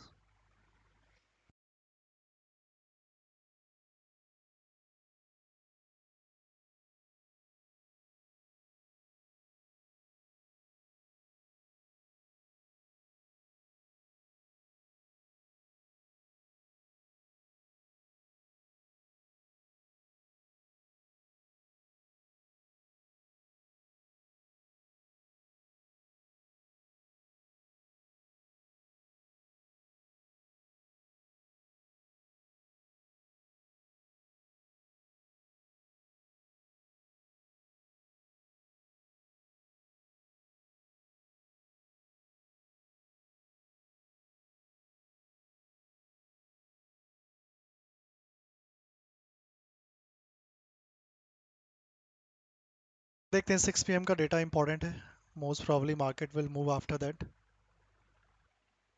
All these 3 data is important बाकी 2 data letter 7:30 पे आएंगे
10-minute left in data.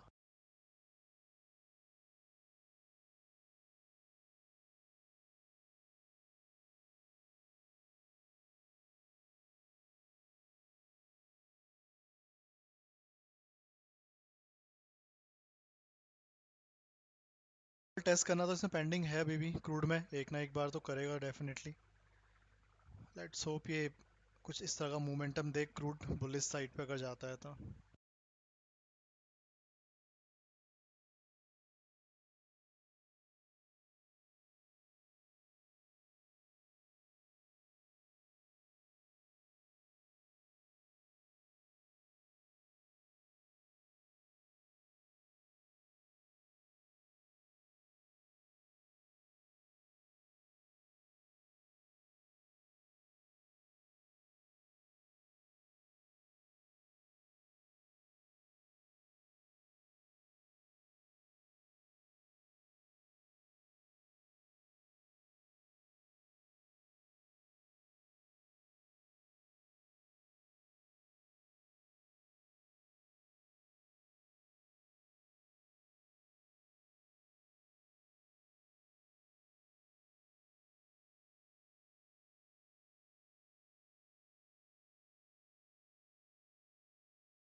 Okay data आ गया है, एक बार देख लेते हैं फटाफट से.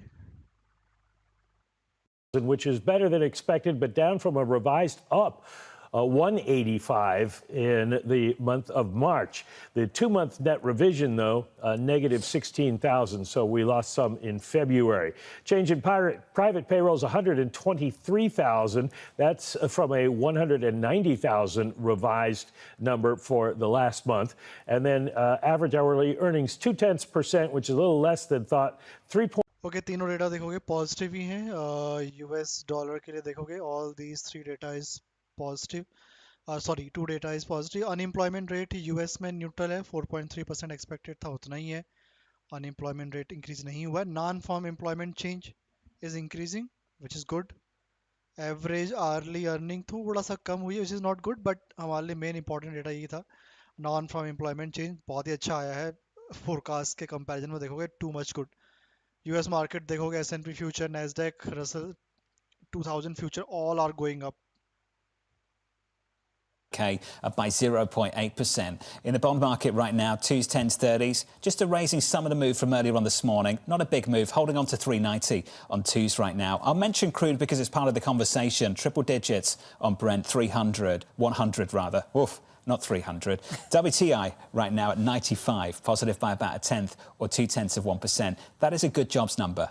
Private payrolls is better than good. And if you look at this number from the perspective of risk assets and financial markets, investors worldwide right now, you've got good job numbers, fantastic at the headline, unemployment just about anchored, wages haven't run away. So from the perspective of the Federal Reserve, you're not going to sit here and think they're going to be hiking anytime soon. Probably won't be cutting, but won't be hiking. Yeah, there really isn't the inflationary pressure. The idea that average hourly earnings actually came in below expectations in terms of the increase, and that you did see average hours worked come in pretty much in line, about the same, just up a little bit, gives you a sense that there is stability when it comes to the price pressures and the wage increases, the key component of a wage price spiral that you need to really change in a meaningful way. So yes, this is a labor market that is solid, good enough to hold up some of the economic optimism, but not running away in terms of some of the inflationary expectations. The details matter. Mike McKee has more. Mike, what do you see? Well, John, as always, healthcare leads the pack with 37,000 jobs created. That's a little higher than the 12-month average of about 32,000. That is where jobs are these days. Transportation and warehousing increased by 30,000. We've certainly seen a lot of increase in people buying on the internet, et cetera. So that's an interesting development there if that keeps going up. Retail, 22,000, partially offset by job losses in department stores, down 7,000.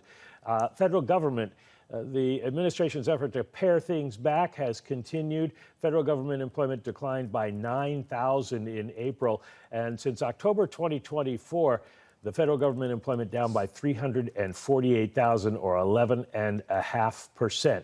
So we are seeing the Doge stuff work out.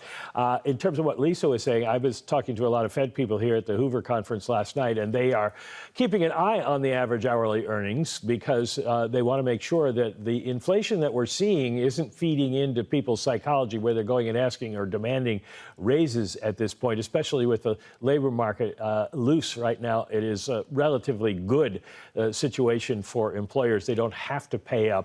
The question happens when AI takes over and people lose jobs, what happens to incomes then? But the Fed is going to look at this whole report and say it's not inflationary, and it is, as Lisa said, very stable. Mike McKee, thank you, sir. The perfect kind of report for financial markets in many ways. Equity futures positive by 0.6. Maybe not if you work in financial services, though. Of course. If you take a look at the actual breakdown, the financial industry saw a negative 11,000 jobs that were lost. That follows 19,000 jobs that were lost in the prior reading. You also see a negative read for information. You also see a negative read for some other aspects that could be more tied to some of the artificial intelligence-related productivity gains. Where do you see the gains? In the physical things that you have to do, like healthcare and goods-producing aspects, construction, as well as leisure. So interesting to see how this is shaking out. We can spend some time beneath the surface, but on a headline view, 1 of 15 payrolls, upside surprise off the back of a really strong number the month before. I don't think we've established a trend yet, but there is a hope we're starting to see a cyclical bounce here. And I wonder if we're seeing more of the same through the summer. It seems as though, and especially based on what we were hearing from Neela Richardson of ADP, smaller businesses, the healthcare sector, other areas are starting to pick up. What are the conditions required to sustain that momentum is a key question. At what point will the higher producer prices start to bite more materially? Francis Donald of RBC joins us now for more. Francis, welcome to the programme. 115, the estimate 65 is an upside surprise. Beneath the surface, how encouraging are things? Well, John, you've heard me say it before. America needs workers, not jobs. And that is so clear in today's April release. Job creation is just fine in America. It is matching what we're seeing in low jobless claims, improving continuous claims, drops in layoffs activity. We have more than enough jobs to actually lower the rate of unemployment over time. We are substantially above that break-even rate. And for a long time, for the last decade, that's what would have mattered most. Is the consumer employed? But that's not what matters in the American economy anymore. What matters is not do they have a job, it's are they working enough hours, a little bit better in April, and are they making enough money in those jobs? Now, wage growth, a little disappointing here, and I'm watching this very, very closely as we head into an inflationary shock. Real wages are very close to zero and could go negative. So the story here is one of cyclical improvement, but also a lot of structural themes coming through in this morning's number. So, Francis, on the structural themes, you'd expect wages to be hotter than they are. When I hear you say we're lacking workers, not jobs, that sounds like a labour market that should be tight, generating wage growth. So what's going wrong there? Well, it's not going wrong. You've got wage growth of 3.6% and moving higher. And again, it's a structural theme that will evolve over time. There's also a sectoral issue here. I'm seeing almost half of this job growth is once again in healthcare and education. In the past year, if you take out healthcare and education from the system, cyclical private payrolls are going negative. So we hear a lot about this no hire, no fire zone. That's true on aggregate, but it's not true by sector. There's plenty of hiring in education and plenty of firing in trade-related sectors. So just looking at that aggregate and saying, well, this is true for everybody isn't quite the case. And I'll highlight here, once again, my eye went right through it. Labor force participation rate is down again. This peaked in 2001, John, has been declining ever since and is getting worse, not better. So a little bit of wage growth is here, but this is going to be the issue going forward in the next 1 to 3 years in America is can you find the right workers? Can you find the right skilled workers? And what do you have to pay to get them? Francis, how much were you watching in real time the shift from white collar to other jobs, whether it's in manufacturing and construction or whether it's in education and healthcare? We talk to clients about this endlessly because what we highlight to them is as a growing share of jobs are public sector or public sector adjacent, the cyclicality of your job market starts to decline. For example, we don't see cyclicality in healthcare employment. If there's a recession, you don't really see a meaningful decline. And that's sort of breaks the relationship between private sector cyclical weakness and the job market. It also means it's less likely to spread through the whole economy than it has before. Now, the downside of that is that you don't tend to see the same sort of large productivity increases. You don't see the same 4, 5, 6% GDP numbers that you start to see if big private sector engagement. So effectively what this means is as the job market moves towards more government and government adjacent type roles, you end up with a floor under growth, but also a ceiling. And that's the key takeaway from these big structural trends is the way that we've looked at these numbers. Been on this show for a decade. I've talked about a lot of them. It's going to have to change. Francis, how much does this underscore the difficult decision that the Federal Reserve has to make? Because ultimately they don't influence the jobs that you're talking about that much one way or another. They do, however, potentially influence financial conditions that are leading to some of the optimism in areas like artificial intelligence. You know, I don't know why it would be a difficult decision, although clearly there's some angst in the Federal Reserve. Where is the data that would suggest that easing is necessary? What problem are we trying to solve? There's job creation, a very tight labor market.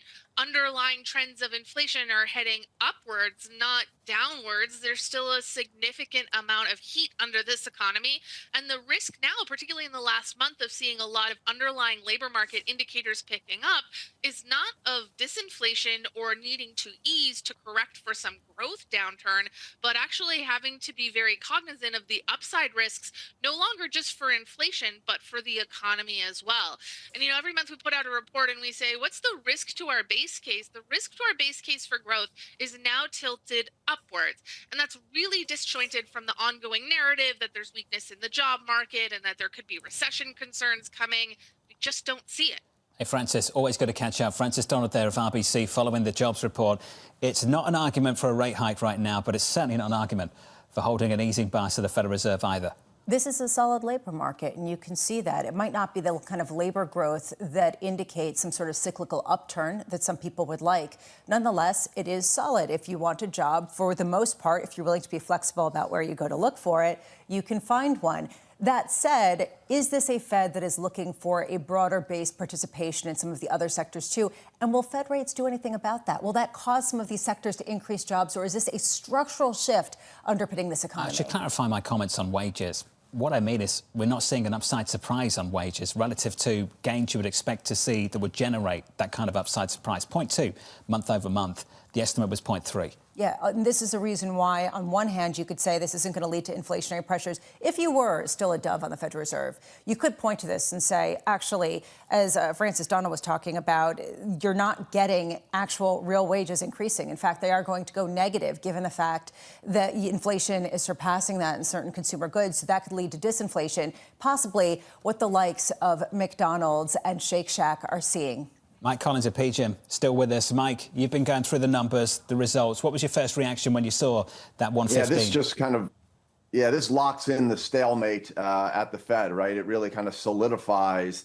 the fact that they are on hold here indefinitely. But as Lisa, as you pointed out, there are some whiffs of both the AI productivity story and actually wage disinflation in these data, right? I mean, Francis said, we've seen kind of real wages start to go back up, and I don't see that. I mean, since they peaked in COVID, wage growth has been in a disinflationary trend, and that trend continues today, right? So maybe it's a shift in the labor mix from higher paying white collar tech and investment jobs, to healthcare and education.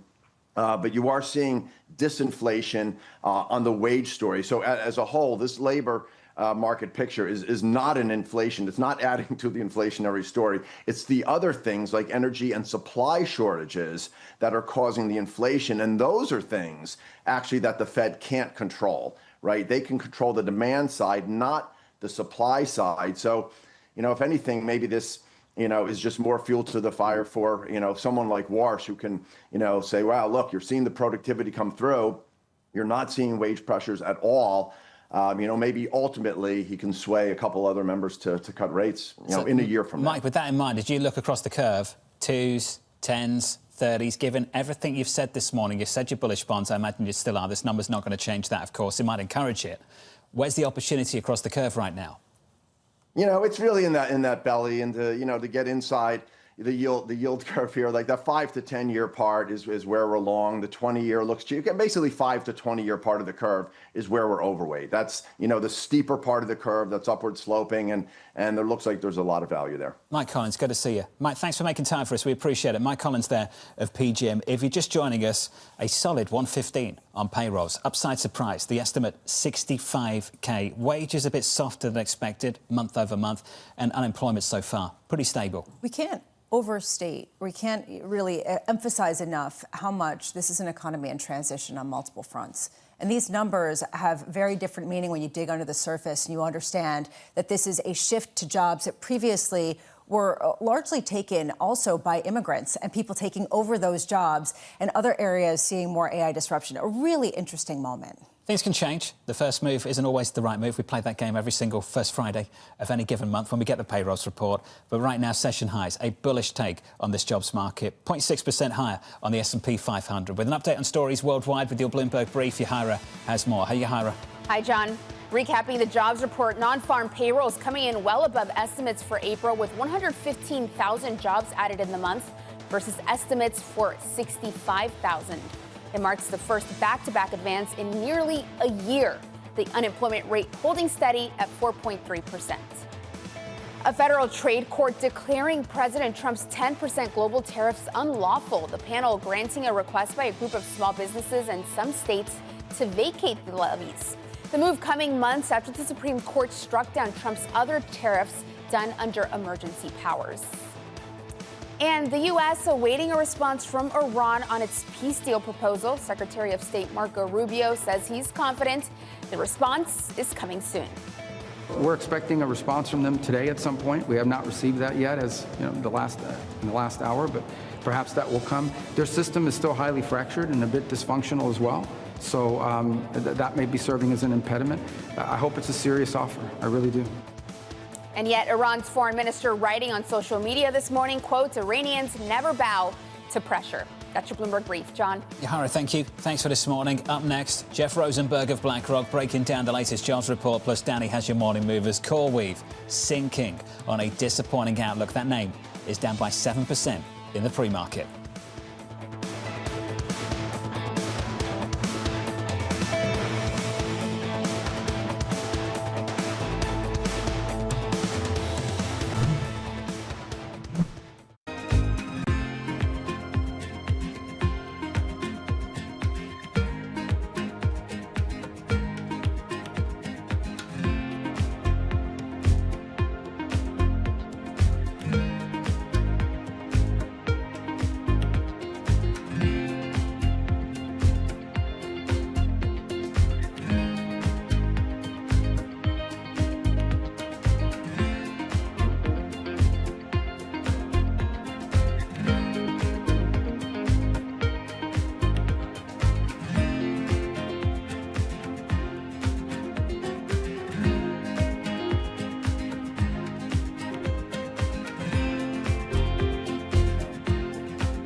The phone is, what's great about it is it's a well-developed gaming ecosystem, right? So it, folks know to find games there, but it's also a highly competitive gaming ecosystem. So it's developed, this gives you both that upside and that downside. But what's exciting is that now we are moving beyond the phone to the TV. So I mentioned like one of the big gaming areas we're going after. One of the big gaming areas we're going after now is social gaming experiences that will show up on your TV. So we are now announcing, we're going to announce here actually, that we're going to have these social party games that you can play on your TV with your phone as the controller. And it's things like, recognizable games like Boggle, you got Pictionary, we've got a Lego party game. We, basically are going to unleash this with a bunch of creators, and they're going to go figure out stuff that we didn't even imagine that they can do with that interactivity. Every weekday, Bloomberg puts the spotlight on a different aspect of global finance. Flows, funds, and the forces shaping markets on ETF IQ. The future of money with Bloomberg Crypto. The players behind major transactions on Bloomberg Deals. The stories informing finance with Bloomberg Markets. And rates, risk, and the cost of capital on Bloomberg Real Yield. A different topic every weekday, only on Bloomberg Television.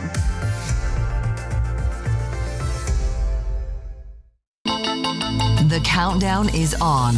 Everything you need to get the edge at the end of the market day. Get ahead of tomorrow's trading with The Close. Weekdays on Bloomberg. Context changes everything. Bringing you up-to-the-minute geopolitical news whenever and wherever it happens. I'm Stephen Engel at Japan's Akasaka Palace in Tokyo, and this is Bloomberg.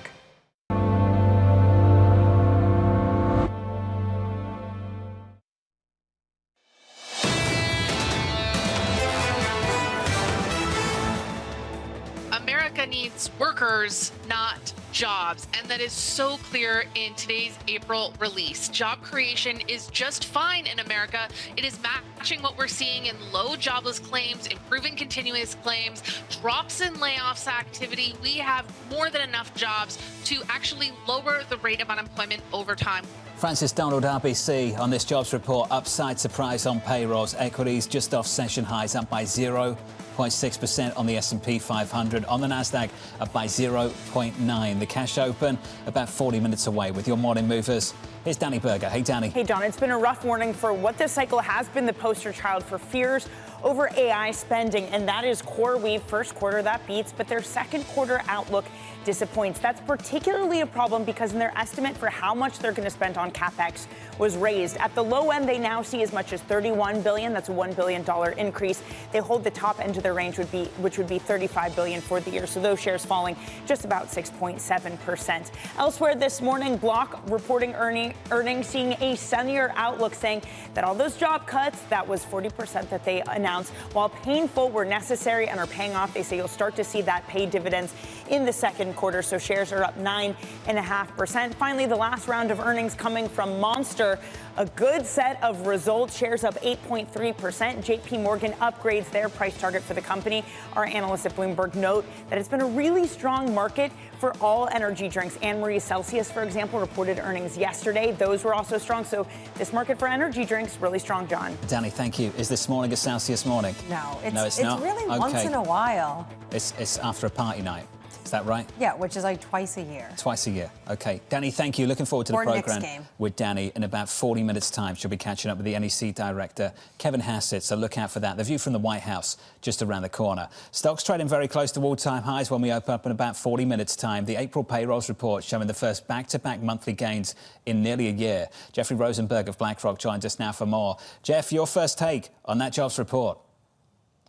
Yeah, it's really this trade-off between the headline strong, better than expected payroll number and a little bit weaker on the income side. I think that trade-off is kind of pushing the market reaction, kind of first reaction, a little bit more towards the disinflation side. But this is all very much, Jonathan, on the margin. But I think that's the take from the payroll report. Not a huge change in terms of the information. I think it's steady as it goes. I think Mike Collins at PGIM said it well, like this kind of maintains the status quo.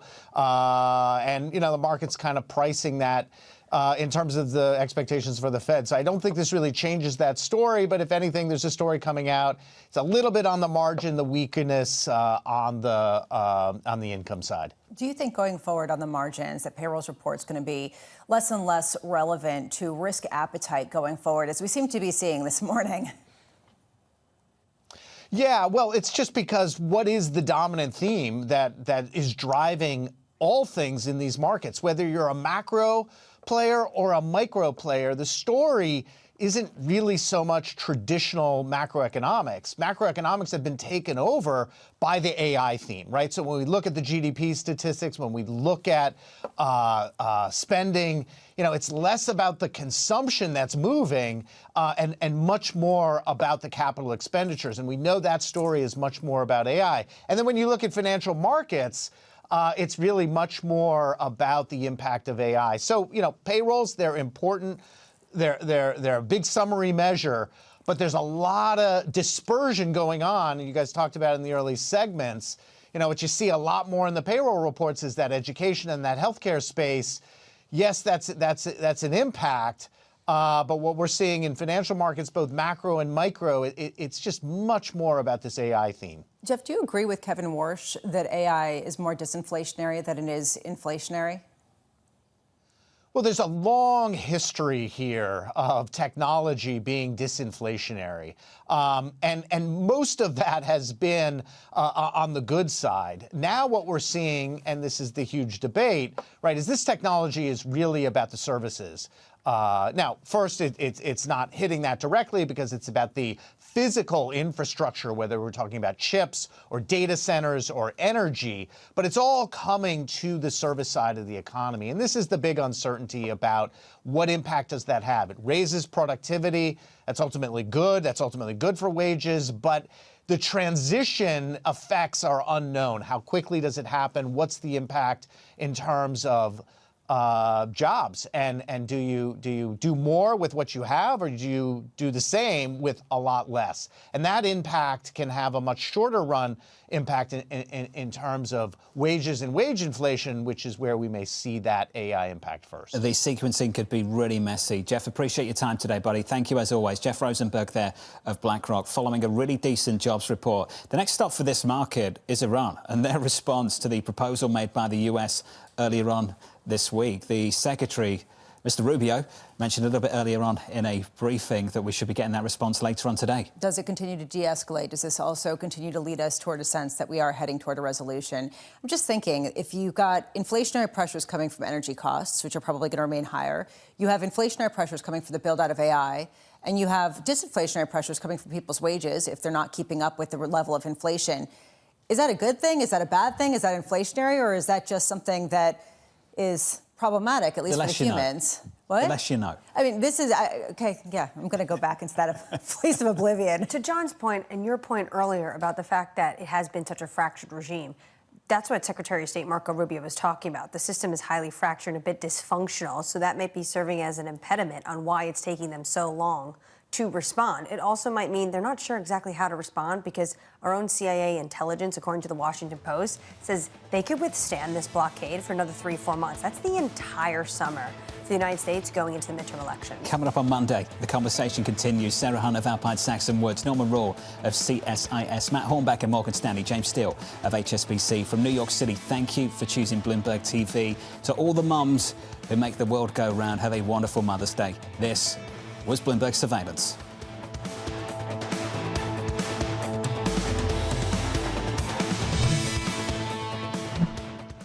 Middle East tensions are high. Both sides willing to go back to the battlefield. The narrative changes moment to moment. Is there a ceasefire? Is there not a ceasefire? Markets are up, markets are down. Count on Bloomberg for up-to-the-minute reporting. Breaking news this morning. Breaking news in the last few minutes. On-the-ground perspective. Talking to you from the bomb shelter. This White House still pushing. And the analysis you need to make informed decisions fast. Clearly, nothing is final until it's well and truly final. The really important question is whether we'll get second-round effects. Nobody covers geopolitics like Bloomberg. Everybody has a moment where they put into action all they've practiced, where they step up to a challenge and either succeed or fail. But what are those moments for some of the world's most influential leaders? It was a rough and tumble world, and I thought, okay, I can rise up, I can play this game, and I did play the game. It was great, and it was depressing, and it was disappointing. My chair at the time sat down with me and said, "Succession starts now."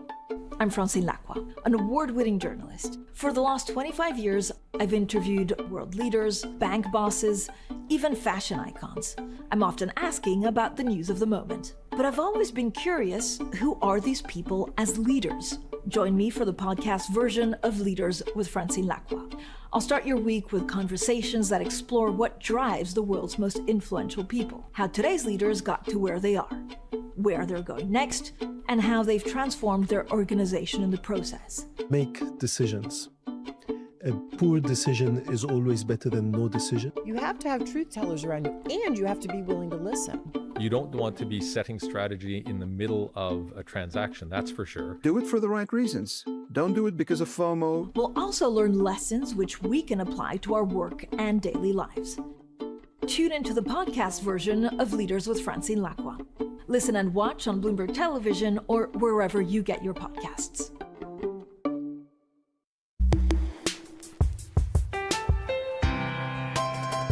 My old mentor, Roger Staubach, who told me when I transitioned, football will never leave you, but you need to leave it. Wow. Everyone has a dream. And a lot of dreams are, you know, my dream is to play football and play professional football, and you get the dream comes true, but it is going to end. And the day it ends, the day before it ends, you're one of the best in the world. Great. The next day you wake up, that's gone. What are you great at? And the truth is nothing, right? I'm not great at anything else. I talk about it all the time, Steve, is this whole idea of it's not from penthouse to penthouse. And what I mean by that is you played for 15, 20 years and you're in the penthouse. That doesn't mean that you come to the business world and you're going to be in the penthouse. You don't start in the third floor or the lobby. You actually have to start in the basement.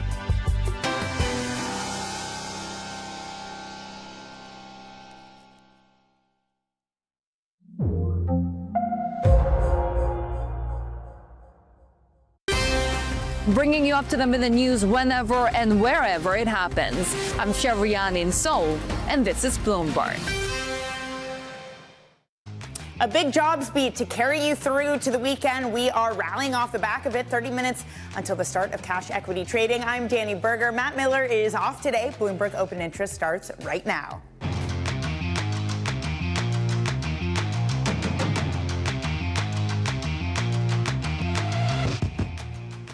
The big beat itself, U.S. jobs jumped 115,000 in April, marking the first back-to-back gain in nearly a year. Tensions flare near the Strait of Hormuz as Washington awaits Tehran's response on a proposed deal. And CoreWeave's disappointing forecast shows just how lofty AI expectations have become. And CoreWeave also kind of the poster child for fears that we're spending too much on AI without any of the type of returns that we need. We're going to talk to Caroline about it in just a moment. But CoreWeave down 6.8%. The losses were wider than anticipated, and its outlook pointed to slowing growth. Then we heard from Jack Dorsey's Block. It raised its forecast after plans to cut nearly 40% of its staff, saying that big figure was paying some dividends. And then 10% rather. Cloudflare's outlook missed estimates and announced AI-linked job cuts. I think Block announced, though, a huge chunk of jobs were getting cut, though. Now let's get to the jobs numbers. In April, the U.S. added 115,000 jobs, nearly double the Wall Street estimate. Let's get the details from Michael McKee, Bloomberg's international economics and policy correspondent. Mike, what did we get? Well, the 115,000 is better than what analysts say you need to get to absorb new entrants to the labor force, and the labor force shrank again this month by 97,000. So you didn't need very many people to get hired. But the number that matters to the Fed is the unemployment rate, 4.3%. Stays basically the same. It did go up a little bit on a three-digit basis, 4.337 from March's 4.256. So it's up a little bit, but not enough to make a difference. And the Fed is going to look past basically all of this stuff because with revisions, the 16,000 taken away from the month of February and the labor force change, you basically see a labor force that's in stasis here. No real problems that the Fed has to worry about, which enables them to keep their focus on the inflation targets and the inflation numbers that we're getting, which are getting worse. Now, in terms of the biggest changes, Danny, that we had, no surprise. Healthcare and social services still the big contributor, 59,000 basically jobs during the month. Transportation and warehousing up 30,300. We've seen an expansion of people buying online, and companies are filling those jobs to try to get you your packages. Manufacturing, a disappointing negative 2,000. The hope had been in the administration, of course, that we were going to see a big rise in manufacturing jobs. They'll say it's still coming, I'm sure. But as of now, we're still seeing some declines. And then federal government down 9,000. This is what they wanted. For the last 12 months, we're down 348,000 federal workers. And as I said, 9,000 in the last month. So the attrition continues there. By the way, Mike, I mentioned Block. It was 40% that they announced that they would be cutting. And that's what they said earlier this year. At the same time, we did see tech jobs, financial jobs down. Are we starting to see some sort of impact of AI happening in these payroll reports? Well, you may. It's hard to say exactly why. Now, we know that Block was cutting because of AI. They told us that, and some other companies have said the same thing. But the question is AI spreading enough that companies feel confident they can cut people or even know which people they can cut because AI, they don't know exactly what jobs it's going to take away. But I think you're right to look at tech and maybe finance because those are going to be two of the industries that are affected very quickly. I'd also look at legal. Those are the areas where people are talking about already being able to change their personnel allotment based on AI. Others going to take longer. All right, Mike, thank you very much as Bloomberg International Economics and Policy Correspondent. And don't miss Mike's conversation with Fed President Austin Goolsbee today at 2:30 p.m. Wall Street time. We're also going to get the reaction from the White House. We'll speak with NEC Director Kevin Hassett in just a few minutes' time. Elsewhere, Iran's foreign minister says the country's missile capacity is at 120% of pre-war levels, disputing reports of losses and accusing the U.S. of choosing reckless military adventure over diplomacy. At the same time, Iran seizing an oil tanker and clashes with the U.S. forces near the Strait of Hormuz. President Trump speaking yesterday. They trifled with us today. We blew them away. They trifled. I call that a trifle. I'll let you know when there's no ceasefire. You won't have to know. If there's no ceasefire, you're not going to have to know. You're just going to have to look at one big glow coming out of Iran. And they better sign their agreement fast.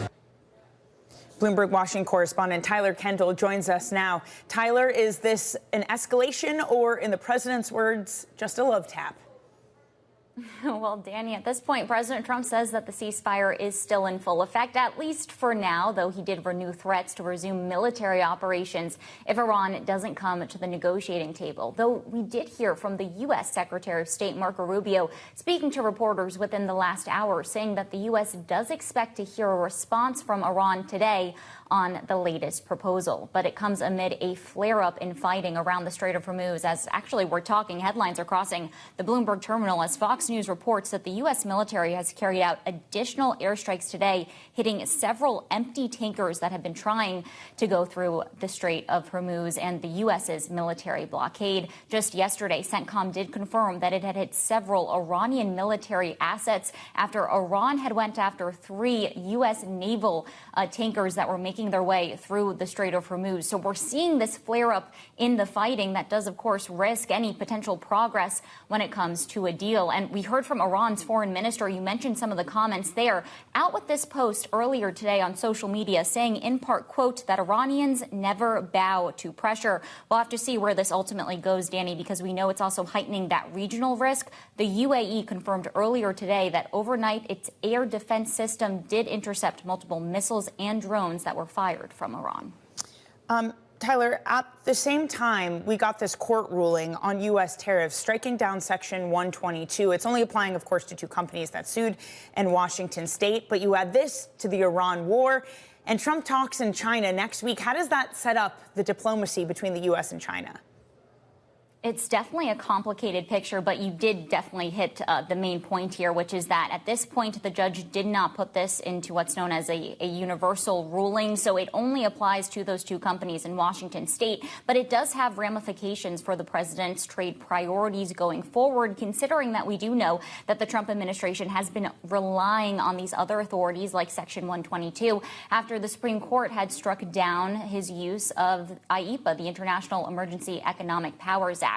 The Trump administration, of course, wants as much leverage as it can get heading into the meetings next week between President Trump and Chinese President Xi Jinping. And we know that the Iran war, but also trade, are expected to really be those main center points. In fact, Danny, a senior administration official, tells me that despite the conflict in Iran, the U.S. is still trying to pursue perhaps announcing a U.S.-China Board of Trade, trying to show that the 2 sides have been having dialogue when it comes to strengthening economic ties. Tyler, thank you very much. That's Tyler Kendall in Washington, D.C. Now, onto the earnings front. CoreWeave is down after reporting a wider loss than expected and a disappointing forecast that could mean slower growth. Bloomberg Tech co-host Caroline Hyde joins me now. Caroline, CoreWeave feels like it pops up every now and then is the thing that we're really concerned about, that we're overspending.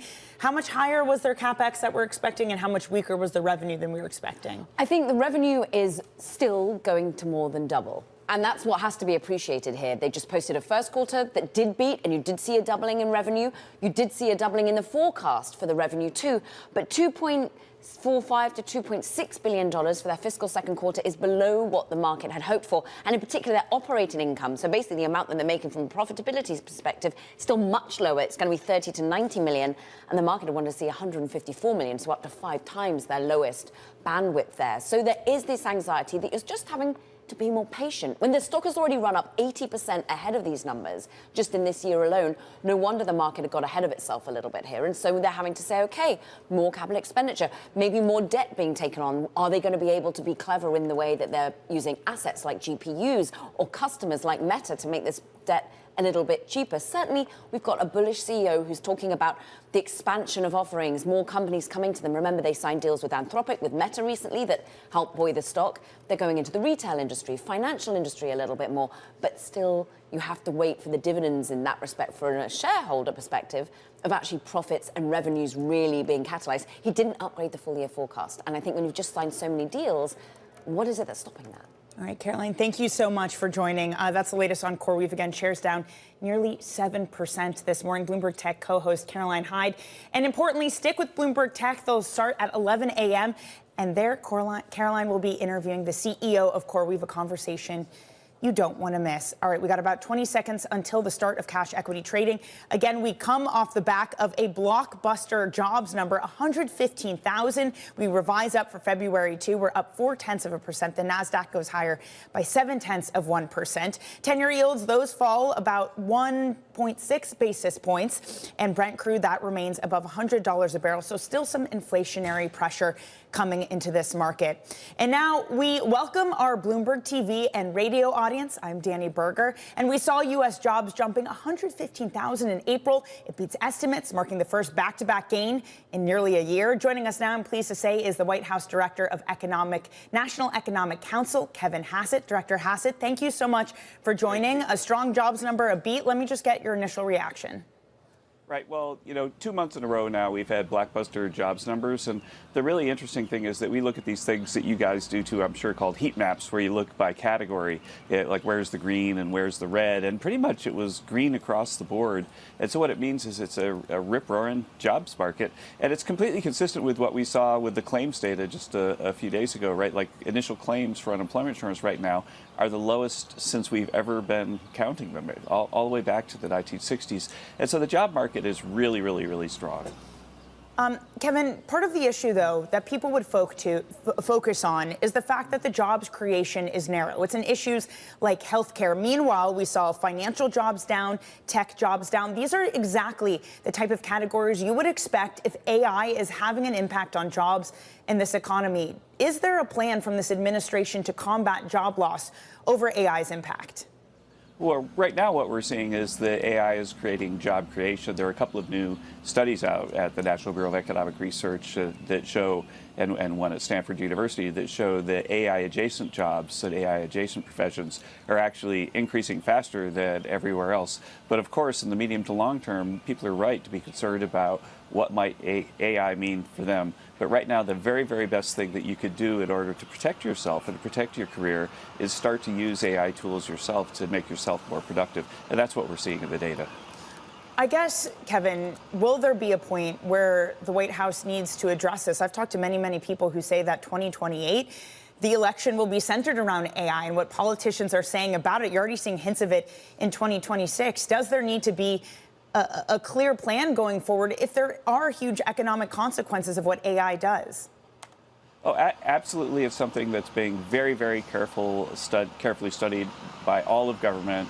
We've got 5 different work plans, depending on which direction we're going, what topic it is, whether it's AI in the workforce, AI in security, and so on.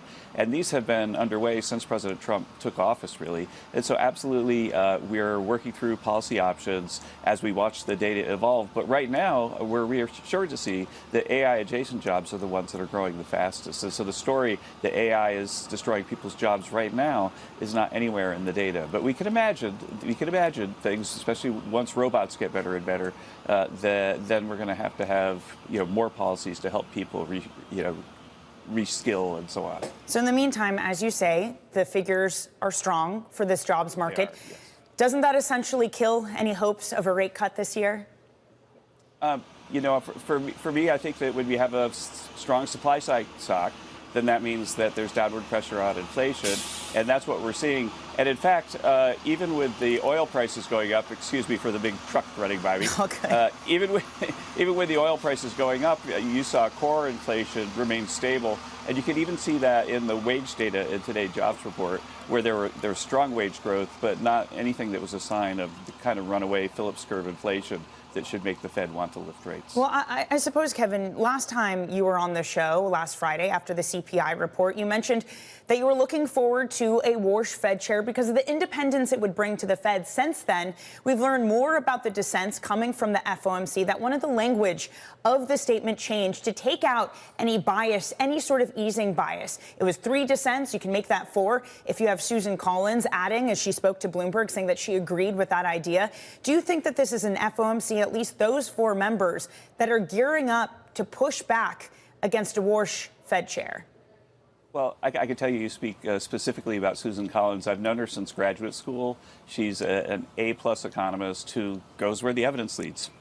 I'm disappointed that these people made the decision that they did, but I'm sure that when Kevin Warsh is Fed chair, that he'll have lots of people that will be open to argument and open to evidence, and he's a very persuasive guy. I think Kevin believes, as I do, that a supply shock is a time when you don't have to lift rates just because you have high growth, and I think that he'll bring lots of evidence to bear and convince his colleagues. So I think we're really likely to see rate cuts this year because of Kevin Warsh. Elsewhere, Director, last night the Court of International Trade once again declared unlawful President's tariffs, this time the 122 duties on imports. When does the administration plan to appeal this? Well, you know, I think that we're studying all our options right now, and Jameson Greer will have a message on that probably later today. Are there any mechanisms in mind to keep those tariffs in place or any other stopgap measures? I'm going to leave that to the trade lawyers for you.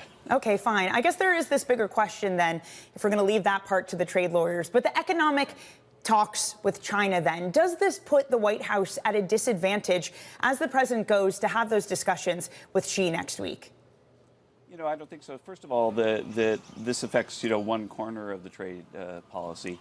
The strategy really is to finalize the deals that we have negotiated over the last year with 301s and 232s, 2 authorities that are basically ironclad in the courts. And so the job has always been for Jameson Greer to get ready to sort of finalize the deals with these much stronger authorities. We believe the IEEPA authority that we originally used was a solid authority and disagree with the court's decision that is forcing us to refund the tariffs. But we have a backup plan that is going to make sure that the president's trade policy is made a reality very, very shortly. Okay, so a backup plan. Might we expect to hear something today, Director Hassett? Excuse me? Oh, from Jameson Greer? Yes. You'd have to talk to him. Okay, fair enough. I spoke with him yesterday about it. Yeah. Okay. I know it is fresh news, but again, to your point, the White House always looking for alternatives. What about when it comes to the Europeans? The president has sent this July 4th deadline to reach some sort of agreement. Does this also complicate things? Well, I don't know if it complicates things. We've got lots of agreements with the Europeans, and they haven't really kept up their end of the bargain. And that has the president pretty frustrated. But my expectation is by the 4th of July that they will. And then we'll have this pro-American, pro-worker trade deal with Europe that has already been negotiated and agreed to. Dr. Hassett, before I let you go, there's been this outstanding question of the debt piles in the United States and what that means going forward and the need to service that debt. We heard from Double Line's Jeffrey Gundlach speaking to Bloomberg TV saying that he was positioning for a world in which the government unilaterally lowers coupons on existing U.S. debt in order to manage those internal costs. I just wonder what you think of that. Might that be the direction that we head? There's not a chance in a million years that this administration would ever do anything that looks in any way like a debt default. We believe in the strong dollar, and we believe in a strong fiscal responsible government. And so that's why we reduced the deficit last year by hundreds of billions of dollars. We reduced federal employment by the most it's ever been reduced. Actually, there are fewer federal employees right now in the U.S. Than there have been in any year since World War II. That's the kind of fiscal responsibility that lifts confidence in the debt. And, we're not done yet. And again, with the growth that we're seeing, the growth that was echoed in the reports today and last month, we absolutely are seeing the kind of growth you need as you had in the 90s to get the deficit under control, and that's our plan. So, of course, no way to do a debt default, but might you look at restructuring it again in this way, maybe lowering the coupon, something like that? There's absolutely nothing that we're going to do other than be fiscally responsible. All right. Director Kevin Hassett, thank you so much for joining us after that 115 beat on the jobs figures. That is the National Director of National Economic Council, Kevin Hassett. Thank you so much. Let's get more on markets now. I'm so pleased to say that I'm joined by the BlackRock CIO of Global Fixed Income, Rick Reeder. Rick, great to see you. I know freshly back from Davos. Hopefully the jet lag hasn't got you. What was your take on this jobs figure? 115. Finally, we got back-to-back gains for this jobs market. Yeah, I mean, there's some good things going on. I mean, it's healthy to see, that sort of positive game. You say back to back. I mean, listen, I think the economy's growing. I think the economy's growing quite vigorously. I think you could hit 6% nominal GDP this year. But I always think when we look at the top line number, it's not nearly as interesting as what's happening underneath the surface. The last 6-month moving average of jobs is pretty incredible. It's 55,000 jobs. 54,000 are in healthcare. So meaning you don't really have any job creation. If you go deeper into it, you have an economy that's doing really well, but the bifurcation is incredible. So you think about, I was looking at the numbers, manufacturing, as you said, is softer. Real estate is negative jobs. And so if you think about, gosh, the sectors that I think, and this is, we get into the interest rate tool, the sectors that are sensitive to interest rates are still difficult today. And actually, well, the one I also think is fascinating, we look at information hiring. So that's in and around technology, and you look at the last 4 months, it's negative. Yeah. Why is that happening? You actually have what is extraordinary CapEx by these companies that are spending on CapEx. Well, you don't need the people. And you're seeing companies that are spending huge amounts of CapEx, and then they're announcing significant layoffs. So you have an economy that, the top line is interesting. When you strip out healthcare, it's like, we need to create a little bit more hiring. The supply is not that high, so the unemployment rate doesn't move. But there's something underneath the surface when you think about what's happening and how the economy is stratified that I think is pretty fascinating today. I think that is so interesting too, Rick. And this is something that I've been looking at over in the past week of, okay, we have all this spending on data centers. What does that actually do to jobs? Here was kind of cobbling together various studies, the picture that I got. So for every $1 billion invested in data centers, it only creates 50 permanent jobs. If you were to compare that to something like a traditional automotive or pharmaceutical plant, that same spending would create 1,500 to 2,000 jobs. This idea that you build the plant, that requires work, but the permanent people, it's like, a few HVACs running around trying to fix things. Is it dangerous that that's what we're spending on in this economy, something that doesn't create as many permanent jobs that other types of CapEx would? I mean, that was pretty good to describe. I mean, I couldn't describe it better than that. I mean, I think that's exactly right. I mean, I think we have a dynamic that we have a productivity revolution coming. And if you think about, what's fantastic is you've got to get an aging demographic that supports healthcare jobs. You've had job creation, education. That's great. But, you have a dynamic that if and I think from a Fed's perspective, otherwise, if you're prospective about where we're going, real productivity means, gosh, you don't need to use as much labor. And today, you look at the average hourly earnings number today, and there seems to be a bit more slack than that top line number would suggest. I think today numbers are pretty good. You would think, I'd say the numbers are okay. If you think that the next month you could have also decent jobs because you're hiring some people in healthcare, maybe a little bit of infrastructure build, but the prospective I think is a bit more concerning. And, I think the training, the retraining, how the economy transitions people, I think is going to be a really big deal going forward. It's part of why I believe we got to get housing moving. You got to get real estate moving because it creates so much velocity in areas that are not as AI sensitive. Well, what about beyond housing, Rick? And it's a point that you've made well on this program many times before on what's necessary to get this economy going. But I just wonder if this is the future that we're heading to. I mean, things are advancing so fast. Anthropic's growth is like bigger than Zoom during the pandemic, bigger than Google during the .com run up to the .com bubble. I mean, what do we do when these things are growing so fast? I mean, part of me just being a pessimist and maybe a skeptical journalist just feels like we're in a world and an economy that's not fully prepared for that future. I'd say that's right as well. I think the world, I mean, listen, I feel every day I come in and I think, okay, I'm prepared for the day. And then by the end of the day, I feel like I'm behind because it's just happening so fast and the transition of things so fast. Listen, we're building and using a load of these tools. And I think it's incredibly exciting. And then you look at the equity market, what's driving the equity market. People say, gosh, there's a bubble in the equity market. It's actually not, because you're seeing this sort of spend and expenditure and earnings growth and cash flow alongside of it. It's just happening so fast. And quite frankly, it's just creating a greater and greater stratification of the economy. It's one of the most interesting times I've ever been around to try and think about investing relative to this. But it's not all good news. But in some areas, it's explosive and from a growth perspective. True. Okay, so what is the positioning you do according to this, Rick? Because again, a lot of what we're talking about are longer term consequences. It's kind of the big left tail. For now, as we were just talking, the jobs picture today is incredibly stable, if not strong. So, well, I still think the job market is okay, So, I think my view is if you take today and say, gosh, what is more attractive, equities or interest rates? Listen, equities have upside to it, and you're watching the convexity of equities. And by the way, we don't create any new ones. Even though you get some IPO calendar, the buybacks are much, much, much bigger. So the technicals and equities are great. So I still like equities versus interest rates. And I like equities married to income.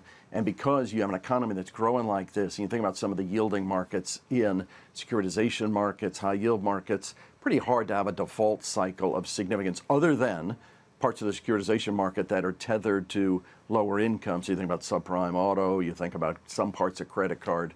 So I think this is like take income, take equities, marry them together, manage your volatility. And that's, it's been working. And I don't know why that would change, to buy long-term interest rates and say, gosh, let's see where rates go. I think you have a Fed that's unstable, that's on hold, I should say. And then, by the way, there's some really interesting things to do around the world in fixed income as yields have gotten higher in places like Europe where growth is not nearly as robust and probably slows from here. Rick, I want to talk more about that, but just on the other side of this break, because we have to talk about Bank, and we need a bigger chunk for that, because this is the fastest growing fixed income ETF there is. But just before the open, I am curious, you talked about sort of bets that would be around the lower income stratum of the U.S. Only a minute here, but there's been a lot of CEOs from Kraft to Whirlpool to McDonald's saying that confidence among shoppers and consumers is slipping. Is that just confined to the lower income stratum, or is there anything in there that's making you worried for more widespread weakness? Yesterday was incredible. Look at, what were some of the stocks yesterday, Planet Fitness, Shake Shack. It's incredible in terms of the divergence. It is generally not ubiquitous to, broad consumption overall, but it tends to be very much lower to middle income. And I think there's a cumulative effect from the gas prices that you got to be sensitive to. Right. Listen, the aggregate consumer is still spending, but it's largely older net savers, wealthier people that are keeping consumption in pretty good shape in aggregate. Okay, Rick, you're going to stick with us through the open. Get ready to answer and send me all your bank questions for us to ask Rick. The other side of this break, it's the opening bell.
A cidade estava sitiada.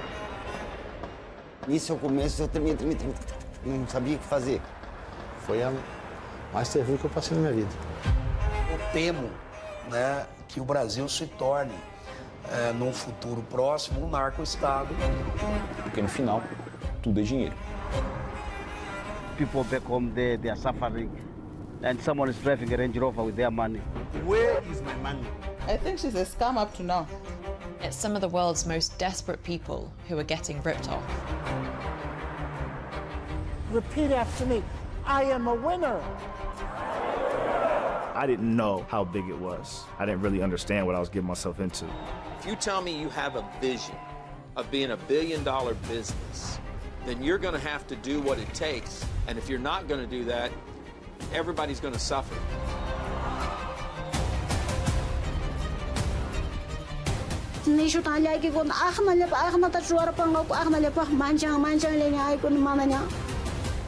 Una batalla a muerte. Money can do a lot of good. It can really transform people's lives, but it can also hurt them.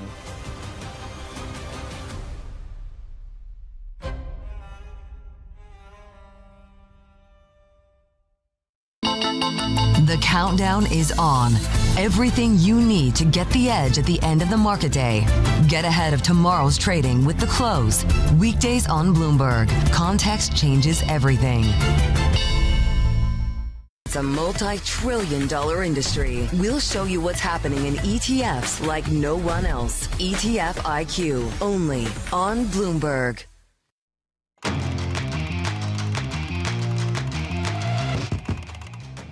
Moments away from the start of cash equity trading, you are watching Bloomberg Open Interest. I'm Danny Berger. Matt Miller is off today. A strong jobs print that keeps us Fed maybe steady exactly where they are.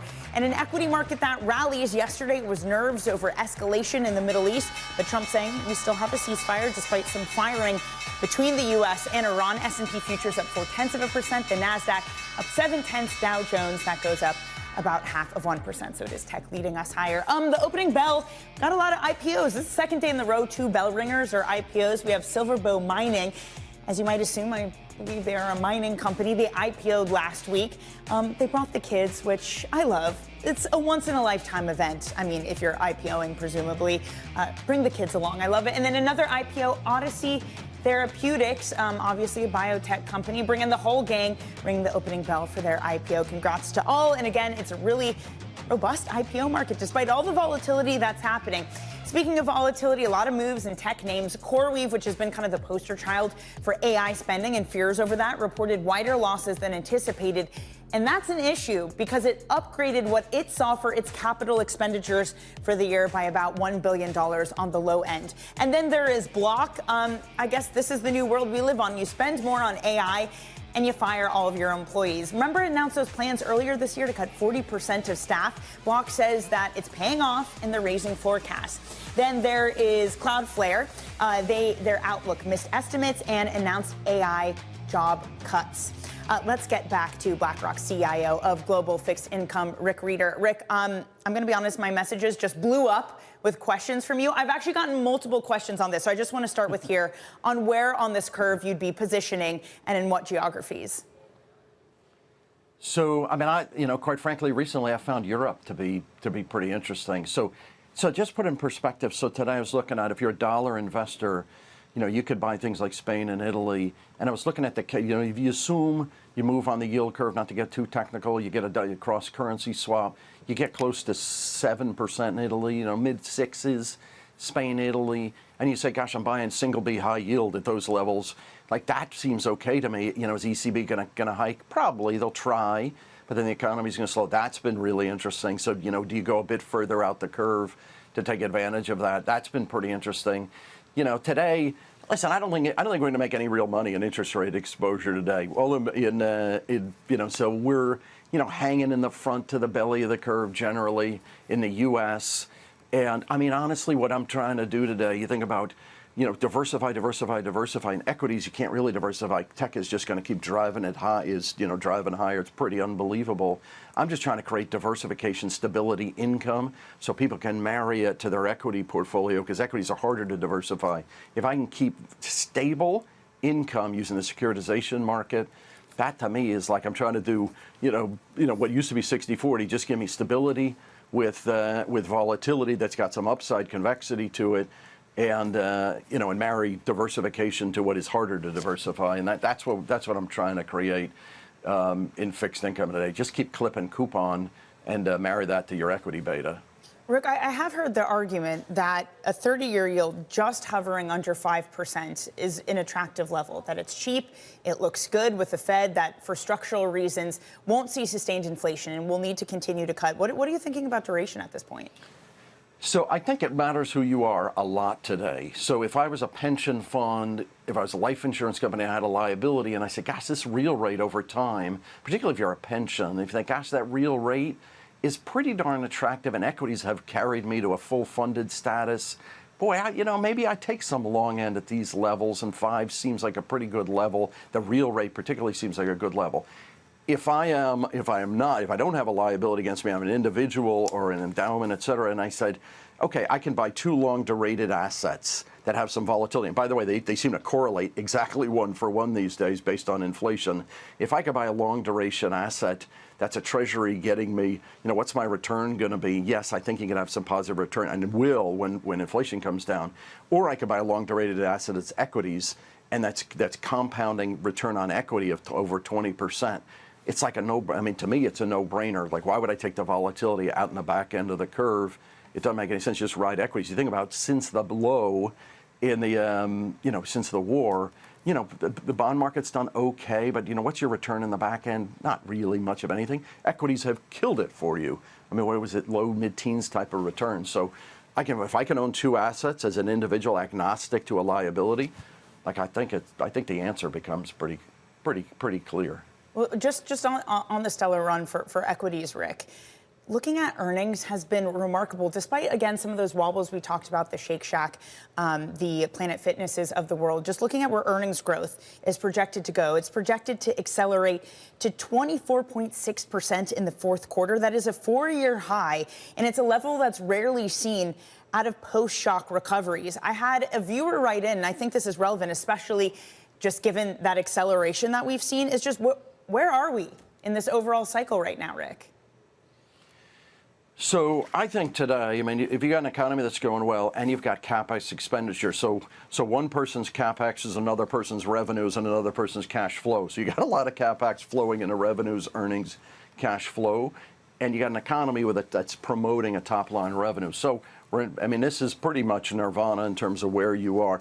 I think as you get in the back half of the year, you'll probably start moderating a bit. You got a big fiscal tailwind that it becomes obviously less intense and would transitions to a bit of a headwind.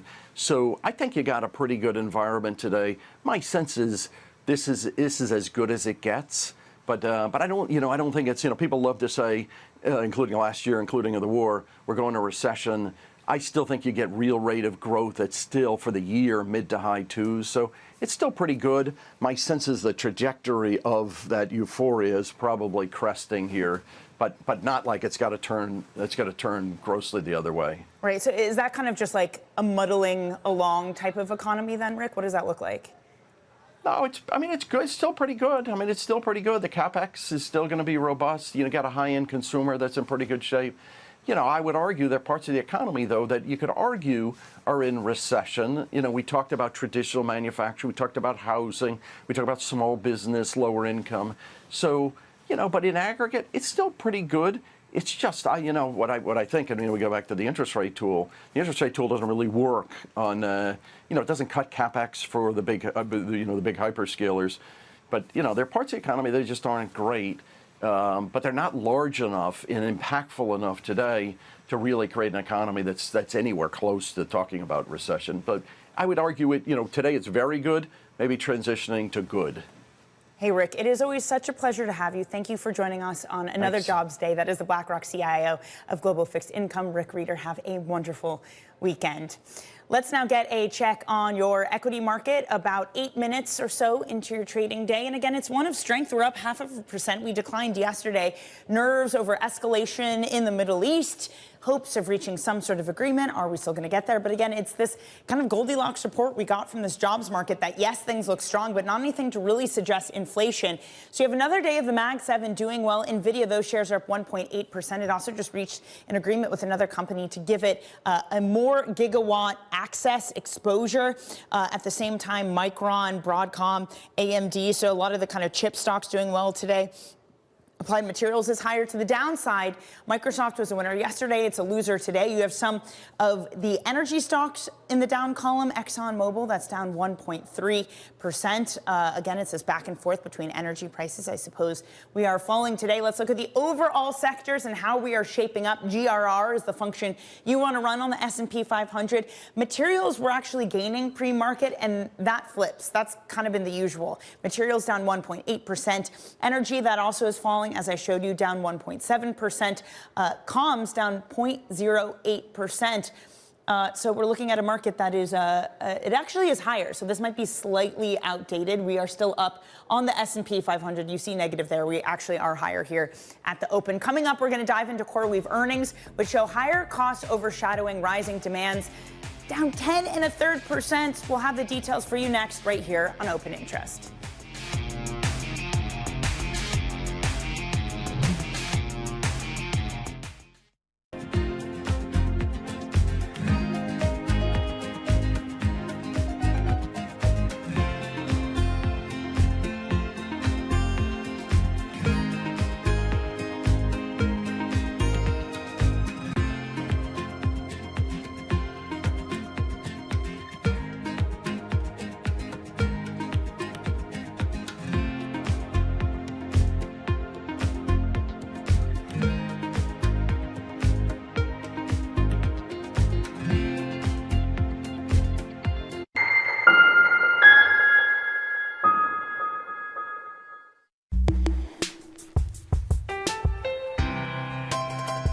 My old mentor, Roger Staubach, who told me when I transitioned, football will never leave you, but you need to leave it. Wow. Everyone has a dream. And a lot of dreams are, you know, my dream is to play football and play professional football, and you get the dream comes true, but it is going to end. And the day it ends, the day before it ends, you're one of the best in the world. Great. The next day you wake up, that's gone. What are you great at? And the truth is, nothing, right? I'm not great at anything else. I talk about it all the time, Steve, is this whole idea of it's not from penthouse to penthouse. And what I mean by that is you played for 15, 20 years and you're in the penthouse. That doesn't mean that you come to the business world and you're going to be in the penthouse. Now, you don't start on the third floor or the lobby. You actually have to start in the basement.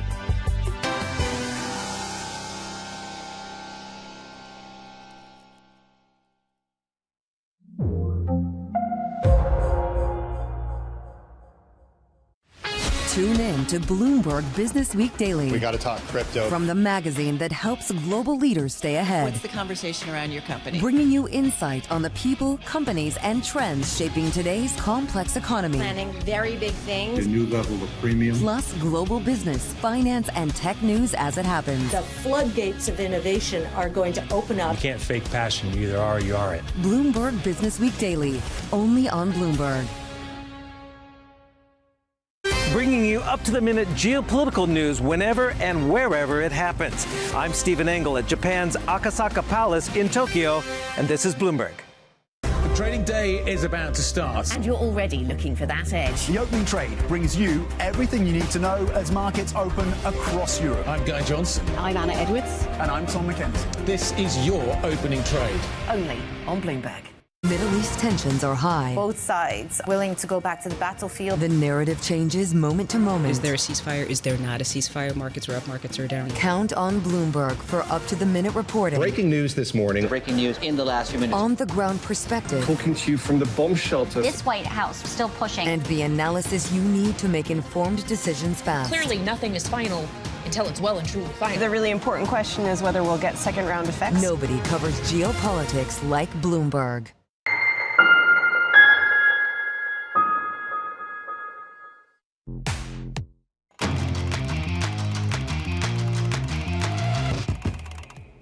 Time now for some top calls, the analyst action and what they're focusing in on. First up, CFRA is cutting Carlyle to a sell after a weak quarter. Shares fall 1.4%. The analysts say that it's falling behind bigger rivals and missing on key earnings metrics. TD Cowen is also downgrading the stock and flagged limited upside in the near term. Next up, Wells Fargo. They upgrade Victoria's Secret, saying that GLP-1 weight loss drugs are driving a boost in demand. Good for you, people feeling good for yourself buying Victoria's Secret. The firm is positive on the company's new leadership and its edgier branding strategy. And finally, Wall Street weighs in on CoreWeave after a strong revenue beat showing massive AI demand, but losses widen as heavy spending drives cash burn. Barclays says that the growth story remains intact. Vital Knowledge says that the company is burning a lot of cash, but still has enough funding to keep expanding. Let's discuss this more. Joining us now is Bloomberg Intelligence senior analyst Anurag Rana. Anurag, is it time yet again to start worrying about the cash spend of the likes of CoreWeave? I mean, this thing has been somewhat of a poster child for perhaps overspending and fears of a bubble. I think that's always the case after every earnings. If you go back and look, the same thing happened last earnings. Stock was down big.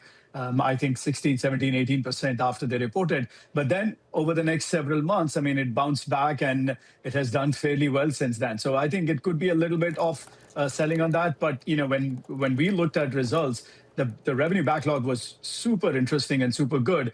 The only thing I would say is, they are looking for a very strong bounce back in profitability in the second half. We think it's a little bit perhaps ambitious because all this demand that's coming in, they'll have to spend a lot more to ensure that there is enough capacity. Now, in the first quarter, their margins were about 1%. They're guiding for about 2.4% in the second quarter. So thinking of a 10% plus, rebound in the second half appears optimistic. How much of the promise of AI and the spending by CoreWeave, in order for it to pay off, how much of it is necessary to get to a future where there's agentic AI? To be, AGI pilled, as the kids say, Anurag. How important is that for all of this to actually pay off? See, at least at this point, it's not a concern because people who have signed up the deals with them are very large and credible, companies. So, whether that's Meta asking them to sign it, whether it's Microsoft, that shouldn't matter. How Microsoft and Meta deploy that capacity, it's really up to them, frankly. So I don't think, CoreWeave is truly dependent on either AGI or agentic or any of those things. These companies need capacity, even if it is not for, let's say, deployment in the future, even if it's for internal R&D, I think it's very relevant. So all these fears kind of pop up of is the promise really as great as we expect? A couple weeks ago, it was Wall Street Journal reporting on Sarah Fryer from OpenAI saying that they hadn't hit internal targets. Today, it's this concern about SoftBank that uses their OpenAI stake as collateral and writing down the value of just how much it is. Anurag, how much of this is more widespread, is a concern? Or do you look at something like that and say that seems like an isolated issue and maybe a SoftBank issue? It sounds a little bit more of an isolated incident because if we see one hand, OpenAI maybe having some, issues or problems in terms of their goals, and which they have, to be honest, they have denied. But you look at the other hand and see Anthropic doing really well. So, it's these are large language model companies that are fighting against each other. One's doing well 1 month, the other one's going to come up with a new model next time. So, overall, the adoption curve is very good. OpenAI still is the most preferred model. So, the lenders may have some issue about their basically overcommitment to compute capacity. They think it's a good thing for them. But right now, if you look at it, OpenAI has signed up deals over $700 billion across multiple cloud providers, whether that's Oracle, CoreWeave, Microsoft, and others, and Amazon as well. Anurag, are you looking forward to these companies finally being public instead of just kind of reading random tea leaves to try to decide what they're really worth and how they're actually performing? Yeah, I personally don't think they should go public that soon, only because what happens is once you go public and you make any slight hiccup, and people then start looking at profitability, then they start looking at how much capex that you have, and that drives a different behavior. I can counter many companies that were probably doing so much better just being private, and then you go public and the stock goes down, and then what happens is you have employees leaving and going other places. So I personally am in the bucket that they should not go public as soon. I like it. A contrarian take. Anurag, so great to have you. Thank you so much for joining. Enjoy your Friday and your weekend. Bloomberg Intelligence senior analyst Anurag Rana. And again, we're going to hear from the CEO of CoreWeave, Michael Intraday. That will be on Bloomberg Tech at 11 a.m. Wall Street time, so in just over an hour's time. Let's get some of the look at some of the movers that are on our radar this morning. NVIDIA investing as much as $2.1 billion in the data center developer IREN, I-R-E-N, as part of a broader partnership focused on their Texas facility, so shares gaining for both the companies. Akamai, that's surging the most since July 2006, 17.4%, a cloud deal with a mysterious, unnamed U.S. AI lab. And in the next hour, we're going to discuss that deal and much more with Akamai's CEO, Tom Layton. And then there's Coinbase. It posted revenue that missed estimates as transactions declined, with crypto prices, shares down almost 4%. Coming up, a tale of two investors, Cathie Wood versus Ron Barron. We're going to speak to the ETF legend Eric Balchunas himself. That's coming up next. This is Bloomberg Open Interest.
Get your fixed income fix. Watch Bloomberg Real Yield around the world right here on Bloomberg. Context changes everything.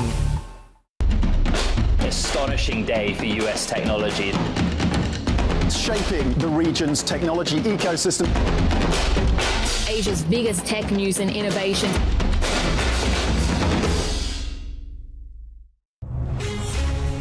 From the beating heart of global finance, economics and politics, and wherever newsmakers are moving markets, Bloomberg brings you conversations that allow for deep discussions and important insights. What do you think the future is for inflation? Is this a new normal? Are markets too optimistic? How do you worry about the things that are outside your control? How does the current fighting completely stop?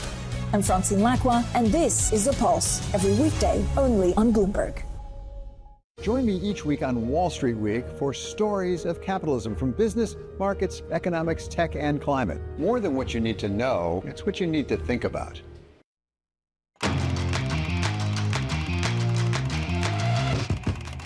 Let's get a check on your stock market right now, because we are about 20 minutes into your trading day and we saw declines yesterday.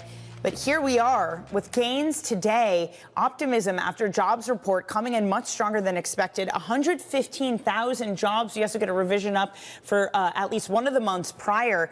At the same time, it didn't seem to be lending itself to too much of any sort of inflationary impact. So NVIDIA, that moves up by about 2.7%. Apple also doing well. Micron, AMD. So it's all the big cap companies which have added so much to this market. As a matter of fact, Alphabet, NVIDIA, Amazon, Broadcom, and Apple, just those five companies have accounted for half of the S&P 500's growth since April. On the downside, it is Microsoft, Eli Lilly, AppLovin, ExxonMobil, and Salesforce. Now let's get to ETF Friday, because it is Friday, as we do every single day. By the way, those are your sectors. We're up 0.6%. But anyway, in ETF world, Cathie Wood and Ron Barron picked many of the same winners, Tesla, NVIDIA, and even Bitcoin, but they took very different paths. In this market, how you manage those winners may matter more than just picking them. Joining us now is Eric Balchunas, senior ETF analyst for Bloomberg Intelligence, and Eric also co-hosts Bloomberg TV's ETF IQ and Trillions podcast.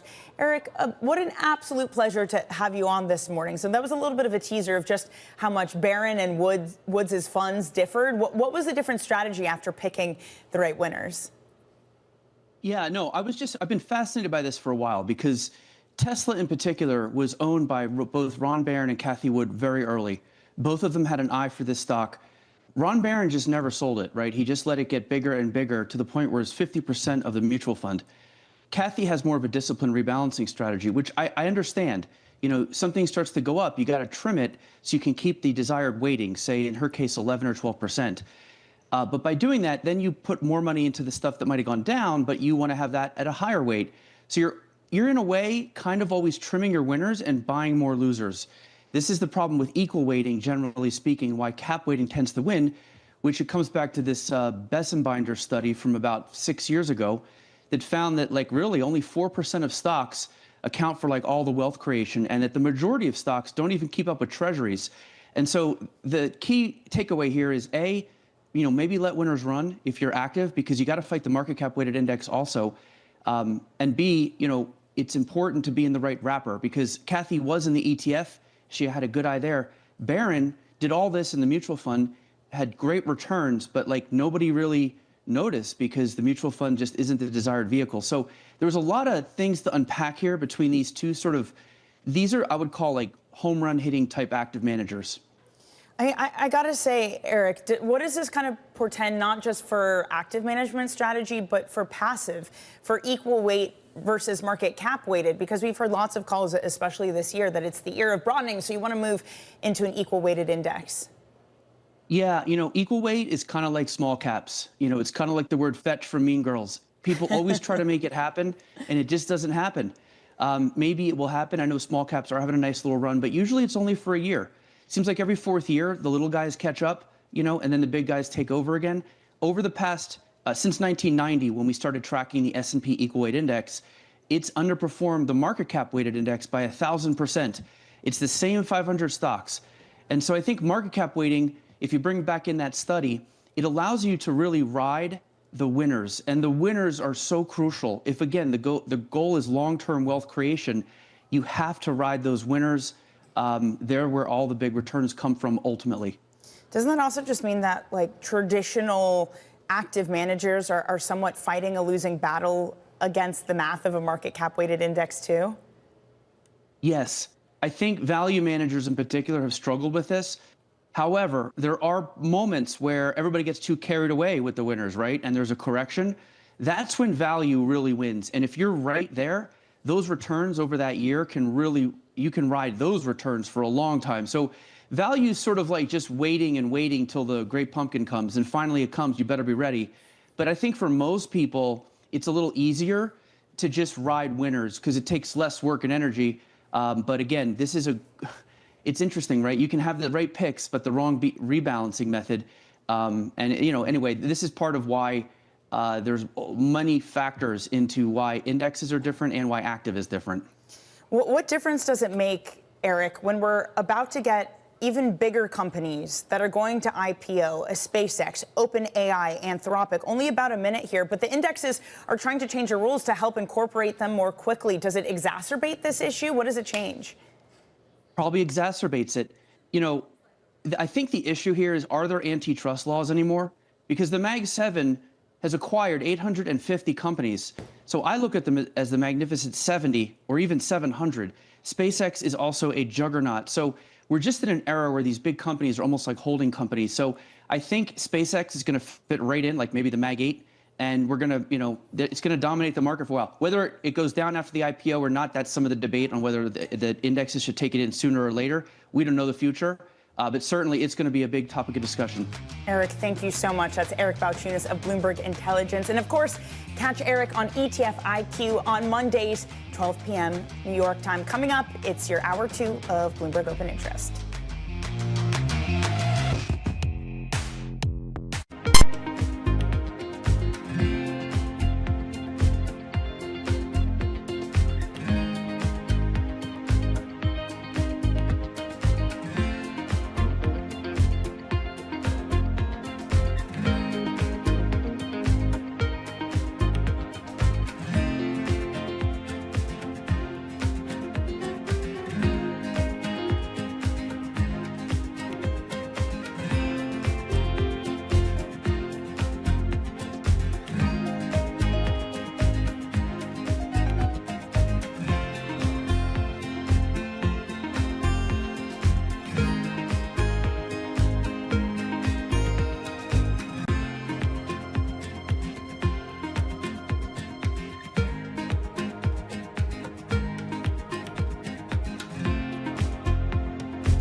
Tariffs, I think, are probably the first time in my career I've had to deal with like a fundamental change in government policy in terms of how we think about how markets work. The challenge, especially within my supply chain, is now how do you have enough productivity initiatives to offset the increased cost of all the product? Can you just move your supply chain out of China and into the US or out of Mexico and up to Canada? Is it that easy? It's not that easy, but we do have flexibility. And we had been, prior to tariffs, prior to any of this, we had been on a journey to diversify our footprint out of China. So probably 2-ish years ago, roughly 65% of our toy and game volume was coming from China. Today, as we entered into 2025, that was around 50%. All we've done is really accelerate the path to get down to roughly, call it 30% by the time we enter into 2027. For us, I mean, if tariffs stay, if tariffs go, it's never good to have so much of your manufacturing base centered on one geography. We think the diversification is good, but it does take a bit of time to get vendors and suppliers up to speed. Quality is a big deal, especially when you're dealing with toys and kids. It's not an instantaneous thing, but it's not also a 5-year, have to build a new plant from scratch. Welcome to Bloomberg This Weekend. I'm David Gura. I'm Lisa Mateo. And I'm Christina Ruffini. We're tracking breaking news today from Wall Street to Washington. Introducing Bloomberg This Weekend, bringing a little Bloomberg into your weekend routine. Watch, listen, stream. U.S. jobs numbers are released. Bloomberg has the report under surveillance with crucial data and expert analysis at terminal speed. Nobody covers Jobs Day like Bloomberg.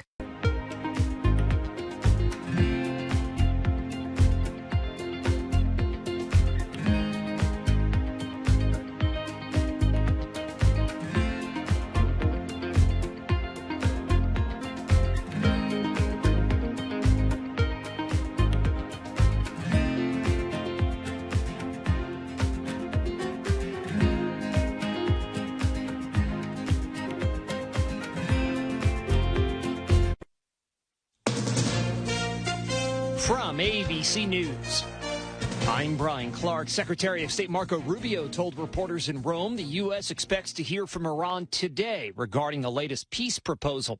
The two sides traded fire on Thursday, but President Trump says the ceasefire remains in place. Asked how close the sides are to a deal, he told reporters, Could happen any day. Could, and it might not happen, but it could happen any day. I believe they want the deal more than I do. War in Iran being blamed for higher gas prices, up over $1.60 since the war began. But that's not having an impact on hiring, as the private sector added 115,000 jobs last month. The April jobs report roughly doubling expectations.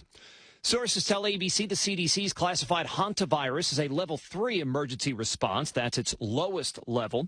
The Dutch cruise ship at the center of the outbreak is set to dock this weekend in the Canary Islands. And even as authorities in Spain monitor another potential case, the 7th, Dr. Ashish Jha of Harvard's Kennedy School says this will not be another pandemic. Look, I'm worried about the people on the ship. We may see a few more cases. We may even see a dozen or so more cases. Are we going to see hundreds or thousands of cases? Not from this outbreak. No. Lawmakers in Tennessee passed a new congressional map on Thursday, splitting up the 9th district, the only one held by a Democrat, in two. It's a response to the Supreme Court's decision to invalidate voting districts that are based on race. More from ABC's Jay O'Brien. Other Republican states like Louisiana, Alabama, and South Carolina are now also moving to redraw their maps. It's all just the latest in a months-long wave of redistricting that swept through Republican and Democratic-controlled states ahead of the November midterms. California Governor Gavin Newsom to announce a program today that provides hundreds of free diapers to families before they leave a hospital. Governor's office says it'll be offered at first at about 65 to 75 hospitals, mostly serving low-income patients. You're listening to it.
Mississippi residents are telling their survival stories after the severe weather on Wednesday. ABC's Faith Abube is in Purvis, Mississippi. Lauren Rangelling hid in her bathtub as the twister roared through. She says she pulled her shower curtain closed and prayed. I never felt fear for my life before, and that is nothing I ever want to feel again, ever. And across Mississippi, the National Weather Service says the tornadoes left about 70 miles of damage across the entire state. 17 people were hurt, but again, no fatalities.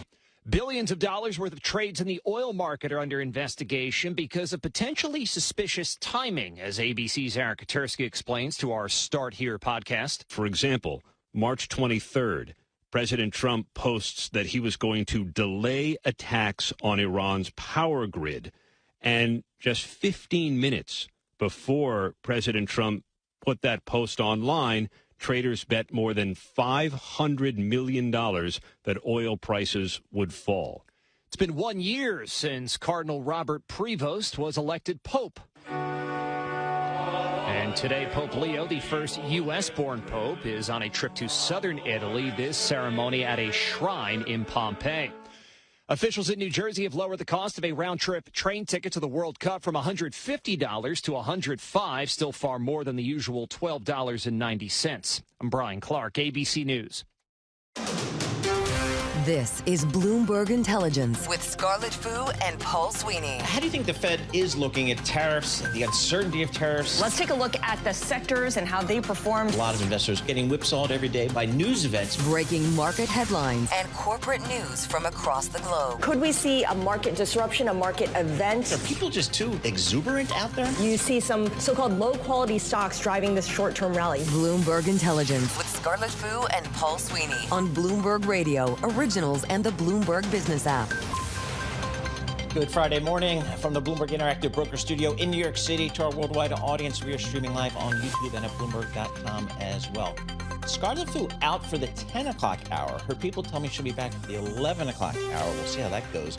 But sitting in for Scarlett, Isabel Lee. Isabel, thank you so much for joining us. Excited. It's going to be a great and action-packed Friday. Absolutely. We got stocks moving higher here, and we'll get to that in just a moment. Joanne Shu, she's from the University of Michigan. She'll give us some thoughts on the UMich data that came out today, the sentiment data, a little bit weaker than expected. We'll get her thoughts there. Jeffrey Cleveland, chief economist at Payden & Regal, discuss his outlook for the U.S. economy, and we'll get his thoughts on that April jobs report, which, again, came in a little bit better than expected. Tyler Kendall, Bloomberg's Washington correspondent, on the latest out of Iran. I think we are waiting for a response to the peace plan from Iran, so that presumably could happen as soon as today. Mandeep Singh, global tech research head, will give us the latest on what's going on in the world of technology. There's always a ton of stuff as well. Wendy's reported some numbers. Texas Roadhouse reported some numbers. So we're going to check in with Michael Hanlon, see how the restaurant business is. He covers all the restaurants for Bloomberg Intelligence. So a lot of earnings and a lot of eco stuff coming up, as well as the geopolitics. Right now, let's go to Alexis Christophers and get a Bloomberg Business Flash. Thanks very much, Paul. And this Bloomberg Business Flash is brought to you by IBKR. Will the Fed raise rates by 25 basis points in June 2026? Trade your predictions alongside your stocks and options at ibkr.com/predictions. Last trading day is June 17th. We have got a nice Friday rally underway on the back of a better than expected April jobs report, where the economy added 115,000 jobs and the unemployment rate held steady at 4.3%. S&P 500 up more than 51 points. Dow Jones Industrial Average adding 82 points, and the NASDAQ Composite racing ahead 313 points, a gain of 1.25%, again led by AI-related tech stocks. We've got Brent crude now closing in on $101 a barrel, up 0.7%. WTI crude little changed at $94.84 the barrel. The Bloomberg Dollar Spot Index down 0.1% at 1188.69, and spot gold up 1% at 47.33 the ounce. Bitcoin unchanged at 79,855. We've got shares of Akamai soaring 16%, its biggest jump in about 20 years. This is after the cloud company said that a leading frontier AI model provider had committed to $1.8 billion over 7 years for its cloud infrastructure services. We've got shares of Cloudflare under pressure today. The company plans to cut about 1,100 jobs as part of a restructuring plan driven by AI. And we've got shares of Coinbase on the downside after swinging to a loss while posting another revenue drop. For on-demand news 24 hours a day, subscribe to Bloomberg News Now wherever you get your podcasts. I'm Alexis Christoforous, and that's a Bloomberg Business Flash. Back over to Paul. All right, Alexis, thanks so much. We appreciate that. We got Isabel Lee sitting in for Scarlet Fu for the next hour. I'm Paul Sweeney. We're live here in our Bloomberg Interactive Broker Studio, streaming live on YouTube as well as Alexis was just reporting. We got green across the screen, but let's take a look at some of the stocks on the move today. We can do that with Bloomberg's Avalon Purnell. Avalon, what are you looking at today? Well, we have to start off with Block. That's ticker XYZ, currently up about 5.5%. That's after the fintech company reported first quarter results that surpassed expectations and also raised its full year forecast. Worth noting that this is also that company that remained on practically everyone's radar since it announced plans to slash more than 40% of its workforce, and a big bet on AI seems to be paying off so far. Stevens is writing that the results are better than expected and that the forecast likely leaves some room for outperformance. What are you looking next? I see that in the list you also have Progeny. I don't believe I've heard of Progeny a lot. Yes, that's ticker PGNY. It's a health company. It's currently jumping about 17% for its biggest jump since November. That's after the fertility services company reported stronger than expected revenue for the first quarter. Going into the print, investors had a lot of questions about whether families would pursue fertility treatments amid higher gas prices and just broader macro uncertainty. But Jeffries is writing that the results prove those concerns were very much misguided and that the business seems to be resilient. All right, let's follow it up with Expedia. EXPE is a ticker. Yes, it's currently slumping about 8.6% today. That's after the online travel company forecast tepid gross bookings for the second quarter. Unlike Progeny, it doesn't seem to be weathering those same questions with the macro environment. Analysts said that the guidance points to continued volatility in demand as that geopolitical uncertainty from the war in Iran continues to drive up travel costs. Worth noting that while they did not change their full year forecast, Bloomberg Intelligence has a great note out saying that there is still risk of downward revisions if these macro conditions continue. All right, we appreciate that, Avalon Purnell. For more conversations like this, subscribe to Stock Movers Reports. Listen for 5-minute audio reports on the biggest winners and losers in the stock market. Subscribe to Stock Movers on Apple Podcasts, Spotify, or anywhere you listen. A couple red headlines crossing the Bloomberg terminal. The U.S. says it disabled 2 unladen Iranian-flagged oil tankers. So we'll keep an eye on that. Virginia's top court blocks Democrats' new congressional map. That's another headline. And finally, TCI cut Microsoft's stake to 1% of portfolio over AI concerns. That's according to the FT. So a lot of news flowing out today, including the University of Michigan sentiment data. The U.S. consumer sentiment fell in recent weeks to a fresh record low on concerns about the impact of inflation on personal finances and buying conditions. Let's check in with Joanne Shu, University of Michigan Surveys of Consumers Director. Joanne, what do you make of the numbers today? Consumers have been telling us loud and clear for the past several years that the top factor on their minds is the cost of living. And with surging gas prices, the burden is just becoming greater for them. Consumers are being really weighed down by these increased gas prices, and it is putting downward pressure on their views of the economy. If you were to pick one, Joanne, would you say it's inflation, jobs, interest rates, or something else that's really weighing down on consumers? Inflation, 100% right now. And that's being dominated by this increase in gas prices. I will say that for the expectations for the future have been pretty stable between last month and this month. We didn't see much of a deterioration. So consumers are still reserving judgment about the long-term impact of the conflict in Iran. But right now, with the gas price situation, it's just taking out such a huge chunk of their monthly budgets that for many consumers, it is producing quite a bit of strain. It seems like when you think about the inflation and the gas prices and energy prices the higher prices that we're all paying, no matter where you are in the country, that this would cut across political lines. Are we seeing that in the data? That's correct. I think the biggest deterioration that we saw in the data this month was actually across political affiliation, was actually among Republicans. And so we are seeing these complaints about the burden of high prices that is across demographic group, across political affiliation, across income and wealth. But of course, higher income, high wealth consumers, they're not feeling nearly as much pain. But all of these groups are showing a deterioration in the current conditions of the economy over the last couple of months. In the Bloomberg story that just crossed the wires that you were quoted in, you also said that about 30% mentioned tariffs. So I feel like people are still worried about that then. Absolutely. So this again, it's going back to cost of living, inflation being the number one factor people are thinking about. So we had about 33% of consumers spontaneously mentioning gas prices, 30% mentioning tariffs. And so as you can see, consumers are really thinking about prices right now. I will say that the 30% mentioning tariffs, that is down from 60% about a year ago, but it's still really high given how, well, before yesterday's court case, the developments had started to slow down. The thing, Paul, that caught my eye the most in this story is consumers' perceptions of their current financial situation slid to the lowest since 2009. Yeah. That's pretty wild. And it made me also feel good that it's not just me that's feeling the pinch. Exactly. So, I mean, I guess on the other side, Joanne, we got another pretty solid jobs number today. I mean, 4.3% unemployment. So it seems like everybody who wants a job, has a job, I guess that partially offsets some of the inflation concerns. I think it's more so if you had a job yesterday, you probably have one today. There are still people, particularly young people, fresh college grads. We're seeing a lot of mentions of them in our survey who are looking for jobs and really struggling with it. So if you have a job already, you're in a low fire environment, you're feeling you don't know how long the security is going to last, but for right now, you're feeling okay. But there is a substantial share of consumers who if they don't have a job already, or if they have a loved one who doesn't have a job right now, they're still looking at a kind of uncertain future. Outlook-wise, what are you expecting, Joanne? Is this pessimism just going to continue given a lot of the geopolitical uncertainties we're seeing and inflation is still rising? It feels like from here on out, it's still gloom in the horizon.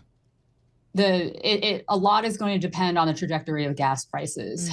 It doesn't really matter in terms of the peace process.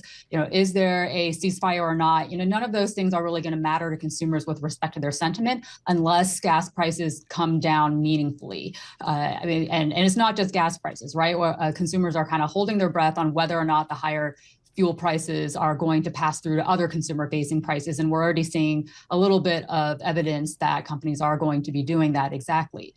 So, how gloomy the consumer will be going into the future, it depends. It'll rise and fall with gas prices and whether or not that passes through.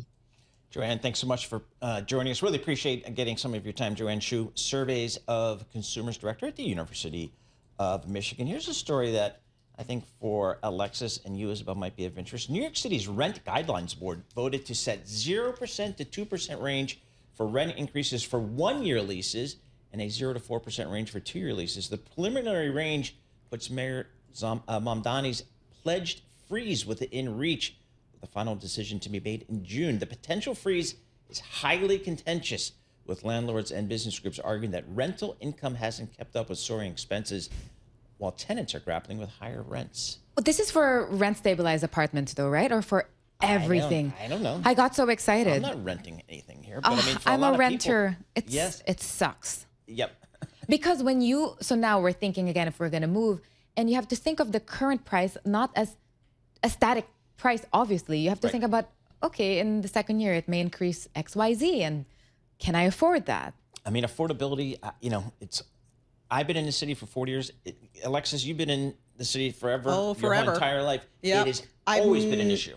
Rent has always been out of reach. And then the question is always, do you sign a one-year lease or a two-year lease? Yes. Because maybe you go ahead and lock yourself in for 2 years because you know that it's going to go up again after that one-year lease is up. Yep. And I just see it with my daughter and other young people. They're just constantly, if they can't get two-year leases, it's very hard to get. And so they're constantly looking for roommates. Looking for rooms and moving exactly. and doing this and that. It's just, but I mean, it's just always been that way, I think. Yeah, but that rent freeze thing that that nominal bump up is really for rent stabilized apartments. If not, no, it's just market rate. It's market rate. And I'll tell you what, Every single day, there are people getting off the bus at Port Authority coming into the city for their dream.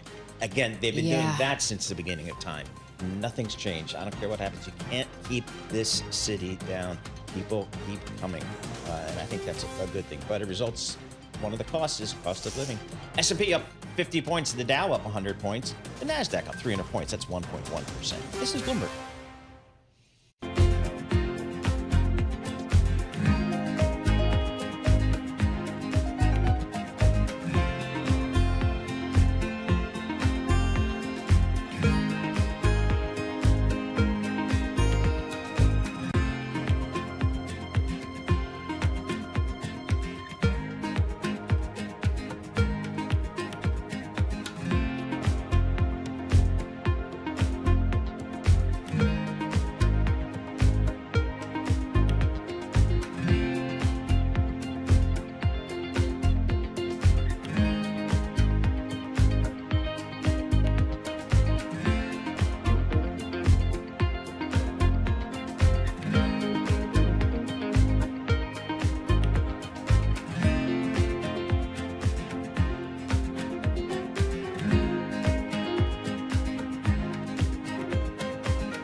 Markets, headlines, and breaking news 24 hours a day at Bloomberg.com, Bloomberg Television, and the Bloomberg Business app. This is a Bloomberg Business Flash.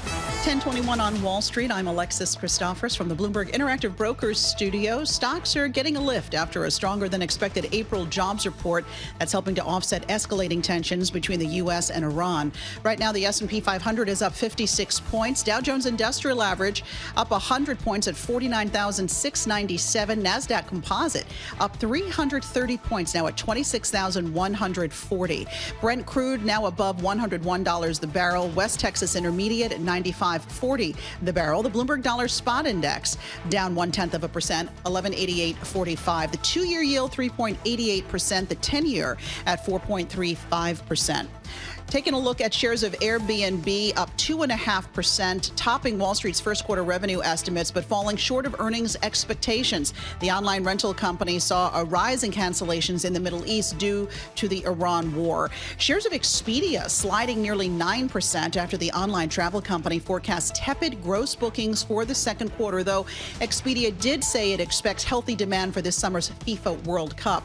And shares of Wendy's up about 4% after quarterly earnings at the fast food giant topped expectations. That's despite a sales decline. For on-demand news 24 hours a day, subscribe to Bloomberg News Now wherever you get your podcasts. I'm Alexis Christoforous. That's a Bloomberg Business Flash. Paul and Isabel. All right, Alexis, thank you so much. We appreciate that. Isabel is sitting in for Scarlett Fu here. I'm Paul Sweeney. We're live in the Bloomberg Interactive Brokers studio in New York City. We're streaming live on YouTube as well. Here's the headline, folks. U.S. jobs rise 115,000 in strongest two-month gain since 2024. How about that? Let's break it down with Jeffrey Cleveland, chief economist at Payden & Regal out there in L.A. Jeffrey, pretty solid jobs number. What'd you make out of it? Well, I think the bar is pretty low now, Paul. Yeah. People are happy if we eke out a second consecutive positive month. So that's good. Yep. And I think people are happy as long as we have enough jobs to keep the unemployment rate steady, which, it's at 4.3%. It was virtually 4.3% 12 months ago. So even though we've had pretty lackluster job growth in the last 12 months, the unemployment rate has been stable. And for a lot of investors and for policymakers, it seems like that's the bar. That's good enough. So the numbers look solid. Sorry, I was making sure my mic was on. But we saw participation fell and broader unemployment also moved higher. Do you think there are cracks underneath the surface that we should be worried about, or should we just celebrate for today because it's a good report? Yeah, I'm a bit old school, I have to tell you. I want to see more job growth to really tell you that it's a healthy labor market and everything is fine. And I don't really see that. The 12-month average of payroll growth is something like 20,000. But as you point out, because we've seen a drop in the labor force participation, that 20,000 jobs per month was just enough to keep the unemployment rate steady. So it kind of balanced out. I don't come down on the side that this is a great story. It's just a fragile equilibrium, if you will, for now. And I do worry, that there are more cracks below the surface, that if we do get hit by any other shocks, the payroll growth will slump and then the unemployment rate will rise. So that's our main concern at this point. Is that the main concern of the Fed here, Jeffrey? Do you think the Fed is concerned about the strength of this labor market, the breadth? Well, the biggest change for policymakers is even in the last month or so, Paul, even the more dovish policymakers have had to admit that, the labor market is okay. Job growth has been very weak, but the unemployment rate hasn't risen as much as people had anticipated. So I think there's a reluctant sort of idea that, things are okay. We're in good shape. We're not deteriorating further. But I wouldn't say we're accelerating or the labor market is great. So that's kind of the situation we're in. So we know that inflation has come down meaningfully from the peak, of course, but progress has slowed. So do you still see a realistic rate path to that this year? Yeah, you're right. Core inflation, if we look at core PCE, has been sticky around 3% year over year. But we know why. We know who to blame for this. It's primarily a goods story, a goods prices story. So that to us, that's tariffs. If we didn't have this whole tariff experiment, which has failed, by the way, has not achieved its aims, in my opinion, we would have had lower core inflation already. So to some extent, as we get beyond the tariff shock into the second half of the year, we do think core inflation will moderate. If the labor market remains weak, core inflation will moderate. And as the shelter prices filter through into the government data, again, core inflation will moderate. How much? It's feasible by the end of the year we'll be closer to 2.5% on core PCE. Will that be enough for the central bank to cut? I think that was your question. Maybe. I mean, 2.5% to me is very close to the Fed's target. So it could warrant a cut, especially if when we get to the end of the year, the labor market is perhaps a little bit weaker than it is now. And that would be more of a concern for policymakers at that stage. The unemployment rate could tick up a little bit. And then I think cuts will be back on the table for sure. Hey, Jeffrey, we also got the UMich sentiment data, and it fell in recent weeks to a fresh record low on concerns about the impact of inflation. How do you interpret that data?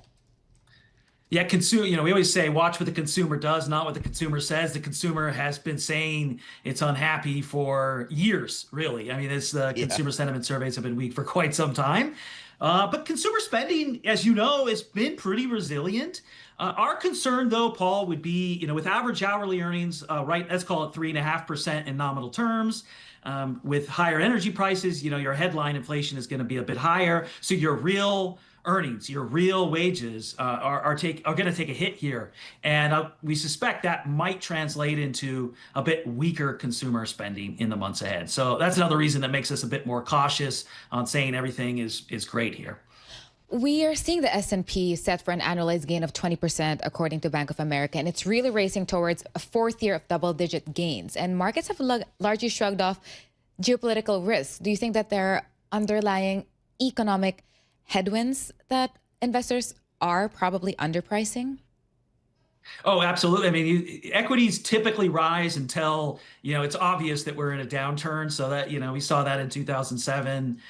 So that's not unusual. I would expect equities to rise as long as the cycle continues in terms of GDP growth. And, GDP growth is being buffeted, especially in Q1. Some of that was consumer spending, but a big share of that, as you know, is tech investment. It's the CapEx that's going into investment. It's roughly half of GDP growth by our estimate in the first quarter.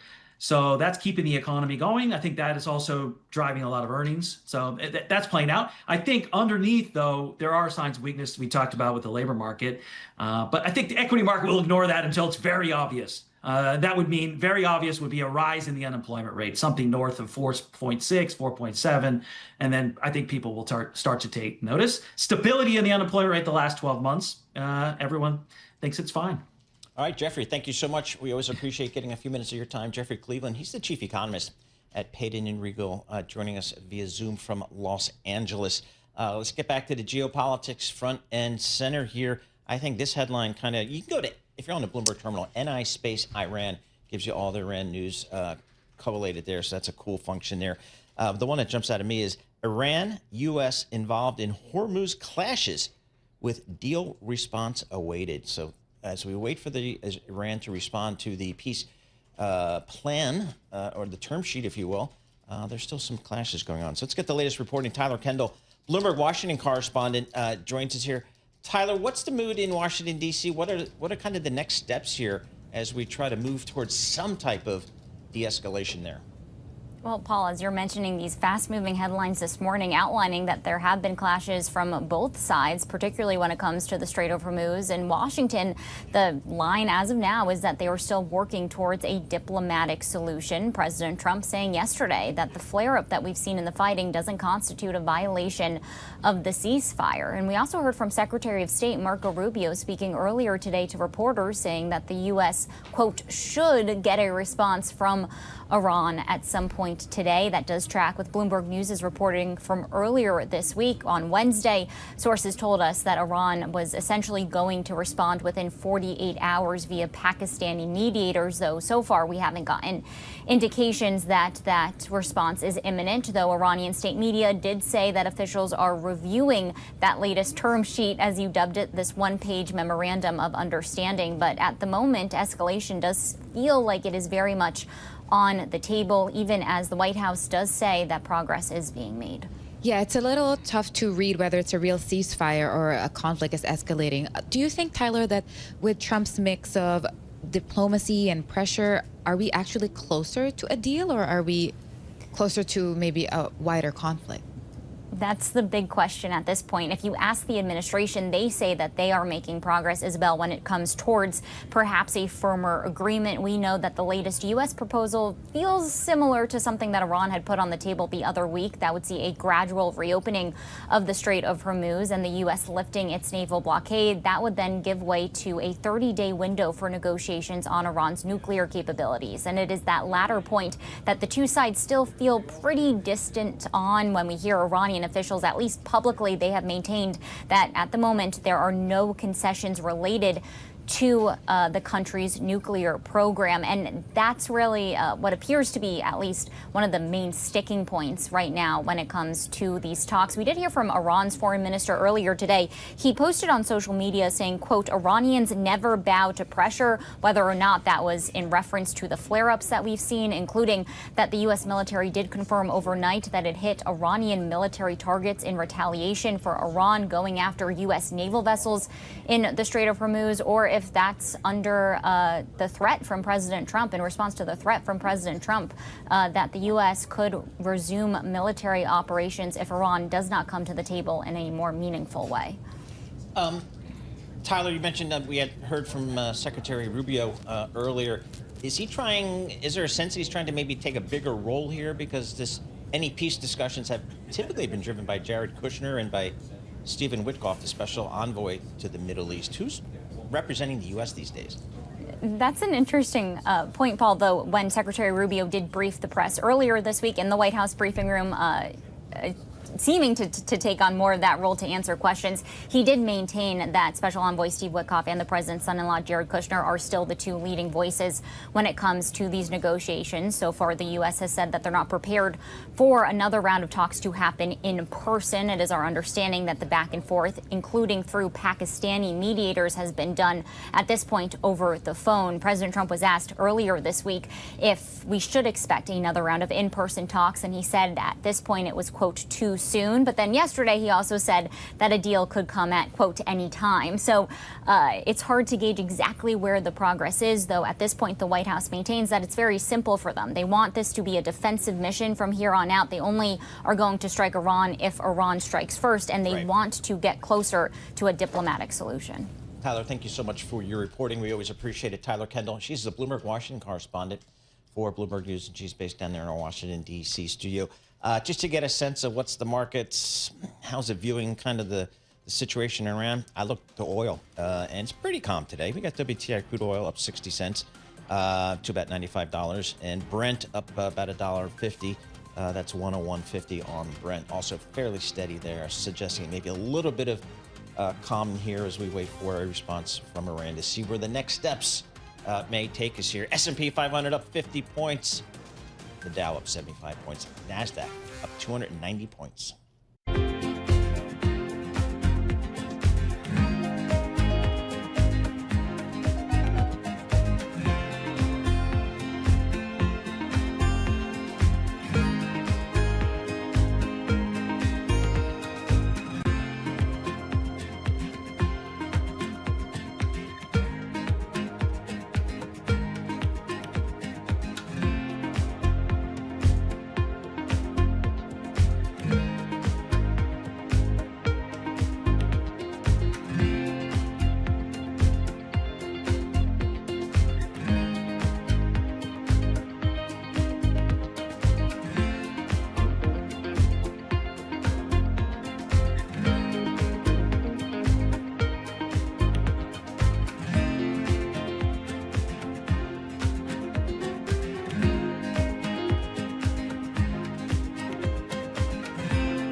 Markets, headlines, and breaking news 24 hours a day at Bloomberg.com, Bloomberg Television, and the Bloomberg Business app. This is a Bloomberg Business Flash. 10:40 on Wall Street. I'm Alexis Christoforous from the Bloomberg Interactive Brokers studio.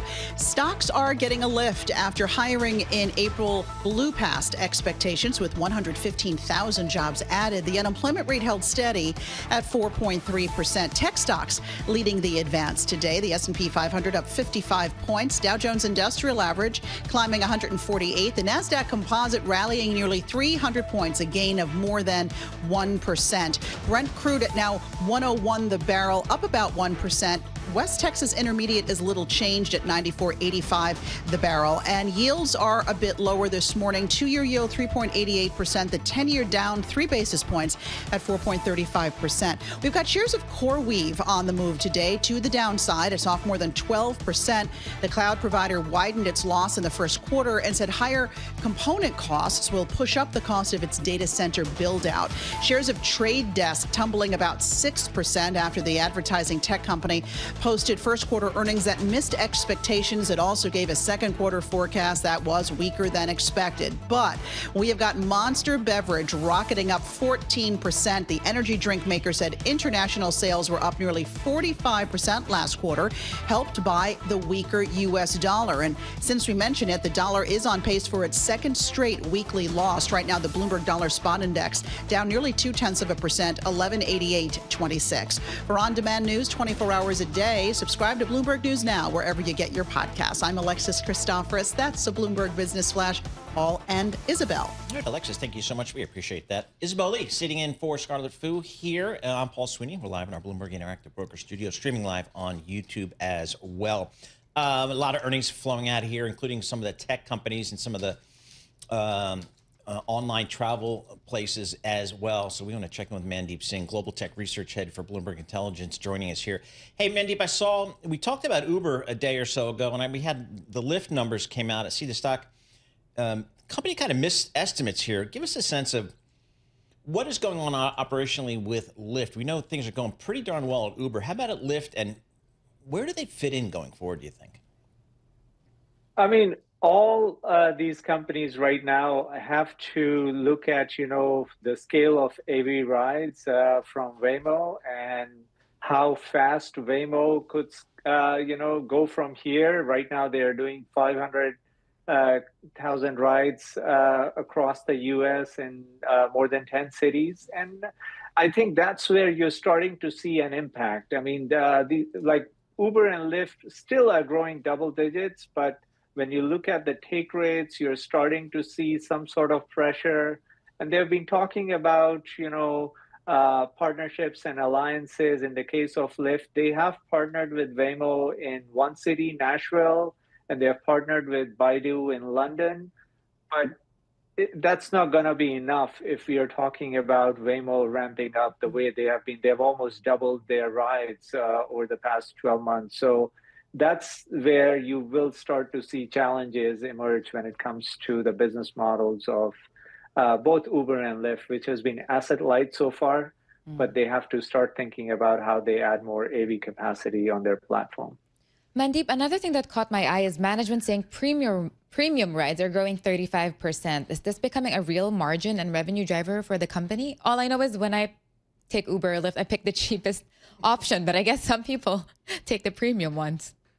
Yeah, look, they have segmented the market really well. In the case of Uber, I would say they have done a better job in terms of segmenting the market and layering on subscriptions, for that kind of service where somebody wants a black SUV, then, they prioritize the customers who is a subscription user. And in the case of Lyft, they talked about, partnering with Chase Sapphire and, airlines to have those sort of alliances. And all that is great, I think, in terms of driving engagement and stickiness, because for the most part, people used to just compare prices, and that's how they were arbitraging, whichever one had the lower cost when it comes.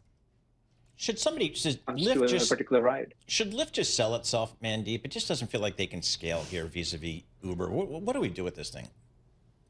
Well, I think Down the line, I do expect, one of the AV platforms, whether it's Tesla or Waymo, leveraging someone like Lyft or even a DoorDash, which has a partnership right now with Lyft in terms of cross-sell opportunities between food delivery and mobility.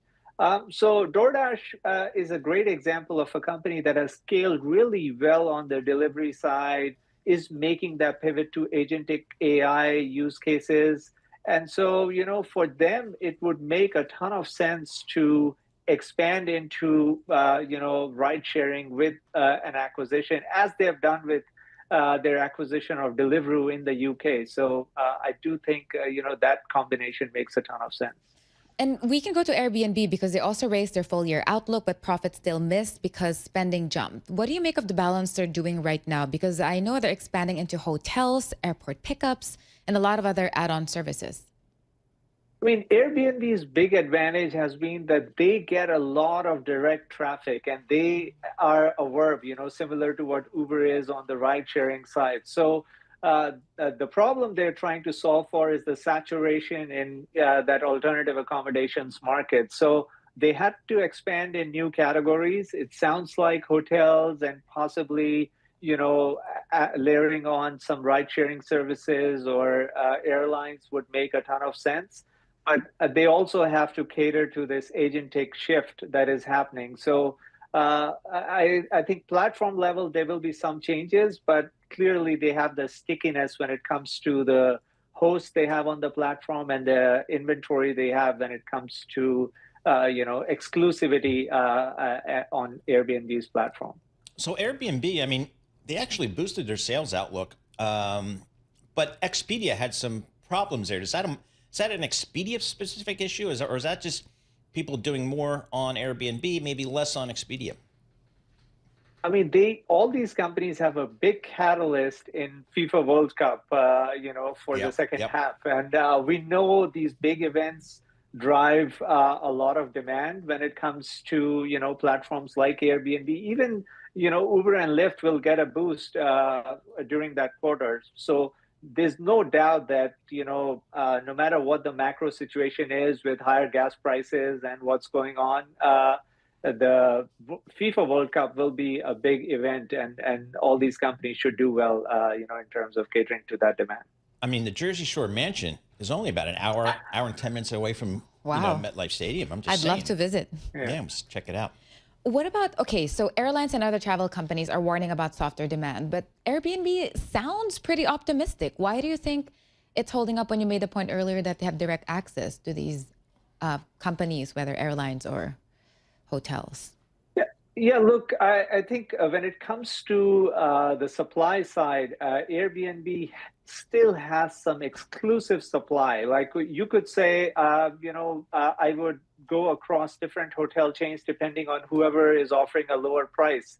But when it comes to price elasticity around some of the inventory that Airbnb has, which you cannot find anywhere else, that's where Airbnb has an advantage, and especially for larger groups. And, if you're talking about big events, that certainly should hold up much better. But you are seeing some softness in, travel overall, which is why you see pressure on Expedia and, some of the other travel names.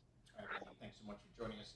Always appreciate getting a few minutes of your time, Mandeep Singh, global tech research head there for Bloomberg Intelligence, joining us via that Zoom thing here. Do you use Airbnb or do you do the hotel thing? I do the hotel thing because last I checked, Airbnb was as expensive, especially when you check out. In the beginning, you feel like you have a deal, but with all the add-on expenses. Like the cleaning stuff and all that? Yes, okay. The early check, everything. Okay. And I just feel safer in a hotel, not implying anything, just personal preference. What about you? No, please. I'm a hotel guy. But my kids do it when they travel.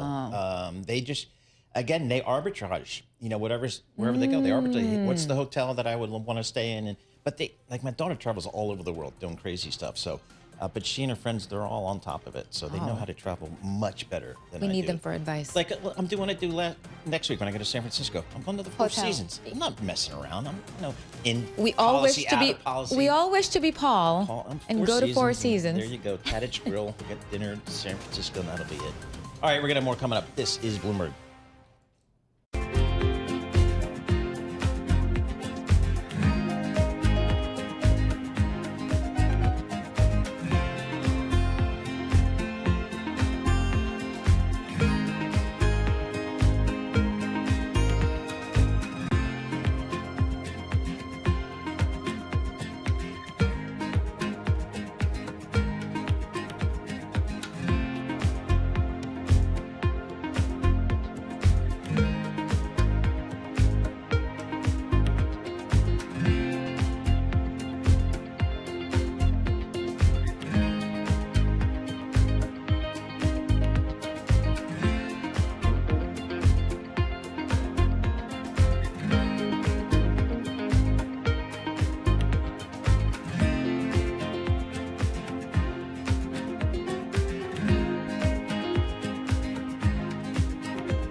This is Bloomberg Intelligence with Scarlett Fu and Paul Sweeney on Bloomberg Radio.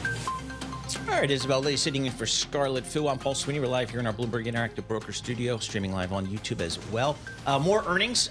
We got some more of the restaurant companies reporting earnings here. We want to get to it with Michael Halen, Senior Restaurant and Food Service Analyst for Bloomberg Intelligence. Hey, Mike, let's start with a name we don't talk about too much, which is the company or one of the companies that's provides the actual food for the restaurants. You see all the trucks double parked as they deliver food to the various restaurants in town. U.S. Foods.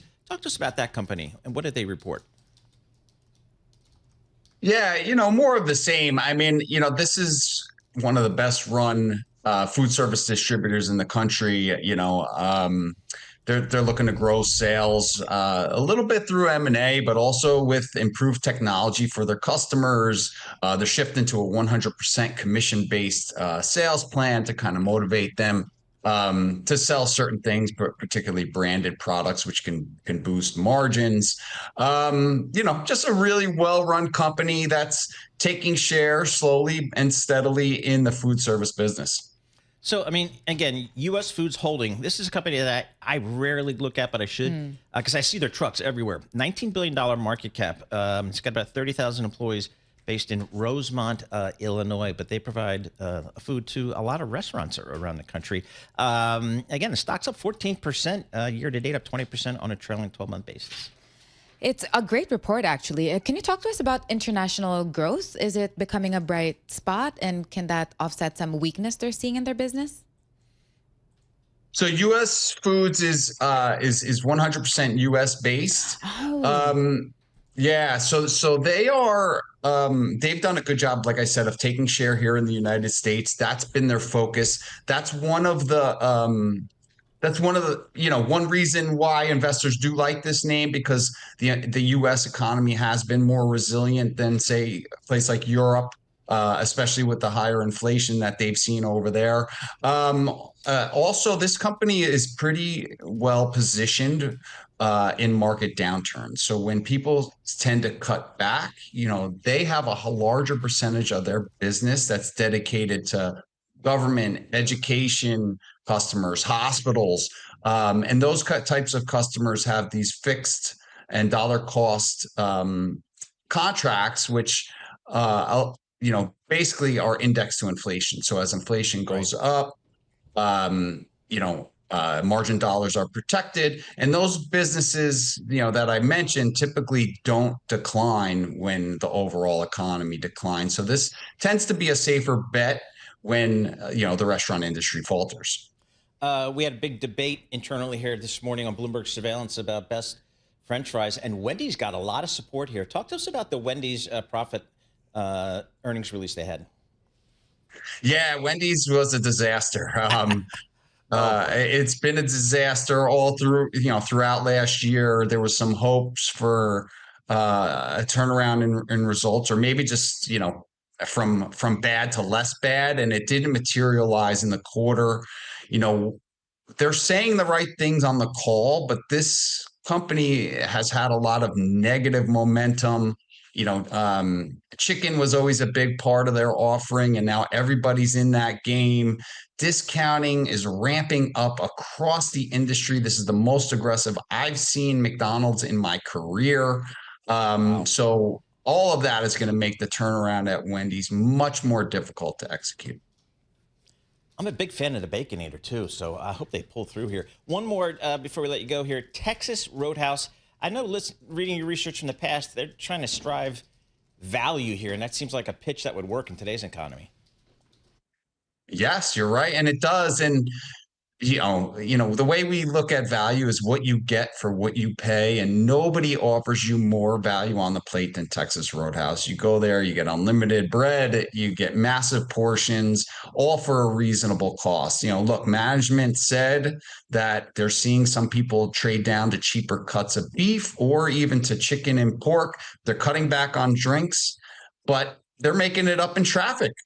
People they go to Texas Roadhouse because they know they're going to get a great experience. And so they're not cutting back on their visits to Texas Roadhouse. Clearly in the numbers, we're seeing cutbacks to Wendy's and a lot of other restaurant chains and maybe some trade down to the grocery store. But if people are going to a Texas Roadhouse once a quarter or once every other month, they're not cutting back on that visit. Nice. I mean, a perfect day for me would be like a go to the, what do I want to do for the breakfast? I would go to Texas Roadhouse for dinner, but Wendy's fries.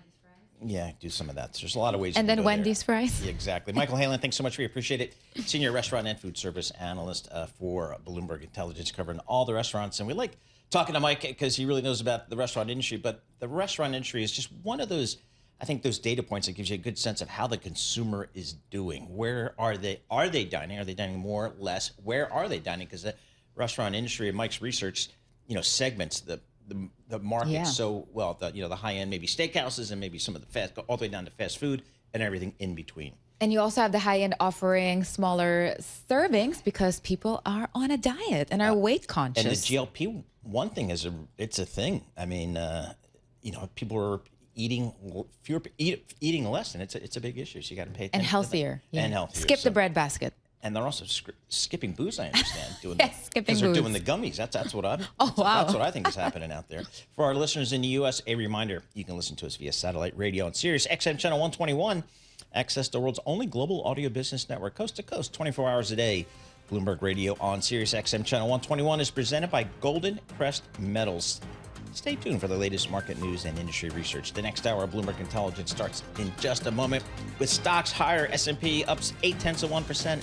The NASDAQ up 1.3%. And oil pretty steady. You got WTI crude oil up 50 cents, sitting right around $95 per barrel. More coming up. This is Bloomberg.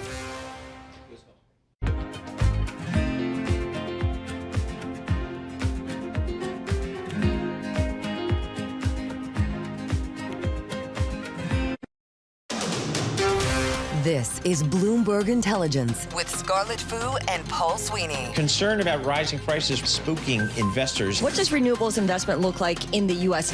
More tariff talk coming out of this administration. Breaking market headlines and corporate news from across the globe. The president wants lower interest rates. He wants a rate cut cycle. How do you broaden out the AI play? Are people just looking for something to worry about when it comes to China? Bloomberg Intelligence with Scarlett Fu and Paul Sweeney on Bloomberg Radio, originals and the Bloomberg Business app. All right, it is Scarlett Fu. She is back. The star of Bloomberg Television is back for the next hour here. Yeah, right. I'm Paul Sweeney, live here in our Bloomberg Interactive Broker Studio, streaming live on YouTube as well. Coming up, we're going to check in with Will Wade, Bloomberg News energy reporter, on the big take story. Energy demands get 3 Mile Island nuclear site on an AI makeover. I'm ready for 3 Mile Island. I was a kid in high school, and we had to be relocated during 3 Mile Island. That was a big thing back in the day.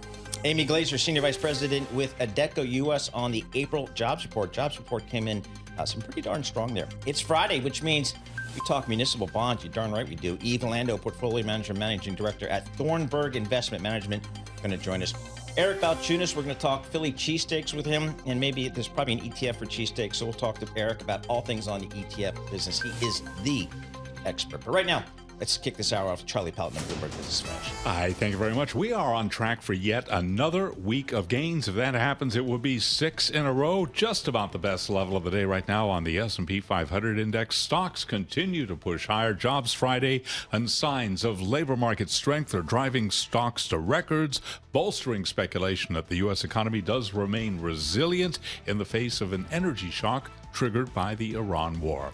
Here's where we stand. S&P 500 index 73.95 right now, closing in on 7,400. We're up 58 points, a record there, up 0.8%. Again, the S&P 73.95. Dow Industrials up 75, up 0.1%. Nasdaq surging by 1.3%. The Nasdaq 100 index up 1.7%. All of this with the VIX just above 17. The 10-year 4.35%. The 2-year 3.88%. Gold up $28 the ounce to $47.14. $95.14, up 0.6%. West Texas Intermediate crude back at 95 now, 95.38 a barrel, up 0.6%. Barrel of Brent 101.54, up by 1.5%. Consumer sentiment, as measured by the University of Michigan, fell to a fresh record low due to concerns about the impact of inflation on personal finances and buying conditions. Joanne Shu is Director of Surveys at the University of Michigan, and she was a guest right here on Bloomberg Intelligence. Consumers have been telling us loud and clear for the past several years that the top factor on their minds is the cost of living. And with surging gas prices, the burden is just becoming greater for them. Consumers are being really weighed down by these increased gas prices, and it is putting downward pressure on their views of the economy. Joanne Shu of the University of Michigan, interviewed right here on Surveillance. And again, keeping it all in context, WTI 95.35 a barrel, up today by 0.6%. Cloudflare shares are plunging after the company says it will be slashing jobs. It also gave a forecast for revenue that fell short of expectations. NET on the ticker, down now by 24%. Cloudflare also says it's slashing its current workforce by roughly 1,100 people as it prioritizes AI tools in its operating model. I'm Charlie Pellet, and back we go to Bloomberg Intelligence. Once again, your hosts, Scarlett Fu and Paul Sweeney. All right, very good. Charlie Pellet, thank you so much. We appreciate that. Scarlett Fu and Paul Sweeney live here in our Bloomberg Interactive Broker Studio, streaming live on YouTube. Lisa Mateo has darkened the door, and we're going to do some stock movers, I think. But we got to get to the big issue here. Yes. You have a new tattoo. You need to show us and explain what's going on Oh here. my gosh. Okay, so for those on YouTube, this is a fresh one. Okay, this just came in. Daughter's 18th birthday. She wanted matching mommy and daughter tattoo. Mother of the year, people. Mother. Wait, did she pick the design? Did you pick the design? She picked it. She wanted our birth flowers. So my birth flower, her birth flower. She put it into ChatGPT. Oh my gosh. ChatGPT came out with the picture. That's what we went with. Can you believe that? Wait, is this tattoo number one for Lisa Mateo? This is tattoo number one. It might be the only. I think I'm done after this. I don't know. That's what the kids are doing. But yeah. It matches your outfit. It looks good. Does it? Yeah? Okay, I'm getting used to it still. And yeah. I can neither. I feel like a tough girl. I can neither confirm nor deny that I have a tattoo. You so we'll do, just and I'm going to get that story out of you one day. All right, very good. So let's see what's happening. We got the market stocks are higher here today. So let's take a look at some of the stocks on the move today. We'll do that with Lisa Mateo. Lisa, what are you looking at? All right, so I want to start with, these are companies that reported after the close yesterday, but they're still moving. On the downside, we want to start with travel company Expedia. Their shares fell as much as 10%, now have gone back a little bit, about 8% or so. They forecast gross bookings didn't really impress. So they reported second quarter bookings guidance, $32.5 billion to $33.1 billion, and that was against a consensus of $33 billion. Analysts, they pointed to a couple of things, right? Macroeconomic pressures, they kind of weighed on the guidance. The war in Iran, right? Geopolitical uncertainty that's really been raising travel costs. So we go to Bloomberg Intelligence, and they said full year guidance left unchanged, but there was that risk of downward revisions later this year if those macro conditions remain stable. And you compare that to Booking last week, who cut its outlook for the year. But I mean, the shares are still down. Their results weren't that bad. I mean, they posted quarterly revenue, $3.43 billion, of about 15% from a year earlier. They said that the World Cup is going to, help business. But I guess it's just that forecast for gross bookings that kind of overshadowed that. So their shares are lower. But things could also change as well. If oil prices do end up going down and people decide, you know what, I do want to go travel later on, they could do that, potentially. Correct. All right, number 2 on your list. Okay, so we got, we'll go to the gainers, right? So we'll go to Akamai, ticker AKAM, up as much as 25%, come back a little bit, about 20%. The company announced that leading frontier AI model provider is going to be committing $1.8 billion over 7 years for its cloud infrastructure services. It also reported first quarter results that gave an outlook as well. Bloomberg Intelligence, they really like the news. They say the cloud deal kind of sets them up for this growth inflection for 2027. Akamai, they want to lift their capital spending for the year to kind of support that deal. The adding spending is going to help pay for NVIDIA GPU upgrades, also deal-related investments too, and they're hoping for improved growth. So it looks so good, good so far for Akamai. Okay, one more. All right, I got to go to Monster Beverage, ticker MNST. Those are these cans that are all over my son's room, like the energy drinks. Okay, That's the core audience for that product. Exactly. The shares climbed about 14%. That's the most since March of 2017. Beat on first quarter adjusted earnings per share. JP Morgan raised their price target, so that helped as well. Bloomberg Intelligence says it just shows the strength of the global energy drink market. It said it has no signs of letting up. Helped it overcome weakness because it has, actually, I didn't realize this, an alcoholic beverage segment. So I'm hoping those cans in my son's room were the energy drink. I'm just thinking about this now. That was the Beast Unleashed. So apparently that's not doing as well. But since the energy drink is doing so well, that really helped boost up their numbers there. All right, great roundup of all the big movers this morning. Lisa Mateo, of course, co-host of Bloomberg This Weekend. You'll be on the air tomorrow morning, bright and early. Saturdays and Sundays, 7 to 10 a.m. Gotta do it. All right, Tune be in. sure to check out Lisa, Christina, and David for that. And for more conversations like what you just heard, subscribe to our Stock Movers Reports, where we offer you 5-minute audio reports on the biggest winners and losers in the stock market. Subscribe to Stock Movers on Apple Podcasts, Spotify, or anywhere you listen. 1979, I was a 9th grader at the Lawrenceville School in central New Jersey, a boarding school. 3 Mile Island happens. Parents came from all over the country to take their kids away. They're like, that's it, we're going home. Yep, for at least a few How times. far away were you from? Like really far. So my parents said, go home to school. They didn't care. But The Sweeneys did not pull you out. That was a real thing back in the day. That was my 3 Mile Island memory. Yeah, well, 3 Mile Island, when you just say it, all kinds of visuals pop up in your head. And now it's being reactivated, essentially? I think so, coming back to life. All right, Will Wade is our Bloomberg News energy reporter, and this is the subject of today's big take. You combine 3 Mile Island with Microsoft and AI needs, and you get a makeover of this power plant. Will joins us in studio. Will, Hi. tell us what your reporting showed you.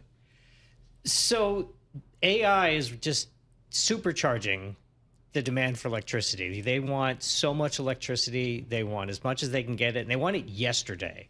And so it's really prompting them to say, where can we go? What can we do to get more electricity back on the grid? Hey, let's turn on some of these old nuclear power plants that have been shut down. So let me make one thing clear. There are 2 reactors at 3 Mile Island. One had the accident in 1979. This is the other one. Good to know. Good to know. Yeah, this one actually ran until 2019. And I've been covering nuclear since around that same time. And back then, they were just shutting reactors down left and right all over the country. They're expensive.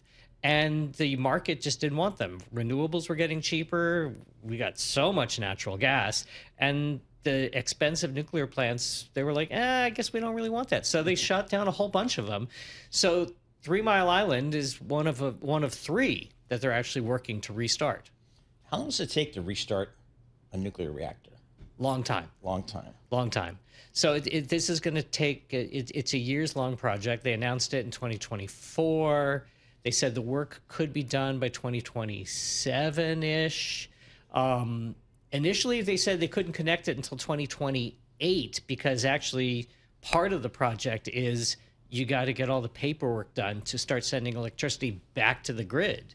And the grid operator was like, I don't think we can take it. But then they said, yes, we could take it in 2027. Then they said, nah, it's going to be a lot longer. It's not quite clear. But it's years of work. Years of work. And in the meantime, the demand for power has just gone up and up and up, which means that consumers are paying more to power their homes. Oh, yeah. Does the return of one of the reactors at 3 Mile Island change the calculus for people who live in that area? Will they get cheaper electricity or not at all? They don't get this power. Microsoft is buying this power. It's all for Microsoft's exclusive use. Yes. Wow. Is Microsoft paying for any of this cost to get this thing up and running? So the way it works is Microsoft promised to buy the power once the power is available. So that's not going to be for a while. But knowing that they're going to get that money gave the company that owns it, Constellation, the confidence to spend, I think it's a $1.6 billion project. So that gave them the surety to invest up front. And we don't know exactly the price that Microsoft is paying, but the numbers we've been hearing are high. Like Microsoft's willing to pay a good amount for this power. So in general, though, the concern is consumers now are footing the bill for some of this higher demand. Is that going to be just the new norm? Because I know a lot of politicians are saying that consumers should not be paying for it, that it should be the users who pay for it. Or how's that playing out as a broad theme? That's just a huge issue right now. Power prices are definitely up, and the AI thing is part of the reason for it. I mean, like I just said, Microsoft's willing to pay more than average for electricity. That sort of has trickle-down effects that raises it everywhere. We've seen power prices up around the country. It's a huge issue. I don't see how it's going to come down anytime soon. My colleagues have been tracking this. It's going to be a big political issue in November. Yeah, I bet.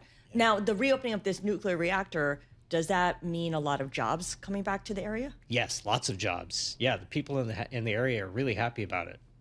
Nice. And you know, All right, so there's that. According to Saturday Night Live back in the day, it was Garrett Morris spilled a Pepsi Cola on the control panel, and that's what caused 3 Mile Island meltdown. I saw might as well be that as everybody anything grew else. up to be like huge. So I'm sure that's how it worked. Will Wade, thanks so much for joining us. Will Wade, Bloomberg News energy reporter. The big take story: energy demands at 3 Mile Island nuclear site. An AI makeover. How about that? Didn't think we'd see that. We also had some big economic news today. We had the labor numbers out here today. Change in non-farm payrolls, 115,000. Consensus was 65,000. Got a little bit of a revision up from last period as well. So this is the first time in a while we got 2 positive months, I think, this year. And you were tracking the whisper number. This is better than the whisper number, too, right? Yeah, the whisper number was 75,000, so it came in really, really strong. So let's break it down with Amy Glazer. She's the Senior Vice President at Adecco.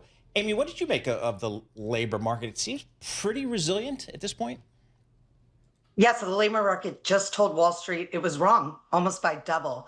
But I've got to tell you, where I sit on the ground monitoring real-time results, this doesn't come as a shock. We've really seen momentum over the last couple months, especially despite some of the one-off anomalies with weather and strikes and things during the month of February.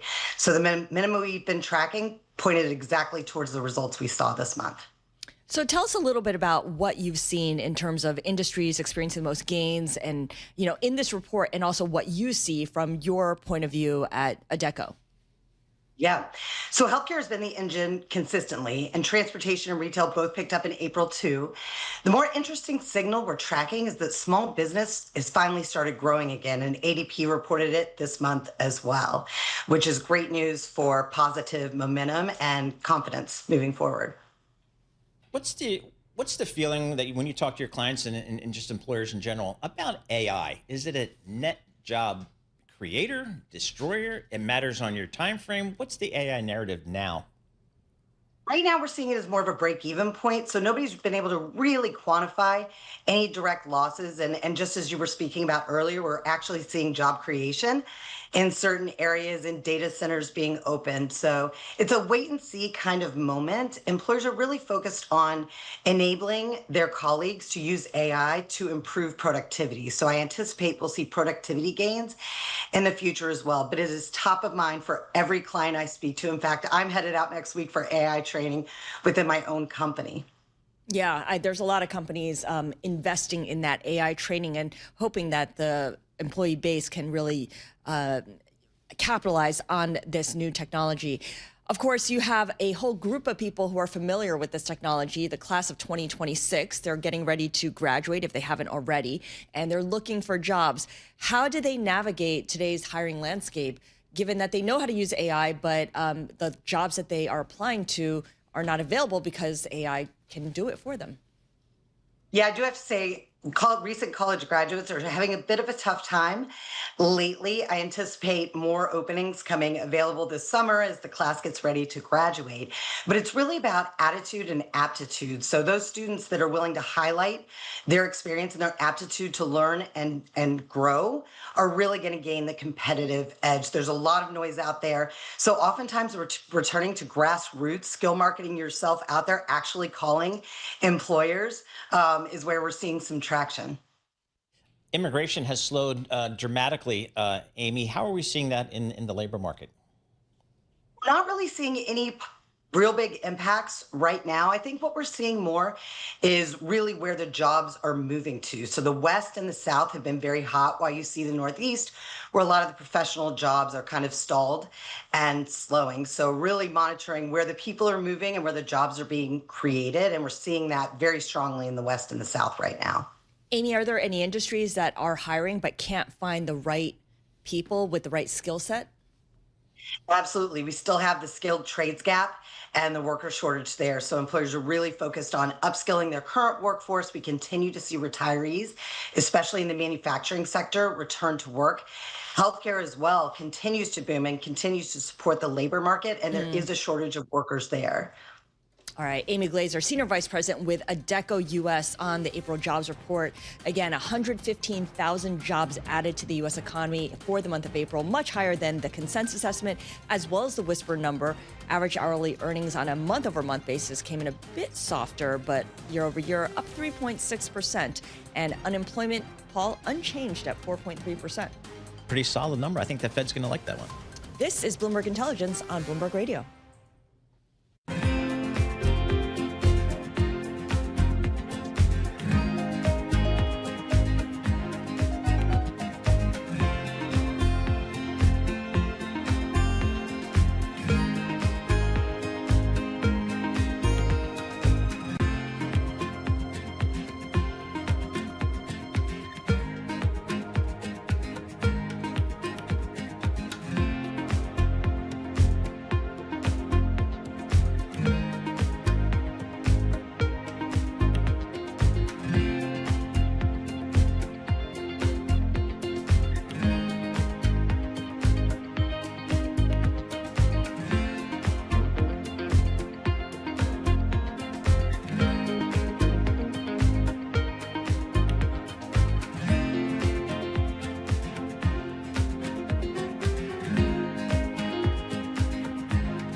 Markets, headlines, and breaking news 24 hours a day at Bloomberg.com, Bloomberg Television, and the Bloomberg Business app. This is a Bloomberg Business Flash.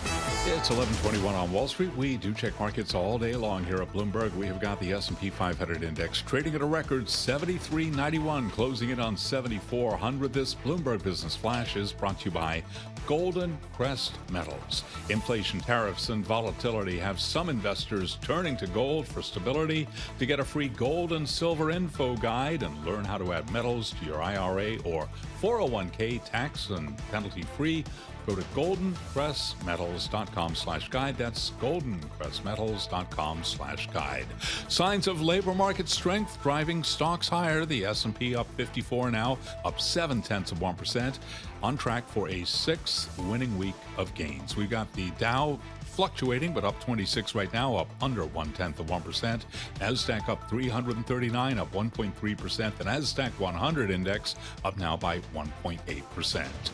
The SOX pushing higher again, up another 3.8%. All of this with the VIX just above 17. The 10-year 4.36%, the 2-year 3.88%, and the 30-year 4.94%.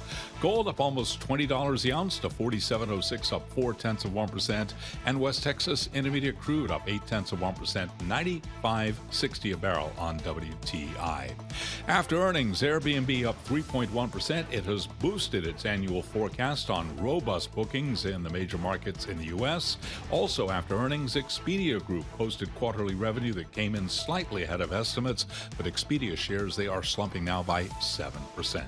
Recapping, stocks higher with the S&P 500 index trading at a record. For on-demand news 24 hours a day, subscribe to Bloomberg News Now wherever you get your podcasts. I'm Charlie Pellet, and that is a Bloomberg Business Flash. Now on Bloomberg Intelligence, Munis in Focus. Today's Focus on Munis is brought to you by BAM Mutual. Put America's strength to work in your portfolio with BAM insured municipal bonds. Protect your investments with an added layer of security and guaranteed income. Invest with strength.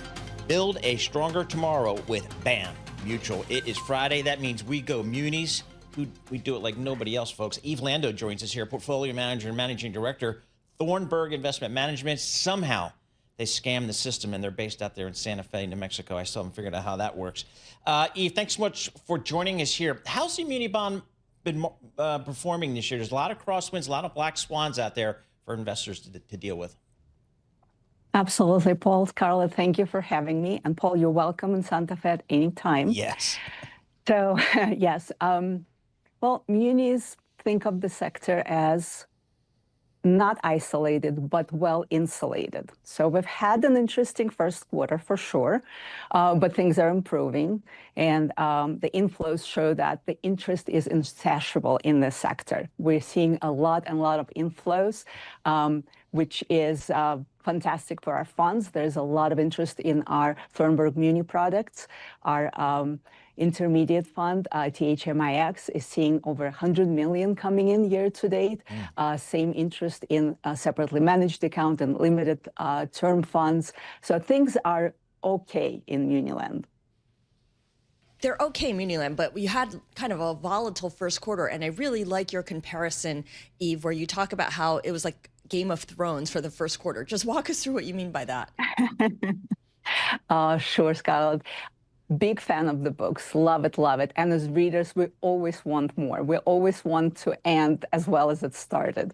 So first quarter, March was the ending, right, for our book so far. So the first quarter was not as fantastic for muni products. However, the sequel, the April so far, is very, very attractive value proposition. And I think this is where we are getting more eyes and more looks into the space. What are some of the sectors? There's so many ways to play and to invest in the municipal bond market. What are the sectors you guys like at the moment?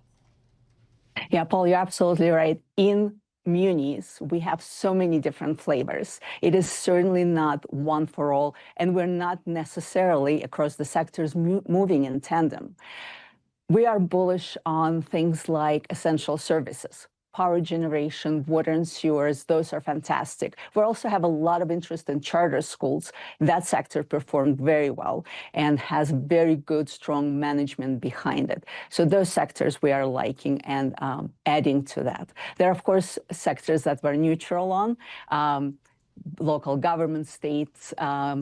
There are so many different stable muni sectors in our world. And things we're avoiding, healthcare, probably have heard that over and over, but it does have a lot of problematic, almost structural issues coming to that market, and they cannot deal with that quick enough. We also see some problems with private higher education, also probably on your program, that topic came up every time you talk about munis, and mass transit. The volumes are just not back up. Yeah, the volumes have been, it's been a struggle for all those cities running those subway systems.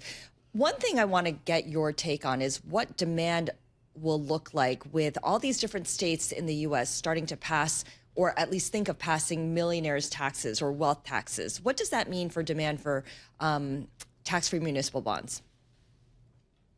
Well, I think this is going to just strengthen the interest in munis. As I mentioned, so far, it's been fantastic. 22 out of 24 weeks, we see inflows, and that could be one of the reasons, right? People are seeking that tax exemption. They are seeing that states and local governments will have to increase taxes, and the tax exemption on top of higher yields, on top of better performance, all of that together drives the interest in the product. So I think there will be even more demand in munis. Luckily, supply has been keeping up. It's been also a record year in supply. And we do have a feeling that this year will be a record one in issuance, even outshining the last year in munis. All right, Eve, thanks so much for joining us. Really appreciate it. Eve Lando, Portfolio Manager and Managing Director at Thornburg Investment Management. Interesting news story came across the Bloomberg just recently. Virginia's top court blocks the Democrats' new congressional map. It seems like states all over the place are moving around their maps to benefit one party or another, and that includes But I wonder if it all cancels each other out in the end. I don't know. I mean, it's gerrymandering, I guess, is kind of one of the terms for it. Greg Giroux, Bloomberg elections reporter. Greg, can you tell us what happens in Virginia? Yeah, so the Virginia Supreme Court in a 4-3 decision invalidated a aggressive Democratic gerrymander of the state's congressional map. The Democratic legislature had enacted new lines that would have favored their party in 10 of 11 districts, which would have been a net gain of 4 seats and helped them win control of the House in November election. So this is a setback to the Democratic campaign to do just that, and an ongoing and intensifying mid-decade redistricting war against the Republicans. So for Democrats who are pushing for redrawing the districts, is that it? There's no appeal? There's no second effort or third effort? For state law, the Virginia Supreme Court would be the last court to go to. If there's maybe a matter of federal law involved, I suppose they could, try with the U.S. Supreme Court. They intervened in a New York redistricting case just a month or two ago involving Nicole Malliotakis' district in Staten Island and Brooklyn. So we'll see if the Democrats find any recourse in the U.S. Supreme Court. But the Virginia Supreme Court should be the final arbiter for state constitutional questions. Greg, can you just give us a little history lesson here on gerrymandering? When does it occur? How often does it occur? It just seems like the activity and the discussion around this remapping is more right around now than I can ever remember. Oh, yes. Usually the process of redrawing congressional district lines takes place once per decade after the decennial census, usually in years like ending in 1 or 2 before the first elections of a decade. What triggered this ongoing mid-decade redistricting war started in Texas last summer when the Republican government there, at the urging of President Trump, decided to enact new GOP-favoring lines in an effort to help defend their very shaky House majority. Some other Republican governments followed suit in North Carolina and Missouri. Democrats counterattacked, notably in California, but also in Virginia, where, as I noted, the Democrats had hoped for a 4-seat gain in Virginia. That has now been effectively wiped out.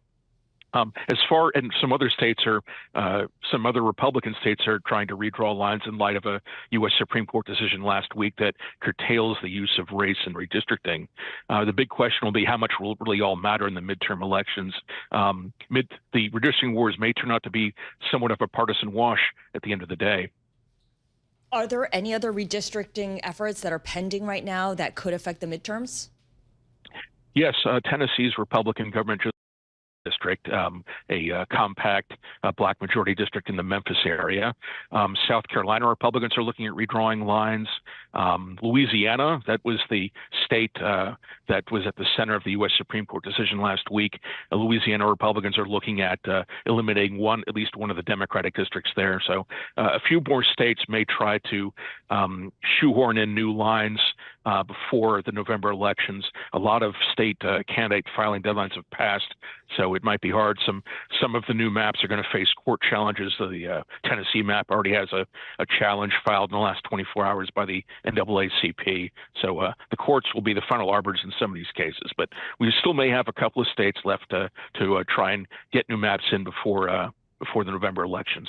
Yeah, because I guess the most pressing thing for politicians around the country is, will these things impact the midterm elections? And in some places it might. Is that what we should? Is that how we should think about it? Yeah. I think, you still in some of the districts that were redrawn, some of them are still very competitive. In Texas, Republicans anticipated gaining 5 seats under their new map. I think today, with a political environment that is trending against them, midterm political environment that is, Republicans are not guaranteed of picking up 5 seats. They may get 3 at the end of the day. And you still have to field the candidates and run the elections, and candidate quality and campaigns matter. The political environment matters, and that that may restrict kind of the anticipated gains through redistricting. But still, with the House majority being as slim as it is, every seat matters, every district matters, and any state that redraws maps could have a disproportionate effect on the House elections, given how tight the majority is. Greg, what other surprises are you looking ahead to potentially before the midterm elections as you kind of just scan over the national map here? Well, any court decisions that may be forthcoming that might block any additional litigation. I'm looking at, say, Florida, for example. The Republicans, led by Ron DeSantis, just implemented a new map there that could deliver up to 4 additional seats for the party in that state. That could go a long way toward helping House Republicans try to defy history and keep their House majority. Democrats are filing suit against that map. And under the grounds that the state constitution bars aggressive partisan gerrymandering.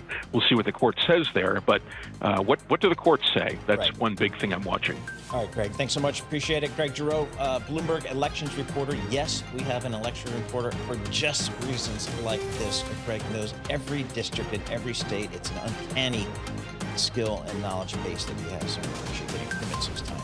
Markets are higher today. This is Bloomberg.